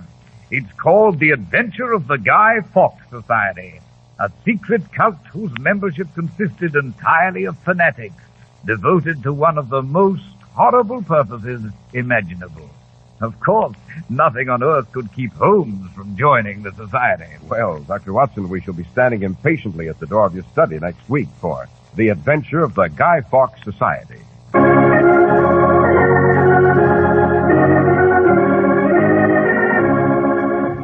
The makers of Clipper Craft clothes and more than 1,200 stores from coast to coast have brought you another in the new series of broadcasts featuring the world's most famous detective, Sherlock Holmes.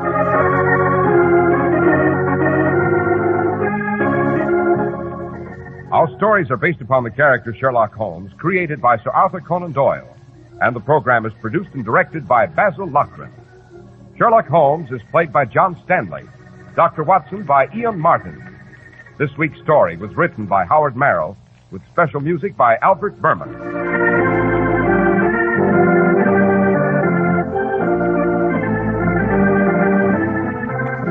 If you don't know your Clipper Craft dealer, write Clipper Craft, 200 Fifth Avenue, New York City.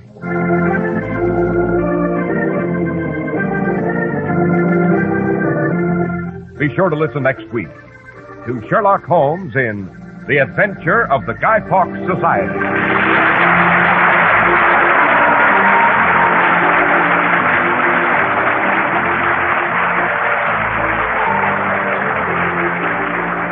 This is Cy Harris speaking for Clipper Craft Clothes. This is the Mutual Broadcasting System. With your dial set at 710, you're all set for Behind the Front Page with Gabriel Heater, which follows in just a moment. Eastern Airlines now ready for departure. It's Eastern Airlines for double dependability. Eastern's planes are the world's finest. Its pilots tried and proven through years of service. Fly Eastern, the dependable airline. This is WOR, New York.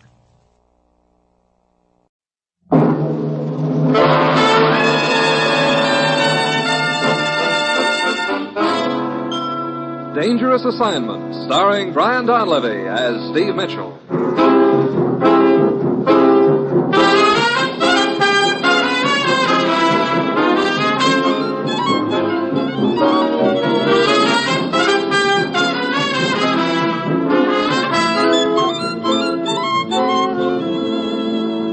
Yeah, danger is my assignment. I get sent to a lot of places I can't even pronounce. They all spell the same thing, though, trouble. But when I walk into the commissioner's office, I don't realize this assignment's going to give me a lesson in etiquette. I'd always thought it was rude to turn down a free drink. Now I know it can be fatal.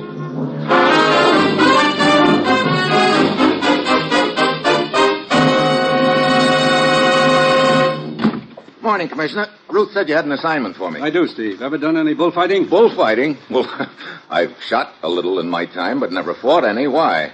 Your plane leaves for Madrid, Spain in 1 hour. I'm flying to Spain to do some bullfighting? And me without even a cape. Steve, ever hear of Dr. Wieczek? Wieczek? Sure. He's the greatest European scientist alive today. What about him? Right now, we're not so sure. That he's the greatest European scientist? No, that he's alive today. What? Steve, Dr. Wieczek's field, as you probably know, is electronics. He's developed a new theory that could result in a revolutionary type of radio tube. A tube which does the work of 3 ordinary tubes. You can see how important that would be in the manufacture of radar and all other electronic devices. Yeah, but what's this business about Wieczek not being alive? Dr. Wieczek agreed to come to this country and turn over his research to us, to work with us in the development of this tube. He and his assistant, a man named Minescu, were due 2 weeks ago, but he hasn't shown up. You said I was flying to Spain. You think Dr. Wieczek is there? We've traced him to a villa outside of Madrid, the home of La Avispa. La Avispa? Hey, that means the wasp. Yeah, that's what they call her in Spain. She's a lady bullfighter. You kidding? No, she's very famous. A friend of Dr. Wieczek's. But shortly after he arrived there, we lost track of him. We've sent several cables, and a man from our embassy in Madrid called on La Avispa, but she hasn't been very cooperative about giving us any information concerning Dr. Wieczek. You sure she's a friend of his? Right now, we're not sure of anything. So Steve, get over to Madrid. Talk to this La Avispa. Then go anywhere and do anything that's necessary to find Dr. Wieczek. Well, that's it. You've got your assignment. Good luck.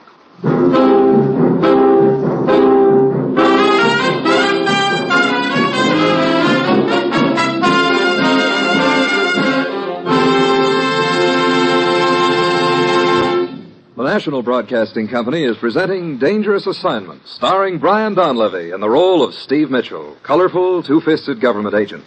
At all those places of the world where danger and intrigue walk hand in hand, there you'll find Steve Mitchell on another Dangerous Assignment.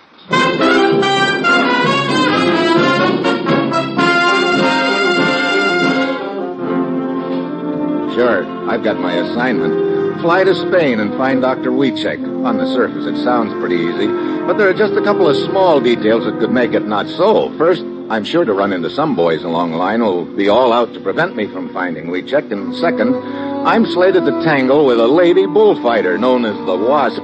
And knowing the equipment wasps usually carry, I've got an uneasy hunch that her sting is going to be reserved for me. It's Sunday afternoon when my plane lands in Madrid. As soon as I get off, a little guy scurries toward me. Mr. Mitchell. Eh? They told me you were coming. I have been waiting for your plane. Who are you?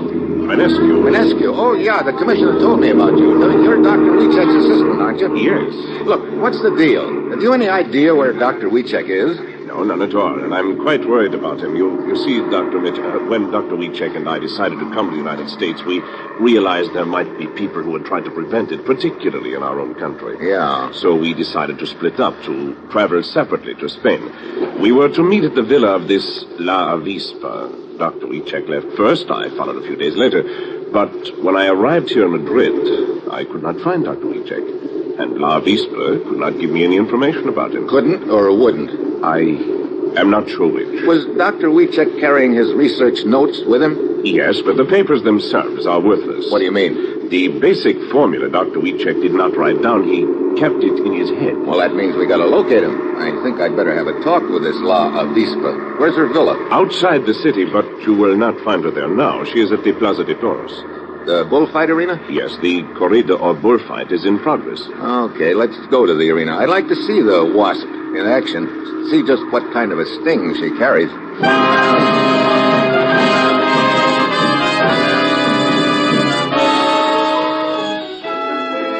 Manescu and I head for the arena. It's packed, but we managed to find 2 seats. Next to me sits a skinny little guy in a loud striped shirt, complete with armbands and a collar button, but no collar. Every time something happens in the ring, he jumps to his feet, lets out a yell, and jams an elbow into my face. Bravo! Hey! Watch it, will you, Buster? Oh, I'm sorry, senor. It's just that I get so overcome with the excitement. You sure do. What's going on down there, anyway? You do not understand bullfighting? I do not understand bullfighting. This is a crime? It's an outrage. But I fix, senor. I fix. I'll tell you all about it. Mira. The banderilleros have just finished now. The who?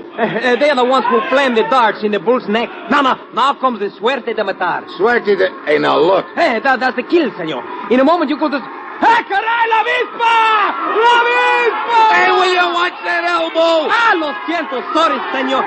But that is la avispa who just come into the ring. Hey, even from here, she looks like a pin-up girl. Oh, I got what you call the most big crush on her. She's the most beautiful, the most brave. Oh, the most... Yeah. What's she doing now? It looks like she is making a speech to that person sitting in the box. See, the bull she is about to kill. She dedicates her first to El Presidente of the bullfight. And now it starts. Now. See? She has turned her face to the bull. Yeah. Hey, he's coming at her. Whoa. Hey! Those horns couldn't have been farther away from her than an inch. Senor, did you ever saw such a beautiful Veronica? Veronica who? Veronica, that's the name of the turn she just made to elude the bull. Now, see if you come again. Oh, brother, that bull charges like an express train. That's an Andalusian bull. They are the most fierce of all. Mitchell, she has all the grace of a ballet dancer. Yeah, she seems to be working the bull into a tighter circle all the time. Look, the bull is just standing there. Hey, is she crazy? She's turning her back on him and walking away. Bravo, bravissimo. If you don't take that elbow out of my face, I'll bravo you, you runt. Oh, sorry, but you see, the supreme moment has arrived. She has worked the bull into position for estocada. What's that? The death thrust. You see, now she take the estoque, the sword. So that's the wasp stinger. Pretty effective looking. See, now she has 2 choices. Either abo yo pie or recibiendo. Don't start that double talk again, will you? Oh, but it's quite simple, senor. Look, what I mean is, abo pie, that is the method in which the bull stands still, and the matador runs at him to deliver the death thrust. But she is standing still. She is waving her cape at the bull. Oh, wonderful, wonderful. Recibiendo! She's going to let the bull charge her and deliver the thrust in his horns pass under her arm. The best way, recibiendo! The bull has started for her. He's right on top of her. She's not even moving. Ah, like a statue she stands. Now watch. He'll... Wait!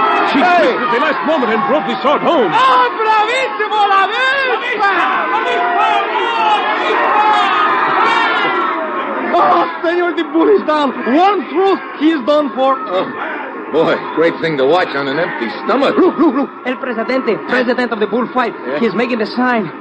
Oh, it's too much. He awards to La Vispa the ears and the tail. It's too much. You're telling me. What happens now? They drag the bull away. Then come another bull, another matador. Oh, but for me, I have seen La Vispa. I have lived. It's all over. I go. Yeah, I go too. Down to La Avispa's dressing room.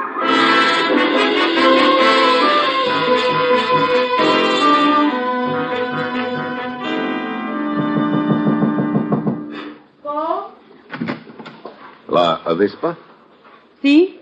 Who are you? Steve Mitchell from the United States. Oh? What do you wish of me? A little information. You see, I'm a newspaper correspondent. Oh, and an interview. Yeah, sort of. Very well, but perhaps you will be kind enough to make it brief.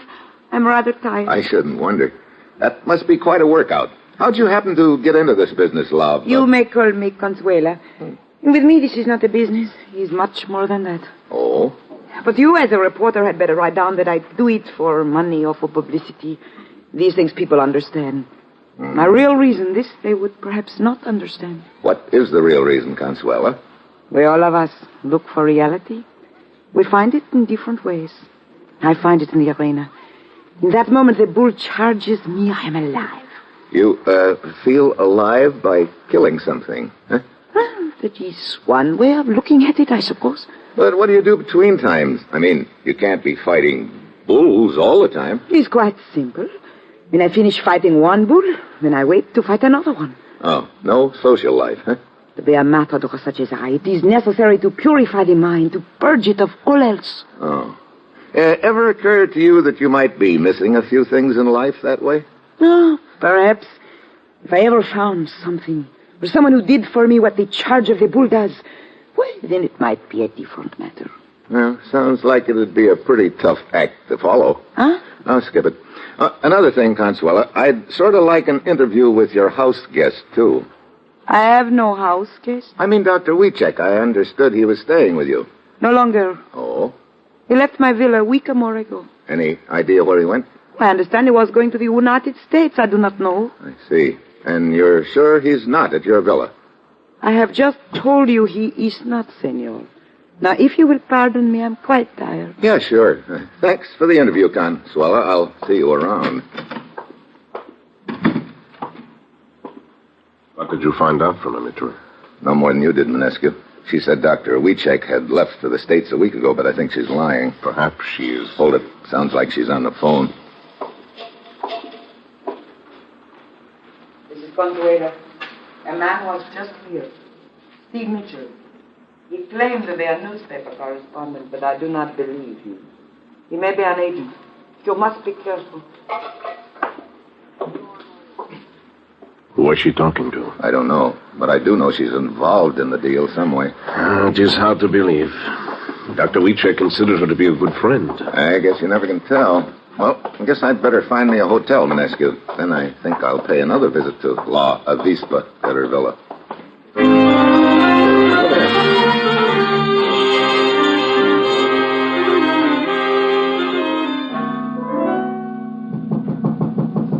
Come in.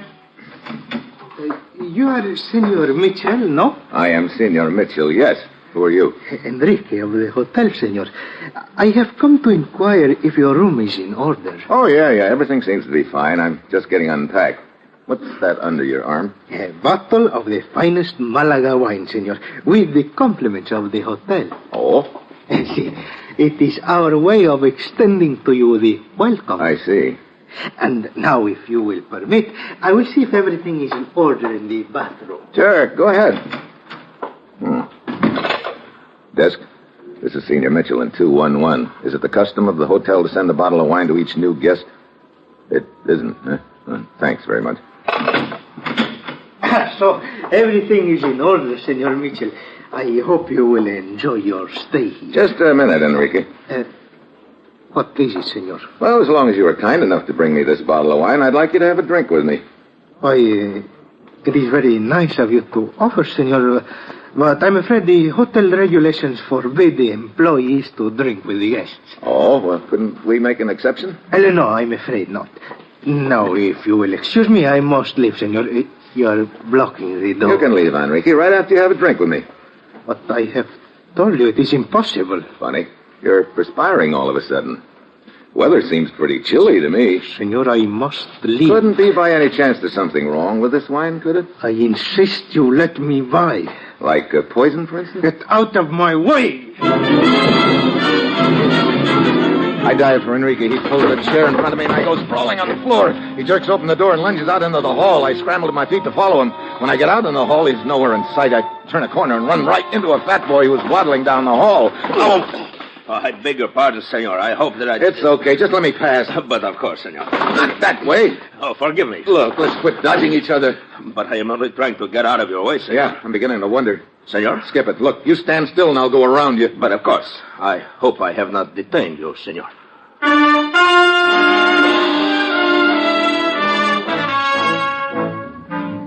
I pound along the rest of the hall and down to the lobby, but no Enrique. The fat boy delayed me just long enough, and maybe on purpose. I go back upstairs, but the fat boy's gone, too. Great. But somebody's trying to take me out of the ball game, and that somebody could be Consuela the Wasp girl. I rent a car and head out of the city to her villa. I park down the roadway and start walking toward the gate. Just as I get there, I hear a car winding down the long driveway, so I duck into the bushes. As the car passes me, I spot the driver. It's Enrique, the boy who slipped me the bottle of poisoned wine in the hotel.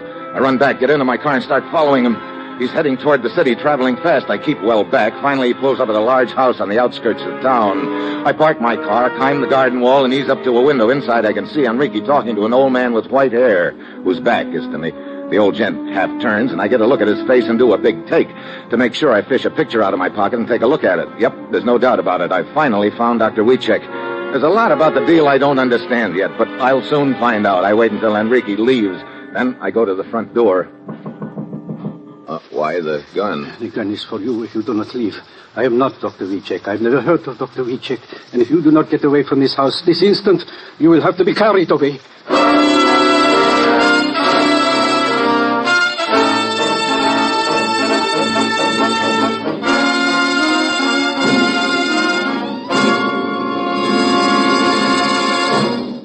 You are listening to Dangerous Assignment, starring Brian Donlevy in the role of Steve Mitchell.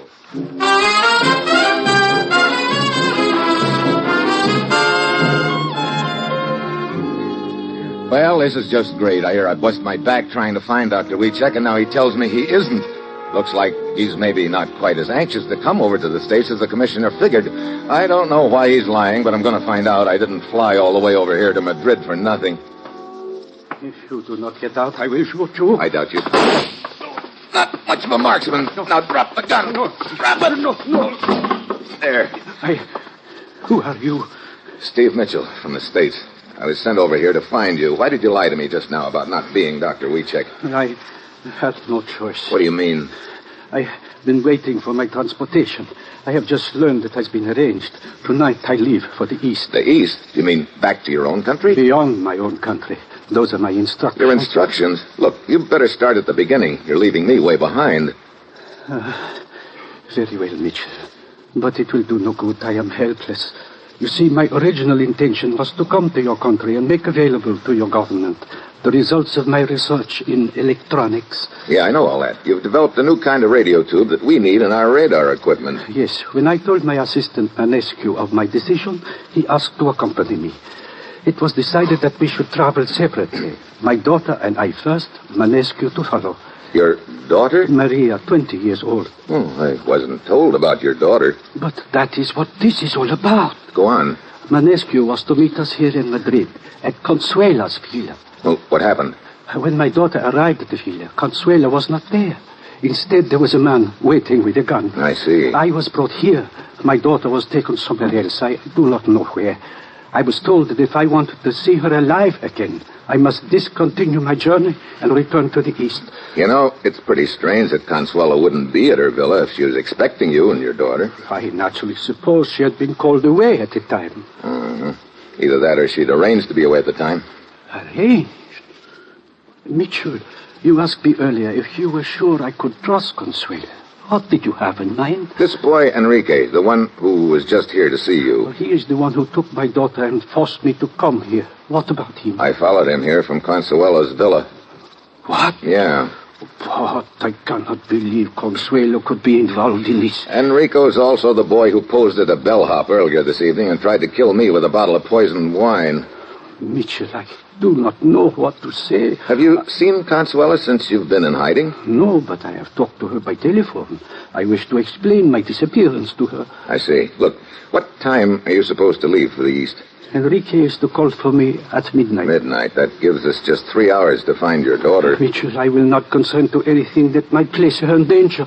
Just give me 3 hours, Dr. Wiechek. You sit tight here. I'm going to pay another call on Consuelo.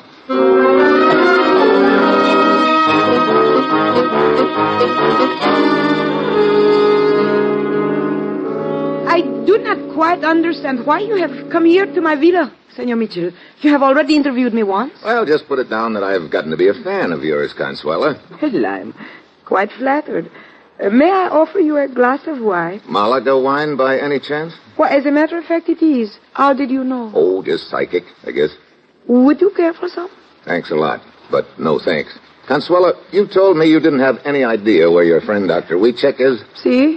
It is exactly what I told you, and that is exactly what I meant. Therefore, you wouldn't know where his daughter Maria is either. But of course not. And you haven't talked to either one of them lately? How could I talk to them if I do not know where they are? I see. How about your driver, Enrique? Huh? What about him? I was just wondering if he could know where they are. Senor, if I do not know, how could Enrique know? I guess you've got a point there, Consuelo.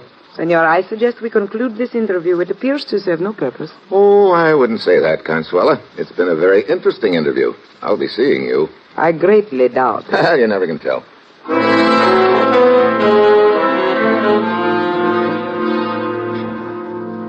So I leave. At this point, it looks like Consuelo is my grade A suspect. I don't think Enrique is the boss of the operation. I think he's taking orders, and Consuelo is the logical one to be giving those orders. Of course, there's still the matter of the fat gent who detained me in the hall outside my hotel room when I was chasing Enrique. I don't know yet how he fits into the deal, but right now the important thing is to find Wiechek's daughter. I've got just 2 hours left, and I don't know where to start. Then a thought hits me. Why not start right where I am? I circle around through the grounds of the villa to the garage. Consuelo's car is a large black sedan. I get in and crouch down on the floor of the rear seat. Then I wait. The minute ticks by. 11 o'clock, I start sweating. Maybe I'm barking up the wrong tree. Then somebody enters the garage, eases into the car, and we start up. I get a look at the back of the driver's head. It's Enrique. He heads for the city.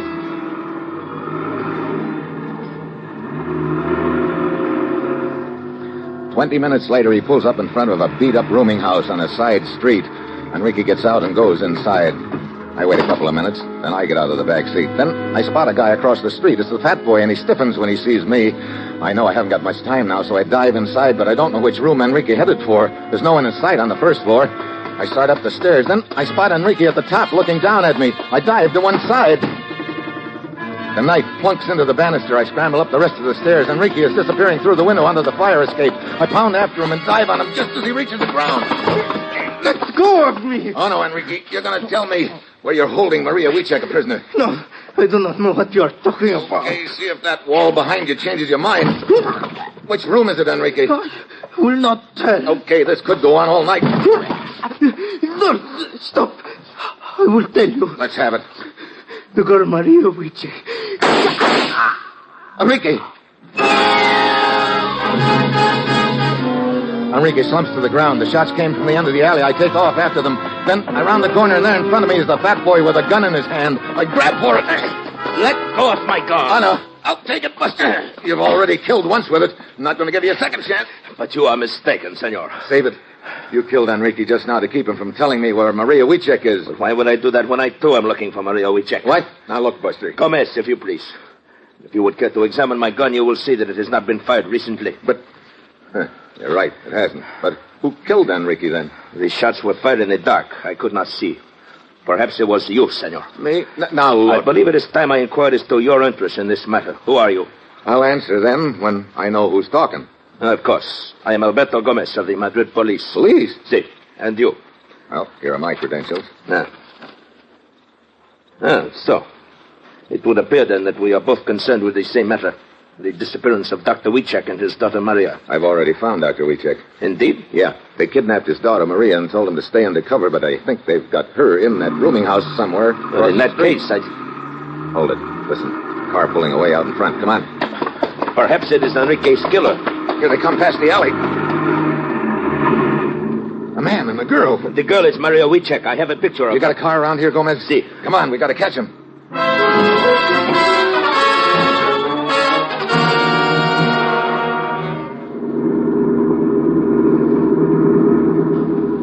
We are almost up to them, Mitchell. Yeah, but how are we going to stop them? I don't want to shoot the tires out. No, the senorita might be injured. Wait, I got it. Mitchell, what are you doing? Just getting out on the running board. Now come up alongside the other car. But... Come on, step on the gas. Very well. Okay, that's close enough. You can't drive and shoot at the same time, but... Maria, slam on the brakes. All right. Drop that gun, chum. I've got it bent towards you. Pull that trigger now and... No! Some guys are so hard to convince. Oh, he shot himself. He sure did. Who is he, anyway? I do not know. He has been guarding me. Mitchell, are you all right? Yeah, but we're not much farther along than before, Gomez. We've got Maria, but we still don't know what's been masterminding this operation. This guy was just a guard, and I don't think Enrique was the boss either, which leaves just about one possibility. What do you mean? Enrique was Consuela's driver. I know, but you surely do not think that Consuela could be involved. Why not? But La Vispa, she is a national figure. I cannot believe it. I think I know one way to find out for sure, Gomez. But how? This man is dead. Also, Enrique is dead. First, let's take Maria back to town and put her in a safe place for the time being. Then, I want to make a couple of phone calls. Phone calls? Yeah. This calls for a celebration, Gomez, in my hotel room.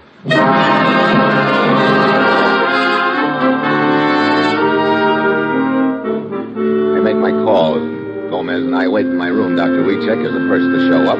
Then comes Manescu, and when he spots Dr. Wiechek, his face lights up like a neon sign. Dr. Wiechek! Oh, what a relief to see you. I feel badly about not communicating with you, Manescu, but I had no choice. Oh, that is no matter. Now the important thing is that you are safe.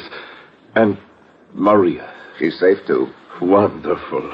Then we may continue our journey as planned. Mitchell, I still do not see why you have arranged this meeting. That should be our other guest, Gomez. Come on in, Consuela. Senor Mitchell, may I ask, what is the meaning... Dr. Wiechek. Good evening, Consuela. Does it surprise you to see him here, Consuela? Why, indeed it does. But naturally I am delighted. Are you? What do you mean? Skip it. Well, now that we're all here, I'd like to celebrate. The hotel sent me up this bottle of Malaga wine right after I arrived. I haven't had a chance to sample it yet, but now's a very fitting time, I'd say. Consuela, here's your glass. Manescu. Thank you. Consuela, don't you want your glass? I am sorry, but I do not drink. Ooh, I'm told this is a pretty special wine, Consuela. Oh, but I have just told you. I do not drink. But this is a special occasion. I'd like to propose a toast to a safe journey to the States for Dr. Wiechek and Manescu. Surely you'll drink to that. Mitchell, if she does not want to, perhaps we should observe the toast with water. No, I do not wish to cause trouble. Give me the glass, Senor Mitchell. That's better. Okay, glasses up, everybody. Here's to... What's the matter, Manescu? Aren't you drinking with us?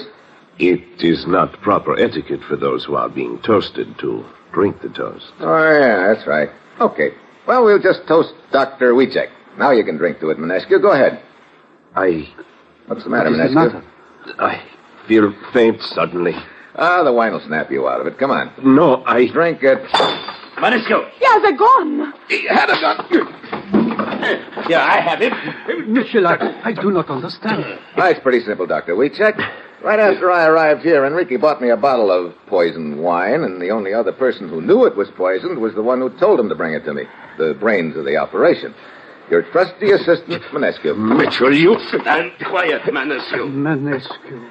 All this time it was Manescu. Yeah, looks like he didn't want you to bring your research to the States. I guess he had other plans for it. Then it was Manescu who shot Enrique in the alley, huh? Sure, to shut his mouth. But it's all over now, and I could use a drink. Mitchell, you drank the poison wine. Yeah, not bad, either. The wine is not poisoned. You switched the bottles. It was a trick. Yeah, sort of worked, too, didn't it? I guess it disproves the old saying, doesn't it, Manescu? What are you talking about? They say that what you don't know won't hurt you, but in your case, it looks like what you didn't know is going to kill you.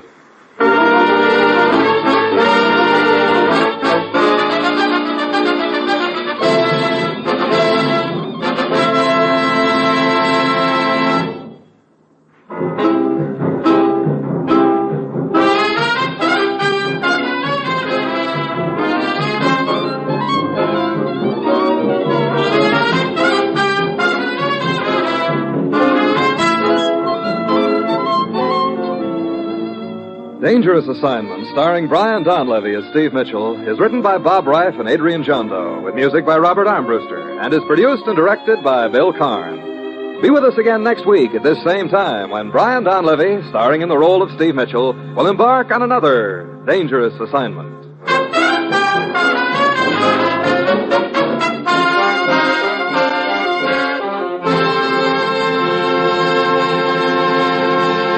Dangerous Assignment came to you from Hollywood. Now it's The Man Called X. Tomorrow, hear The Big Show on NBC.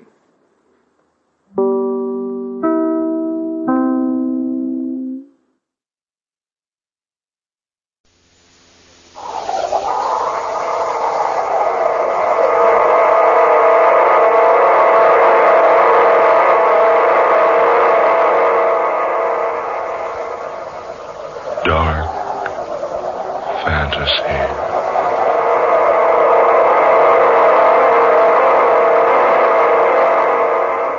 I am the skipper of the Sea Phantom.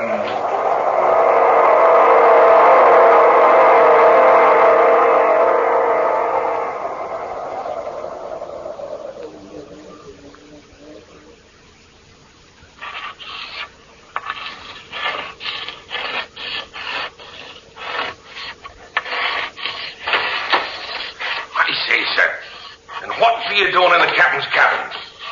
Do you hear me, sir? What be you doing sitting there writing on the captain's slate? Oh, ignoring me, eh? Now look here, you. This is Captain Strong's own cabin, and no one's got any business of sitting here writing. I say, you're not a member of this crew. Blow me down. Why, your face. Look at you. Why, you're not human. Captain Strong!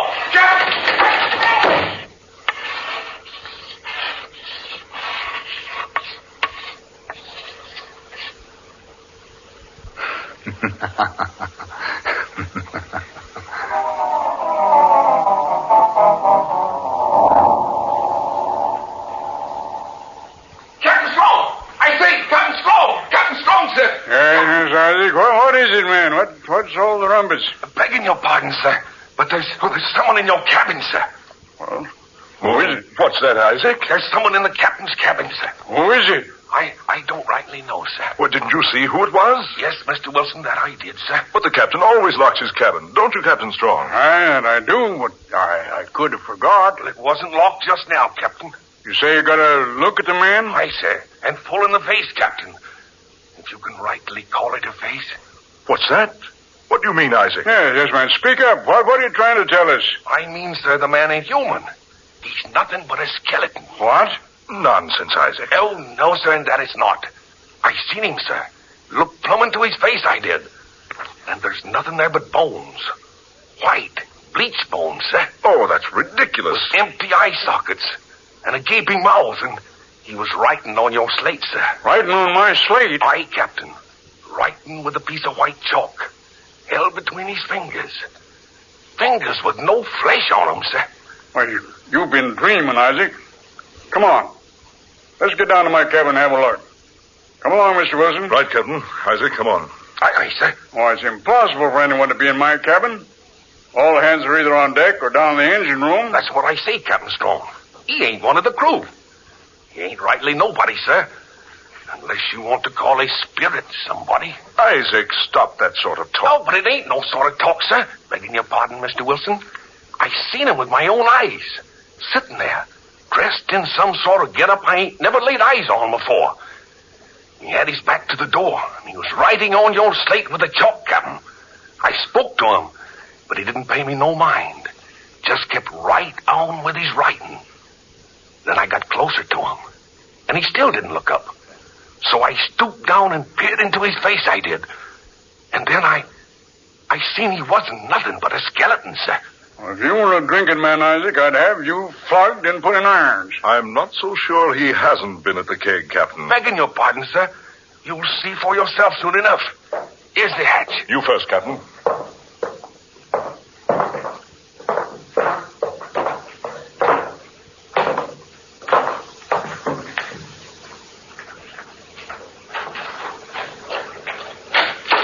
Just as I thought. Nobody here. Ah, cabin's empty.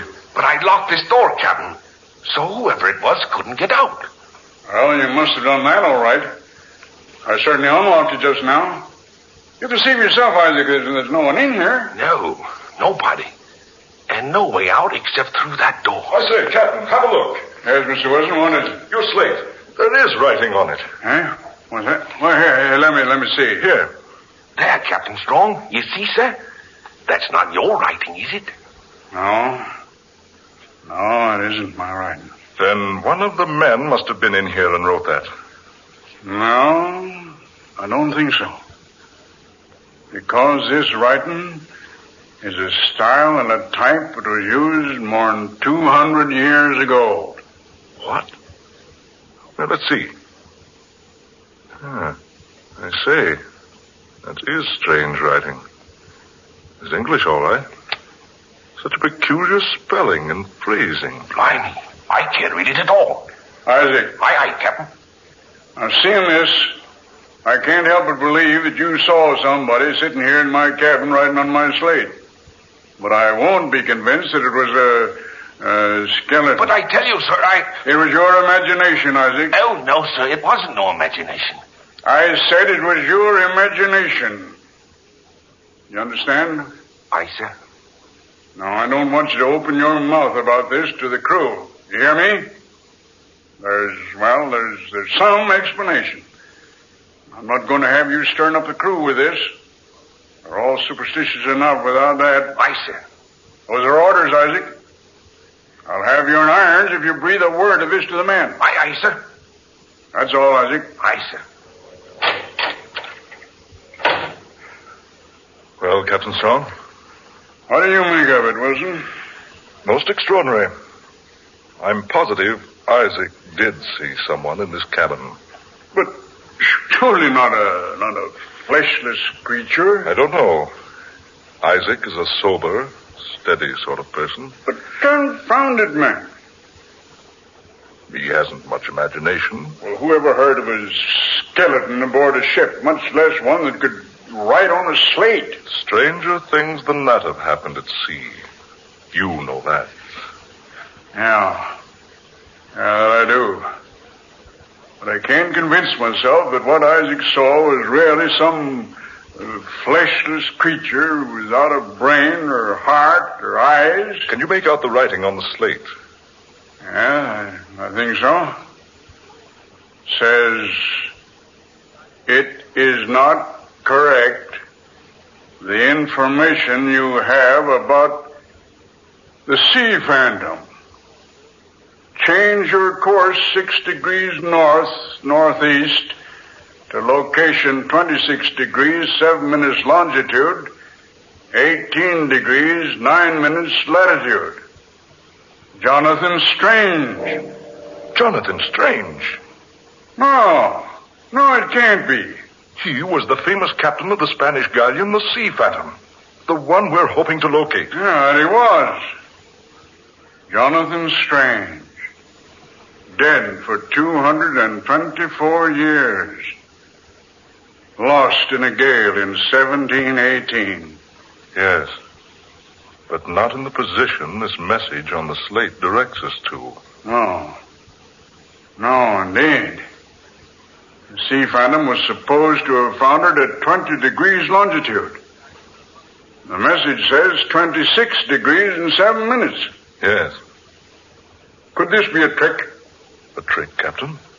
Someone else who's heard of the immense treasure that went down with the Sea Phantom. Someone who's trying to steer us off our course. Get to the treasure themselves. I doubt that. Why do you say you doubt it, Mr. Wilson? Well, sir, we've kept the entire expedition completely secret. Not even the crew know what we're up to. We've tried to keep the entire expedition a secret. I'm positive I haven't mentioned to anyone. Nor have I, Captain Strong. When I stumbled upon the information about the Sea Phantom, I knew there was an excellent opportunity to recover almost $1 million worth of gold. And naturally, I needed a boat. You were the first one I thought of. And neither of us would have had a reason for disclosing our knowledge about the treasure. That's just it. That's why I'm so inclined to believe Isaac was telling us the truth. About the thing without flesh, right in this message? Precisely. That's unbelievable. Even so, Captain, you must admit that a man who's been dead more than 200 years certainly wouldn't be much more than a skeleton. Isn't that right? You mean... good heavens. You mean this message was actually written by Jonathan Strange himself? I mean exactly that. I wonder.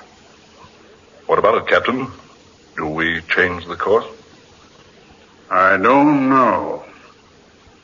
What's your advice? Normally, I'm not superstitious.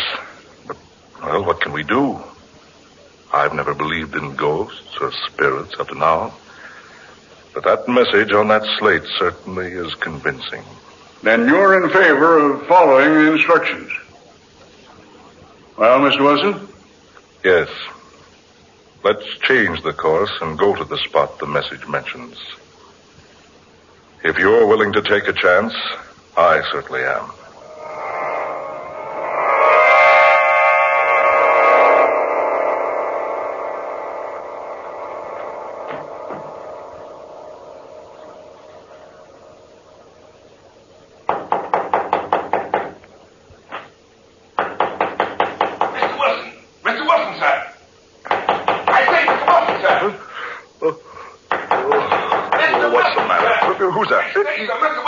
Yes, who's there?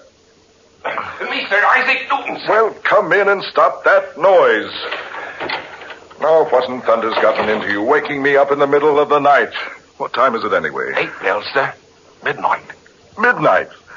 A big day ahead tomorrow.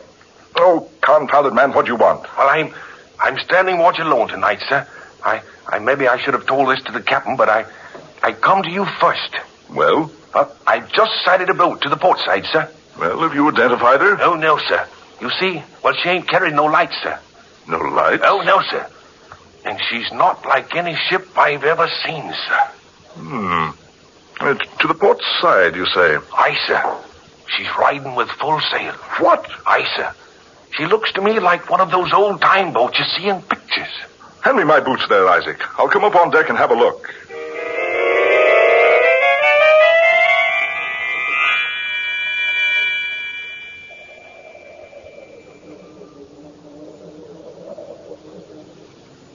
There she blows, sir. You see? Not a sign of life aboard her, sir. And the moon's full tonight. Look, man. Look. What, Mr. Wilson?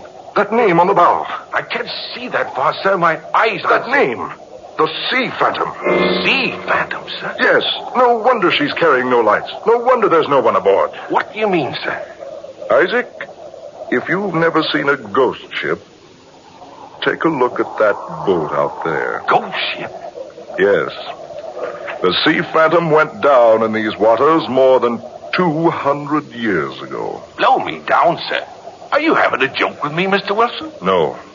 No, this is no joke. That's a ghost ship, right enough. You watch.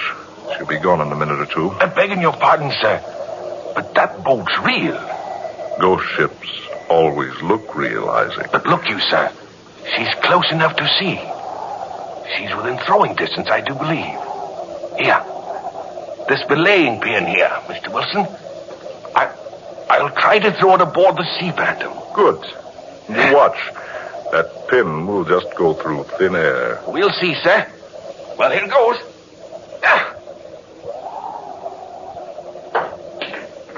There, sir. You hear that?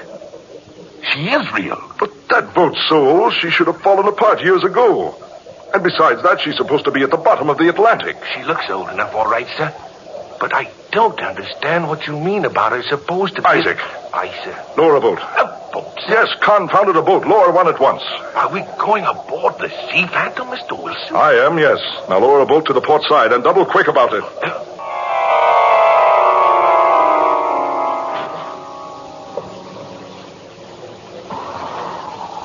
Stop rowing now, Isaac. Ease up alongside. Aye, sir. Tie up to that rope hanging there. Right, sir. There. All set, sir. Right. Well, you stay here and watch, Isaac, while I go aboard. If I'm not back in a half hour, come aboard looking for me. Aye, aye, sir. Half an hour, sir. If you're not back by then, sir, I'll come aboard after you. Keep a sharp lookout, Isaac. Let me know if you see anybody aboard. Aye, aye, sir.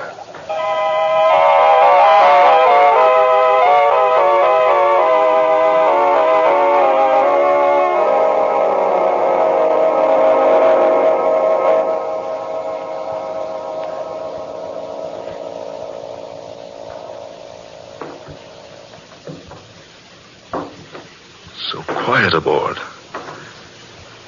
Can't even hear the wind. No sign of life. No sign of life having been here for score upon score of years. Rotting timbers. Sea-soaked deck. Twisted, tangled ropes. Empty kegs with rusted hoops and warped staves. Strips of time-worn sails. And canvas swaying on the masts. Everything's so quiet. Quiet as though in reverence for the dead. Here. The hatch. Captain's quarters must be down here.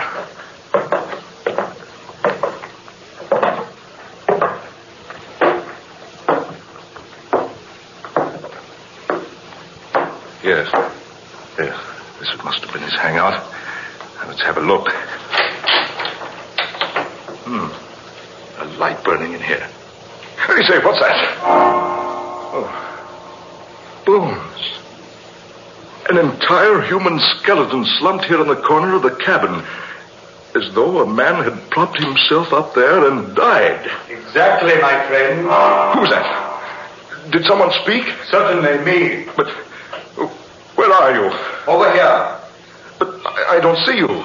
There's no one in this room but myself. Yourself and that gentleman slumped there in the corner. Who are you? My name is Jonathan Strange. Jonathan Strange? Why, you're the skipper of the Sea Phantom. That I am. Jonathan Strange, captain of the Sea Phantom, sailing with a cargo of gold for the Spanish rulers. But, why, your boat went down in a gale 200 years ago. So history says, yes. But men do not know everything. I don't understand. The Sea Phantom was no victim of a storm at sea. Oh, no, my friend. She was the victim of a cruel and vicious man. I still don't understand. Look here. You see the rusted iron ring there on the floor by your feet? Yes. Take hold of it and pull. The trap door to my cabin. That's it. It may be difficult. Use your strength on it. A little more force now. Now, that's it. There. You see? Gold. Bar upon bar of solid gold. Yes, gold for the King of Spain. And chests of coins and jewels. One there for the Queen. But Jose would have them for his own. He intends to mutiny the crew and steal the treasures that have been entrusted to us. Who's this Jose? Jose Menel, a wicked and cold-hearted fiend. Even now, the crew is waiting for me to leave this cabin. They know they'll never enter here while life is in my body. But surely there's some escape. No, none. They think I remain here to starve to death. They're fools. They do not know that they're about to perish, like the rats they are. What do you mean? Don't you smell the smoke? Listen. You can hear the flames. Yes. Yes, I do. They cannot escape in the boats, because I foresaw this mutiny and put the lifeboats out of commission. But can't you escape? No, of course not. For you to escape, you must make haste, my friend. How? The same way you entered here, of course. Hurry now, my friend, and take this with you. What is it? What are you giving me? You'll see. Hurry now. There's no time to waste. Soon the ship will be one mass of roaring flames, and none of us will be left alive. Can't I take you with me? Can't you make yourself apparent so I can see you and take you along? No, it doesn't matter. But let me warn you. With my life, I protected the treasures of the king and queen. Throughout all eternity, I'll guard those treasures. It will not be wise for any man to attempt to obtain them for his own. Yes, Jonathan Strange. I believe I understand exactly what you mean. That's why you brought me here. To show me. Exactly. I must hurry. Mr. Wilson, sir. Are you in there, Mr. Wilson? Isaac, is that you? Aye, sir. Blowing down, Mr. Wilson. This beastly bolts of fire. If we don't get over here in a jiffy, we'll be paying a visit to Davy Jones' locker before we know it, sir.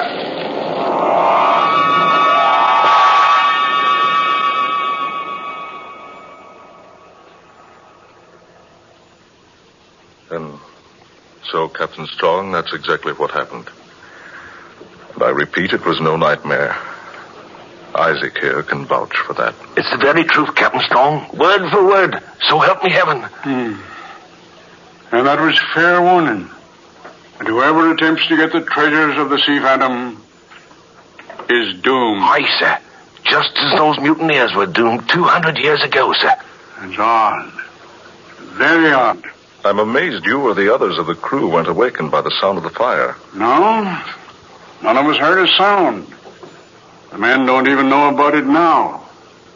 I wouldn't have known about it myself if you two hadn't told me your story. If I hadn't seen those bits of charred wood floating on the surface this morning. It was a huge treasure, Captain. I saw it in its hiding place, beneath the skipper's cabin. And you got none of it? Not a single bit. Oh, wait, I almost forgot. Just before I left the boat, this thing was handed to me. Handed to you? But I thought you said there was nothing in that cabin but a pile of bones. Yes, that is right. But this seemed to come, well, almost out of nowhere. And it was placed very firmly in my hands. He sure enough had it in his hands when I broke into the cabin, sir. Let's have a look. Why, this was the ship's log. The log? Yes. The complete log of the Sea Phantom's voyage. From the date of sailing, right on up through the mutiny. Look. This writing. It's the same hand.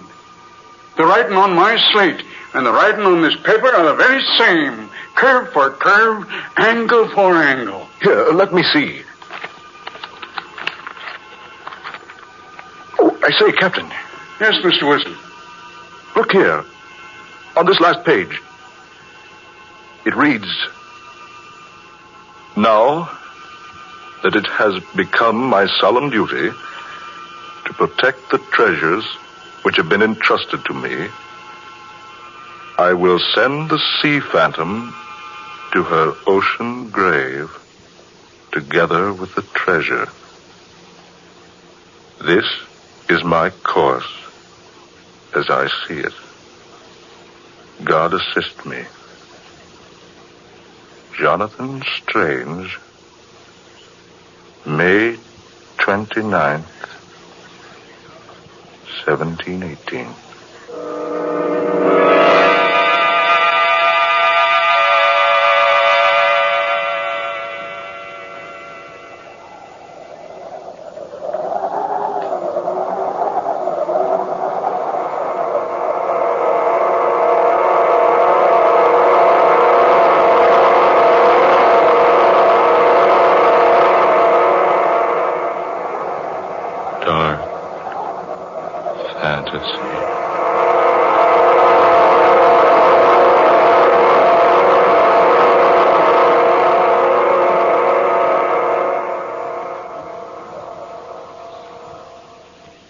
You have heard The Sea Phantom. Tonight's tale of dark fantasy by Scott Bishop. Ben Morris was heard tonight as Mr. Wilson. Fred Wayne played Captain Strong. Muir Height was Isaac, and Garland Moss was Captain Jonathan Strange, skipper of the Sea Phantom. Next Friday at this time, we'll bring you another dark fantasy drama. Being the 13th story in this series, and next Friday being Friday the 13th, Scott Bishop defies superstition utterly and completely to bring you one of his most exciting and unusual tales. Listen for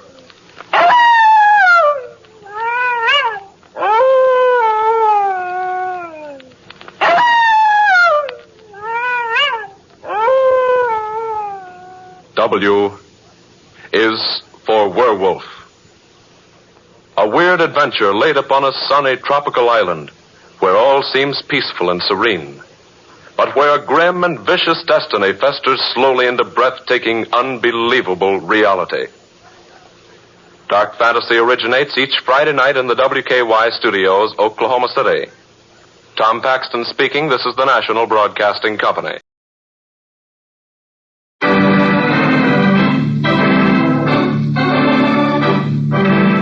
Standard of California, on behalf of independent Chevron gas stations and standard stations throughout the West, invites you to Let George Do It. The payoff is murder, another adventure of George Valentine. Personal notice, danger's my stock and trade. If it's touch and go with trouble and you want out, you got a job for me, George Valentine. Write full details.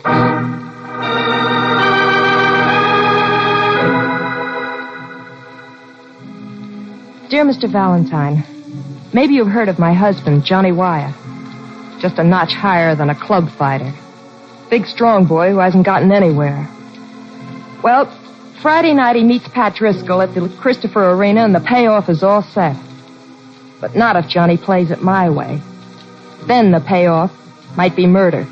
Still, I want to take that. Want to take that chance. Maybe my reasons for this are a little cockeyed, but if you're interested, let's talk it over. And it's signed Doris Wyatt. Christopher Arena, Brooksy. Sounds like old home week. Remember? Remember? I had to sit there and watch you get worked over just to satisfy the ego of a vicious little gangster named Salvador. The late Johnny Salvador. So now there's a Douglas Harger running all of his rackets. It's enough to make a growing boy turn cynical. One thing's certain from Mrs. Wyatt's letter.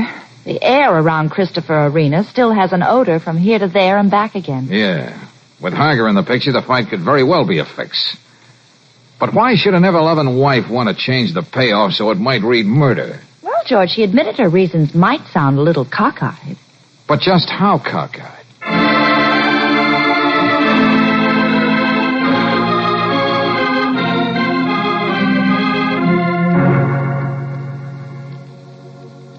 All right, Mr. Valentine, I'll tell you why I'm not going to let Johnny throw that fight Friday night. Yeah, Mrs. Wyatt? Because I've never had a mink coat. Huh? What's that? Exactly what I said, Miss Brooks. Well, pardon my dunce cap, but if your husband played along with Harger, that would be about as short a cut to a mink coat as you'd want. And you still don't seem to get it. The first time I ever saw Johnny, I was in a chorus line. I think I wanted a mink coat more than I wanted to breathe. And I could have had it even with a wedding band. But I picked Johnny. Doesn't it mean anything to you? Yeah. You loved him. It's more than that. For 10 whole years, I've had to stand by while he was getting his face pushed in. But at least he was always doing a clean, honest job. The only job he knew. But, how do you think we can help you if Johnny's made up his mind? You can help me change it. Now, wait a minute. Look, Harger and his crowd have already placed their bets. They're not going to let Johnny or anybody else cross him. I know.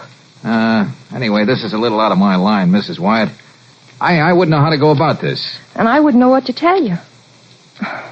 Oh, maybe I've got a one-track mind. A gasoline station along the road, an auto court. And who knows, maybe we could still have a couple of kids.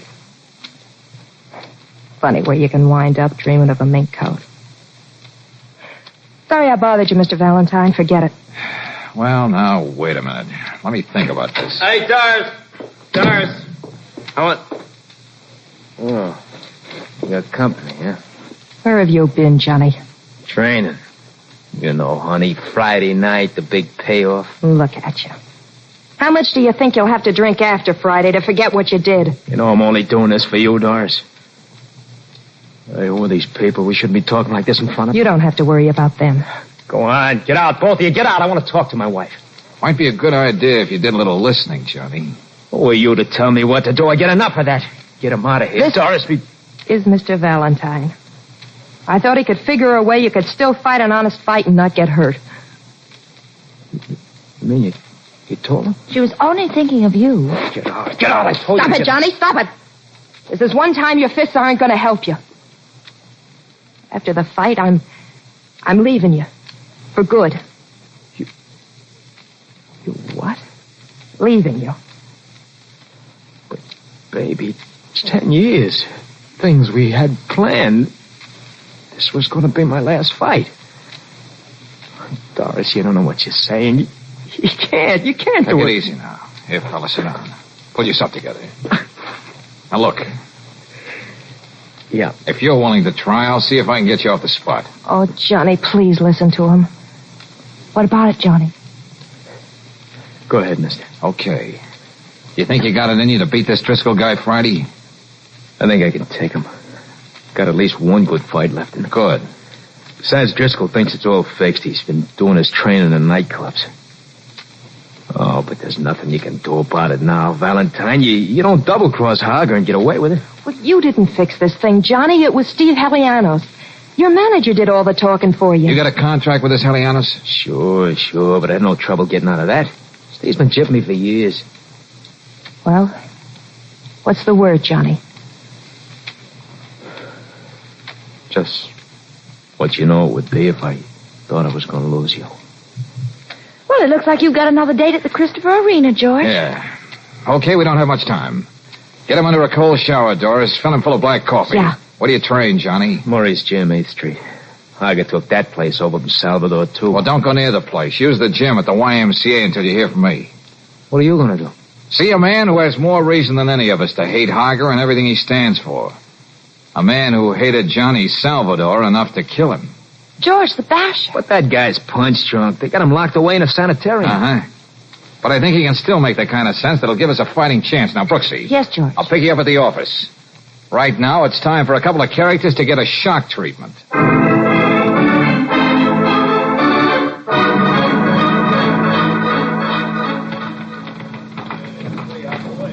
Here, listen, my friend.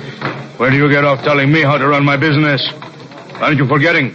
I am his manager. As far as Johnny Wyatt is concerned, you're out of business, Helianos, as of now. I'm warning you. Don't make things unhealthy for yourself. Come now, Helianos. You're the one who's flirting with high blood pressure. Don't get so excited. But you heard what he said, Mr. Harger. And everyone else will if you don't stop raising your voice.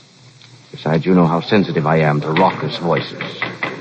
Now, if you'll just leave us alone, I'd like to talk to Mr. Valentine. Sure, okay. But don't forget I got a contract with Wyatt. Yeah, sure. That piece of paper and a dime will buy you a cup of coffee.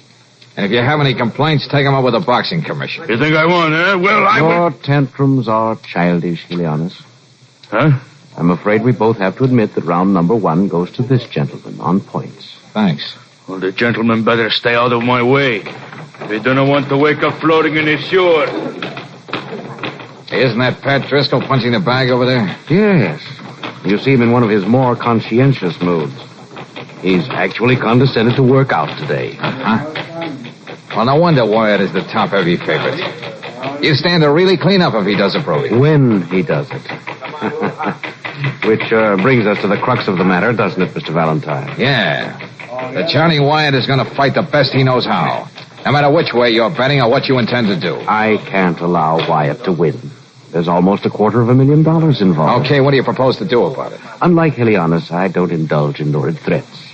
I simply want to state a fact. If this bout doesn't come off as planned, neither you nor Wyatt will have much time to enjoy virtue's momentary triumph. Well, now that was the purpose of this little visit. Now we both know where we stand. Oh, Mr. Hager, I understand this guy's giving you some kind of trouble. Trouble? Of course not, Driscoll. We were merely discussing business. Yeah. I was trying to find out how to bet Friday night. Mr. Hager here says you can't lose. All right, I'm a sure thing, so what? But I keep saying you can't win, Driscoll. Huh? Unless you got somebody in there to take a dive for you. What's that? You know what I think I'm gonna do? Hold it, Driscoll. I'm gonna nail you one, sweetheart, and see how you look splashed on the floor. Hey, look at what you guys done in Driscoll. Driscoll's out like a light. I don't believe it. Who's splashed on the floor? I am impressed, Mr. Valentine. If I weren't betting on that reclining gentleman, I'd be tempted to applaud. Hey, buddy, I just see what you've done. The right cross you got there. Anybody managing you? Out of my way, Buster. I got places to go and things to do. But that right cross.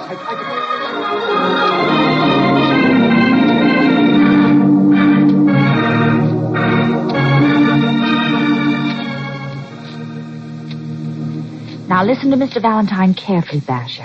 I'm listening. I get what you're saying. Good, because this is very important. Don't you see?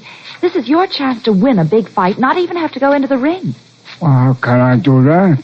Them keeping me here in the sanitarium. Now, look, Basher, you know Hager took over where Salvador left off.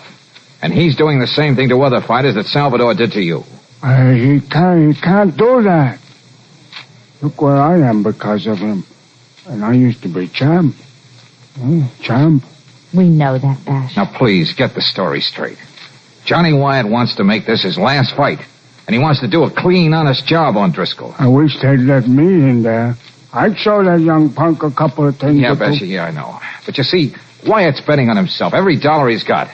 His wife's depending on him, too. All the money they've saved to buy a gas station, live a decent life, is on him to win. Now, look, I'm no fight manager, and I want you to help me find the right trainer and things like that. No. But most important, how does a guy like Hager operate? I want to call every move he makes before he even thinks of it. Oh, okay. I'll put you straight. Already, Hager's way ahead of you. What do you mean? What's the odds for Friday night? Why, it's 7-2 for Johnny Wyatt to win. Yeah. That's what I mean, Mr. Valentine. Before the fight, the odds are going to be even bigger for Wyatt.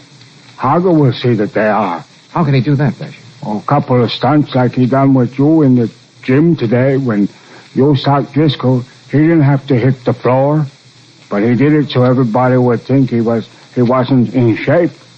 Yeah, part of the frame. And that gets in the papers, and everybody bets on Wyatt. A sure thing. But, George, that means... Yeah, I'm beginning to see what it means, Brooksy. The odds should be on Driscoll. He's young, he's smart. If you just knew where to look, you'd see they got Driscoll training hard for this fight. Oh, this puts me on the spot, Bashy. Yeah, well, it's an old deal. Salvador started doing it with me when I was getting washed up. I was 32. That was, 3 years ago. Well, this is beginning to look like a work of art, George. Hager's got himself double insurance. If Johnny Wyatt doesn't throw the fight, Driscoll can probably beat him anyway. Driscoll, smart kid. Oh, boy, what a gold-plated goon guy I turned out to be. I let the Wyatts risk everything, their whole future on this fight. You never can beat big boys like Hager when they got the fix on. I know. Still, Johnny Wyatt's got to win Friday night. And I've got to make him. But how, Basher? How?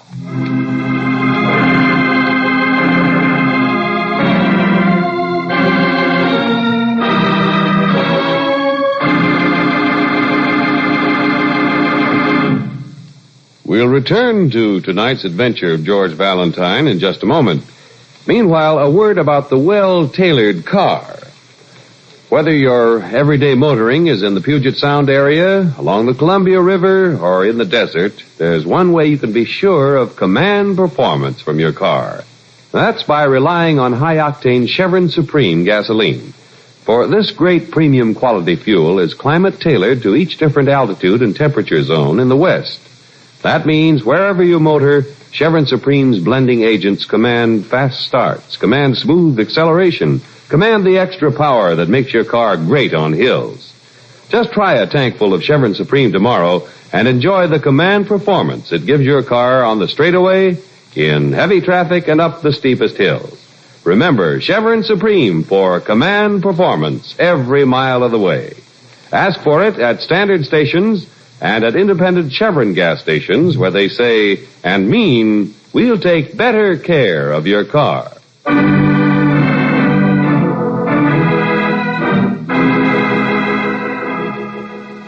And now back to tonight's adventure of George Valentine.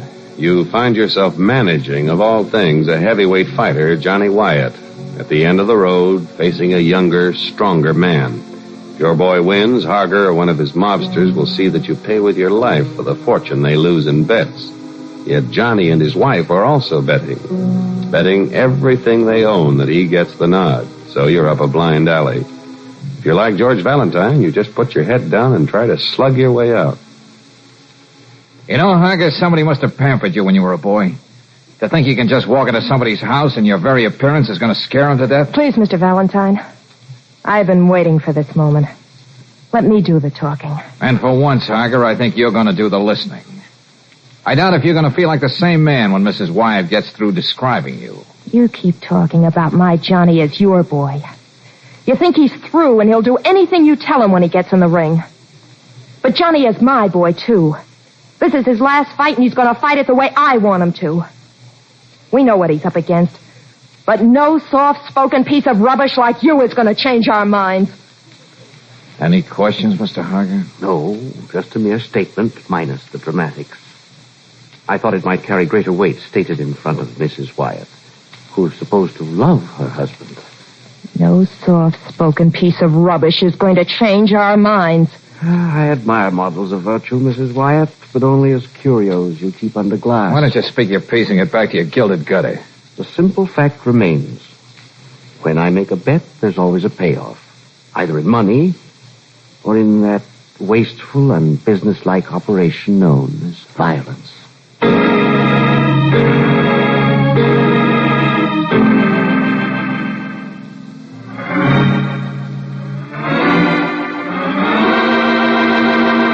But it's only been a couple of hours, Doris. Try to remember what you said. I am. Your exact words when Harger came in. Now, you did all the talking. He just stood there. I'm trying to remember. I'm trying so hard. Don't rush her, George. Maybe it'll come easier if you don't make her try so hard. But we got to get this right, Brooksy. First, I remember saying, please, Mr. Valentine, I've been waiting for this moment. Yeah, that's right. Then you said, let me do the talking. And you said, and for once, Harger, I think you're going to do the listening. Now we got it, Brooksy. Take all this down. Okay, George, but I still want to know why. Angel, this has to be the convincer. I've got to make Harger think I've got something on him. And before he realizes there's one important thing missing from the recording we're going to make. Well, what's that? Just his voice, Doris. But, George, you'll never get away with it. You just take the words down, Brooksy. Johnny and I have a date at the sanitarium with a basher.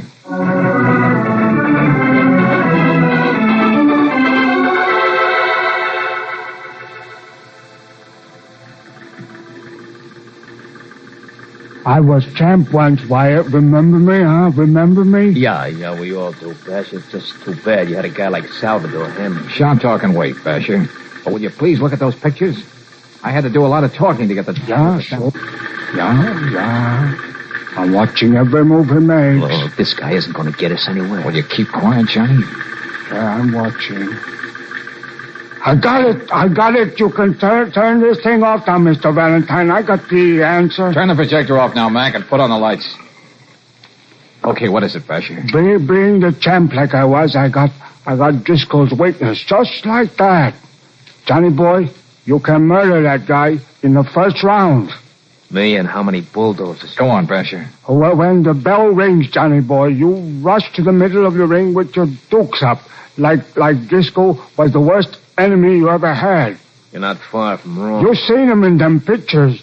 All you gotta do is all of a sudden let your hands drop down by your side. Yeah, you forgot to mention who carries me out. Will you listen to him, Johnny? When Driscoll comes in for the kill, he's wide open. You seen it. That's when you give it to him, Johnny boy. But not with your right. not with your right. Just how do you do it, Basher? You throw your left at him. That's the way he's least expecting. Well, the only punch I got is my right cross. Everybody knows the only thing I can do with my left is chase off flies. Like I said, least expecting. And the guy's got a grass jaw. You've seen it in the pictures. He won't know what happened to him. Valentine, let's get out of here. If I do this punch he tells me, I'll get killed. We'll talk about that later, Johnny. Thanks for your advice, Basher. And when you listen to this fight over the radio, you can say to yourself, it's just as though the Basher were in there fighting. Do like I said, Johnny, and you'll have him smelling the rosin before he knows what hit him. Yeah, and I could also be reading the alphabet backwards from then on. Do like your wife tells you. By that gas station.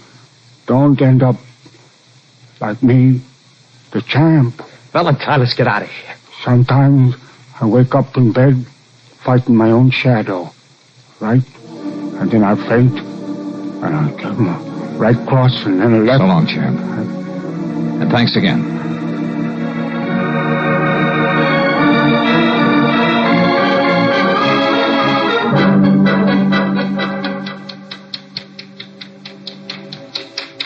Well, this is about it, Johnny. The last prelim is on out there. How do you feel? Oh, just great. How does he look to you, Freddie? The Basher said you were the best trainer in the business. I done the best I could with him, Mr. Valentine, in the short time we had. You gotta remember, Johnny ain't as young as he used to be. Yeah, especially around the stomach, huh, Freddie? Horace, what are you doing here? You never want you to see me before a fight. Oh, this time it's different, Johnny. I got you into this. The least I can do is kiss you. Good luck. I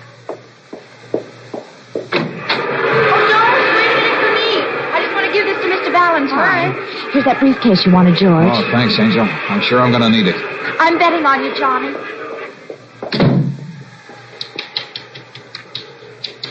Okay, Freddie, that's enough. Can't help me anymore. Anything you say, Johnny. Did you ever see a wife like that? I'm just not good enough for her. I don't want her to see me on my face out there tonight. If they end up that way, she'll never know whether I threw the fight or not. Will you take it easy, Johnny? But just like Joe Baloney, I better get your boy in a bathrobe. All right. This is going to be my last fight. I'm going to go in there and slug it out with Driscoll. Well, why are you guys looking at me that way? Come on.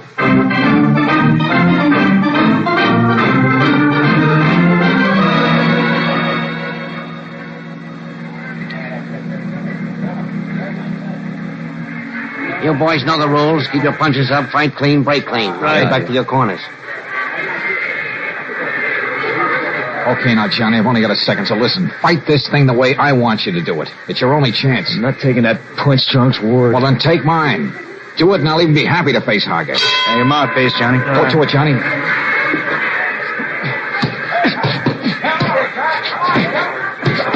What's the matter, boys? Come on in. Driscoll, give it to me. Don't worry, Grandpa. You're going to get it. Come on, boys. Get going. Oh, come on in, will you? Come on. Got my hands hanging down. Make it quick and fast. Okay, sucker. 1, 2,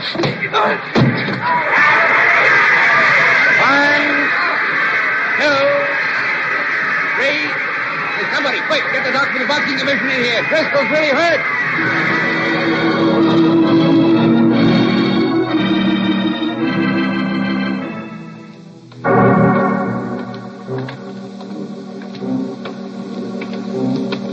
Hey, where do you think you are going, friend? Don't think you are leaving this arena. What's the matter, Helianus? When you got a gun in a man's back, no reason for your hand to shake like that. Just excited. I cannot wait to see what is going to happen to you. Start walking. Okay. Johnny had more left in him than you thought, didn't he? What are you carrying in that briefcase, Valentine? Your last will and testament? Yeah, something like that. In here. This is Harker's office. Come in, Mr. Valentine. Sit down. Thanks a lot. If you remember, during our last conversation, there was a slight mention of a payoff, one way or another. I have a very retentive memory, Mr. Harger, and you were very eloquent. Oh, why make with the fancy words, Mr. Harger? I know a couple of boys who can take care of him, but fast. Why need we hurry, Helianus? Do you know how much you cost me tonight, Mr. Valentine? I hope it was enough to send you to the poorhouse. Not quite, but it was a serious blow. Oh, yeah. I think you can afford it, all right. A lavish office like this, oil paintings, custom-built phonograph. So many, many luxuries guys like Basha don't have in a sanitarium. But what to do with you, Mr. Valentine?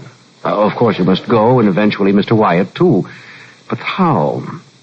Well, if there's one thing I dislike, it's, let's say, crudity. Oh, brother, leave it to you. Never at a loss for the right word.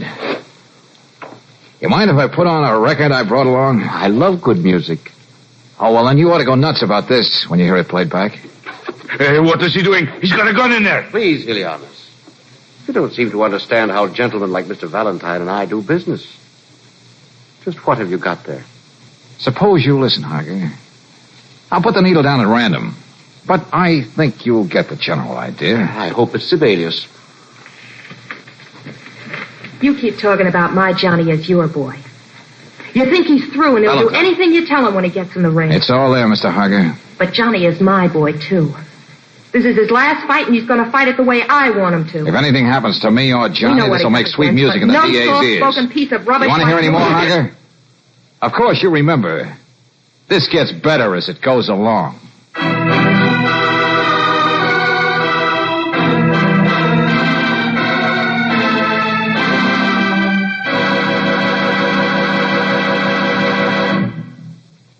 You know, you don't have to have a scientific trend of mind to know that RPM motor oil means low-cost car operation and longer engine life.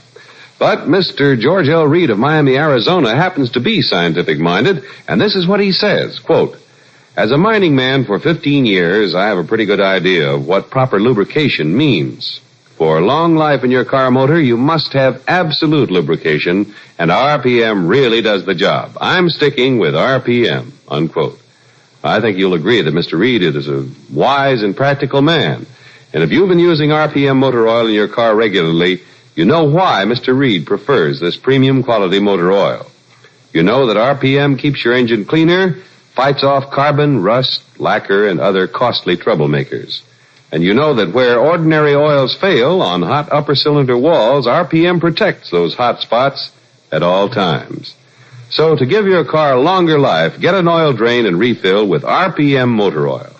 Get RPM at independent Chevron gas stations and standard stations where they say and mean, we'll take better care of your car.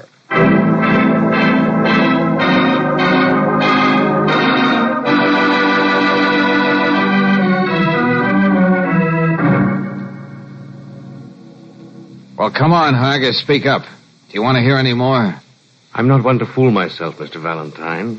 You may have something on that record. Oh, I can just as well play the rest of it, including your ill-advised threat. You know, violence. Shall I go ahead? No, you needn't bother. You mean you are going to let them get away with this, Mr. Harger? I will take care of him tonight, and this record too. Be honest. Oh, sometimes I despair of you. You're so petulant. Huh? Do you think Valentine would walk in here with the only copy of that record? I got 1 million of them, Helianus, and they all tell the same story. Well, it was nice knowing you two. Mr. Harger, just leave him to me. Stay where you are. The gentleman and I have made a bargain. Good night, Mr. Valentine. Yeah. Good night, Mr. Harger.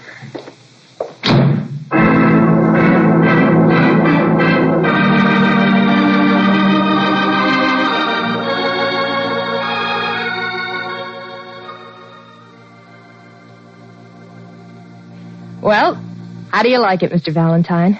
We finally got our gas station. There's even an auto court in the back. Sure looks swell. Well, we just thought we'd drop by, Doris, and see how you and Johnny were making out. By the way, where is Johnny? In the back somewhere. You ought to see him, Claire. Happy as a kid, can't find enough to do. But none of these things would have been possible except for you, Mr. Valentine. Well, thanks for the badge of honor, Doris, but all I'm doing is trying to make a living. Living. That's what Johnny and I are doing now. We're closer than we ever were. Why do you know, in the spring we may even open up a hamburger stand. Oh, love and hamburgers. A reasonable substitute for a mink coat. Something like that. All I know is everybody should be as happy as Johnny and I are now. For instance, you two could,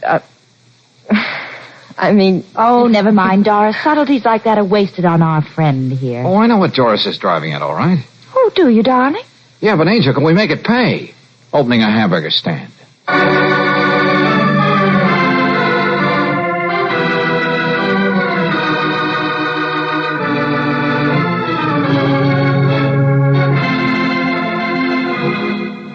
Tonight's adventure of George Valentine has been brought to you by Standard of California on behalf of independent Chevron gas stations and Standard stations throughout the West.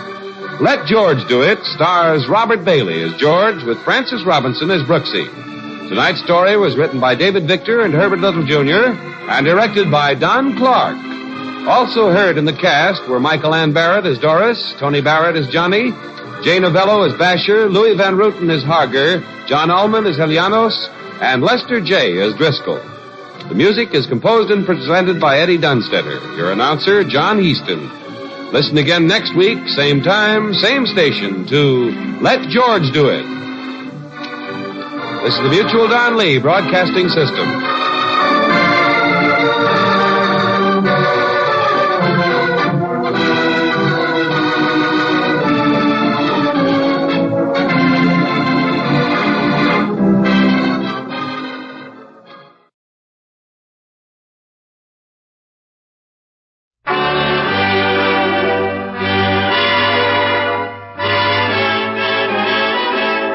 The makers of Camel cigarettes present Dick Powell as Richard Diamond, private detective.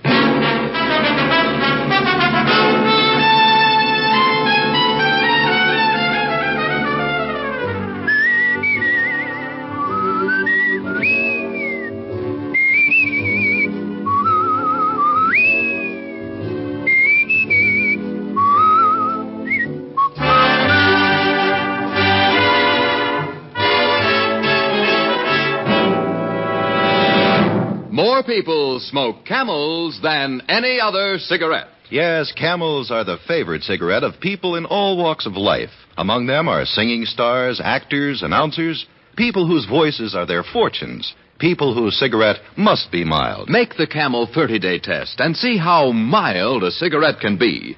Puff after puff, pack after pack. See why more people smoke Camels than any other cigarette.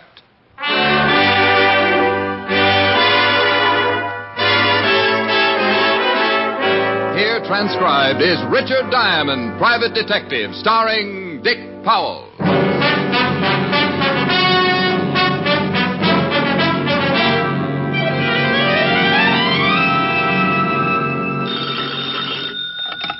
Diamond Detective Agency. We make homicide pay for $100 a day. Oh, that's pretty terrible. Oh, you should catch me on a bad day. Nothing. Am I going to see you tonight? Not if you keep turning out the lights. Who turns out the lights? Oh, well, what difference does it make? It's fun. I'll expect you at 8 and you be here. Honey, of course. How's business? Oh, about as dull as 50 miles of dirt road. We'll have dinner home. Bless your little pointed head. And your empty pocketbook. Uh-oh. What? Mr. Diamond? Yes, sir. Come right in, will you? Pull up an old bank book and have a seat. Thank you. Client? Well, keep a good thought, honey. You may be gorging yourself at 21. Bye. Bye. I'd like to hire you, Mr. Diamond. Well, I'd love every minute of it. I charge $100 a day in expenses. All right. He reached for his wallet. While he was counting his money, I was looking at him. This was the biggest man I'd ever seen. I was getting a nosebleed just trying to see over the second button on his vest. He had a pair of shoulders that looked like the mayor should lay a cornerstone for them, and the muscles under his coat stood out like smuggled shot puts. My name is Collins. I'm B.E. Rollins, private secretary. Oh, is that the B.E. Rollins? Yes, he's a very wealthy man. Well, there's an understatement. He wants to retain you to find his brother, Martin. He does, huh? Would you mind coming with me? Mr. Rollins would like to see you in person. Well, tell me a little more about Rollins' brother. I'd rather let Mr. Rollins do that himself. I'd rather hear some of it from you first. I don't want to see Rollins if I'm going to turn down the job. Very well. Mr. Rollins' brother Martin was released from prison 5 days ago. Mm-hmm. Yesterday, he sent a letter threatening Mr. Rollins' life. Oh, and your boss wants me to find his brother before he makes good the threat. Is that it? That's it, exactly. Well, why doesn't he call the police? Show them the letter and get the protection he needs. It'll certainly be a lot cheaper than hiring me. Mr. Rollins doesn't want any more bad publicity. There was enough of it when Martin was sent to prison. And why did Martin get sent to prison? He embezzled $100,000 from the company funds.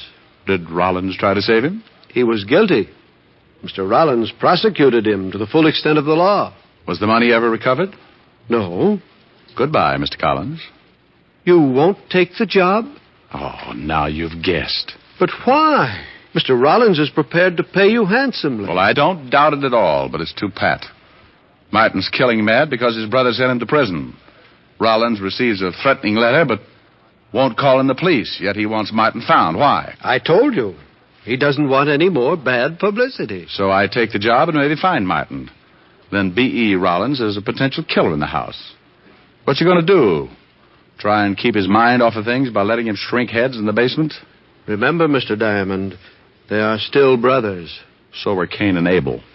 You mean you think Mr. Rollins intends to kill his brother, and that's why he wants you to find him? Well, that's a little crude, but it's certainly a possibility. That's utterly absurd. Maybe so, but no one would blame him. You better try Hearthstone of the Death Squad. Now you're being ridiculous. Mr. Rollins is a highly respectable businessman. His reputation is spotless. Well, then this looks like too good a time for him to start getting dirty. Goodbye, Mr. Collins. He got up, started to say something, but changed his mind. He turned and walked to the door, ducking his head as he went out. Someday he was going to forget the duck and take the whole wall along with him. 10 minutes later, I got a phone call. Yeah? Is a man named Collins in your office? But he was. He just left. Did you take the job? Who's this? If you didn't take the job, you're fortunate. If you did, you'd better catch up on your insurance payments. Oh, I think so, huh? I think so. This is a family matter, so leave it that way or you're liable to get yourself killed. Look, would the Sherlock and me show if I deduced your name was Martin Rollins? Hello? Hello? When I brushed Collins out of my office with a quick no, I wouldn't have taken the job he'd offered me for a share in Manhattan Island. But when somebody starts threatening me, it's like telling a 5-year-old kid to stay away from the cookie jar. The quickest way to get me to do something is to tell me not to, and try pushing me around. I looked up the Rollins address, and in 20 minutes my cab pulled up in front of a big old English house that looked like the summer training camp for the U.S. Mint. Yes? Why, Mr. Diamond. Tell Mr. Rollins I want to see him, will you? Come in. I'm happy you've changed your mind. Just tell him I want to see him. He's in the garden. This way, please. We went through the big house and out through the glass doors into the garden. B.E. Rollins was sitting in a chair feeding the birds. He was reaching his late 60s with the sour look of a man who didn't want to. As he threw the breadcrumbs out on the gravel walk, a big diamond on his little finger flashed in the afternoon sun. Mr. Rollins? Huh? Oh, Collins. Who's that with you? The detective you sent for, Mr. Rollins. Oh, yes. Pull up that chair and sit down, young man. Oh, thank you. Just feeding the little birds. Here, Birdie. Been doing it for some time. Oh, swell.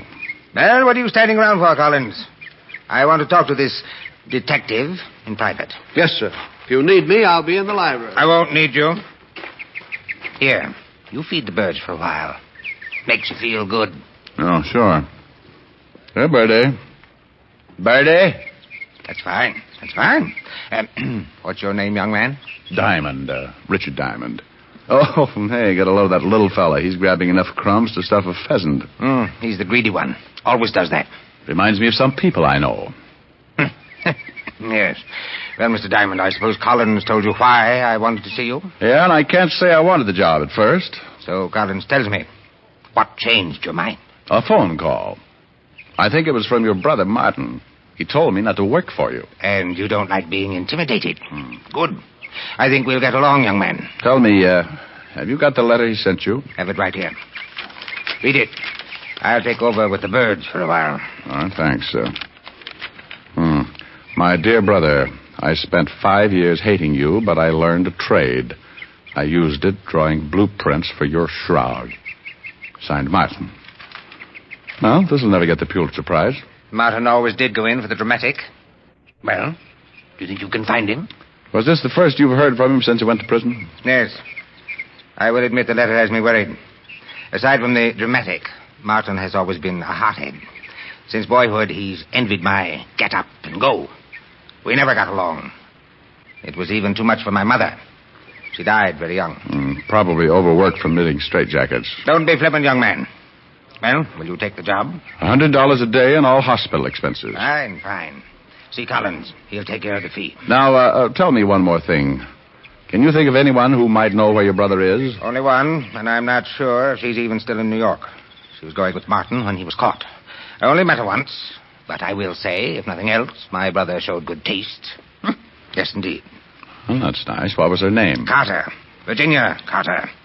Lived someplace in the village, I think, but that was 5 years ago. All right, thank you. Now, what about your secretary, Collins? Can you trust him? Collins is above reproach. He's been with me for 15 years. Knows everything about me. Almost a member of the family. Does he know anything more about Martin? No more than I do. Now I'm getting tired, and I want to finish feeding my birds. Good day, young man. Here, Birdie. Birdie! I left the old man sitting with his friends. He'd have one good deed to take along with him anyway. I went back to the glass doors, and a butler showed me the way to the library. But the cupboard was bare. Collins wasn't around. Collins! Collins! The shot had come from the direction of the garden, and I went back out in a hurry. Mr. Diamond! Mr. Diamond, over here! What's wrong, Collins? It's Mr. Rollins. He's dead. B.E. Rollins was sitting in the chair with a bullet hole just over the heart. His head was resting on his chest, and he still held the breadcrumbs in his hand. He seemed to be smiling like he knew he was going to be able to feed the birds for a long time now. Martin did it. He did? I saw the whole thing. I thought you were supposed to be in the library. I started out of the library and came around the other way. As I rounded the corner of the house, I saw Martin standing behind that tree. I started to yell, but he fired and climbed over the wall.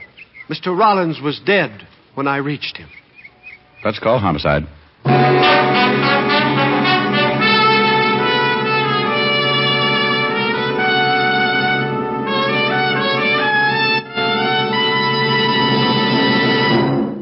Before we continue with Richard Diamond, Private Detective, here are a few words about smoking enjoyment. Not one single case of throat irritation due to smoking Camels. That's what noted throat specialists reported in a coast-to-coast test of hundreds of people who smoked only Camels for 30 days. That's how mild Camels are. Make your own 30-day Camel mildness test. Smoke only Camels for 30 days and enjoy the rich, full flavor of Camel's costly tobaccos. And see for yourself how mild Camels are pack after pack. See how well Camels get along with your throat week after week. Yes, that's the sensible test of cigarette mildness. For only by steady smoking can you judge the day-in, day-out mildness of a cigarette. Start your own Camel 30-day test today and see how mild, how flavorful, how thoroughly enjoyable a cigarette can be. You'll find out why people say, once a Camel smoker, always a Camel smoker. How mild, how mild, how mild, how mild, how mild can a cigarette be? Make the Camel 30-day test, and you'll see. Smoke Camels and see. And now back to Richard Diamond, Private Detective, starring Dick Powell.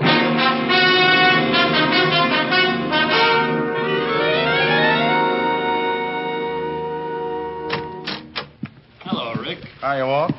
Well, the great private detective. What do you want the police force to do for you now? Get rid of one of their stupid sergeants. Now, I don't like... it is? Okay. Okay, yeah. This is Mr. Collins, Walt. Lieutenant Levinson, Mr. Collins. Hello, Mr. Collins. How do you do, Lieutenant? The body's in the garden. B. Rollins, huh? Yep, big time. Rollins Investments. That's right, Lieutenant. Any idea who killed him? Mr. Collins here says it was Rollins' brother. That's right, Lieutenant. I saw Martin shoot Mr. Rollins.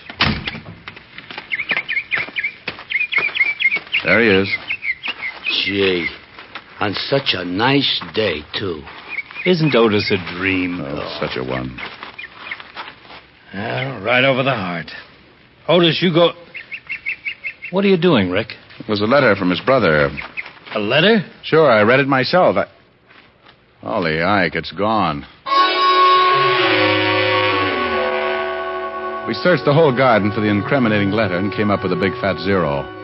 Then I remembered something that the old man had told me about Martin. Something about a girl named Virginia Carter. I questioned Collins, but he didn't know her. So I put the old mind to work and became my usual shrewd self. I went back in the library, grabbed a phone book, and found the only Virginia Carter listed. It was a wild, long shot, but I grabbed a cab, and 40 minutes later I was standing in front of her door. When she opened it, I got the quickest scalding in history. Hello. Oh, but you have a hard time finding something to wear in July. Do you like it? It's French silk. Love it, love it. What's on your mind? Virginia Carter? Mm-hmm. Now, if you'll stop panting long enough, maybe you'd like to tell me what you want. Well, I'd like to know about Martin Rollins. Oh, I have not seen him in years. Maybe you've got a picture of him? I've got lots of pictures. Mm-hmm. Maybe there is one of Martin someplace. Well, let's look through the whole flock. I've got lots of time. Before I let you in, you better tell me your name. I don't want you to steal anything from me. Maybe if anybody stole something from you, they get their fingers burned off at the elbows. Mm-hmm. You can come in. She opened the door and walked ahead of me like she'd just oiled her sacroiliac. She led me into the living room and sat down. The shades were drawn. I had a hard time finding the couch. Right here. Oh, wow. Well, how do we look at the pictures? With a magic lantern? I thought maybe you wanted to relax for a minute. Well, put something in a glass. I'll cool down. I don't drink. I never keep this stuff around. Well, that doesn't leave you much of a field. Or what do you major in? Cigarettes. Have a Camel? Oh, yes, anytime. I haven't got a match. Well, just hold on to it. It'll light up. I think I better get the pictures. I'll be right back. Just make yourself comfortable. Mm-hmm. Hoop-de-doo, hoop-de-doo. Ba-da-dee-doo-da-dee-dee-dee. Hoop-de-doo, hoop-de-doo. You can start with this. If Martin isn't in this pile, I've got lots more. You're not in a hurry, are you? No, not a bit. Good. This might run into overtime. There was one trouble with the setup. Looking at the pictures with her sitting close was like trying to read a mail order catalog in front of a blast furnace. She handed me one picture at a time, describing each guy in the photographs. I've seen draft boards with smaller clienteles. Several times she stopped and looked at one of the pictures like Diamond Jim eyeing a 10-course meal, then passed the guy to me. After 24 photographs, I started thinking she was the reason for the rise in the vitamin market, and I was just going to mention an old snapshot I had of myself when she thumped one of the collection with a polished fingernail. Martin Rollins, here he is. Well, he figured to show up sooner or later. How long ago was this taken? Well, I could not say exactly, but I'd guess about 6 years. Well, you should keep a file. How'd you get along with Martin? All right, I guess. He had money, and he showed me a good time. What else do you know about him? He has a brother with a checking account at Fort Knox. Any unusual habits? Yes, but they wouldn't help you find him. Oh, yes, he used to play a saxophone. A hobby? No, not exactly. He played around town with several other small bands. He was a nut on jazz. Did he make money at it? I guess so. Well, thanks, baby. I'll stop around again sometime and take a look at your parlor. I'll spin a nice soft web.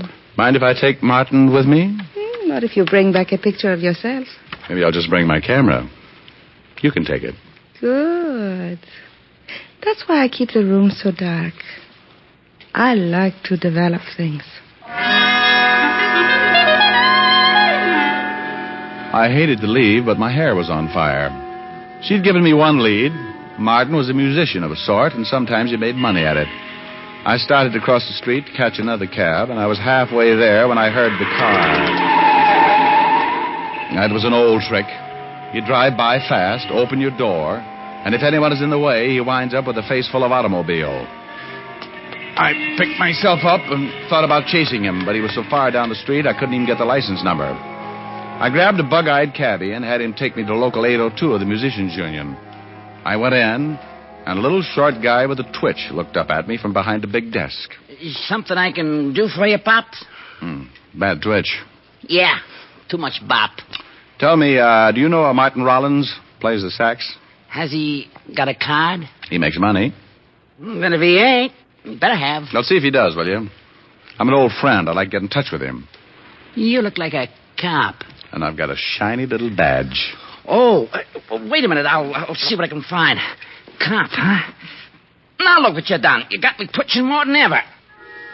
Between twitches, he found what I was looking for. Martin had just renewed his card. It didn't show a home address, but his mail was being sent to one of the swing joints on 52nd Street. I said thanks and left him in the middle of another twitch. I walked out on the sidewalk, looked at the long gray shadows stretching out from the tall buildings. One of them moved and ducked around a corner. I was being followed.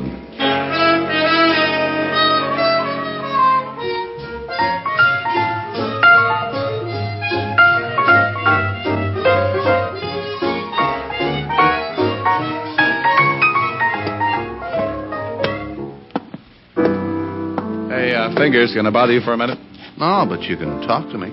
Move in, lean on the piano. Yeah. You know a Martin Rollins? Well, sure, he blows here. Which one is he? He's off tonight, got a phone call and took off. You know where he lives? Yeah. Well, here's 5. Come down and remember the address. What do you want him for? Here's another 5. What difference does it make? Solid. It's got a little pad on 5th Street, 59 East. Now, don't put me on, Dad. You got troubles? I'm going to ask him. Crazy. I like your style. And when you got time, drop back and listen to the band. I don't think I could stand the altitude. Crazy guy. I went out fast, and 10 minutes later I was standing in front of Martin Rollins' apartment. I tried my knuckles and waited. I tried again and put my ear to the door. I didn't hear it at first because it was so faint. A light scraping sound like rope over wood. I tried the door.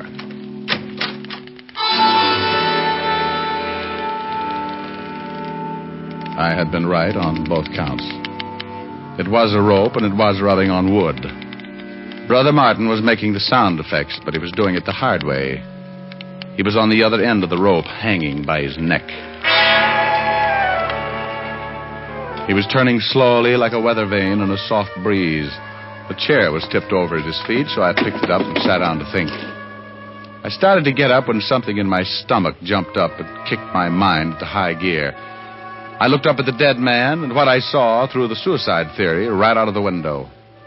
Sitting in the chair, my head was just on a level with his shoe tops. If he had used the chair to stand on, he would have still needed a ladder just to tie the rope to a beam. I've seen a couple of guys who hanged themselves, but never one who jumped 4 feet in the air to do it. I shoved the chair under him just to make sure. He cleared it by a good foot. I started to think of all the people who had been connected with the case, and the phone rang. I knew Martin would have trouble answering, so I helped him out. Hello? Hello, Martin. Well, he's tied up right now. Who is this? Well, hello, honey. Still collecting pictures? Oh. Hello? Hello? Antisocial.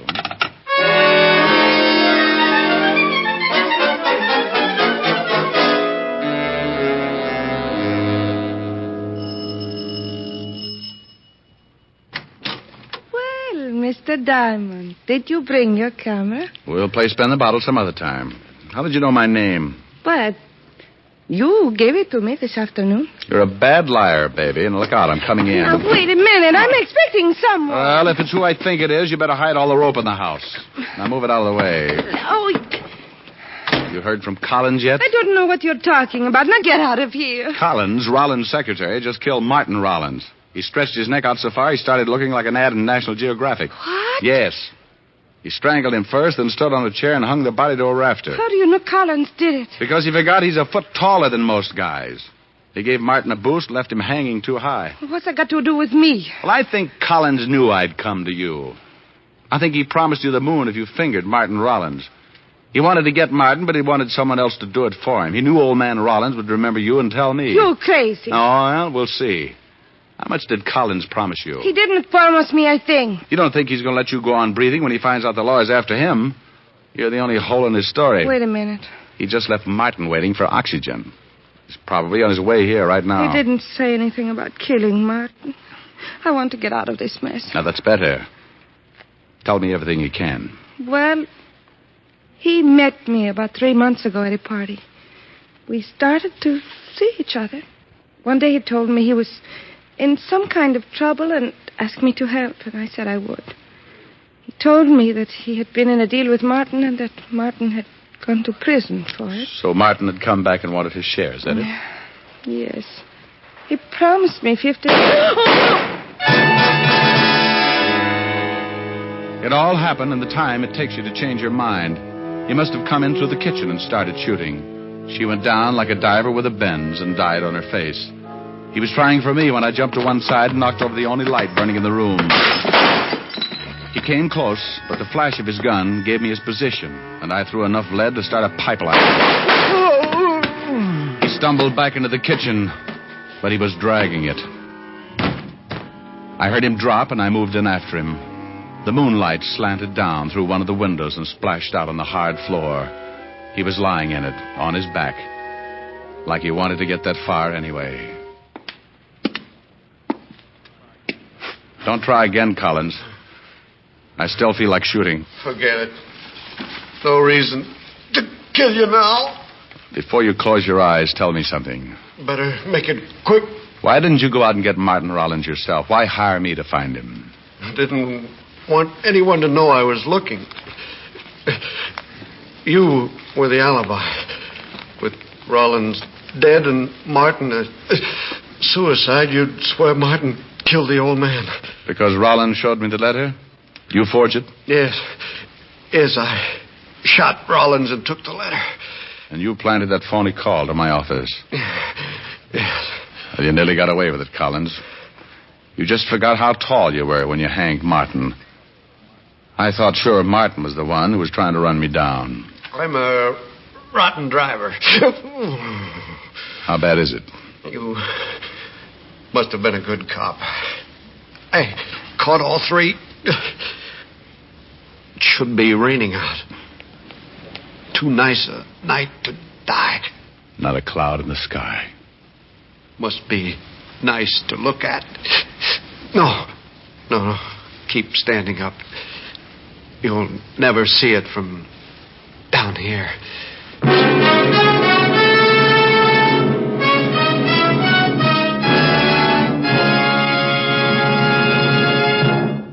Dick Powell will return in just a minute. What cigarette do you smoke, Doctor? That question was asked of doctors in every branch of medicine, doctors in all parts of the country. What cigarette do you smoke, Doctor? The brand named most was Camel.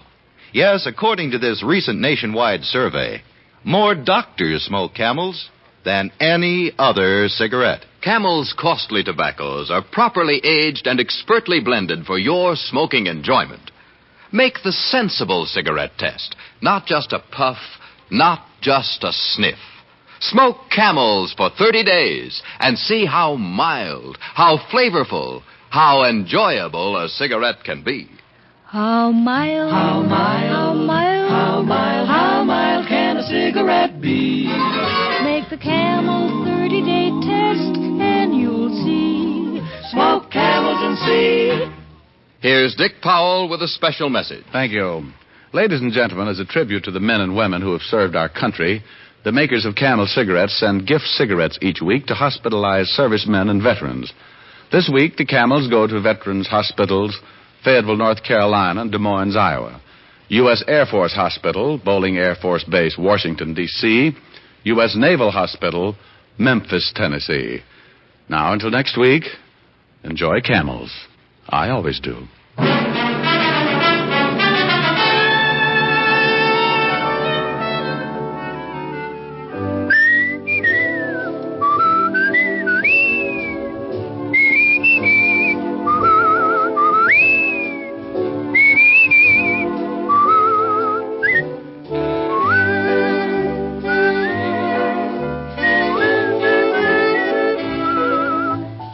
Tonight's adventure of Richard Diamond, starring Dick Powell, was written by Blake Edwards. Our director is Helen Mack.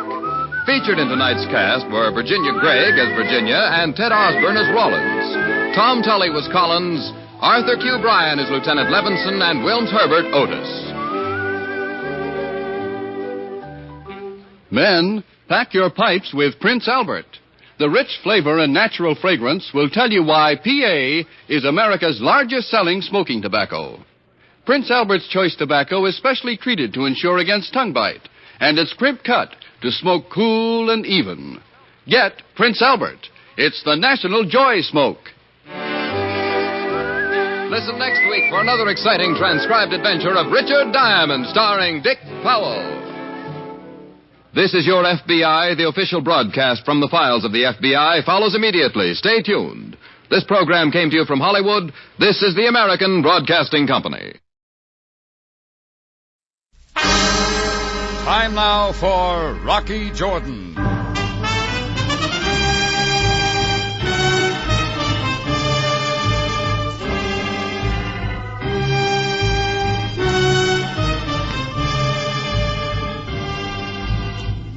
Not far from the Mosque Sultan Hassan in Cairo stands the Cafe Tambourine, run by Rocky Jordan. The Cafe Tambourine, crowded with forgotten men, alive with the babble of many languages. For this is Cairo, where modern adventure and intrigue unfold against a backdrop of antiquity. Tonight's story, Desert Betrayal.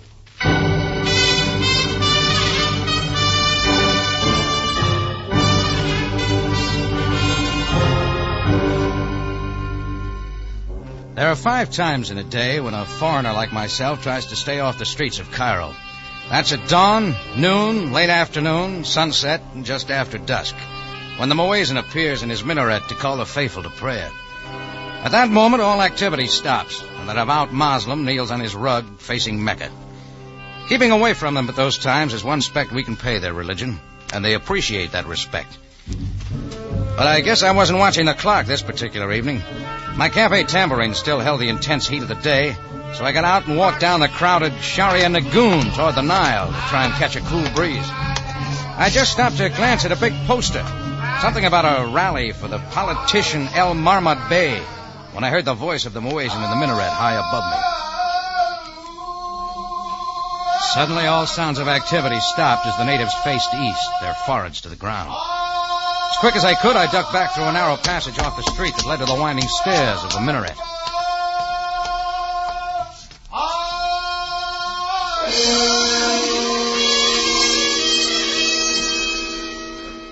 I waited there until sounds from the street told me prayers were over and the Cairenes were again about their business. Then I was about to be on my way when the scream came from the minaret. As I turned and looked up, I saw the bearded muezzin in his flowing robe stagger out of the tower, pitch headlong down the winding stairway.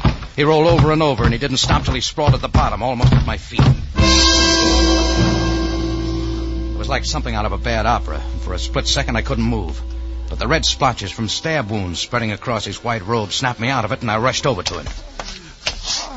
All right, easy there. Try not to move. Who did this? You've got to tell me. Listen, who did it? I guess he figured he was done for, and there was a look almost of ecstasy on his kindly face. But I didn't want to give up that easy. I made a move to try and stop the bleeding when I heard heavy footsteps coming down the stairway. It was another figure in the robes of a muezzin, only he had a black field boots on. Come on, hurry up, will you? Help me with this man. Shut up and get back. We gotta work fast. He's sure to Quiet, die. I said, and move. I'm not Must going I anywhere. Tell you again. Since when does a Muezzin carry a Luger? Don't touch him. You've stepped in where it doesn't concern you. Yeah, maybe it's lucky I did. Think again, my friend. It's your misfortune.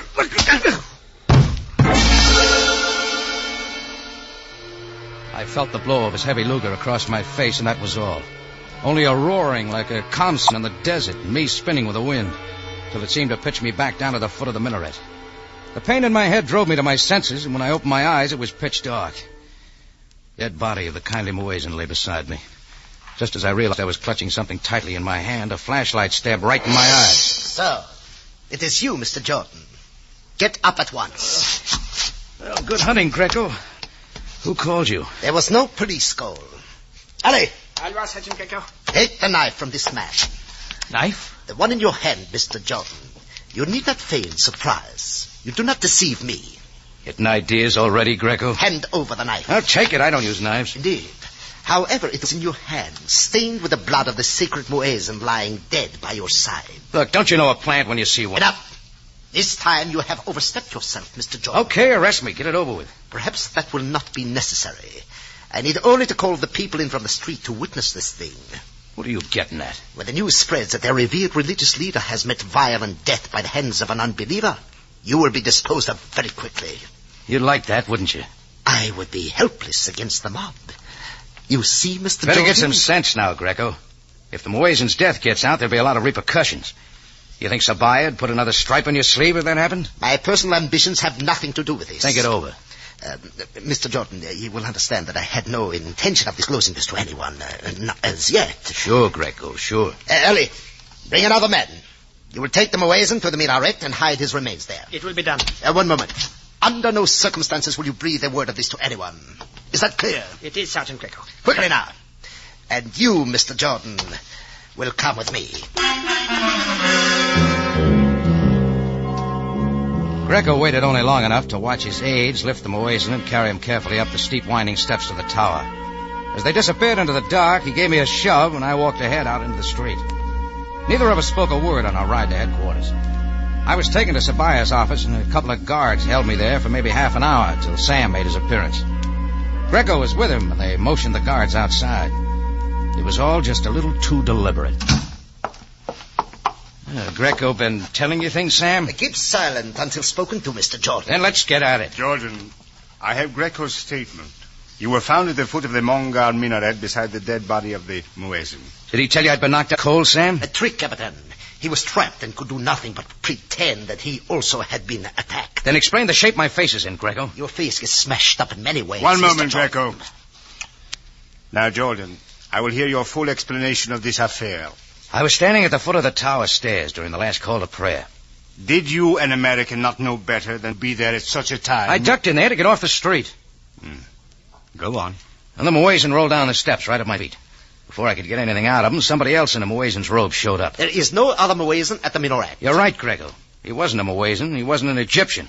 He had on German field boots, and he carried a Luger. Jordan, what fantastic tale are you trying to make me believe? Listen to me, Sam. The guy roughed me up against the wall and then slapped his gun across my face. He is lying, Captain. Ask Mr. Jordan how he got this knife in his hand. You can see for yourself. Put the knife on the desk, Greco. I do not wish to look at it again. As you wish. The Muezzin had been stabbed 4 times. I thought it best, under the circumstances, to have his body hidden in the minaret. Yes. You acted most wisely, Greco. I was only doing my duty, Captain Sabaya. Jordan, about this man with the Luger. Would you recognize him if you saw him again? You bet I would. You have told me everything? That's right. And you can explain nothing of the other similar acts of violence against our holy men here in Cairo? Well, there have been others? This is the 3rd Muezzin to die in the past month. All by the knife. But why, Sam? What's it all about? I do not know. But I intend to find out. Jordan, there are things a man like you would not understand. That my people take their religion most seriously. Quite often, our emotions become strongly involved. Well, maybe I do understand, Sam. Every man has a religion, whether he knows it or not. But there are differences. Sure. I've knocked around enough to learn to respect another man's beliefs. That's why I get off the street. We will not go over that again. Oh, okay, but you can't hold me, Sam. Indeed I can, Jordan. You will be committed to jail pending further investigation. So that's the way it is. That will be all. Greco, I must hurry to the El Mahmad Bey political rally. We have promised him police protection. Put Jordan in a cell. This way, Mr. Jordan. Oh, Greco, you had best place him in the old cell block across the alley and under heavy guard. I know better than to try and figure out what goes on in Sabaya's mind. But I had a hunch he was locking me up more than anything for my own protection. And the old cell block would be the last place a mob would try and hunt me out. Greco made a big thing of it as he and two others directed me down a corridor to the back door. A dim bulb over the entrance was all that lit the alley. Greco motioned across to a dingy sandstone building about 30 feet on down, and I moved ahead. I had taken not more than a dozen steps when it began to happen. A whole bunch of them came out of nowhere, everyone hooded, surrounded Greco and his guards. They made quick work of it. Stop at once! I command you! One of the hooded men was out of the scuffle and had me by the arm. Get moving, Jordan. What is this? We call it a rescue. Maybe I don't want it. Shut up, you fool. Now move! By that time, they were all around me, dragging me up the alley. Somewhere back, I could hear an alarm sounding and the shouts of more men running out of headquarters. But already we had reached a side street where a light field truck was waiting, its motor running. The hooded figures piled me in, the driver put it in gear, the wheels spun, and we were careening off down the narrow, winding streets. Now, we must have traveled every side street in Cairo to shake the police. Finally, the truck roared across the Bulak Bridge of the Nile, through Giza, on west and north above the Nile Valley as it meets the desert. As the truck picked up speed, the men relaxed their grip on me, peering ahead to the onrushing road, so I had a chance to come over. Well, the top man had called it to a rescue, but I knew better. Every one of them was wearing German field boots and carrying a Luger. The jump was a risk, but I knew there was nothing alongside but soft sand, and was the only way. I waited till we hit a sharp, bumpy curve, and I was on rolling. And the fourth time over, I was on my feet, clawing my way through the brush. Then they opened up. I dived for a ditch with the wind knocked out of me, and I stayed there, with my face in the sand, waiting for them to flush me out, knowing exactly what would happen when they did.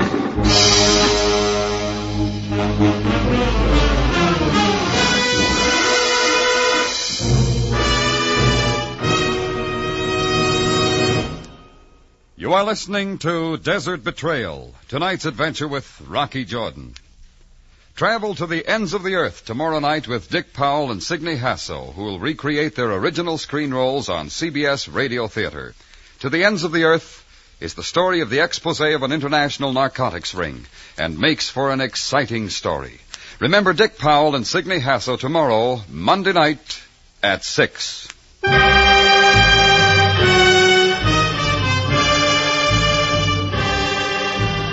Now we return you to Cairo and tonight's adventure with Rocky Jordan, Desert Betrayal.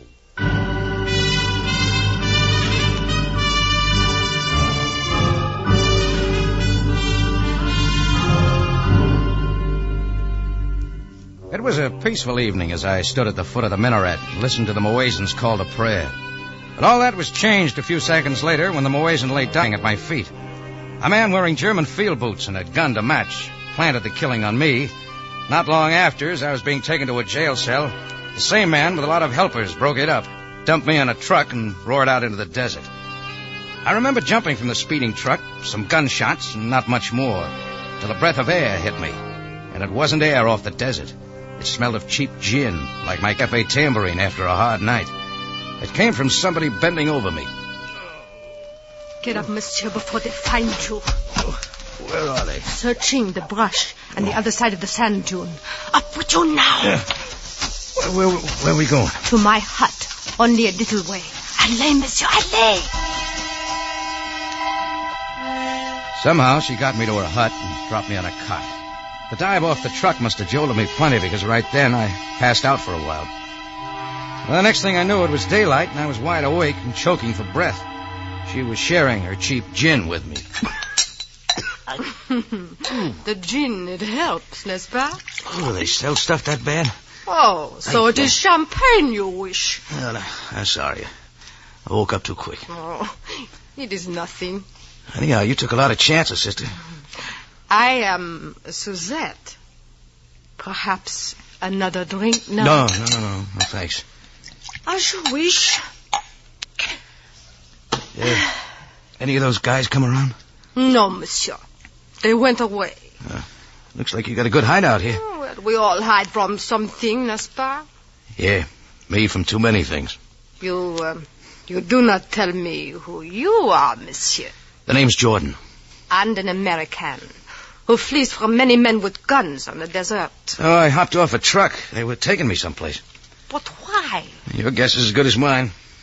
Many trucks have been going into the desert. Yeah? Where to, Suzette? I do not know. But something is going on out there.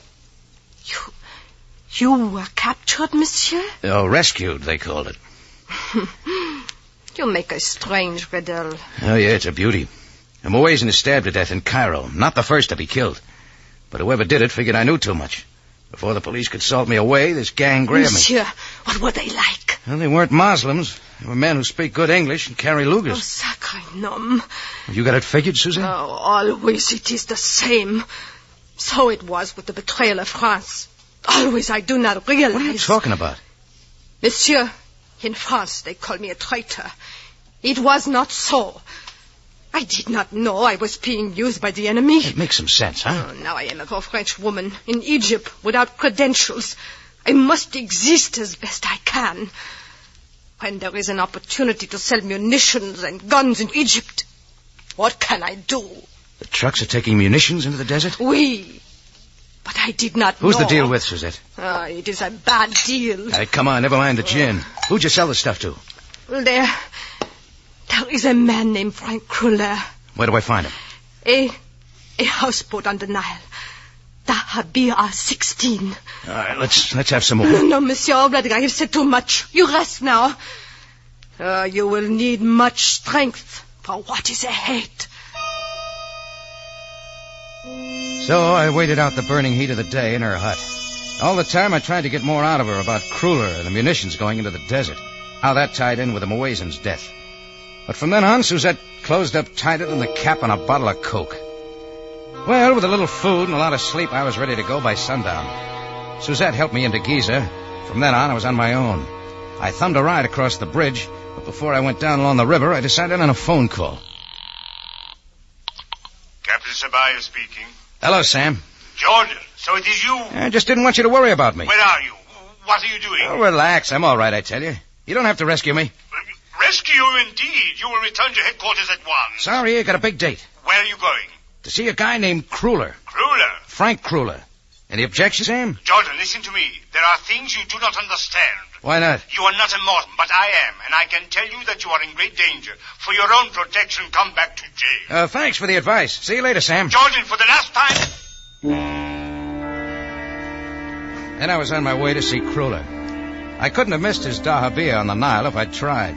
It was a floating palace, all lit up with music coming from someplace and real important-looking people going on board. With a day's growth of beard and so on, I wasn't exactly in shape for a party, but I went anyhow. Only a big pile of muscles at the entrance stood in my way. Retrace your steps, offender. Don't get upset, Buster. I didn't come to see you. State your business here. Huh? Maybe I got invited. Only those of influence and wealth come here tonight. Something real special, huh? A reception in honor of the great El Marmad Bey. I've known bigger politicians. Yeah. Back to the streets with you, English. Not till I see Frank Kruller. He's not here. Well, let's look around. Get back now. Stop that car. What is going on here? Somebody was coming through the lighted doorway toward us. The one man I wanted to see more than anyone else. I'd last seen him under the minaret as he slapped a Luger in my face. Who is this man? He is no one. I tell him to go away. I will handle him, Jerub. So it is you, Jordan. Yeah. I take it you're Kruller. I am. You know, Jordan, you influenced me. I'll bet. You made good your escape last night. Is it not foolhardy to walk back into another trap? Not if it gets some answers. It so happens that I would like to talk to you, too. Come this way. No. Let's talk here. Sorry. I fear you have no choice. A glance at the shadows told me there were others besides Jarub covering for Kruller. So I followed along, with Jarro close behind. We went down some steps away from the party going on above, through a narrow corridor to a door that Kruller opened. He motioned me in. I was face to face with a guest of honor. One Napoleon-sized, puffy, gimlet-eyed Egyptian politician sporting a monocle. El Marmad Bey. Who is this man, Kruller? The person who persists in making trouble for us, El Marmad Bey. Jordan, of course. Excellent. You the top man in this deal, Marmad Bey? Perhaps more than you know. What audacious motive brings you here? A lot of question marks. About guns and munitions you got your hands on. Stuff that's being hatched out on the desert somewhere. Most interesting. From whom did you learn this? Oh, skip it, Mormon. I'm not on your side yet. I had hardly hoped for that. What else you know, Jordan? Just that you're playing for something pretty big. Killing Muslim leaders is dangerous business. What are a few lives if they serve my purpose? You tell me. El Marmad Bey, your time is most valuable. The others are waiting. As you say, Cruella. The hour grows short. Jordan, finding the source of your information and how much of it you have divulged to others is most important to my cause. I'll bet it is. We have ways of getting it from you. With a Luger? Wait, Cruella. Jordan, who else knows you have come on this dahabeah? A lot of people. It is possible. Let him go, Cruella. What happens to this man after he leaves here, you may decide. Of course. The rope! Bring the others. Throw this man out. At once, master. Aren't you up to it yourself, Kruller? No, not that way, Rope. Out the window. Perhaps, Jordan, the waters of the Nile will drive you to your senses before it's too late.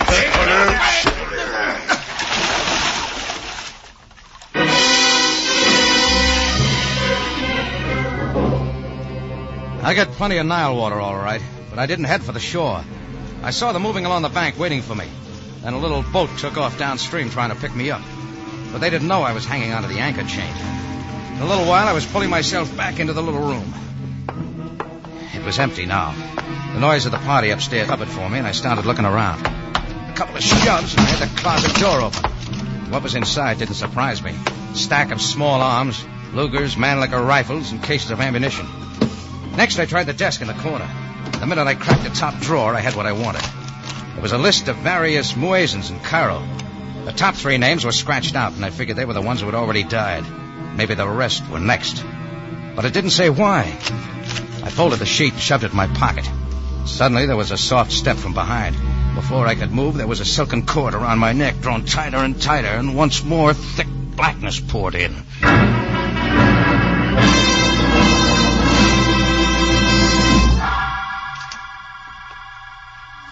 I was slow in coming out of it. First, I thought I was still lying at the minaret beside the dead muezzin. Then I was in a ditch with a gin-soaked woman bending over me. Finally, I opened my eyes. The light from a window almost blinded me. Outside, I could see other buildings, and I knew we were in some abandoned army camp. I tried to move, and I realized I was tied securely to a chair. The bare room held just me and Frank Kruller. I salute you, Jordan. For a chance adversary, you have proved quite formidable. Skip the build-up, Kruller. Where are we? To the south is the Guattara Depression. It was used as an anchor in the battle for Egypt. Only you're using the place for something else. As a temporary hideout, it serves our purpose. Any munitions dumped, too? Spare your strength, Jordan. You'll need it. Like for what? El Marmad Bey, Mr. Jordan awaits you. Well, Jordan. For a man with big plans, Marmad, you're giving me lots of attention. Why? Because I wish to know what people are in possession of certain information. Who are they? I'll give you an answer. But to my question, not yours. Because I soon will become master of Egypt. Yeah. It will be done. El Marmad, is it wise? Let him know. There are but 3 of us, Kruller. He has no means of escape but the eternal sand. Thanks, Marmad. I know about the munitions and guns. Now, where's your army? You Americans are indeed naive.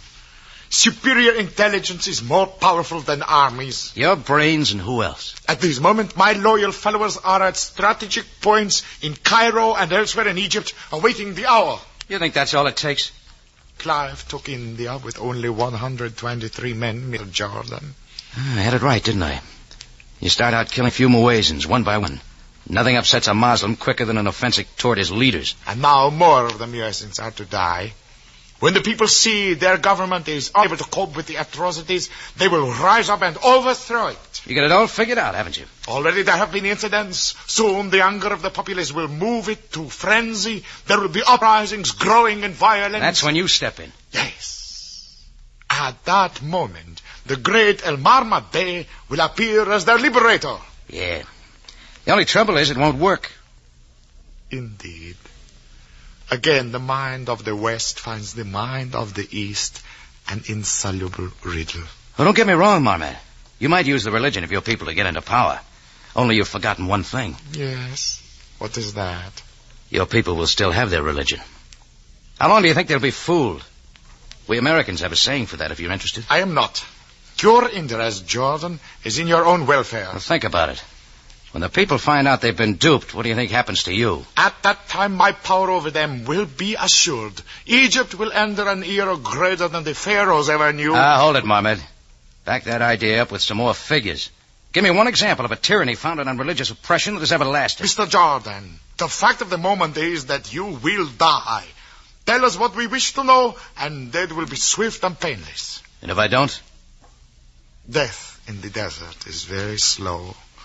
No man has ever withstood the heat or the sun in his eyes. Need I say more? I get the general idea. What is your answer, Jordan? I told you. It won't work. Mm-hmm. Very well. Kruller, take him outside. I suggest that you turn your attention to me, El Marmad Bey. At first I didn't recognize him without his uniform. But it wasn't a mirage. It was Captain Sam Sabaya. Kruller grabbed his Luger from the table as Sam kept walking right on in. How did you get here? Is that important, Kruller? Watch that Luger, Sam. I'm tied here. I can't help you. That will not be necessary, George. So, Captain Sabaya, the desert must claim another victim. That we shall soon see, El Marmad Bey. But you had no way of knowing. Not everything, but certain things have come to my attention. When Jordan phoned me he was going to Kruller's Dahabiya, I followed along, and I've been following ever since. You think your authority amounts to anything here? My authority and my uniform remain in Cairo. I come here only as a Muslim, to right a grievous offense to my religion. You come to this forsaken place alone, without even the proof? You can find proof, Sam. Look in the other buildings. They're loaded with arms. Search Kruller's houseboat. In good time, Jordan. Enough of this. Kruller, dispose of this man at once. A very great pleasure. Kruller aimed, and then it happened quicker than I could follow. Sam's foot came up a second before the shot, and the gun clattered across the room. Kruller dived in. Sam crouched like a panther, and then slammed Kruller over his head into the arms of El Marmad Bey, and they went down. I'd always thought Sam was pudgy and slow-moving, but he gave me the show of my life. He used every trick on those two guys that I'd ever known, and a lot more. The second time Marmot came up, his stomach got mixed up with the left. He was finished. But Kruller tried for more. All the time, I couldn't move. Kruller went to work with his heavy boots, and that's where he made another big mistake. Sam flipped him into a corner, where he piled up like a stack of 10 pins. Then suddenly it was all over. Yeah, I could book you for a main event, Sam. Jordan, you will make no joke about this. Such tactics are most distasteful to me. Okay. How about getting me loose here, huh? Well, you will tell no one of this incident? Sure, just untie me. You know, Jordan, there are many things that you do not comprehend. Sam, get me out of here.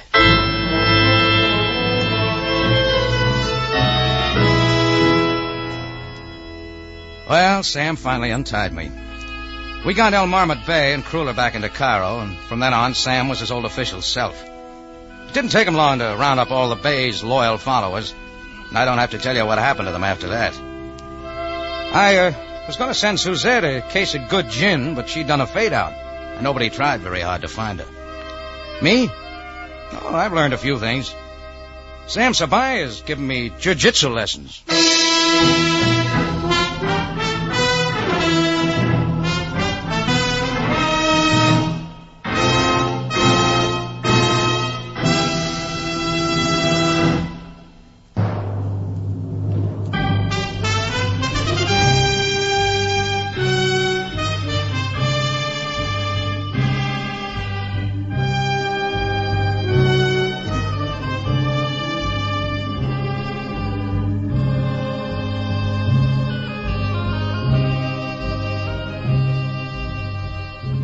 It's CBS, again at this same time, next week, for another story of adventure and intrigue, when we take you back to Cairo and the Cafe Tambourine, run by Rocky Jordan. Jack Moyles plays the title role, with tonight's script by Larry Roman and Gomer Cool, from a story by E. Jack Newman. Rocky Jordan is produced and directed by Cliff Howell, with original music by Richard Arant.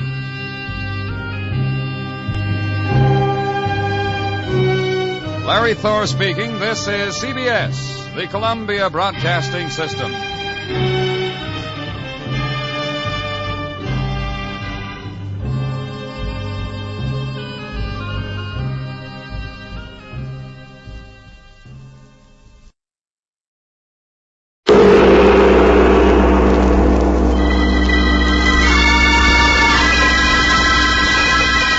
The Sealed Book.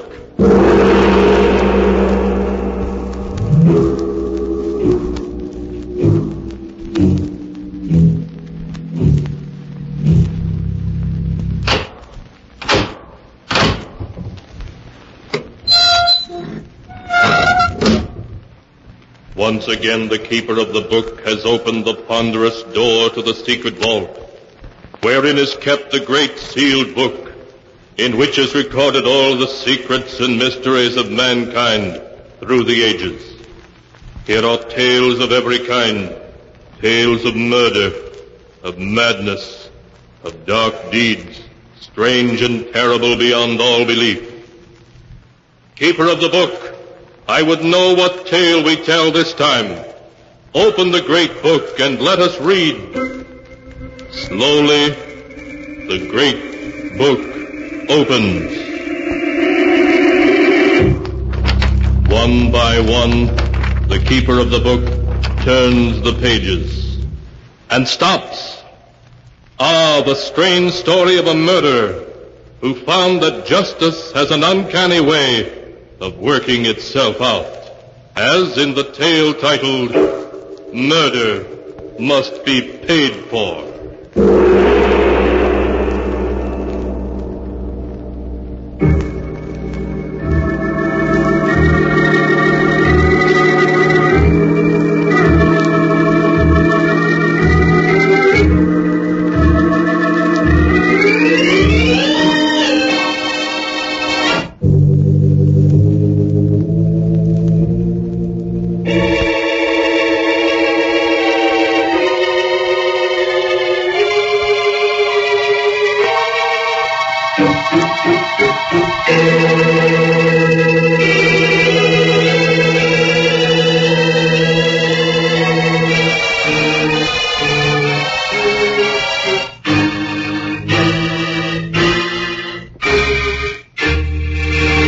Here is the tale, Murder Must Be Paid For, as it is written in the pages of the sealed book. Our story begins in the office of Judge Wallace, Lucy Holden's legal advisor. Judge Wallace, an anxious expression on his face, is pleading with the beautiful young woman. Lucy, listen to me. You mustn't do this. Believe me, you're making a terrible mistake. I don't think so, Judge Wallace. I love Tom, and I'm going to marry him. Lucy, Tom Barrow murdered your father. I know a lot of people think he murdered Dad, but I don't believe it. I wish I didn't. Listen, Lucy, Tom and your father were on a hunting trip. Your father died with a rifle bullet through his heart from his own rifle. Tom said your father dropped the gun accidentally and it went off. Yes, I know all that. Do you know that Tom robbed your own father on a business deal and would have gone to jail if your father had lived another week? I know people say so. But have you any proof? No. Your father died. There's no case. Well, Judge, you've done your duty and warned me. So the responsibility is mine. All right, Lucy. You know, you've grown very pretty since you went away to school. 4 years. I'm sorry we haven't seen anything of you in all that time. I'm sorry, too, but Dad wanted me to stay east. You know, Judge Wallace, I met my sister when I was in New York last winter. Your sister? Mm-hmm. What sister, Lucy?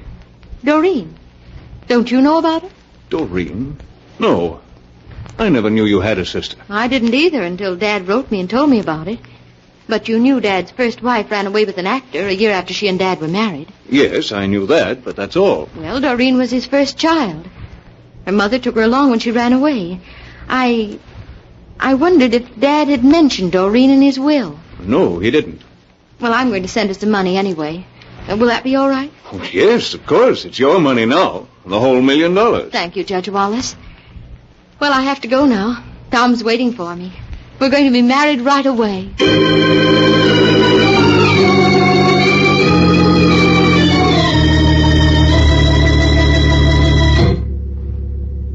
And Lucy married Tom Barrow, big and blonde and arrogantly self-assured. Tongues wagged over the marriage, but ignoring the gossip, the happy couple settled down at Barrow House, on the edge of high cliffs, looking out over the Pacific. There, Lucy wrote many letters, especially to her half-sister, Doreen.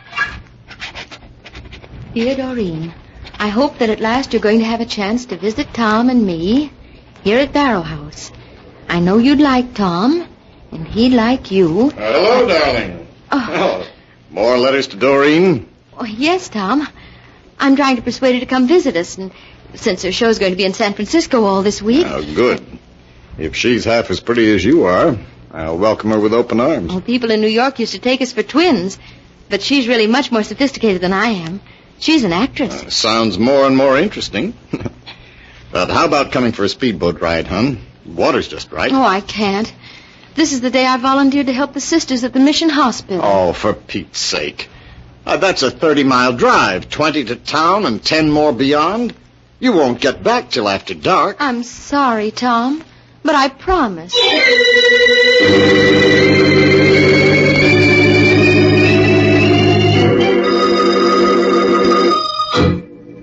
And so, a short time later, Lucy drove off to her volunteer nursing work. So she was not present to see the dusty taxi that drove up to the house several hours later, leaving a visitor. I wonder if anyone's home. Ahoy, the house! Is anyone in? Nobody but me. Who are you? Oh, why, Lucy. Wrong guess, mister. Try again. Holy smoke, I thought... No, your hair's done differently, and you're taller. Say, well, you can't be Doreen. Why not? Is there a law against it? A mystery sister here at last. And on the day Lucy's away. You mean I've missed her? Oh, she'll be back tonight, and you're staying, aren't you? Can't. I have to get back to town to catch the 7 o'clock train for Frisco. Now, that's too bad, but, well, there's no reason you and I shouldn't get acquainted before then, is there? None I can think of offhand. Oh, then come on in.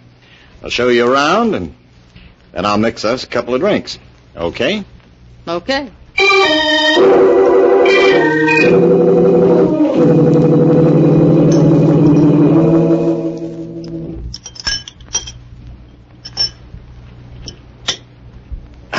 That tastes good. Well, how do you like our little place, now that you've seen it? I'd go for it. Imagine sitting out here on the cliffs every evening and watching the sun set into the Pacific. Pay us a visit, and you can do it. Maybe I will. How high are these cliffs anyway, Tom? 80 feet, straight down to the Pacific.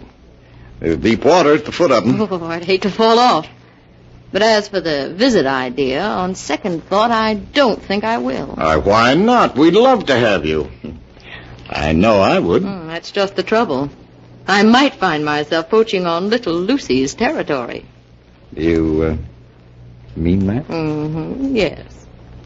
Now I can understand how little Lucy came to fall for the guy who killed her father. So you've heard that gossip, eh? Yes, but not from Lucy. You did kill him, didn't you? Of course not. It was an accident. A very regrettable accident. Oh, of course. Now, how about driving me back to town? I'll just have time to catch my train. All right, but you're going to come again. I know it. Well, maybe. Well, you know, I think you and I could understand each other. It's too bad I didn't meet you first, instead of Lucy.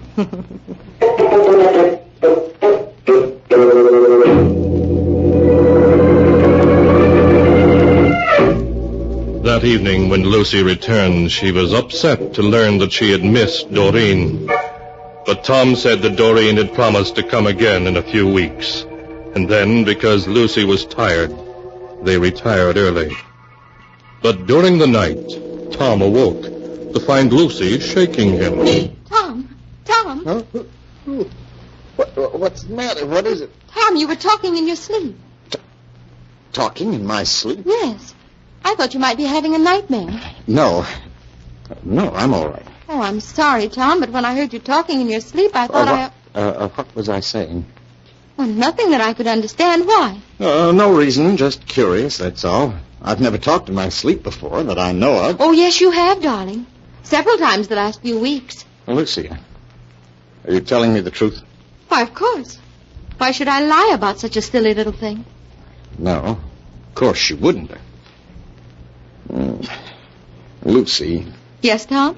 Suppose I sleep in the corner room after this. In the corner room? Oh, Tom, you aren't serious. I'm perfectly serious. The realization that I might be disturbing you would make me more and more nervous until I wouldn't be able to sleep at all. Well, if that's really the case. It is, and anyway, we'll try it for a while, shall we?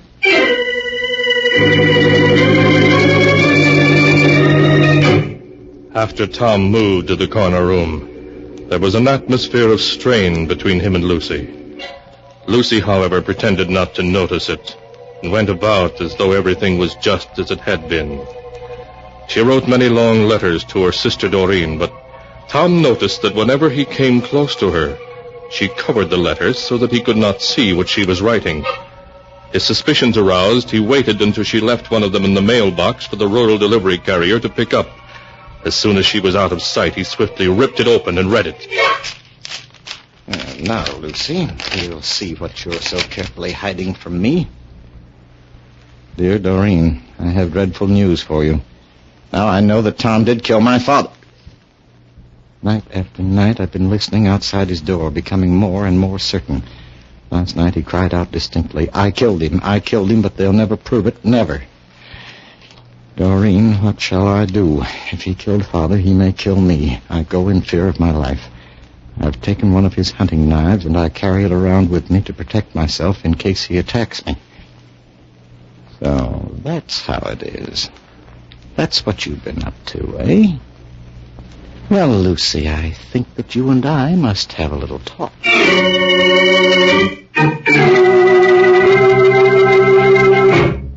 But when Tom returned to the house, Lucy was not there. At last he located her, standing at her favorite spot on the cliffs near the house, a spot that overhung the sea which beat unceasingly against the rocks beneath, his footsteps muffled by the sound of the surf. Tom came quietly up behind her. Lucy! Oh, Tom, you frightened me. Lucy, I want to talk to you. What about? I just read the letter you wrote your sister. You opened it? Yes. You little fool, you know perfectly well such evidence means nothing in a court, nothing. Now, why not be sensible? Come on, Lucy, let's forget the whole thing. It's over and done with. No, stay away from me. Don't come near me. Lucy, put that knife down. No. I'm not going to hurt you. I'm just trying to talk sense to you. No, don't come any closer. Lucy, be careful. You'll go over the cliff if you... Lucy, look out!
And now to continue the story, as it is written in the sealed book.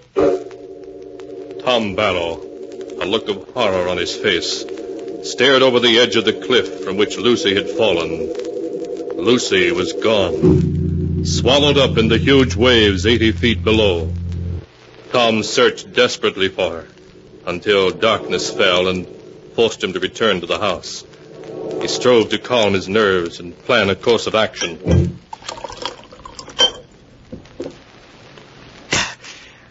That's better. Now maybe I can think. They'll say I murdered her, but they won't be able to prove it. No matter what they think, they'll be able to prove nothing. Then the joke will be on Lucy. I'll inherit the whole estate her father left her. And that is a laugh. Hello? Hello, brother-in-law. Doreen, where are you? In town.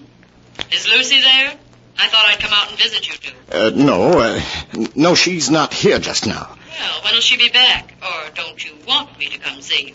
Yes, but... Doreen, listen. Yes? There's something I've got to talk to you about, privately. Where are you now? At the restaurant across from the railroad station. Stay there for half an hour. I'll meet you there. I have a proposition for you, and I think you're going to like it.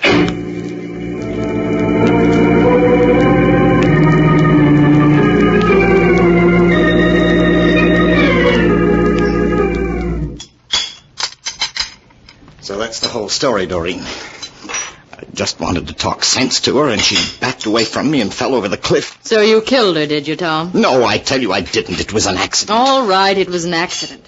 As a matter of fact, I'm inclined to believe you. Now, what did you want to talk to me about? Look, Doreen, it should have been you and me, not me and Lucy. You and I belong together. Maybe. Go on, Tom. Now, here's my idea. You look like Lucy. I want you to take Lucy's place. Take Lucy's place? Yes. We'll be married secretly. You'll call yourself Lucy. No one will ever know the difference. And I'll give you half the estate that Lucy inherited from her father, because now that she's dead, I'll inherit it all from her father. Think, Doreen. $500,000. So you want me to take Lucy's place, Tom? Clever. Yes, very clever. No public outcry, no investigation, no suspicion of you. No, Doreen, I'm crazy about you. And we'll get along swell together. We'll travel, have fun. You'll be rich. Yes, I'll be rich, Tom. Then you'll do it. No. What? I have a better scheme than that. What do you mean? If you're convicted of murdering Lucy, Tom, you can't inherit her estate. Then it'll come to me as her next of kin. That way I'll have it all. Doreen. So I'm not going to fall in with your plan. Instead, I'm going to work one of my own. I'm going to see you convicted of murdering Lucy.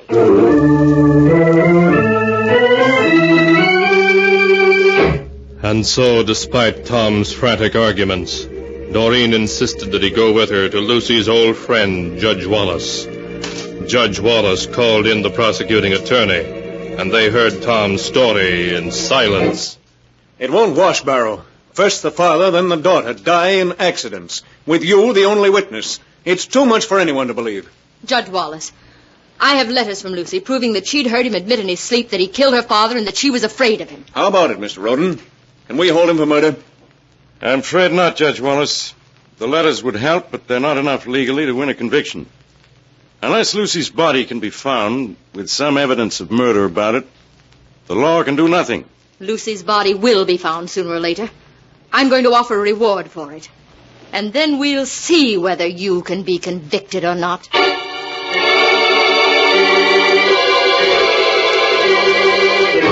But a week went by, and a second week, and Lucy's body was not recovered from the restless waters of the Pacific.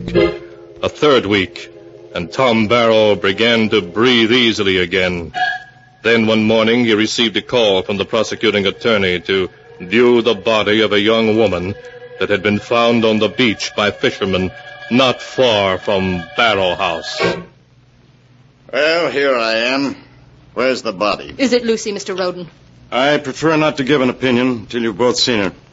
Attendant, open number 17, please. I lift the sheet so you can see the face. I'm afraid it's badly battered, probably by rocks. Oh! That's not Lucy. I'm positive of it. Well, Miss Holden, what do you say? I'm not sure. Now, I have everything that was on the body here in this envelope. 2 rings and a silver pin. Here they are.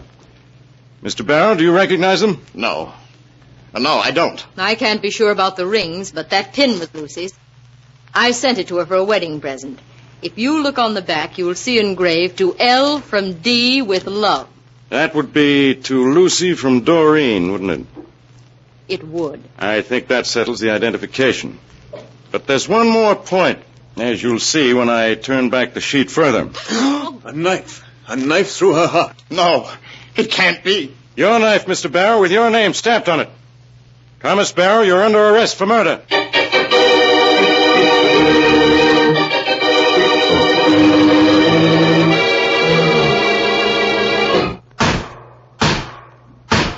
Thomas Barrow, you have been found guilty of murder as charged. The sentence of this court, accordingly, is that at 4:00 in the afternoon on the day of June 3rd, you shall suffer death in the lethal chamber of the state penitentiary, and may God have mercy on your soul.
And now to continue the story, as it is written in the sealed book. Tom Barrow's lawyer appealed the death verdict, but his appeal was rejected.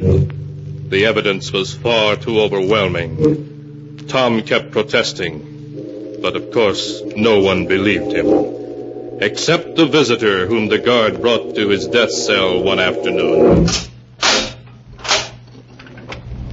Here you are, Miss Doreen. Thank you, guard. You can talk to him for 10 minutes, that's all. I'll stand back here where I can keep an eye on him, but I won't be listening. Hello, Tom. You devil. You did this. If it hadn't been for you, I wouldn't be here now. But you are here, where you belong. You ought to be amused at the way things turned out, Tom. If it hadn't been for you and those letters and that knife. You know how that knife came to be in Lucy's body. Yes, I do know. Lucy put it there. Lucy put it there? Yes, Tom. You killed Lucy's father, but the law couldn't touch you. So Lucy married you, just so she could see you punished. I don't believe you. You will. First, Lucy made you think that you talked in your sleep. That you'd admitted the truth that way. Made me think I talked in my sleep. Yes, because you didn't, ever. But when you got frightened and insisted on having a separate room, she knew definitely you were guilty. Then she carried out the plan she'd made long before, to see you punished. You're crazy. It was all an accident. She fell off the cliff. Yes, Tom, that's right. She fell off the cliff, but she's not dead. In college, Lucy was a swimming champion. She'd dive from that cliff many times. When she fell, she simply swam underwater until she was out of sight behind some rocks. Then she swam ashore. A few miles down the beach, she had a motorboat hidden in an old boathouse. She reached it, changed her clothes, and got to a fishing village down the coast in the boat. Then she simply took a bus to town. No one paid any attention to her. The body, her rings. That wasn't Lucy's body. It was the body of a girl who happened to resemble her in size and coloring. I knew it. That girl had been killed in an automobile accident. Lucy was able to secure her body, never mind how, and concealed it in the water in the boathouse only a day or two before she put her plan into operation. After she fell off the cliff, she put her rings and pin on the body and thrust the knife into the heart. And after 3 weeks in the water, well, you understand. So that's it. Well, go on. What's the rest of it? When the time came, I saw to it that the body was taken from the boathouse and put on the beach where it could be found. And then I identified it. And here you are, Tom. You devils, both of you. But you won't get away with it. I'll get my lawyers to find Lucy. I'm afraid that's impossible. No one can find Lucy. What do you mean, if she's alive? She's alive, but no one will find her, Tom. Because, Tom, I'm Lucy, too. I'm both Doreen and Lucy, you see. You can't be. Oh, but I am. Think, Tom. Did you ever see Doreen and Lucy together? Of course, that day you went to the mission. Yes. It was easy to stop in town, change my clothes, fix my hair differently, put on lots of makeup and high-heel shoes, and come back as Doreen, the sister I'd been so carefully making you believe in all along. I should have guessed. I should have guessed. Well, should you? No one else did. There was a real Doreen once who died as a baby. But that gave me the idea. And I made you think Doreen had her own selfish motive for seeing you convicted, so you wouldn't suspect we were both the same girl. You devil. Perhaps some people would say what I've done is wrong. But I don't think so. Because you killed my father. And murder must be paid for, Tom. As you're going to pay. Guard! Guard! What is it? What do you want? Call the warden. My wife isn't dead. This is her. Do you hear? It's all a trick. Oh, I'm afraid his mind is given away under the strain, guard. Yes, you'd better leave now, miss. We'll look after him. Yes, thank you. I'm afraid his mind is gone completely. Don't let her get away. I tell you, she's my wife. She's Lucy, my wife. Now, take it easy. Take it easy. The warden will be here in a minute, and you can talk to him all you like. On your way to the lethal chamber. No, I'm innocent. I tell you, I've been framed. She's not dead. My wife's not dead. I'm innocent, innocent!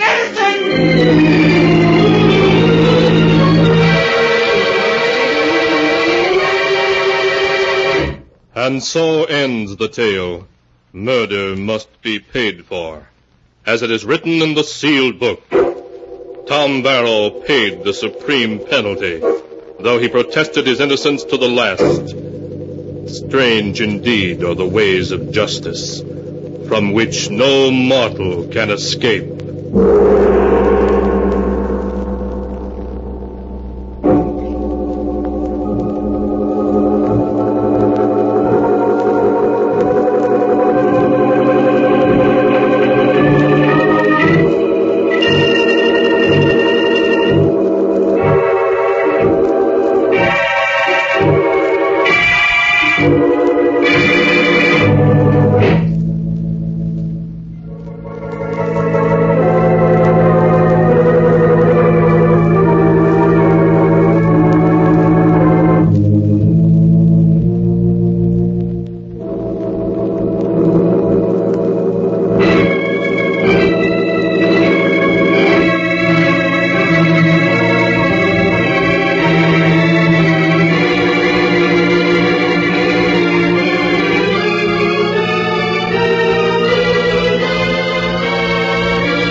And now, keeper of the book, before you close the great volume, show us the tale we tell next time.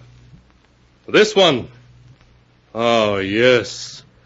A tale of an old woman who for 40 years lived alone in a huge old New England mansion. A mansion in which death was the master. A tale titled, To Have and to Hold.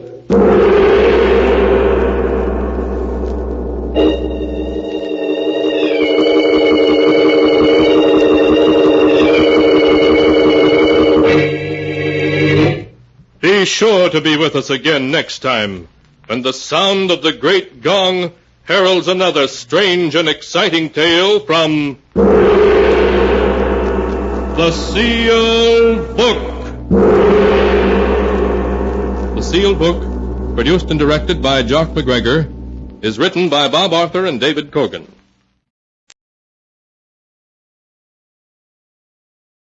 And now, stay tuned for the mystery program that is unique among all mystery programs.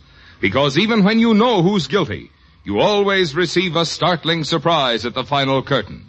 In The Whistler.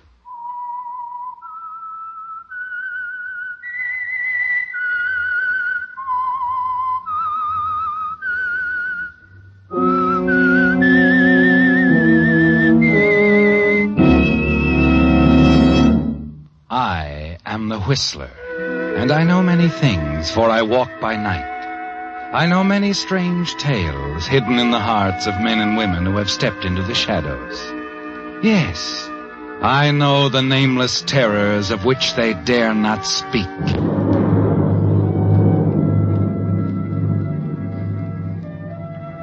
Yes, friends, it's time for The Whistler, rated by independent research, the most popular West Coast program in radio history.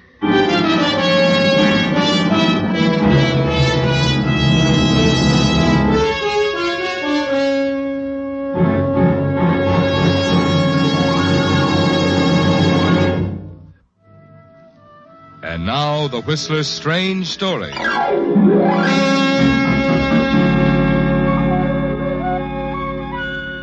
Dear Diary.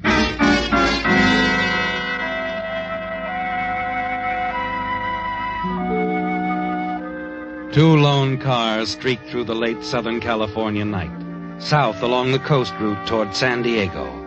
In the first car, Mike Jordan, his face drawn and tense, his forehead beaded with cold sweat, stepped hard on the accelerator. And the car behind him matched his speed, closing the gap between them. With one frantic turn of the wheel, Mike swerved his car onto a side road, narrowly missing the ditch. But the car behind him had anticipated his move and made the turn after him. And then cut sharply into Mike's car, forcing him off the road.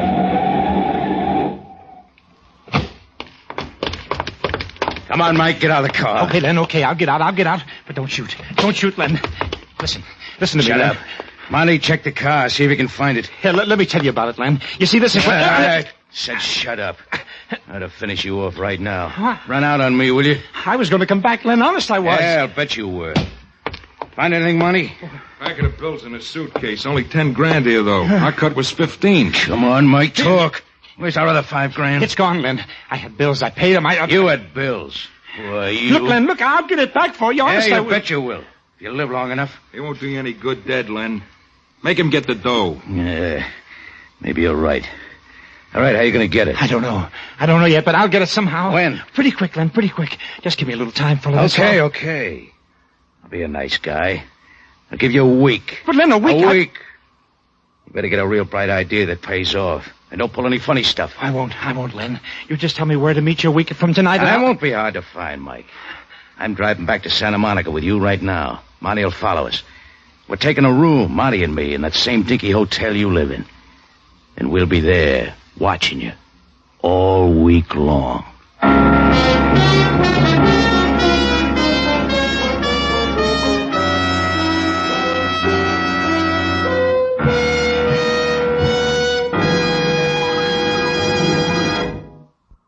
And now, back to the Whistler.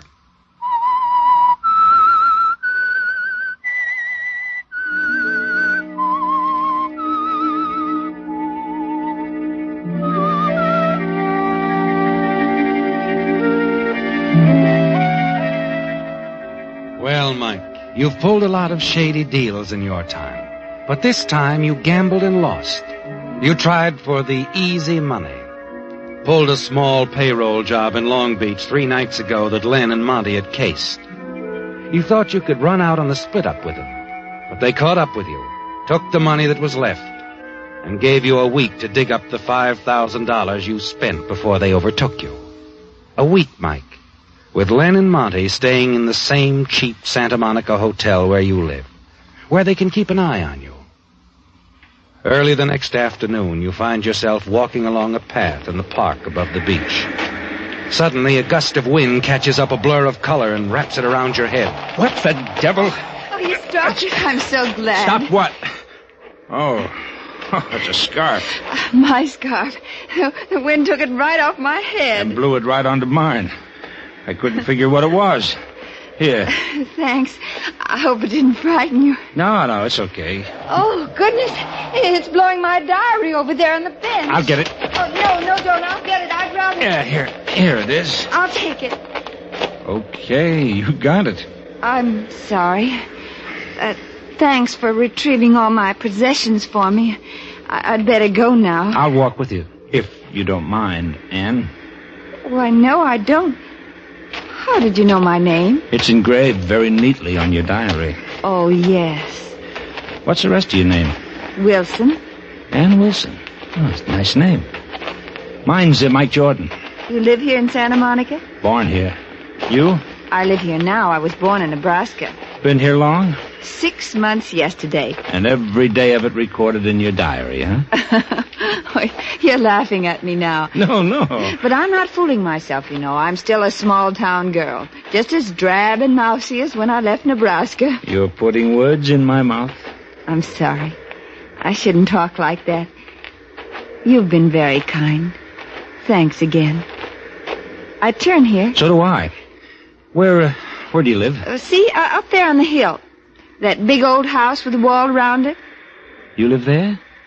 Why, that's old Silas Mueller's place. You know him. Know him? Who doesn't around here? He was old when I was a kid. We used to climb over those walls, and he'd chase us, waving his cane and threatening to whale the tar out of us.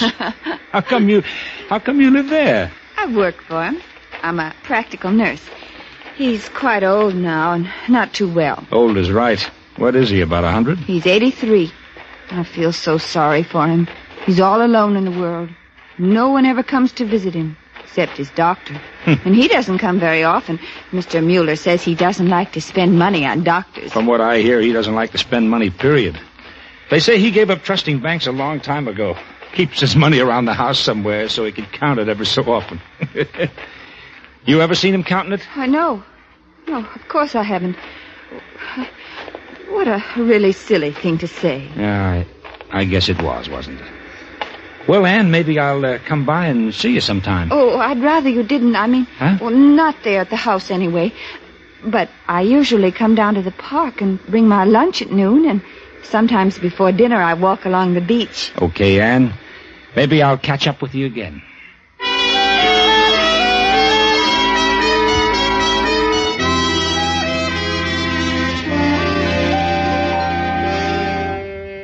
Back at the hotel, you stretch out on the bed, light a cigarette. You have plenty to think about, haven't you, Mike? Len, Monty, the $5,000 they expect you to pay back within a week. But you keep thinking about Ann Wilson. The way she started when you suggested that old Silas Mueller kept his money right there in the old house where she works. You're sure you were right, aren't you, Mike? Sure that Ann knows the money is there. Odd, isn't it? An hour ago, you were groping for a solution, a place to get the money. And now, quite by accident, you've met Ann Wilson, probably the most innocent girl in the world. And she may lead you to that money.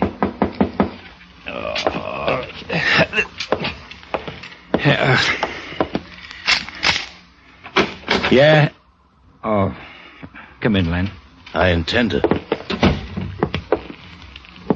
Who's the doll? What? The doll in the park. Oh, no one. I just ran into her. I never saw her before this afternoon. Ah. You got nothing better to do? Just walk in the park? You said I had a week, Len. Yeah, I have. And the week ends next Saturday night. Don't be spending no more days walking dolls around in the park. Look, Len, let me do it my way, will you? You and Monty stay off my back for a while and give me a chance to work something out. Something to do with the doll? Maybe.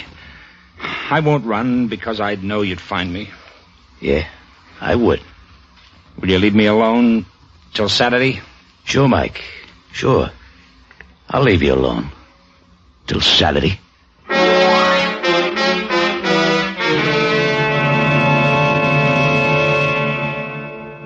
There isn't much time, is there, Mike? And it's a long chance you've got to take. But it's your only chance.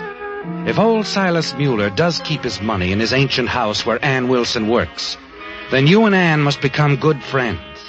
Good friends, in a hurry. Late that same afternoon, you walked a few blocks down to the beach. You see Ann standing almost at the edge of the surf, watching the brilliant sunset. beautiful, isn't it? What? Oh, Mr. Jordan, I'm afraid I was lost to the world. You think you could put that sunset in your diary? I'm going to try. Oh, look at it, Anne. The sun's slipping out of sight. It's unbelievably beautiful. When I was a little girl, I used to think I knew where the sun went at sunset. Oh, really? Where? I was convinced it hid in a big maple grove just west of town. Anne, I want you to believe me. I thought about you all afternoon. Why, Mr. Jordan. Oh, can it be Mike? Just Anne and Mike? Why, yes, I guess it can. Mike. Good. At first, I thought it was silly the way I was thinking about you. I just met you, talked to you a few minutes, but I couldn't get you out of my mind. And can you believe that? Oh, yes. Yes, Mike, I can believe that. I can believe it because I want to so very much. And because I've thought of you, too, all afternoon. Good thoughts, I hope. Good thoughts. I'm glad. Oh, my, look at the time. Mr. Mueller will be furious if dinner's not on time. Will it take you long to fix it? Oh, Martha does that, the housekeeper. But Mr. Mueller likes to have me bring him his tray and then eat with him. Poor old man. I'm the only company he has. Lucky old man, with you for a dinner partner. Well, I really must go now, Mike. All right. I'll walk with you. Do you ever get a night off, Anne? After dinner's over, I do. I almost never go out, but I can. Mr. Mueller goes to sleep right after dinner. About 8:30? Uh-huh. Will you meet me at the corner south of you tonight at 8:30? Oh, Mike, I'd love to.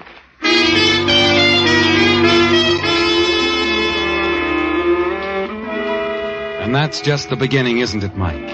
You meet Anne every night at 8:30, each night bringing you nearer to your deadline with Len and Monty. You were right about Anne. She's a love-starved kid, completely carried away by your attention to her. You wish fervently that you had more time for the build-up. But every time you walk through the lobby, Len and Monty are sitting there, staring at you. Silent reminders that you haven't much time left. Shortly before your 8:30 date with Anne on Friday night, the night before your deadline, you start through the lobby toward the door. Hey, Mike. Mike. Oh, hello, Len. Over here a minute. Okay. Sit down, Mike. I'm in a hurry, Len. Sit down. Okay. Monty here tells me you got a good thing, Mike. What do you mean? The doll. Oh. Well, yeah, maybe. I'm not sure yet. Monty's sure. Says the old man she works for is loaded. Isn't that right, Monty? Yeah, loaded and sick. Awful sick. Monty says the old man keeps his money around the house and maybe won't live long. Yeah? Well, maybe he won't. Only look, Len, tomorrow night's awful soon. I mean, if I could have more time... Monty and me want you to take more time. What? Don't we, Monty? Sure we do. You mean that? We said it. Oh, that's great, Len, great. How much time? All the time in the world, Mike. Oh, gee, that's swell. 3 days. Oh, now, wait a minute. 3 days. We'll see you Tuesday. Oh, and, Mike. Yeah? Forget the $5,000. What? Forget the $5,000. Make it 20.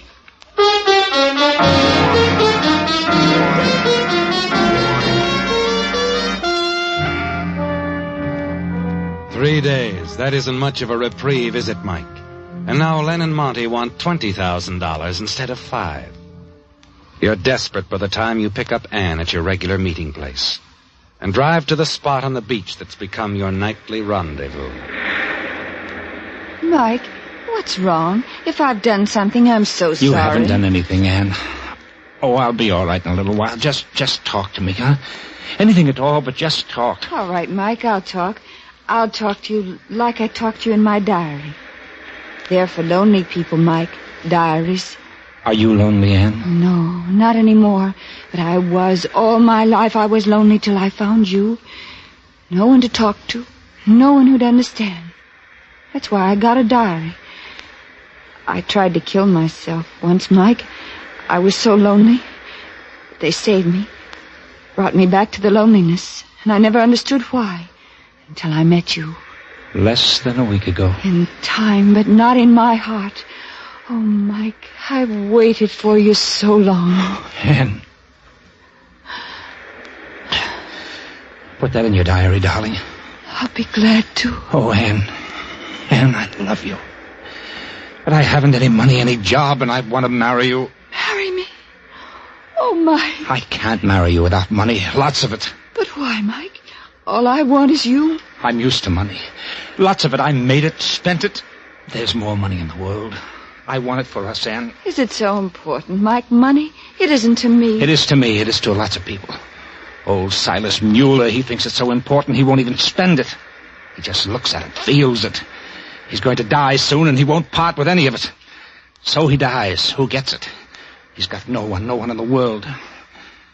Oh, it would mean everything to us, Anne. Mike, we couldn't. We're not thieves. Then you do know where it is. You've seen him with it, haven't you? You know where he keeps it. Mike, my arm. You do Please, know. You're hurting you me. do know. You do. Yes. Yes, I saw him. I wasn't spying. It was an accident. I went away quickly, and he didn't see me. Did you tell anyone? No, of course not. Oh, good. Mike, please take me home now. In a minute, darling. Oh, Anne. Oh, I meant what I said. I do want money for you. But before I can even think about that, I need money, Anne. I have debts, big debts. I was ill, Anne, a long time. It was expensive. Oh, Mike, I'm sorry. I didn't know. I didn't want you to. But, well, you know now. I'm glad you told me, Mike. It makes all the difference in the world.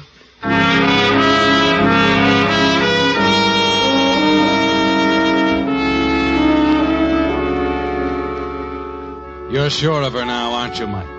The lie about your illness was a sudden inspiration, but it touched her deeply, just as you knew it would. And for the moment, you're willing to leave her, to let her love for you and her great sympathy for your need of money blend into a solution for you. You don't hear from Anne until late the next afternoon. Hello? It's Anne, Mike. Oh, I wondered if I'd hear from you. I've had a pretty busy day. It's Martha's day off. She won't be back till tomorrow. Mr. Mueller's worse, Mike. I don't see how I can get away to meet you tonight. You'll have to stay there, alone with him? I don't know what else to do, Mike. Dr. Thorne just left. He's coming back when he finishes at the hospital at 8. I see. Anne, do you love me? More than anything, Mike. More than life itself. That's all I need to know, Anne.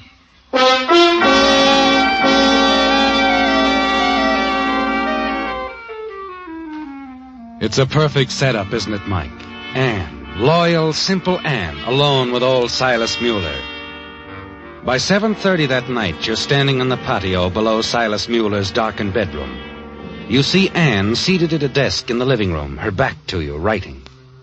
Noiselessly, you climb up the trellis to the balcony leading off Silas Mueller's room.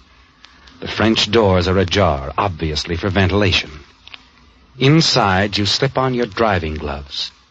A dim wall light burns on the far side of the room, and you can see the outlines of the old man's form in the bed.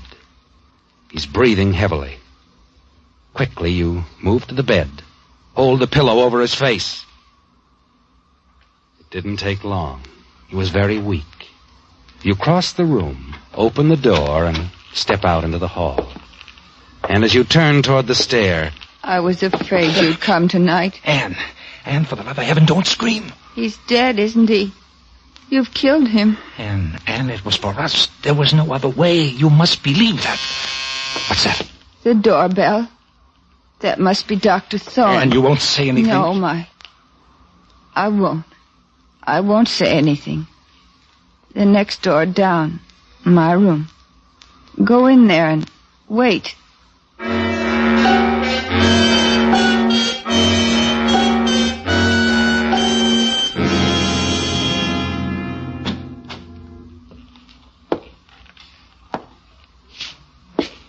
He's gone now. Dr. Thorne's gone. He said Mr. Mueller's heart gave out. Anne, They'll be coming for the body.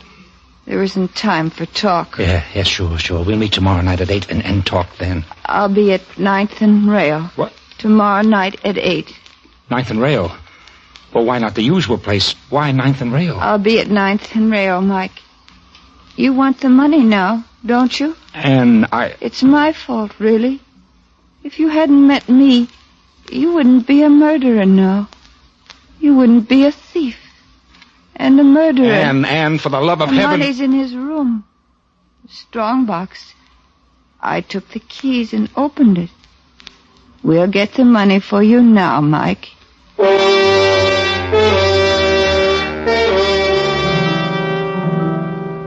You follow Anne back to Silas Mueller's room, observing her closely.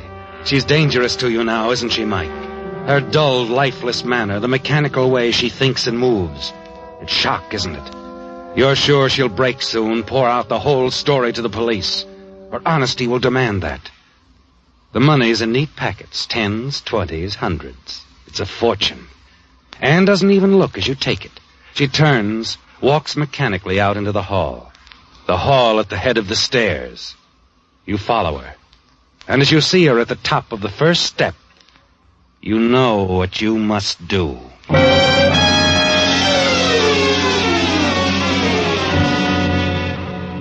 And now Anne lies dead at the bottom of the stairs. You're sure no one will connect you with her death. Certain no one knows you were here. That only Len and Monty are aware that you even know Anne. Then you remember her diary. You can't leave without it. It tells too much about you and Anne, you're certain of that. You race back to her room. Search feverishly for it through everything. It's nowhere to be found. Your knees go weak and you sink onto the bed. Your throat is dry and parched. You look around quickly for a drink. Pick up a glass of water from Anne's nightstand. And you pull yourself together and resume your search for the diary. Suddenly you remember. You saw Anne downstairs writing as you came in. You hurry down to the living room. A bulky envelope lies on the desk. An envelope addressed to you, Mike. It's the diary. Anne's diary. I've got it now.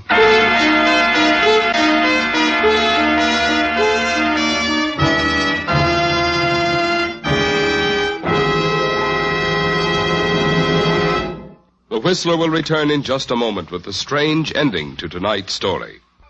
And now back to the Whistler.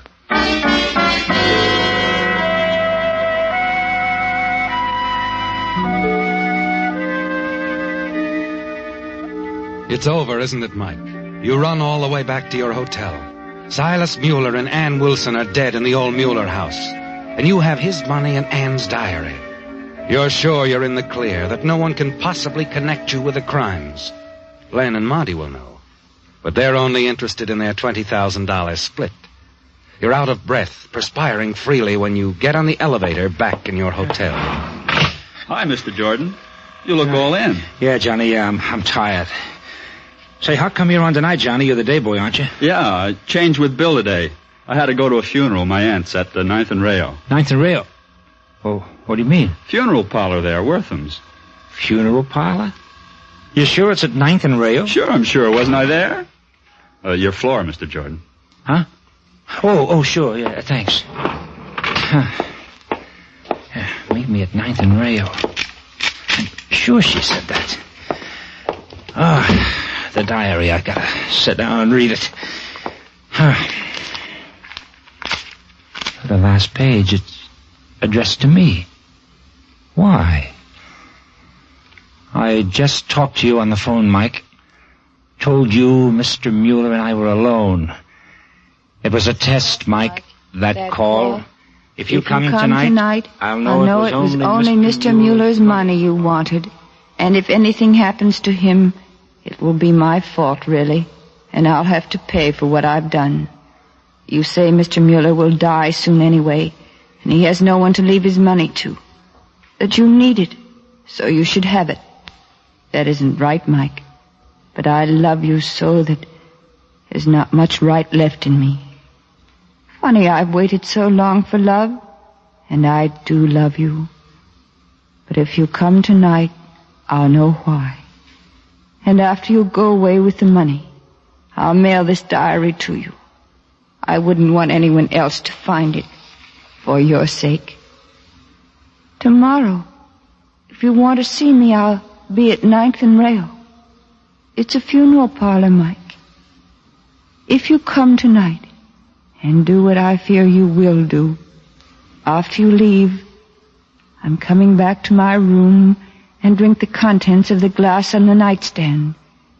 It's a slow poison, Mike, but I won't suffer long. Not over an hour. Poison? That water on the nightstand in Anne's room. It was poison. And I drank it. This sweat. Desk. Hello, this is the lobby desk. Help. I'm sorry, I can't hear you. Will you speak louder, please? Hello? Hello?